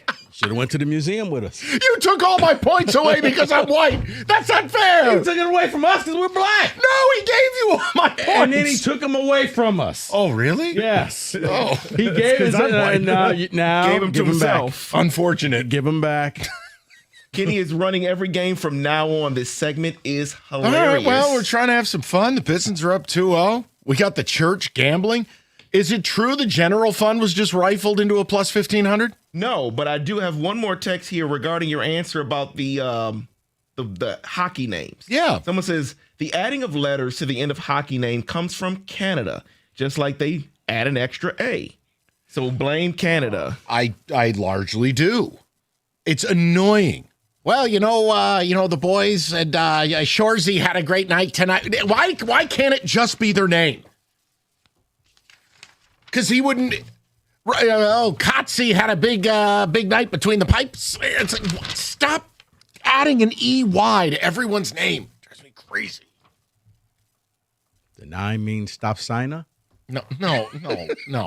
And it's Topsy. Okay, David, please. Love this new show, Jarrett from the bank. Okay. New show? The segment. The game show. The game show. Go ahead. Go ahead. You do yes or no till 6. I'm out of here. Go ahead. Hey, you could get your points back. You never know. I don't want them back. You can redeem them like you can redeem team fan points. Yeah, like when people cape up for their team. Yeah, redeem your loyalty points at the next playoff game. Someone's saying, yes, this game is amazing. I need to hear this every week on a Friday outside of football season. Oh, thank God. Okay, yeah, no, don't make us do that. Although it could be fun during football. If Kenny has these football-related questions, sure, we have to. That could work. I don't hate that idea. We have the picks on Friday, but we could do it on like a Thursday leading into football weekend because football starts on Thursdays. Can you it imagine? actually starts every day of the week now. Could you apparently. imagine the challenge, though, during football season of Kenny reading and TJ speaking? Yikes. Beer all day. Mm-hmm. Mike, what do you mean by that? We're losing cabin pressure. You know this is what happens when the Pistons go 14-28 from 3. We don't know what to do. Yeah, we should do it on Wednesdays, Kenny. There you go. Wednesday or Thursday. That works perfect. All right. I think we can workshop it. We're definitely going to need to add some production to it, though. It says giving David and Rico reparations from Mike and then immediately taking them away was utterly amazing. Dennis in Allen Park. I mean, it does kind of follow a lot of history, I guess. I mean, I am going to also be gentrifying your points as well. Kenny, I'm sure your ancestors are proud. You are on one today, Kenny. You are on one. My God. Guy hits a couple of doubles at Aqueduct, and he's insane. He's got to go back and you work with those people? Stop it. Oh, boy. Okay. Come on, man. Really? Jesus. Come on, Rico. You're better than that, dude. See? Don't stoop to his level. Okay, can we please? They're calling you a patriot on the ticket text, Kenny. You know what? I'm proud of that. I'm a very proud boy. I'm Okay, going Zach to has to stop. I'm going to the people. Oh my God. I'm going to Zach. I'm pretending Kenny doesn't It's exist. funny if it's true. Zach, how are you? Zach. Hey, Mike.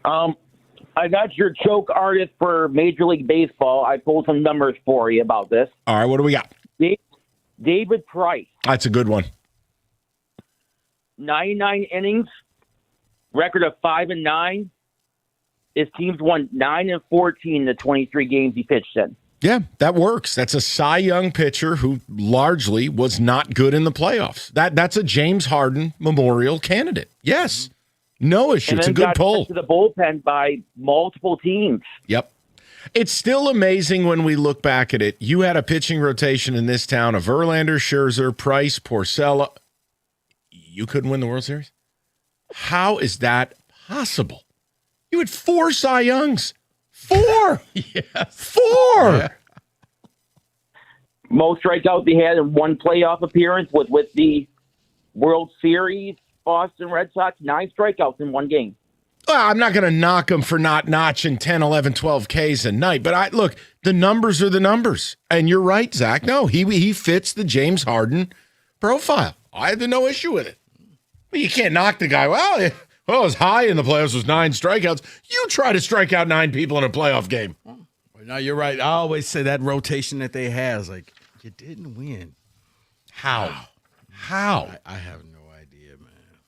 Crazy. It's not worth going back to. But yeah, I mean, the idea that the Tigers didn't win a World Series in that essentially decade, it's really about 8 years. That's makes no sense to me. All right. Well, if you're thinking of upgrading your ride before summer, check out Moran Buick GMC of Sterling Heights. One of the biggest selections of Buick and GMC vehicles in the state. Moran makes the process super simple. Whether you need the capability of a Sierra, the room or comfort of the Acadia or Yukon, or the luxury feel of a Denali for road trips, they have you covered. They offer the free loaner vehicles when you come in for certified service. MoranExpress.com. Make the smart move and go over to Moran Buick GMC of Sterling Heights, where you always get the best price, period. You can visit them on Van Dyke, just south of 18 Mile, or shop anytime at MoranExpress.com. It's Moran Buick GMC. We are professional grade.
Okay, let's get to business. Hopefully this game has more sensible rules than Kenny's hoo-ha, yes or no. This is, can we say that? Yes, David.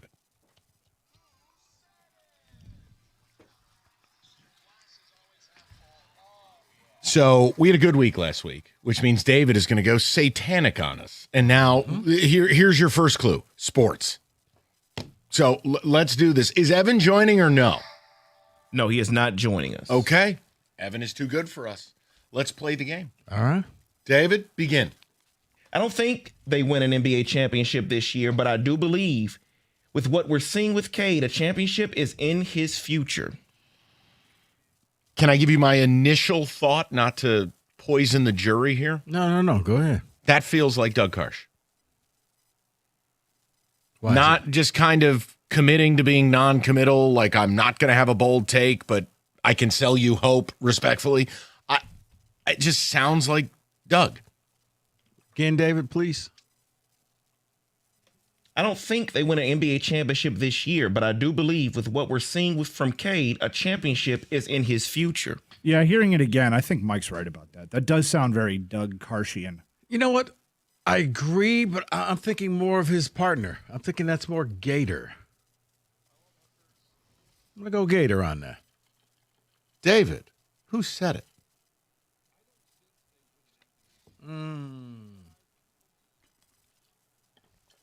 I give up. It's going to be a brutal. I didn't even consider John. I just didn't. No one really does. Okay, oh boy, this is not off to. We just hitting people with garbage cans. This is, team gets up 2-0, and all of a sudden it just turns into anarchy. All right, go ahead. Hit 14 threes. Next one here. I need Framber Valdez to be a leader. Tarek Skubal is gone, and I don't know when he's coming back. I need you to lead. This is not what a leader does. I'm going to guess that sounds like Gov to me. An angry, laced opinion. It's not snarky enough to be Costa. I think he's the only one that would deliver something like that. See, I thought I was close to saying that. I don't know if I said it that way. That's the problem. Look, I was pissed. I thought Framber was selfish. I thought he acted like a petty little child. And you could tell Hinch didn't back him up. The team didn't even want to back him up. So I like the take. Would you have said I want him to be a leader, though? Yeah, because I know I comped it out to like, dude, Scubal's dead and we're paying you $40 million. Like, you need to be the guy. I just don't know if I said it that way. One more time, David, because I am starting to think you. I need Framber Valdez to be a leader. Tarek Skubal is gone, and I don't know when he's coming back. I need you to lead. This is not what a leader does. It feels like a conversation we had. I know.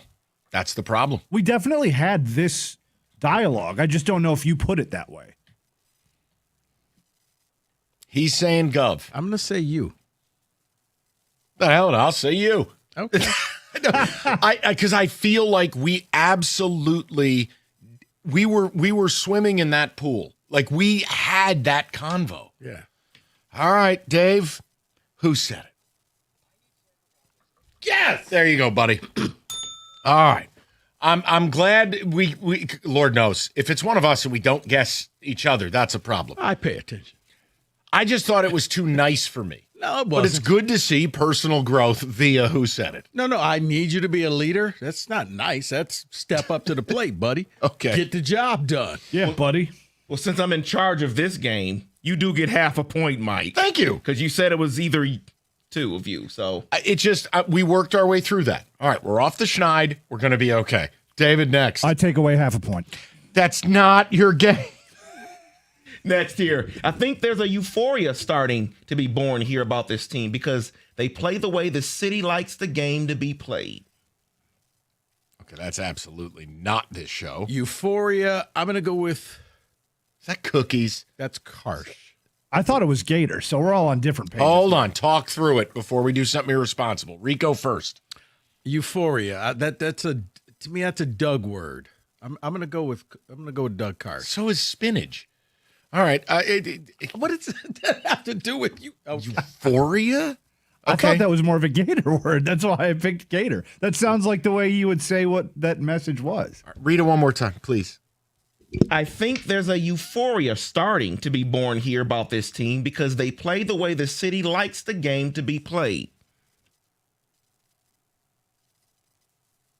I'm going to go cookies.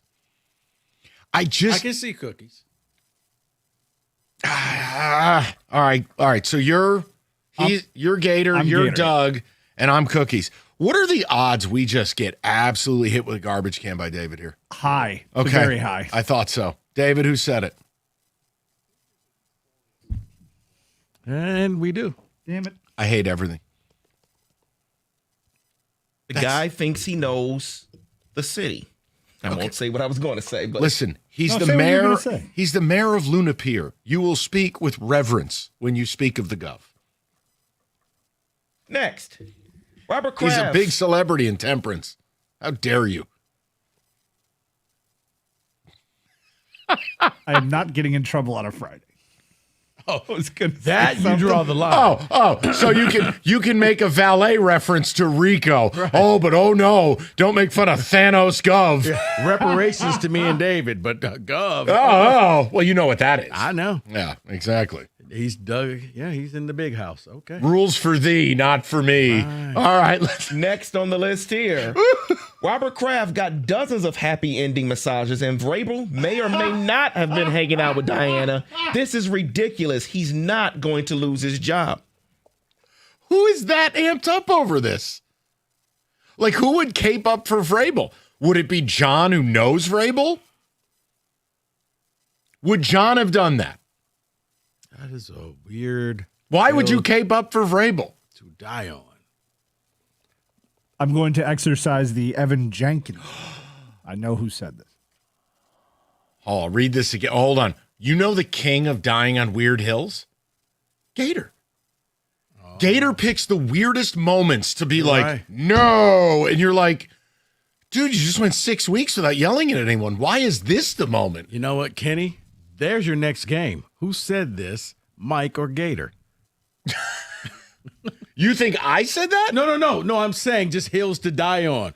Ginger point guard. Right, but that's with levity. This is like someone's legitimately angry. Read this one more time. Robert Kraft got dozens of happy ending massages, and Vrabel may or may not have been hanging out with Diana.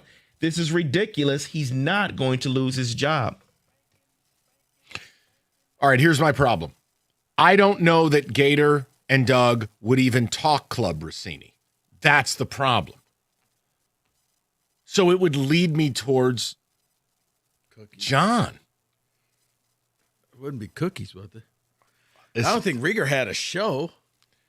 Kenny, you can't you really heard this? I know exactly who said this, yes. You know what? Just be for no reason, I'm going to say Kang, trying to be smart. Got to try a little harder. I mean, trying to be sarcastic.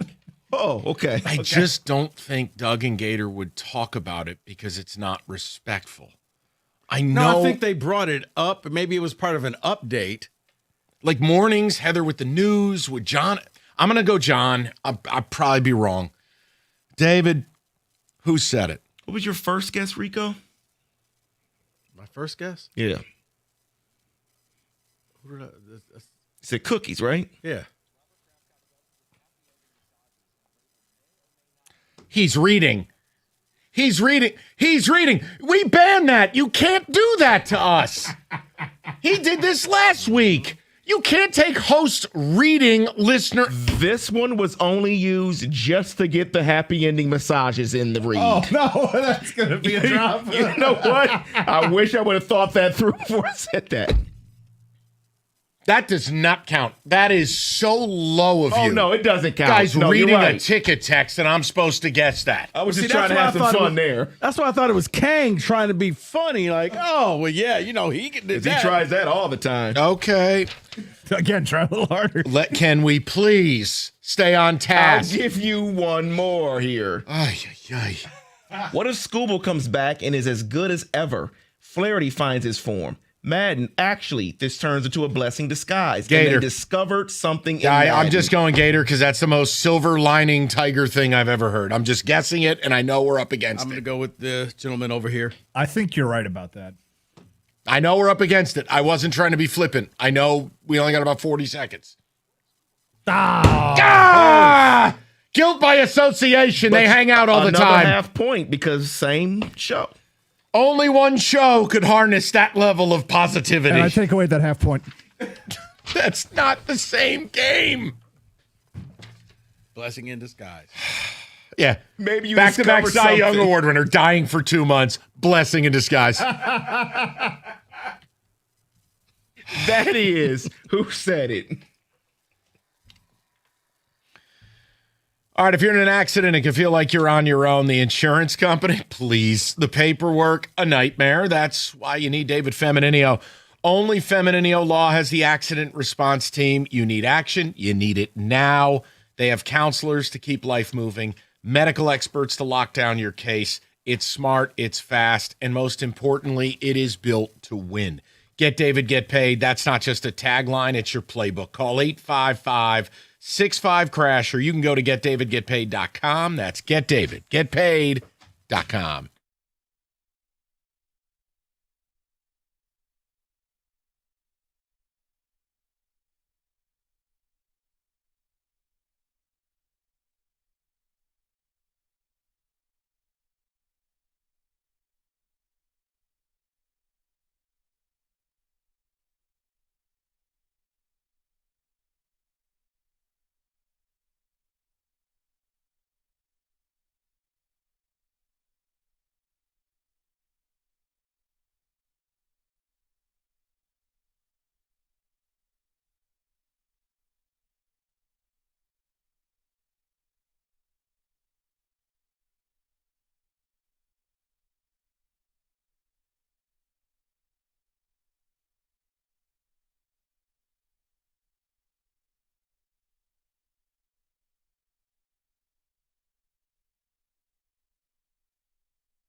All right. I have no clue what we're doing. I just wanted to tell you that. So I'll let the music kind of figure it out. I don't know if it's football, hoops, or are we doing church rankings? Who knows? David? Football. Live from Club Rossini. All right. We are not doing that today. No Club Rossini, but some NFL news, and then we're going to get into a little what would you prefer game. Okay. All right. But, Mike, it looks as if we will not have replacement refs when it comes to the NFL this year. I saw that. They came up with a deal. I think it was 116-4. The NFL will have the real referees out there. So it had to happen. It's a 7-year deal. I mean, I still don't understand why it's this difficult. The amount of money the NFL is making, the revenues have never been better, the TV rights. Everyone is scrambling right now in other sports because they know whenever the NFL does this, it's going to reshape everything forever. Just make your refs full-time. It's a rounding error what it would cost you. I'm with you, but I would still like to see the New York style thing where if there's a play on the field that you can go to a central office and they can quickly just overturn this thing, similar to what you see in baseball. I agree. And baseball's implementation of the ABS system has been the best replay of all sports. It's quick, it's visually displayed, and we move the game forward. It is perfect. If football has been the worst. And that was something they were going to try if they had the replacement refs. So I hope they don't get away from that idea. David, that's why I almost wanted replacement refs, even if it was for a few games, because once they did that, they were not going to go backwards. Now we may not see it. Schedule gets released next week, guys, on Thursday, May 14th. Here are some potential games, and tell me if you would like to see these games. Okay. Potential games, nothing written in stone. We're going to kick the year off. Well, not really kick the year off, kind of kick the year off. Seattle. Their opponents either could be the Bears or the Cowboys. Which one would you like to see Seattle play? Bears. Just because Ben Johnson's a psychopath, and I think they're interesting. And Caleb Williams is interesting. That's where I'd be. I was just going to say the Cowboys because I love to see them fail. Fair enough. Wow. Thanks, Fair David. enough. Fair enough. All right. Thanks. Okay. This isn't me, so don't get angry. Don't hit a chair. I'm not doing anything. Thanksgiving Eve game. Oh, goody. Looks like a couple of choices are Kansas City at Seattle or Buffalo at the Rams. Buffalo at the Rams. Much more interesting. Look, Kansas City, the luster's off for me. They're not who they were. This idea that Patrick Mahomes airs it out and slings it all over the yard. No, he doesn't. He's a check down lord. So I'm not interested in that. Man, you get Buffalo and you get the Rams out there, that's 60 points. That's interesting. And to be fair to your point, Mike, Seattle by then will be done. We already know what they're going to probably look like. They're not going to be as good. They lost a lot of defense. So I don't want to see them by then. And David, I don't think Seattle cares. They got the Super Bowl. They know this. We're still celebrating. They're probably still hungover. Thanksgiving. 3 games, Thanksgiving. Detroit, first game, either Minnesota or Club Rossini. Patriots? Yes. Give me the Patriots. I'm actually bored of the Lions NFC North Thanksgiving Day thing. Like, I'd much prefer a different opponent. The Minnesotas, the Chicagos, the Packers, it's boring to me. For a time, they played the Colts. They played the Titans. They played some other teams on national, and it didn't go well, let's be clear. Well, normally it used to be if they were on, CBS? Because they used to do the whole thing. CBS was the AFC. Yes. Fox was the NFC. So if they played on CBS, they got the AFC team. For the Dallas game, Jacksonville or the Commanders? I'll help you with that. I don't want to see Jacksonville on TV. Okay, then. I'm sorry. No, I get you're nothing. fine. When I see Jacksonville, I think 9 a.m. overseas game in England. It's fair. And, the problem is I'm not sure Washington's going to be any good. But, okay, I'll go with it because you're right. The Jags are ratty. They win, but they're ratty, and Trevor Lawrence's face bothers me. So, all right, we'll move on. Last game of the night. Oh, yeah, I forgot. We need 3 games on a day that's meant for family. My bad. Denver at San Francisco or David's chair turning game. Pittsburgh at Philadelphia. Oh, the Falwell Bowl. Yes. I will take the Niners game.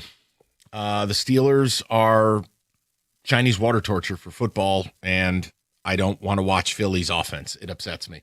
I'll go with the Niner game. Chair turning. So I do get my dessert on Thanksgiving. Steelers, Eagles. Okay. Well, you know what? It's a busy weekend. We've had the pre-Thanksgiving Day game, 3 Thanksgiving Day games. We need the cherry on top. Oh, I forgot Black Friday. Black Friday game. Why ever would they give me time to put up the Christmas tree? Let's do this. Maybe Jets and Dolphins again. That was a hot reset. Here's some potential games.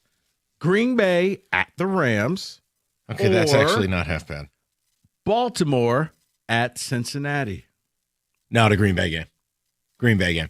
Baltimore and Cincy is like empty calories. Like, it seems like a good idea, but you just end up with the poops. I think the more nutritionally relevant game was the first one. The Packers and Rams. Yeah, Ravens and Bengals can be at 1 o'clock on a Sunday. Okay. All right. Christmas Day. I protest all of this. Christmas is meant for family. I disagree with all of this. Well, for your family, you got a lot of football. A lot of football. A lot of football. Who needs time to, enjoy family? Hey, Pops, operate the stream.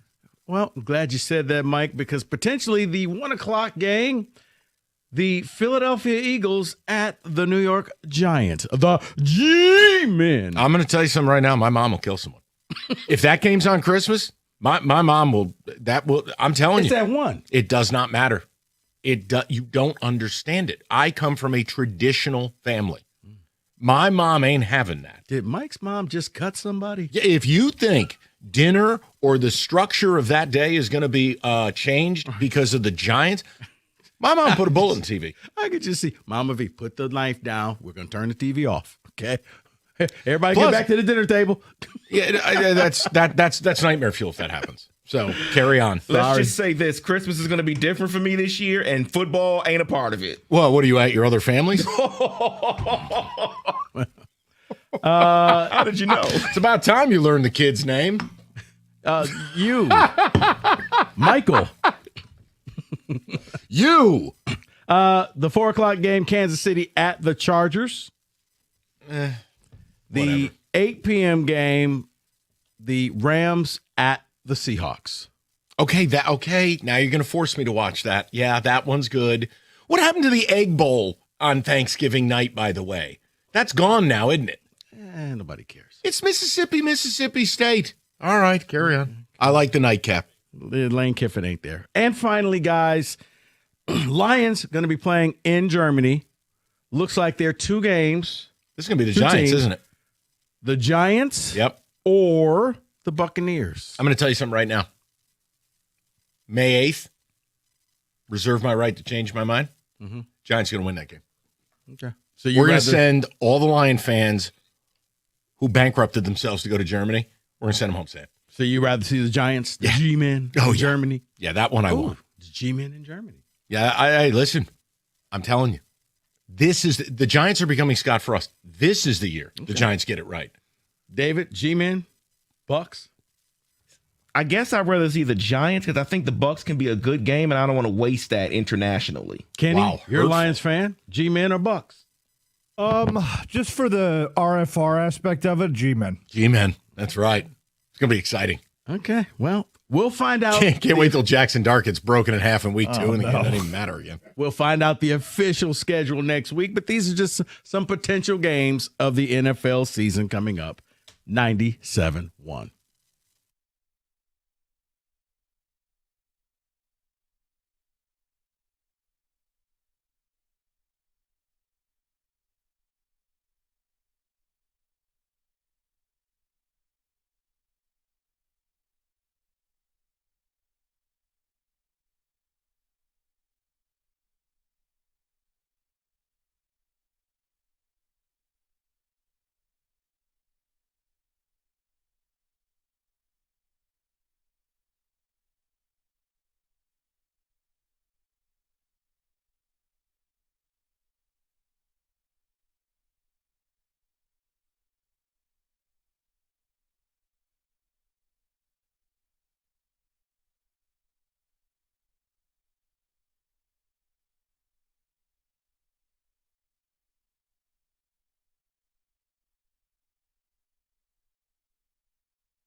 Brought to you by Moran Buick GMC. The Tigers kick off a series against the Kansas City Royals tonight on the road. The pitching matchup features Cade Montero and Chris Bubich. Bubich coming off a 7-inning, 4-hit, and 1-run performance against Seattle. Montero was a batter shy of going 7 innings himself against the Rangers. You can hear that 7:40 first pitch right here on 97.1. Ty Madden has now been penciled in to start for Game 2 of the series tomorrow after he had a great outing as a bulk man in the absence of Tarek Skubal. Tigers athletic beat writer Cody Stegenhagen offered his thoughts on the John Heyman report about Tarek Skubal possibly coming back in 4 to 6 weeks after a clean surgery.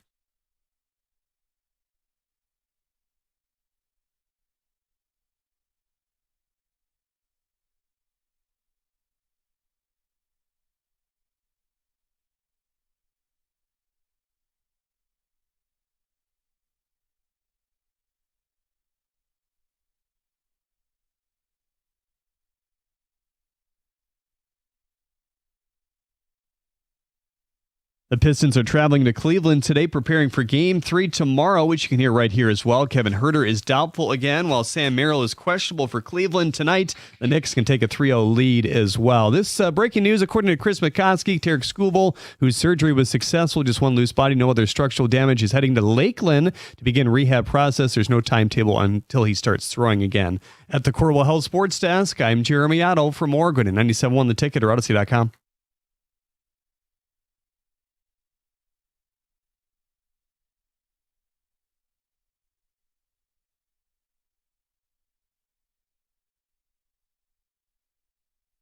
Five o'clock, good to have you with us. Odyssey.com rewind, you missed anything. So bring the Pistons back into focus, but in just a different way. Because we started the show with something, and part of it was to have some fun. There's no world where I should be the arbiter of positivity. I'm the one who said, look, you're not done 3-1 down to the Magic, here's why. And this series, I didn't feel like they were in trouble. I thought it'd be a competitive series, but I thought Pistons would win. But here's what's interesting. David, who is a huge Pistons honk, has no belief. Now, last night, they went out and played the type of game that if that is who they are, you could win an NBA championship. Because you shot the three. You stop being stubborn with the ridiculous regular season numbers where you're one of the 4 worst three-point shooting teams in the league. You went 14-28 last night. That's why you won the game. You didn't dominate the glass. You didn't have more second chance points. You did have more turnovers. Mm-hmm. You won the game because of your defense and three-point shooting. If you do that, you can get somewhere. So we had some fun where I said to David, look, we're gonna do this. And we did this. Completely real. I said, David, I want to place a bet, but not out of vanity or stupidity. I want to do it to see if I can get you to believe. Because years ago, I didn't believe the NBA was going to let us have Cade. And David preyed on it on the air. Probably a little embarrassing, but it worked. So we went with it. So I said, you know what? We need to get back to that. I have placed a wager, and the proceeds will go to Greater Life Church on Tireman if we win. I do not want the money. I want the vibes. And I think it'd be pretty hilarious if I become a big power broker at David's church and he gets phased out. The point is, I believe this is who you are? Probably not. It's very hard to go from bottom 4 in the league taking and making threes to top 3 in the league. Mm-hmm. That's what they are right now. Duncan Robinson, 10 threes in 2 games. You're getting buzzer beaters at the end of every quarter. You're turning into a Golden State Warrior 3-point shooting team, percentage-wise. Yeah, that's what they're doing. So probably not. But in the moment, here's what I'd comp it to. This is a team whose defense struggled all year, but then you play 4 great games and win a Super Bowl. And the defense shows up. Look, they're confident. There's energy. There's attitude. I think your point earlier was really spot on of a stay of execution. They know how lucky they are. Mm-hmm. They shouldn't be here. If Wagner doesn't get hurt, they're not here. But they are, and they're making the most of it. So I wanted to ask you as a Piston fan, I know the easiest thing to say is they're going to win the series, followed by the next easiest thing. Well, they'll beat the Knicks. Is anyone willing to say, with the heavy caveat of the three-point shooting, they could win an NBA championship? Because that's what I said by placing that bet today.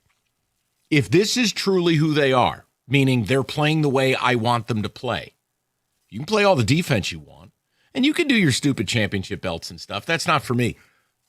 If you don't take and make threes at a high level in today's NBA, you will not win. But they are now. This isn't what they did in the regular season. Correct. And we did the James Harden thing where this is why I don't respect anything I watch in the regular season. James Harden's great in the regular season. He looks like Phillip Banks right now. The playoffs are a different animal. Mike, I think if his last name wasn't Harden, he wouldn't be playing in this. The coach would be like, nah, you're not ready for this DMP from here on out. But he's James Harden, and you're paying him a lot of money, so you're kind of forced to play him. But in reality, if we were doing Cleveland radio, I'd be, this guy should not play another minute. No, 100% not. And not in the fourth quarter, at least. You can Right. play him the first three. Right. And maybe if you got a big lead, he can't be running that offense in the fourth. When I'm saying, but I want to see Schroeder in there over him, that's a problem. So my question is, their performance against the Cavs, especially from three-point land, we know the defense is always going to be there. They're going to play defense. They're going to play with energy and passion. I think their energy is better this series, by the way. But do you believe in this three-point shooting to the point where you think, you know what, maybe we could raise the bar on what our goals are? No. Do I believe they'll get it done? No. But if I'm right, I'm going to get 15-1 on it, i.e. the church is going to get a hell of a nice donation. So I just wanted to have some fun. And I'm not obstinate.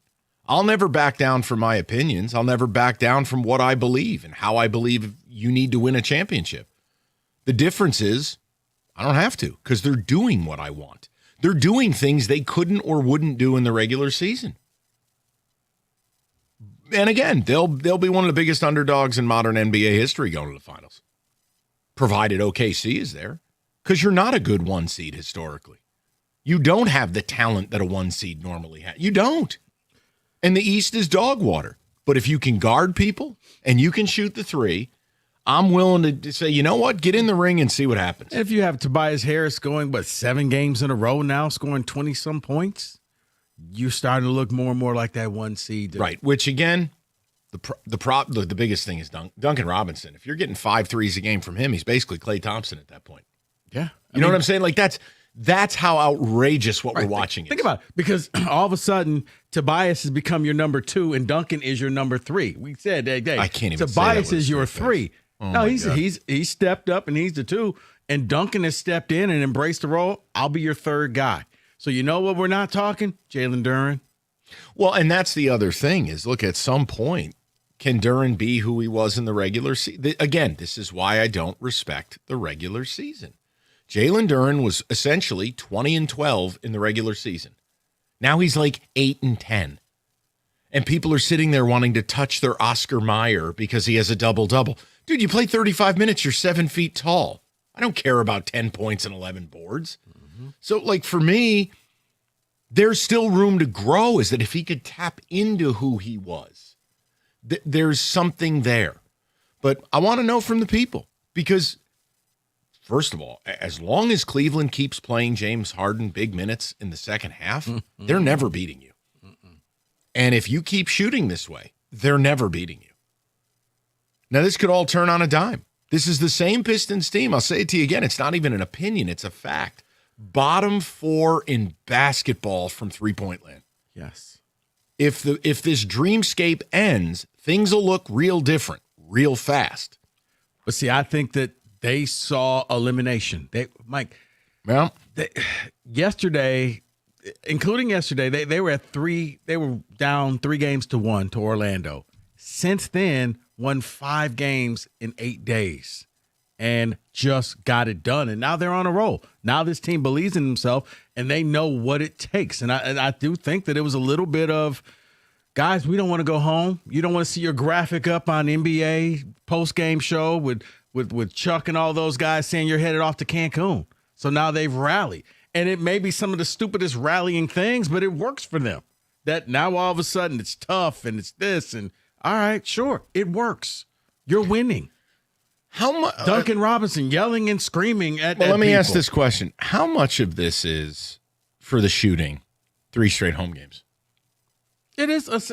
I think it's a lot because you're comfortable. It's Which is for every team, by the way, guys. Correct. No one's taking a shot at them. It's comfortable, but now with that comfort comes belief that when you go to Cleveland, the ball should go into the basket the same way. It's not one of those. For the first time, they're not desperate. They're not, man, we got to at least take one of these games. No, you're playing with house money now. Even if you lose 2, you still come back to Detroit knowing they can't beat us here. If we got to go 7 and they just win all the games in Cleveland, they can't beat us in Detroit. But I think now with the confidence that you have, I fully expect to see Duncan Robinson keeping this thing going. I mean, that was like Tobias. It was like, well, can you go to Orlando and still? Yeah, he did. Wow. Okay.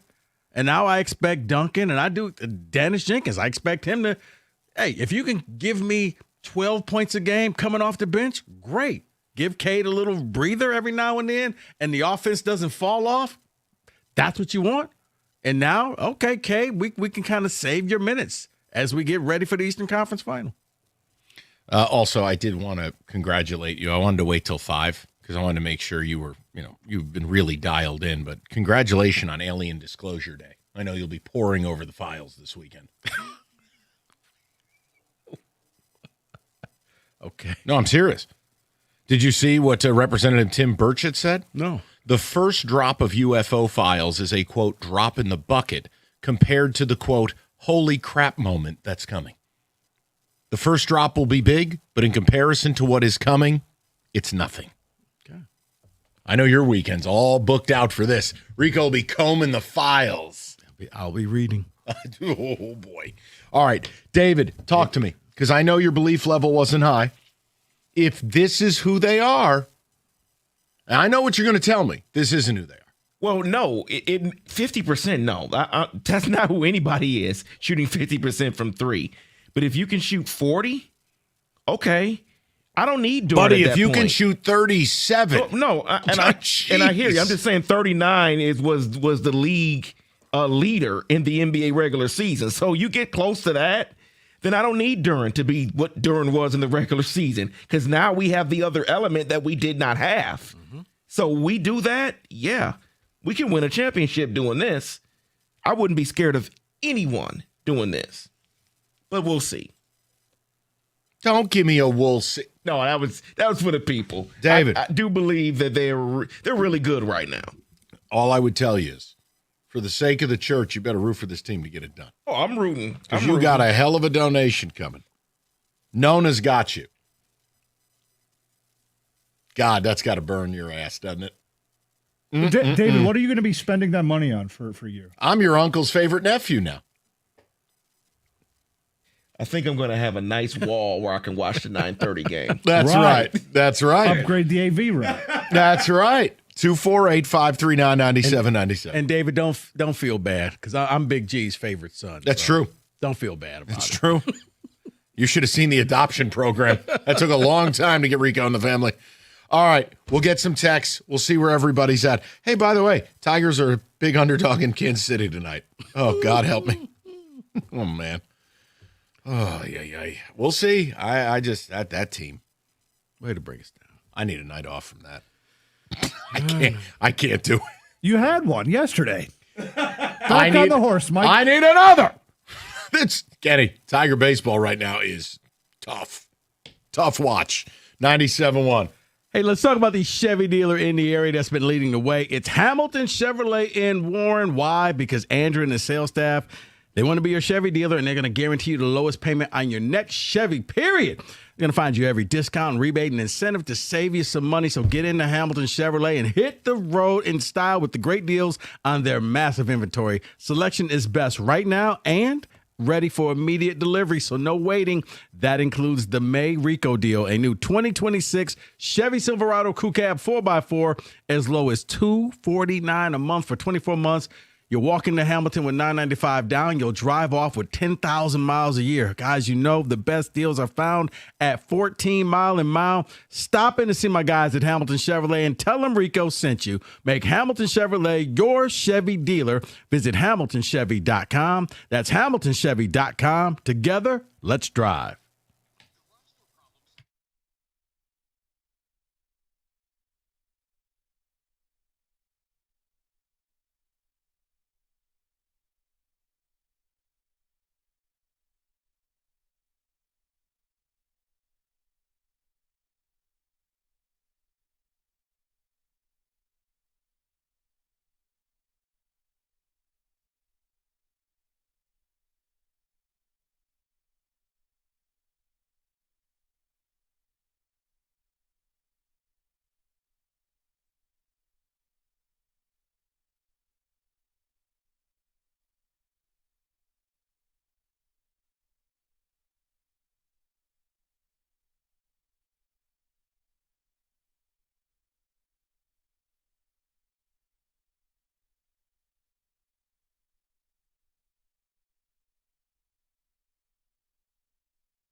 All right, David, give me some of the ticket text coming in. There it is. First time all week, like literally right at the end. And I called it by its old name. No, not the first time all week. You did it yesterday. Yeah. How dare you? Did I do that again? Yeah. We just let it go. Damn. I'm turning into the grandmother from Wedding Crashers. I'm just blurting things out. I'm sorry, dude. Eleanor Roosevelt. All right, David, text communications. You guys at least could have given them hope that it was the first time all week. Nah, man. It's been all downhill since yes or no, and Kenny took all my points away. No, because then it would have just got flooded with the text communication. No, you did it yesterday. Sure, too. Jenkins has even outplayed Harden. That is wild to even write out. No, it is, because it's outer space. And again, this is why we love sports. The problem is I am a born cynic. It's data and it's pedigree, and it's just kind of, no, I don't accept certain things. But then you get to a certain point where you just go to hell with it. Like when a football team wins every close game, you just go, Tigers 2 years ago, it's voodoo. Yeah. There's no analytic to explain this. There's nothing. You just roll. Maybe the Pistons are on that type of roll. And some of you are going to get offended. I don't want you to. I desperately don't want you to. But it's okay to be real. This is not a talented team. Oh, Cade's talented. Make no mistake. Cade played for any team in the league. And that's pretty much where it ends. But together, they're doing things that are outside of their profile, including the three-point shooting. You don't play 82 games as one of the worst three-point shooting teams in the league, and then all of a sudden you're top 3. But that's what's happening. So I'm just trying to see if people wanted to go for the magic carpet ride. I don't know. But Greater Life Church stands to benefit, and I'm excited. I don't know what to do. The Pistons should go into each game like it's an elimination game, no matter what the record is. Just bury the team you're playing. Well, I will say this.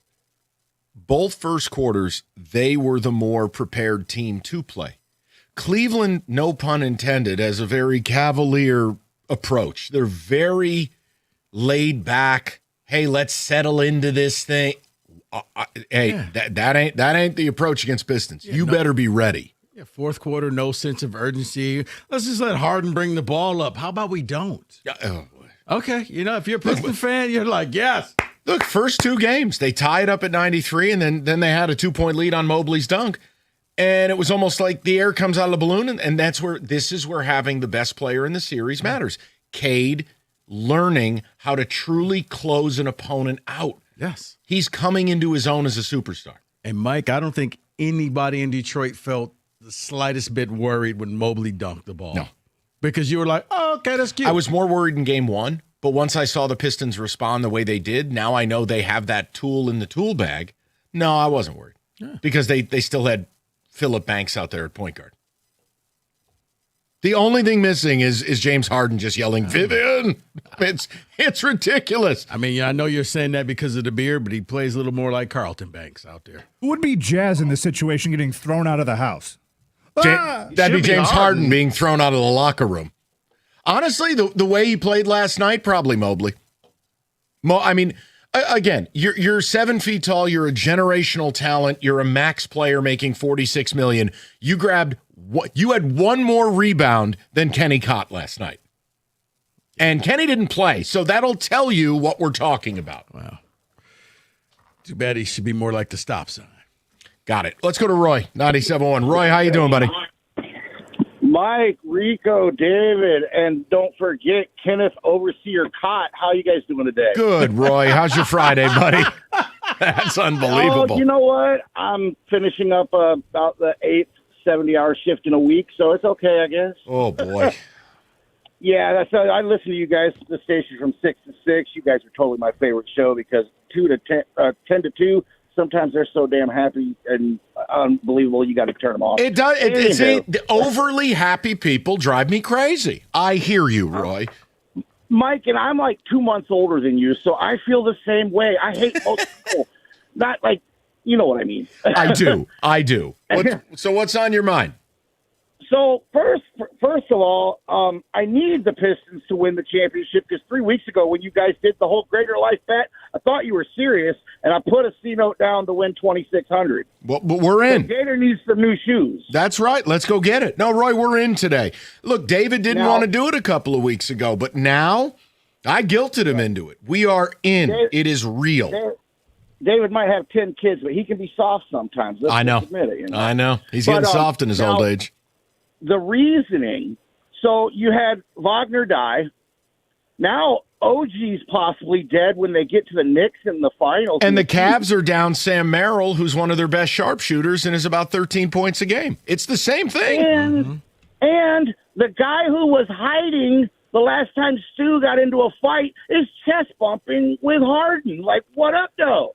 I know. Yeah. You know, Duncan Robinson has just all stepped up between busting threes and getting in Harden's face. I thought Duncan Robinson had no D. Well, he's D'ing up Harden the last 2 games pretty damn good. Well, Rico could guard Harden. But no, Roy, listen, Here's the thing. When you look at the Pistons team, I'll say it again to you. Duncan Robinson was so ineffective, the Heat put him on ice in the playoffs last year. He wasn't in the rotation. Like, you're seeing these stories, and you're looking at it, and it's kind of like the Tigers a little bit, where you're going, you know what? I'm done trying to figure it out. If this is who they are, you just roll with it. I got one funny last thing for you, okay? Sure. So, like I said, I listen from 6 a.m. to 6 p.m. So when you guys redid the football segment, I switched over to Cleveland radio. Those two idiots are fighting with each other because one is defending Harden. The other one is like, Harden's the worst player ever. And they're even talking about, oh, maybe we should trade Mitchell and rebuild with Harden and Mobley. Who the hell is defending? You know what? I don't even want to know. Certain things. No, Roy, I'm glad you brought it up, because here's the deal. Look, it isn't North Korea, right? No one's going to die by artillery fire for having a sports opinion. But there are certain opinions that are just bad. They're just wrong. Like, you can have the opinion. It's wrong. Like, you just, no. There's no defending James Harden. None. No. He's an absolute liability for that team. And we thank you. Because ultimately, if they'd put Harden on ice or a steep minutes reduction and just play Tyson, Ellis, Schroeder, Spider, 4 guys for 3 spots, they'd be better for it. They'd play with more pace. The ball would move more. It would create more. James Harden looks like Jonah Hill in Wolf of Wall Street choking on ham. That's how slow he's moving. Get off the phone. Turnover. How could anyone defend it? You're right. And kind of like DiCaprio, in his mind, he drove the car home. Not a scratch. In reality, not what happened. Yeah, James Harden thinks he's moving fast. In reality, shattered Lamborghini. It's just, and again, hey, oh, you've said things that are, no, I'll get plenty of things wrong. I will back up what I'm saying. There is no backup for James Harden. I can't imagine being in a position to defend that. Right. I'd be the guy on Cleveland radio going, launch him into space. UFO briefing, put him on one. Yeah. What's that floating through space? James Harden. No. We must protect James Harden at all costs. As long as he's going to play. And again, their bogging down of their half-court offense in the fourth quarter plays right into the Pistons' hands. Yeah. You can't do that. Yeah. As a matter of fact, if there is a game 5, whenever he's shooting free throws, you should chant MVP for him. I think there will be. I do. I'm saying I'm saying Cleveland probably wins tomorrow. You take care of game 4 and you ice them out in 5. That's what it feels like. I mean, look, if Cleveland loses in a sweep, well, Rico, then hold. Well, I was going to ask you because Vegas has them as, I think, 4.5-point favorites. Cleveland. Yeah, that's based on league history. Is when you lose the first 2 and it's not the first round, you come home, you get game 3. And I'm normally with you, and I know Cleveland has been a tough place. That team looked like Orlando at the end. That's true. Because basically they were tied or winning in the fourth quarter of each game. Mm-hmm. But they were down the whole game. Mm-hmm. You battle all the way back, and then you bleep down your leg. And twice now, Cade has played the role of closer. Mm-hmm. And that's a major milestone for Cade, because closing out regular season garbage, that does nothing for me. Doing it in the playoffs, now you've arrived. Yeah. That's superstar stuff. And they're looking around going, we got Forrest Whitaker at point guard. Can't do this. It's an absurdity. They have Kimbo Slice at point guard. Yes. That's Matter of what they fact, have. you know what? If we lose this series, we're just cutting that thing off. If Cleveland. Okay. Yeah. I was waiting for Kenny to do something inappropriate, possibly. All right. 248-539-9797. Look, the way Kenny's been going today, he's a wild card. Hey, shout out harness racing. Yikes. 97-1.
Or shall we?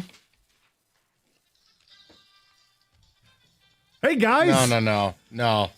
Anything but Kenny. No.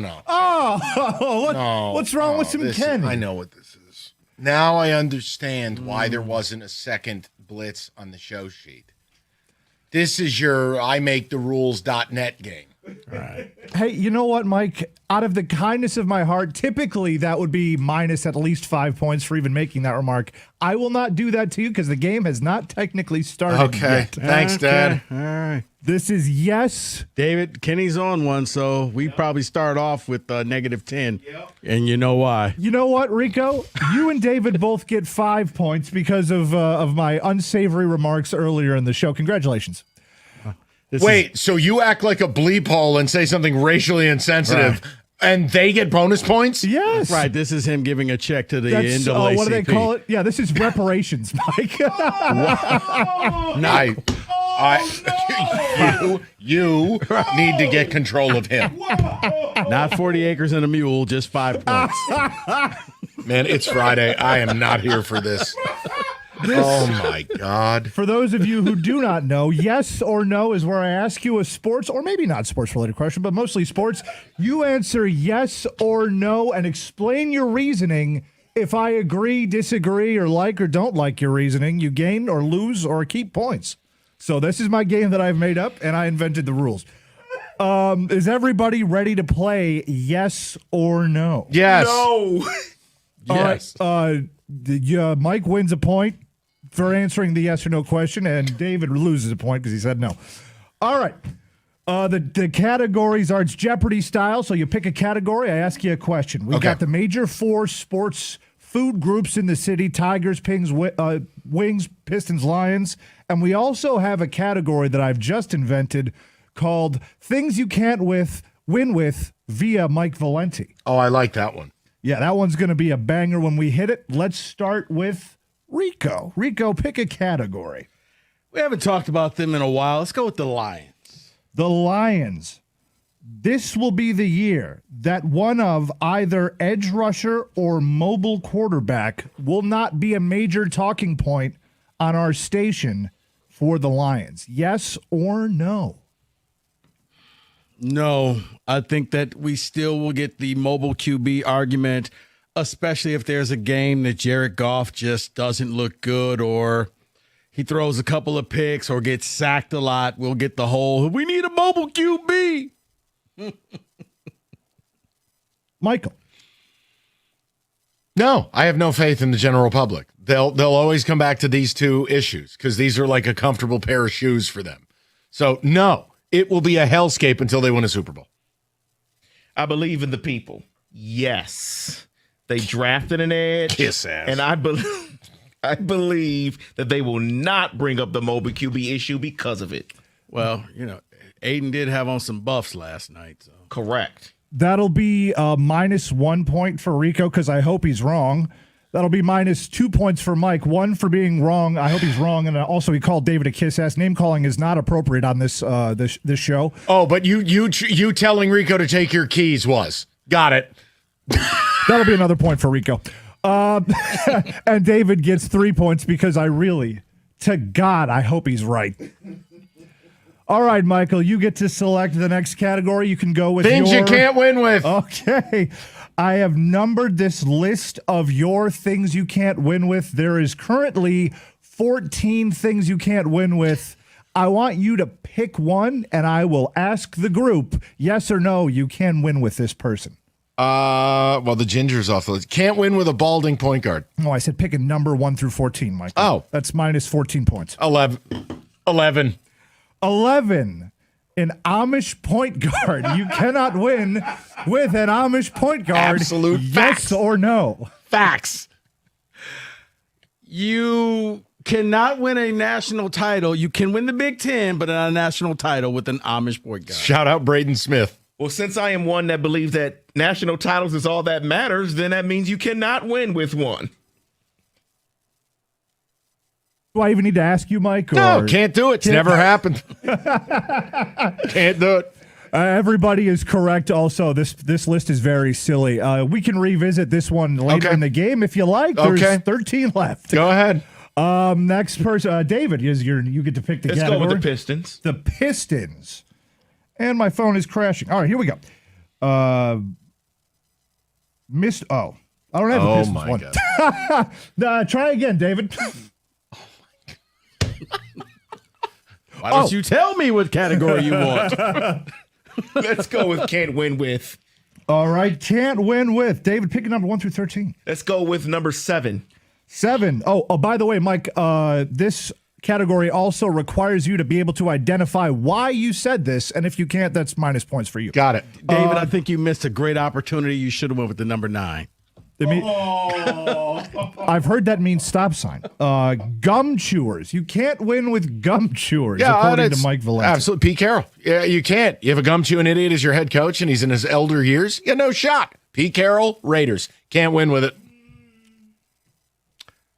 So I'm going to agree. Here's why. Because I don't think many chew gum anymore, which means if you didn't win with one, then you still can't. Because they don't even do it anymore. Good point. I'm going to say, yeah, you can win with a gum chewer. Seattle Seahawks, Pete Carroll. That was young Pete Carroll. They still chew gum. It was old Pete Carroll. It was Wrigley's. So out of a technicality, Rico wins 7 points because he is correct. 7? Yes, 7, Michael. Is that a problem? Yes, I don't care. I'll be Jalen Rose on Jeopardy. I hope I get negative 38,000. Okay, well, you only get put on negative. the big glasses. I can't Cocoa give or Bean take 5. I can't give or take away that many points. That's just against the rules. That's minus 3 points for both you and David. 9. It means you lose 9 points. I found my Pistons one, by the way. The thing crashed on me. If the Pistons make an NBA final, they will be better than a gentleman's sweep. Yes or no? Yes, 100%. Provided they keep shooting this way. Yes. Well, yes, because they're winning it all. So, yeah. Rico? You're saying the end result of the final will... They will not be bounced in 5 games. They will do better than that. Yeah, I think they can get to 6 games. And winning in 6. Okay, got you. Points for Mike. That'll be 5 points to Mike and 5 points to Rico because I like the way they answered. David, you lose 5 points for your unfounded optimism with absolutely zero reason. I said they're winning it all. And you didn't say why. You're just like, yeah, they're going to win. Why? Reasons. That's Man, minus 5 points for you. You gave Kenny a little bit of power, and look at what took place. I've created this monster of a game, and I'm running it. My God. The Red Wings won. We will seeing this level of compete in the playoffs will inspire change, will motivate them to say, hey, we're not good enough. No. All right. Absolutely not. They're the most obstinate, stubborn, aloof organization on the planet with the way they operate. Plus, does Yzerman even want to make a big move? I mean, he's shown no interest in it. No, to hell with that. No. Kenny, I'm going to say no because no change came after the Tigers and no change came after the Lions. Now with the Pistons, why should anything be different? Even though you share the same home, we know who gets the big bedroom and who doesn't. Who gets to cheer? Oh. I'm also going to say no because, yeah, why? They're not going to make any changes. Everything's going to be status quo, and they'll bring up the young guys. Well, typically I would have given you all 10 points for agreeing with all of your answers, but the correct answer actually in this case was no and no. So that's going to be minus 11 That's really well points. done. I forgot about that drop. No and no. That's well done. And a last one, we'll do one more from the Mike You Can't Win With list. 9. It means stop sign, and the question is you cannot win with a ginger backcourt. A ginger backcourt. Can't. That was, wait a minute, they screwed us in the NCAA tournament. Wasn't that Santa Clara? Yes, against Kentucky with that idiot coach Herb Sendek. This was new. I didn't know that. They had dueling. It was scary twins. And they were gingers, and they were their starting backcourt. I go, we're effed. We can't win with this. You can barely win with one redhead on the team. You can't win with two that look the same. Ridiculous. No way.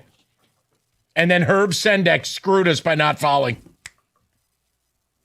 Rico. What he said. I didn't even know this was a thing now. So. You sat here during it. I was rooting for Kentucky. Got it. See, I don't know, because I think Alex Caruso used to be a redhead. He's bald now, used to be a redhead, and he just won with OKC. And that was Oweh hit the shot. And if your grandma had wheels, she'd be a bike. I'm saying he's bald, dude. Was this the Oweh shot at the buzzer? Yes. Where you got mad at me because Yes, because Sendek didn't fall and he was up 3. And you were like, you're running around the whole building celebrating. Yeah. So that'll be a good 10 points for all of you for that. Also, Mike, an additional 5 points for the grandmother wheels bike reset. That's pretty funny. I like that. Made me laugh. So you get another couple of points for that. Yes. And then I take all of your points away, split them between David and Rico for reparations. And then as a white person, I feel like it's my job to take those away from you again. So those are my points. Now, I win. You all tie for second. That has been yes or no. I got nothing. I can't even believe what I just endured. All right, 97-1.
Well, Wojo just put a pin in the balloon.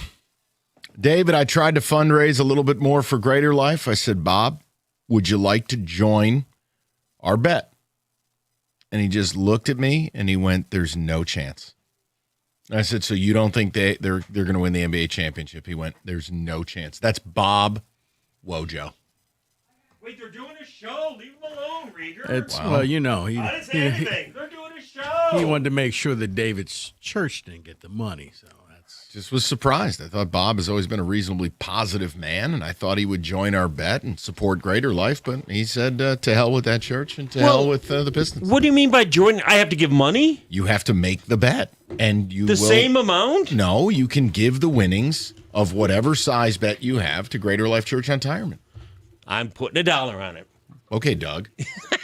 I mean, geez, Bob. I could read you so easily. I knew that was coming. Well, you kind of you laid it out there for everybody. Yes, I did. So you're not going to make that. You are rich beyond belief. It has nothing to do with that. It's just for Bob. I just thought it would be a great community event to make have. The bet. Then you should make a bet on behalf of Greater Life Church. I'm a Jewish guy, but I've never been to Hatchett's church. Is it even a real place? It is. I was just there a couple weeks ago, and it's palatial. Does he have real churchgoers and everything? Yes, they don't. They don't have COVID cardboard cutouts. What is it? Mass. Scientology? Come on. No, it's a real church with really good people. And I was like, look, if David doesn't believe, how do I get him to believe? So you do what you do with most churches. Wait, does your church you have tell them stained you're going to glass give them windows? some money, then they'll believe you. Do you have an altar? Yes, they do. And stained glass windows? Yes, and an audio video room. They have an AV room where David watches NFL football. Yes. Come on. Do you not listen? Yes, I'm just making sure. Wait, so let me get this straight. You're wagering $5K. Is that what you're wagering? No, we placed a bet 5K. at plus 1,500. Gotcha. And I placed a wager that if this works, I take my bet back and I give the church $5,000. I don't want the money. I want the content. I want the fun. Hatchie, you better get this in writing. Dude, I hit the believe him. I Derby trust double, him. okay? Believe me, it paid for itself. I also had a good day today with Kenny at Aqueduct. We're fine. Whoa. The point I'm making is that's horse racing. I right? wanted David to believe. So not only you obviously you're helping people, but what else do you get out of this? Well, do you want he's a making people statue? believe or Nothing. No. making them think about believing. No. Name change? No. Like, Greater Mike Church on Tireman or something? No, definitely. Maybe. No. Does it have to go through the board? Just put a Celtics flag in there? I'll be in the church as a garlic-infused piñata for everybody to hit with a stick.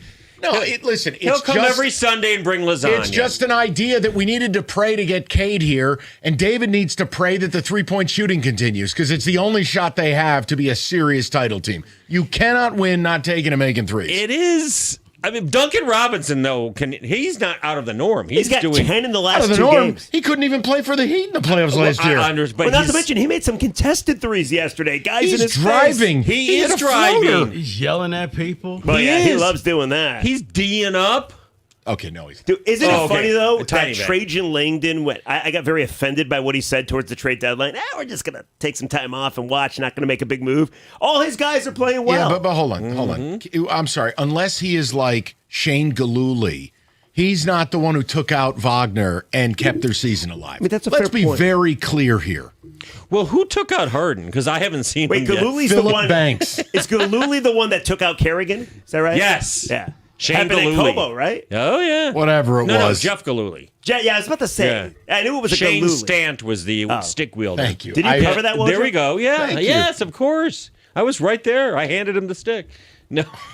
You literally can say anything you want. It's amazing. What is wrong with that? That was 100 years ago. You were behind, so it wasn't really Tanya Harding. It was Woj. Oh, God almighty. All right. I agree with you that what the Pistons are doing is somewhat difficult to fathom, and we're going to discuss what is can Harden continue to play this badly? Yeah, what do you believe is real? I think their defense is real. Is Dennis Jenkins real? No.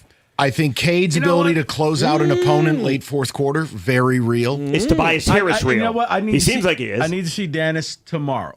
Tomorrow. No, the reason I said no to Dennis, since you're requiring more than my word. Yes or no? It's no, because he's a role player and he's doing this at home. Okay, That's where fair. the others That's fair. do it. Okay, Now, we'll if take Dennis starts doing this on the road, then that becomes a different What is conversation. more likely? Who is more likely to be real? Danius, Dennis, or Tobias? Tobias. Well, Tobias has done it on the road. Yeah. You're talking about. I'm just saying. No, I mean his streak right now, 7 straight 20-plus. I mean, that's point real. games. Is that not real? it's real-ish. Okay, but again, I'll trust a 10-year vet over G League guy. Yes, true. I And, will too. and look, Tobias doesn't have to do a whole lot. Like No. what? He just goes to the same spot on the Right. floor. And it's the same pet jumper. He's abandoned the three because largely he can't shoot it in the playoffs. Or he's got the floater where he drives the lane. Look, but yeah. I thought Cleveland for half of that game was disgusting. How badly they played. They don't have any juice. They don't have a point guard. Evan No, Miller they had do. one They have rebound. a point guard. They have Dennis Schroeder. You could have Spider Mitchell. You could have anybody trigger that offense. You can't have Phillip Banks. Hold on. David, go ahead. Yeah, if one last text here says, Kenny thought it was fair to take 3/5 of David Enrico's points. No, okay, nope. That is Fair true. enough. And Sting will play us out. All right, That that's was it. David that ended the We'll show talk like to that. everybody Monday. What went on here? I'm done. Oh, Good my night, Lord. everybody. Oh, God.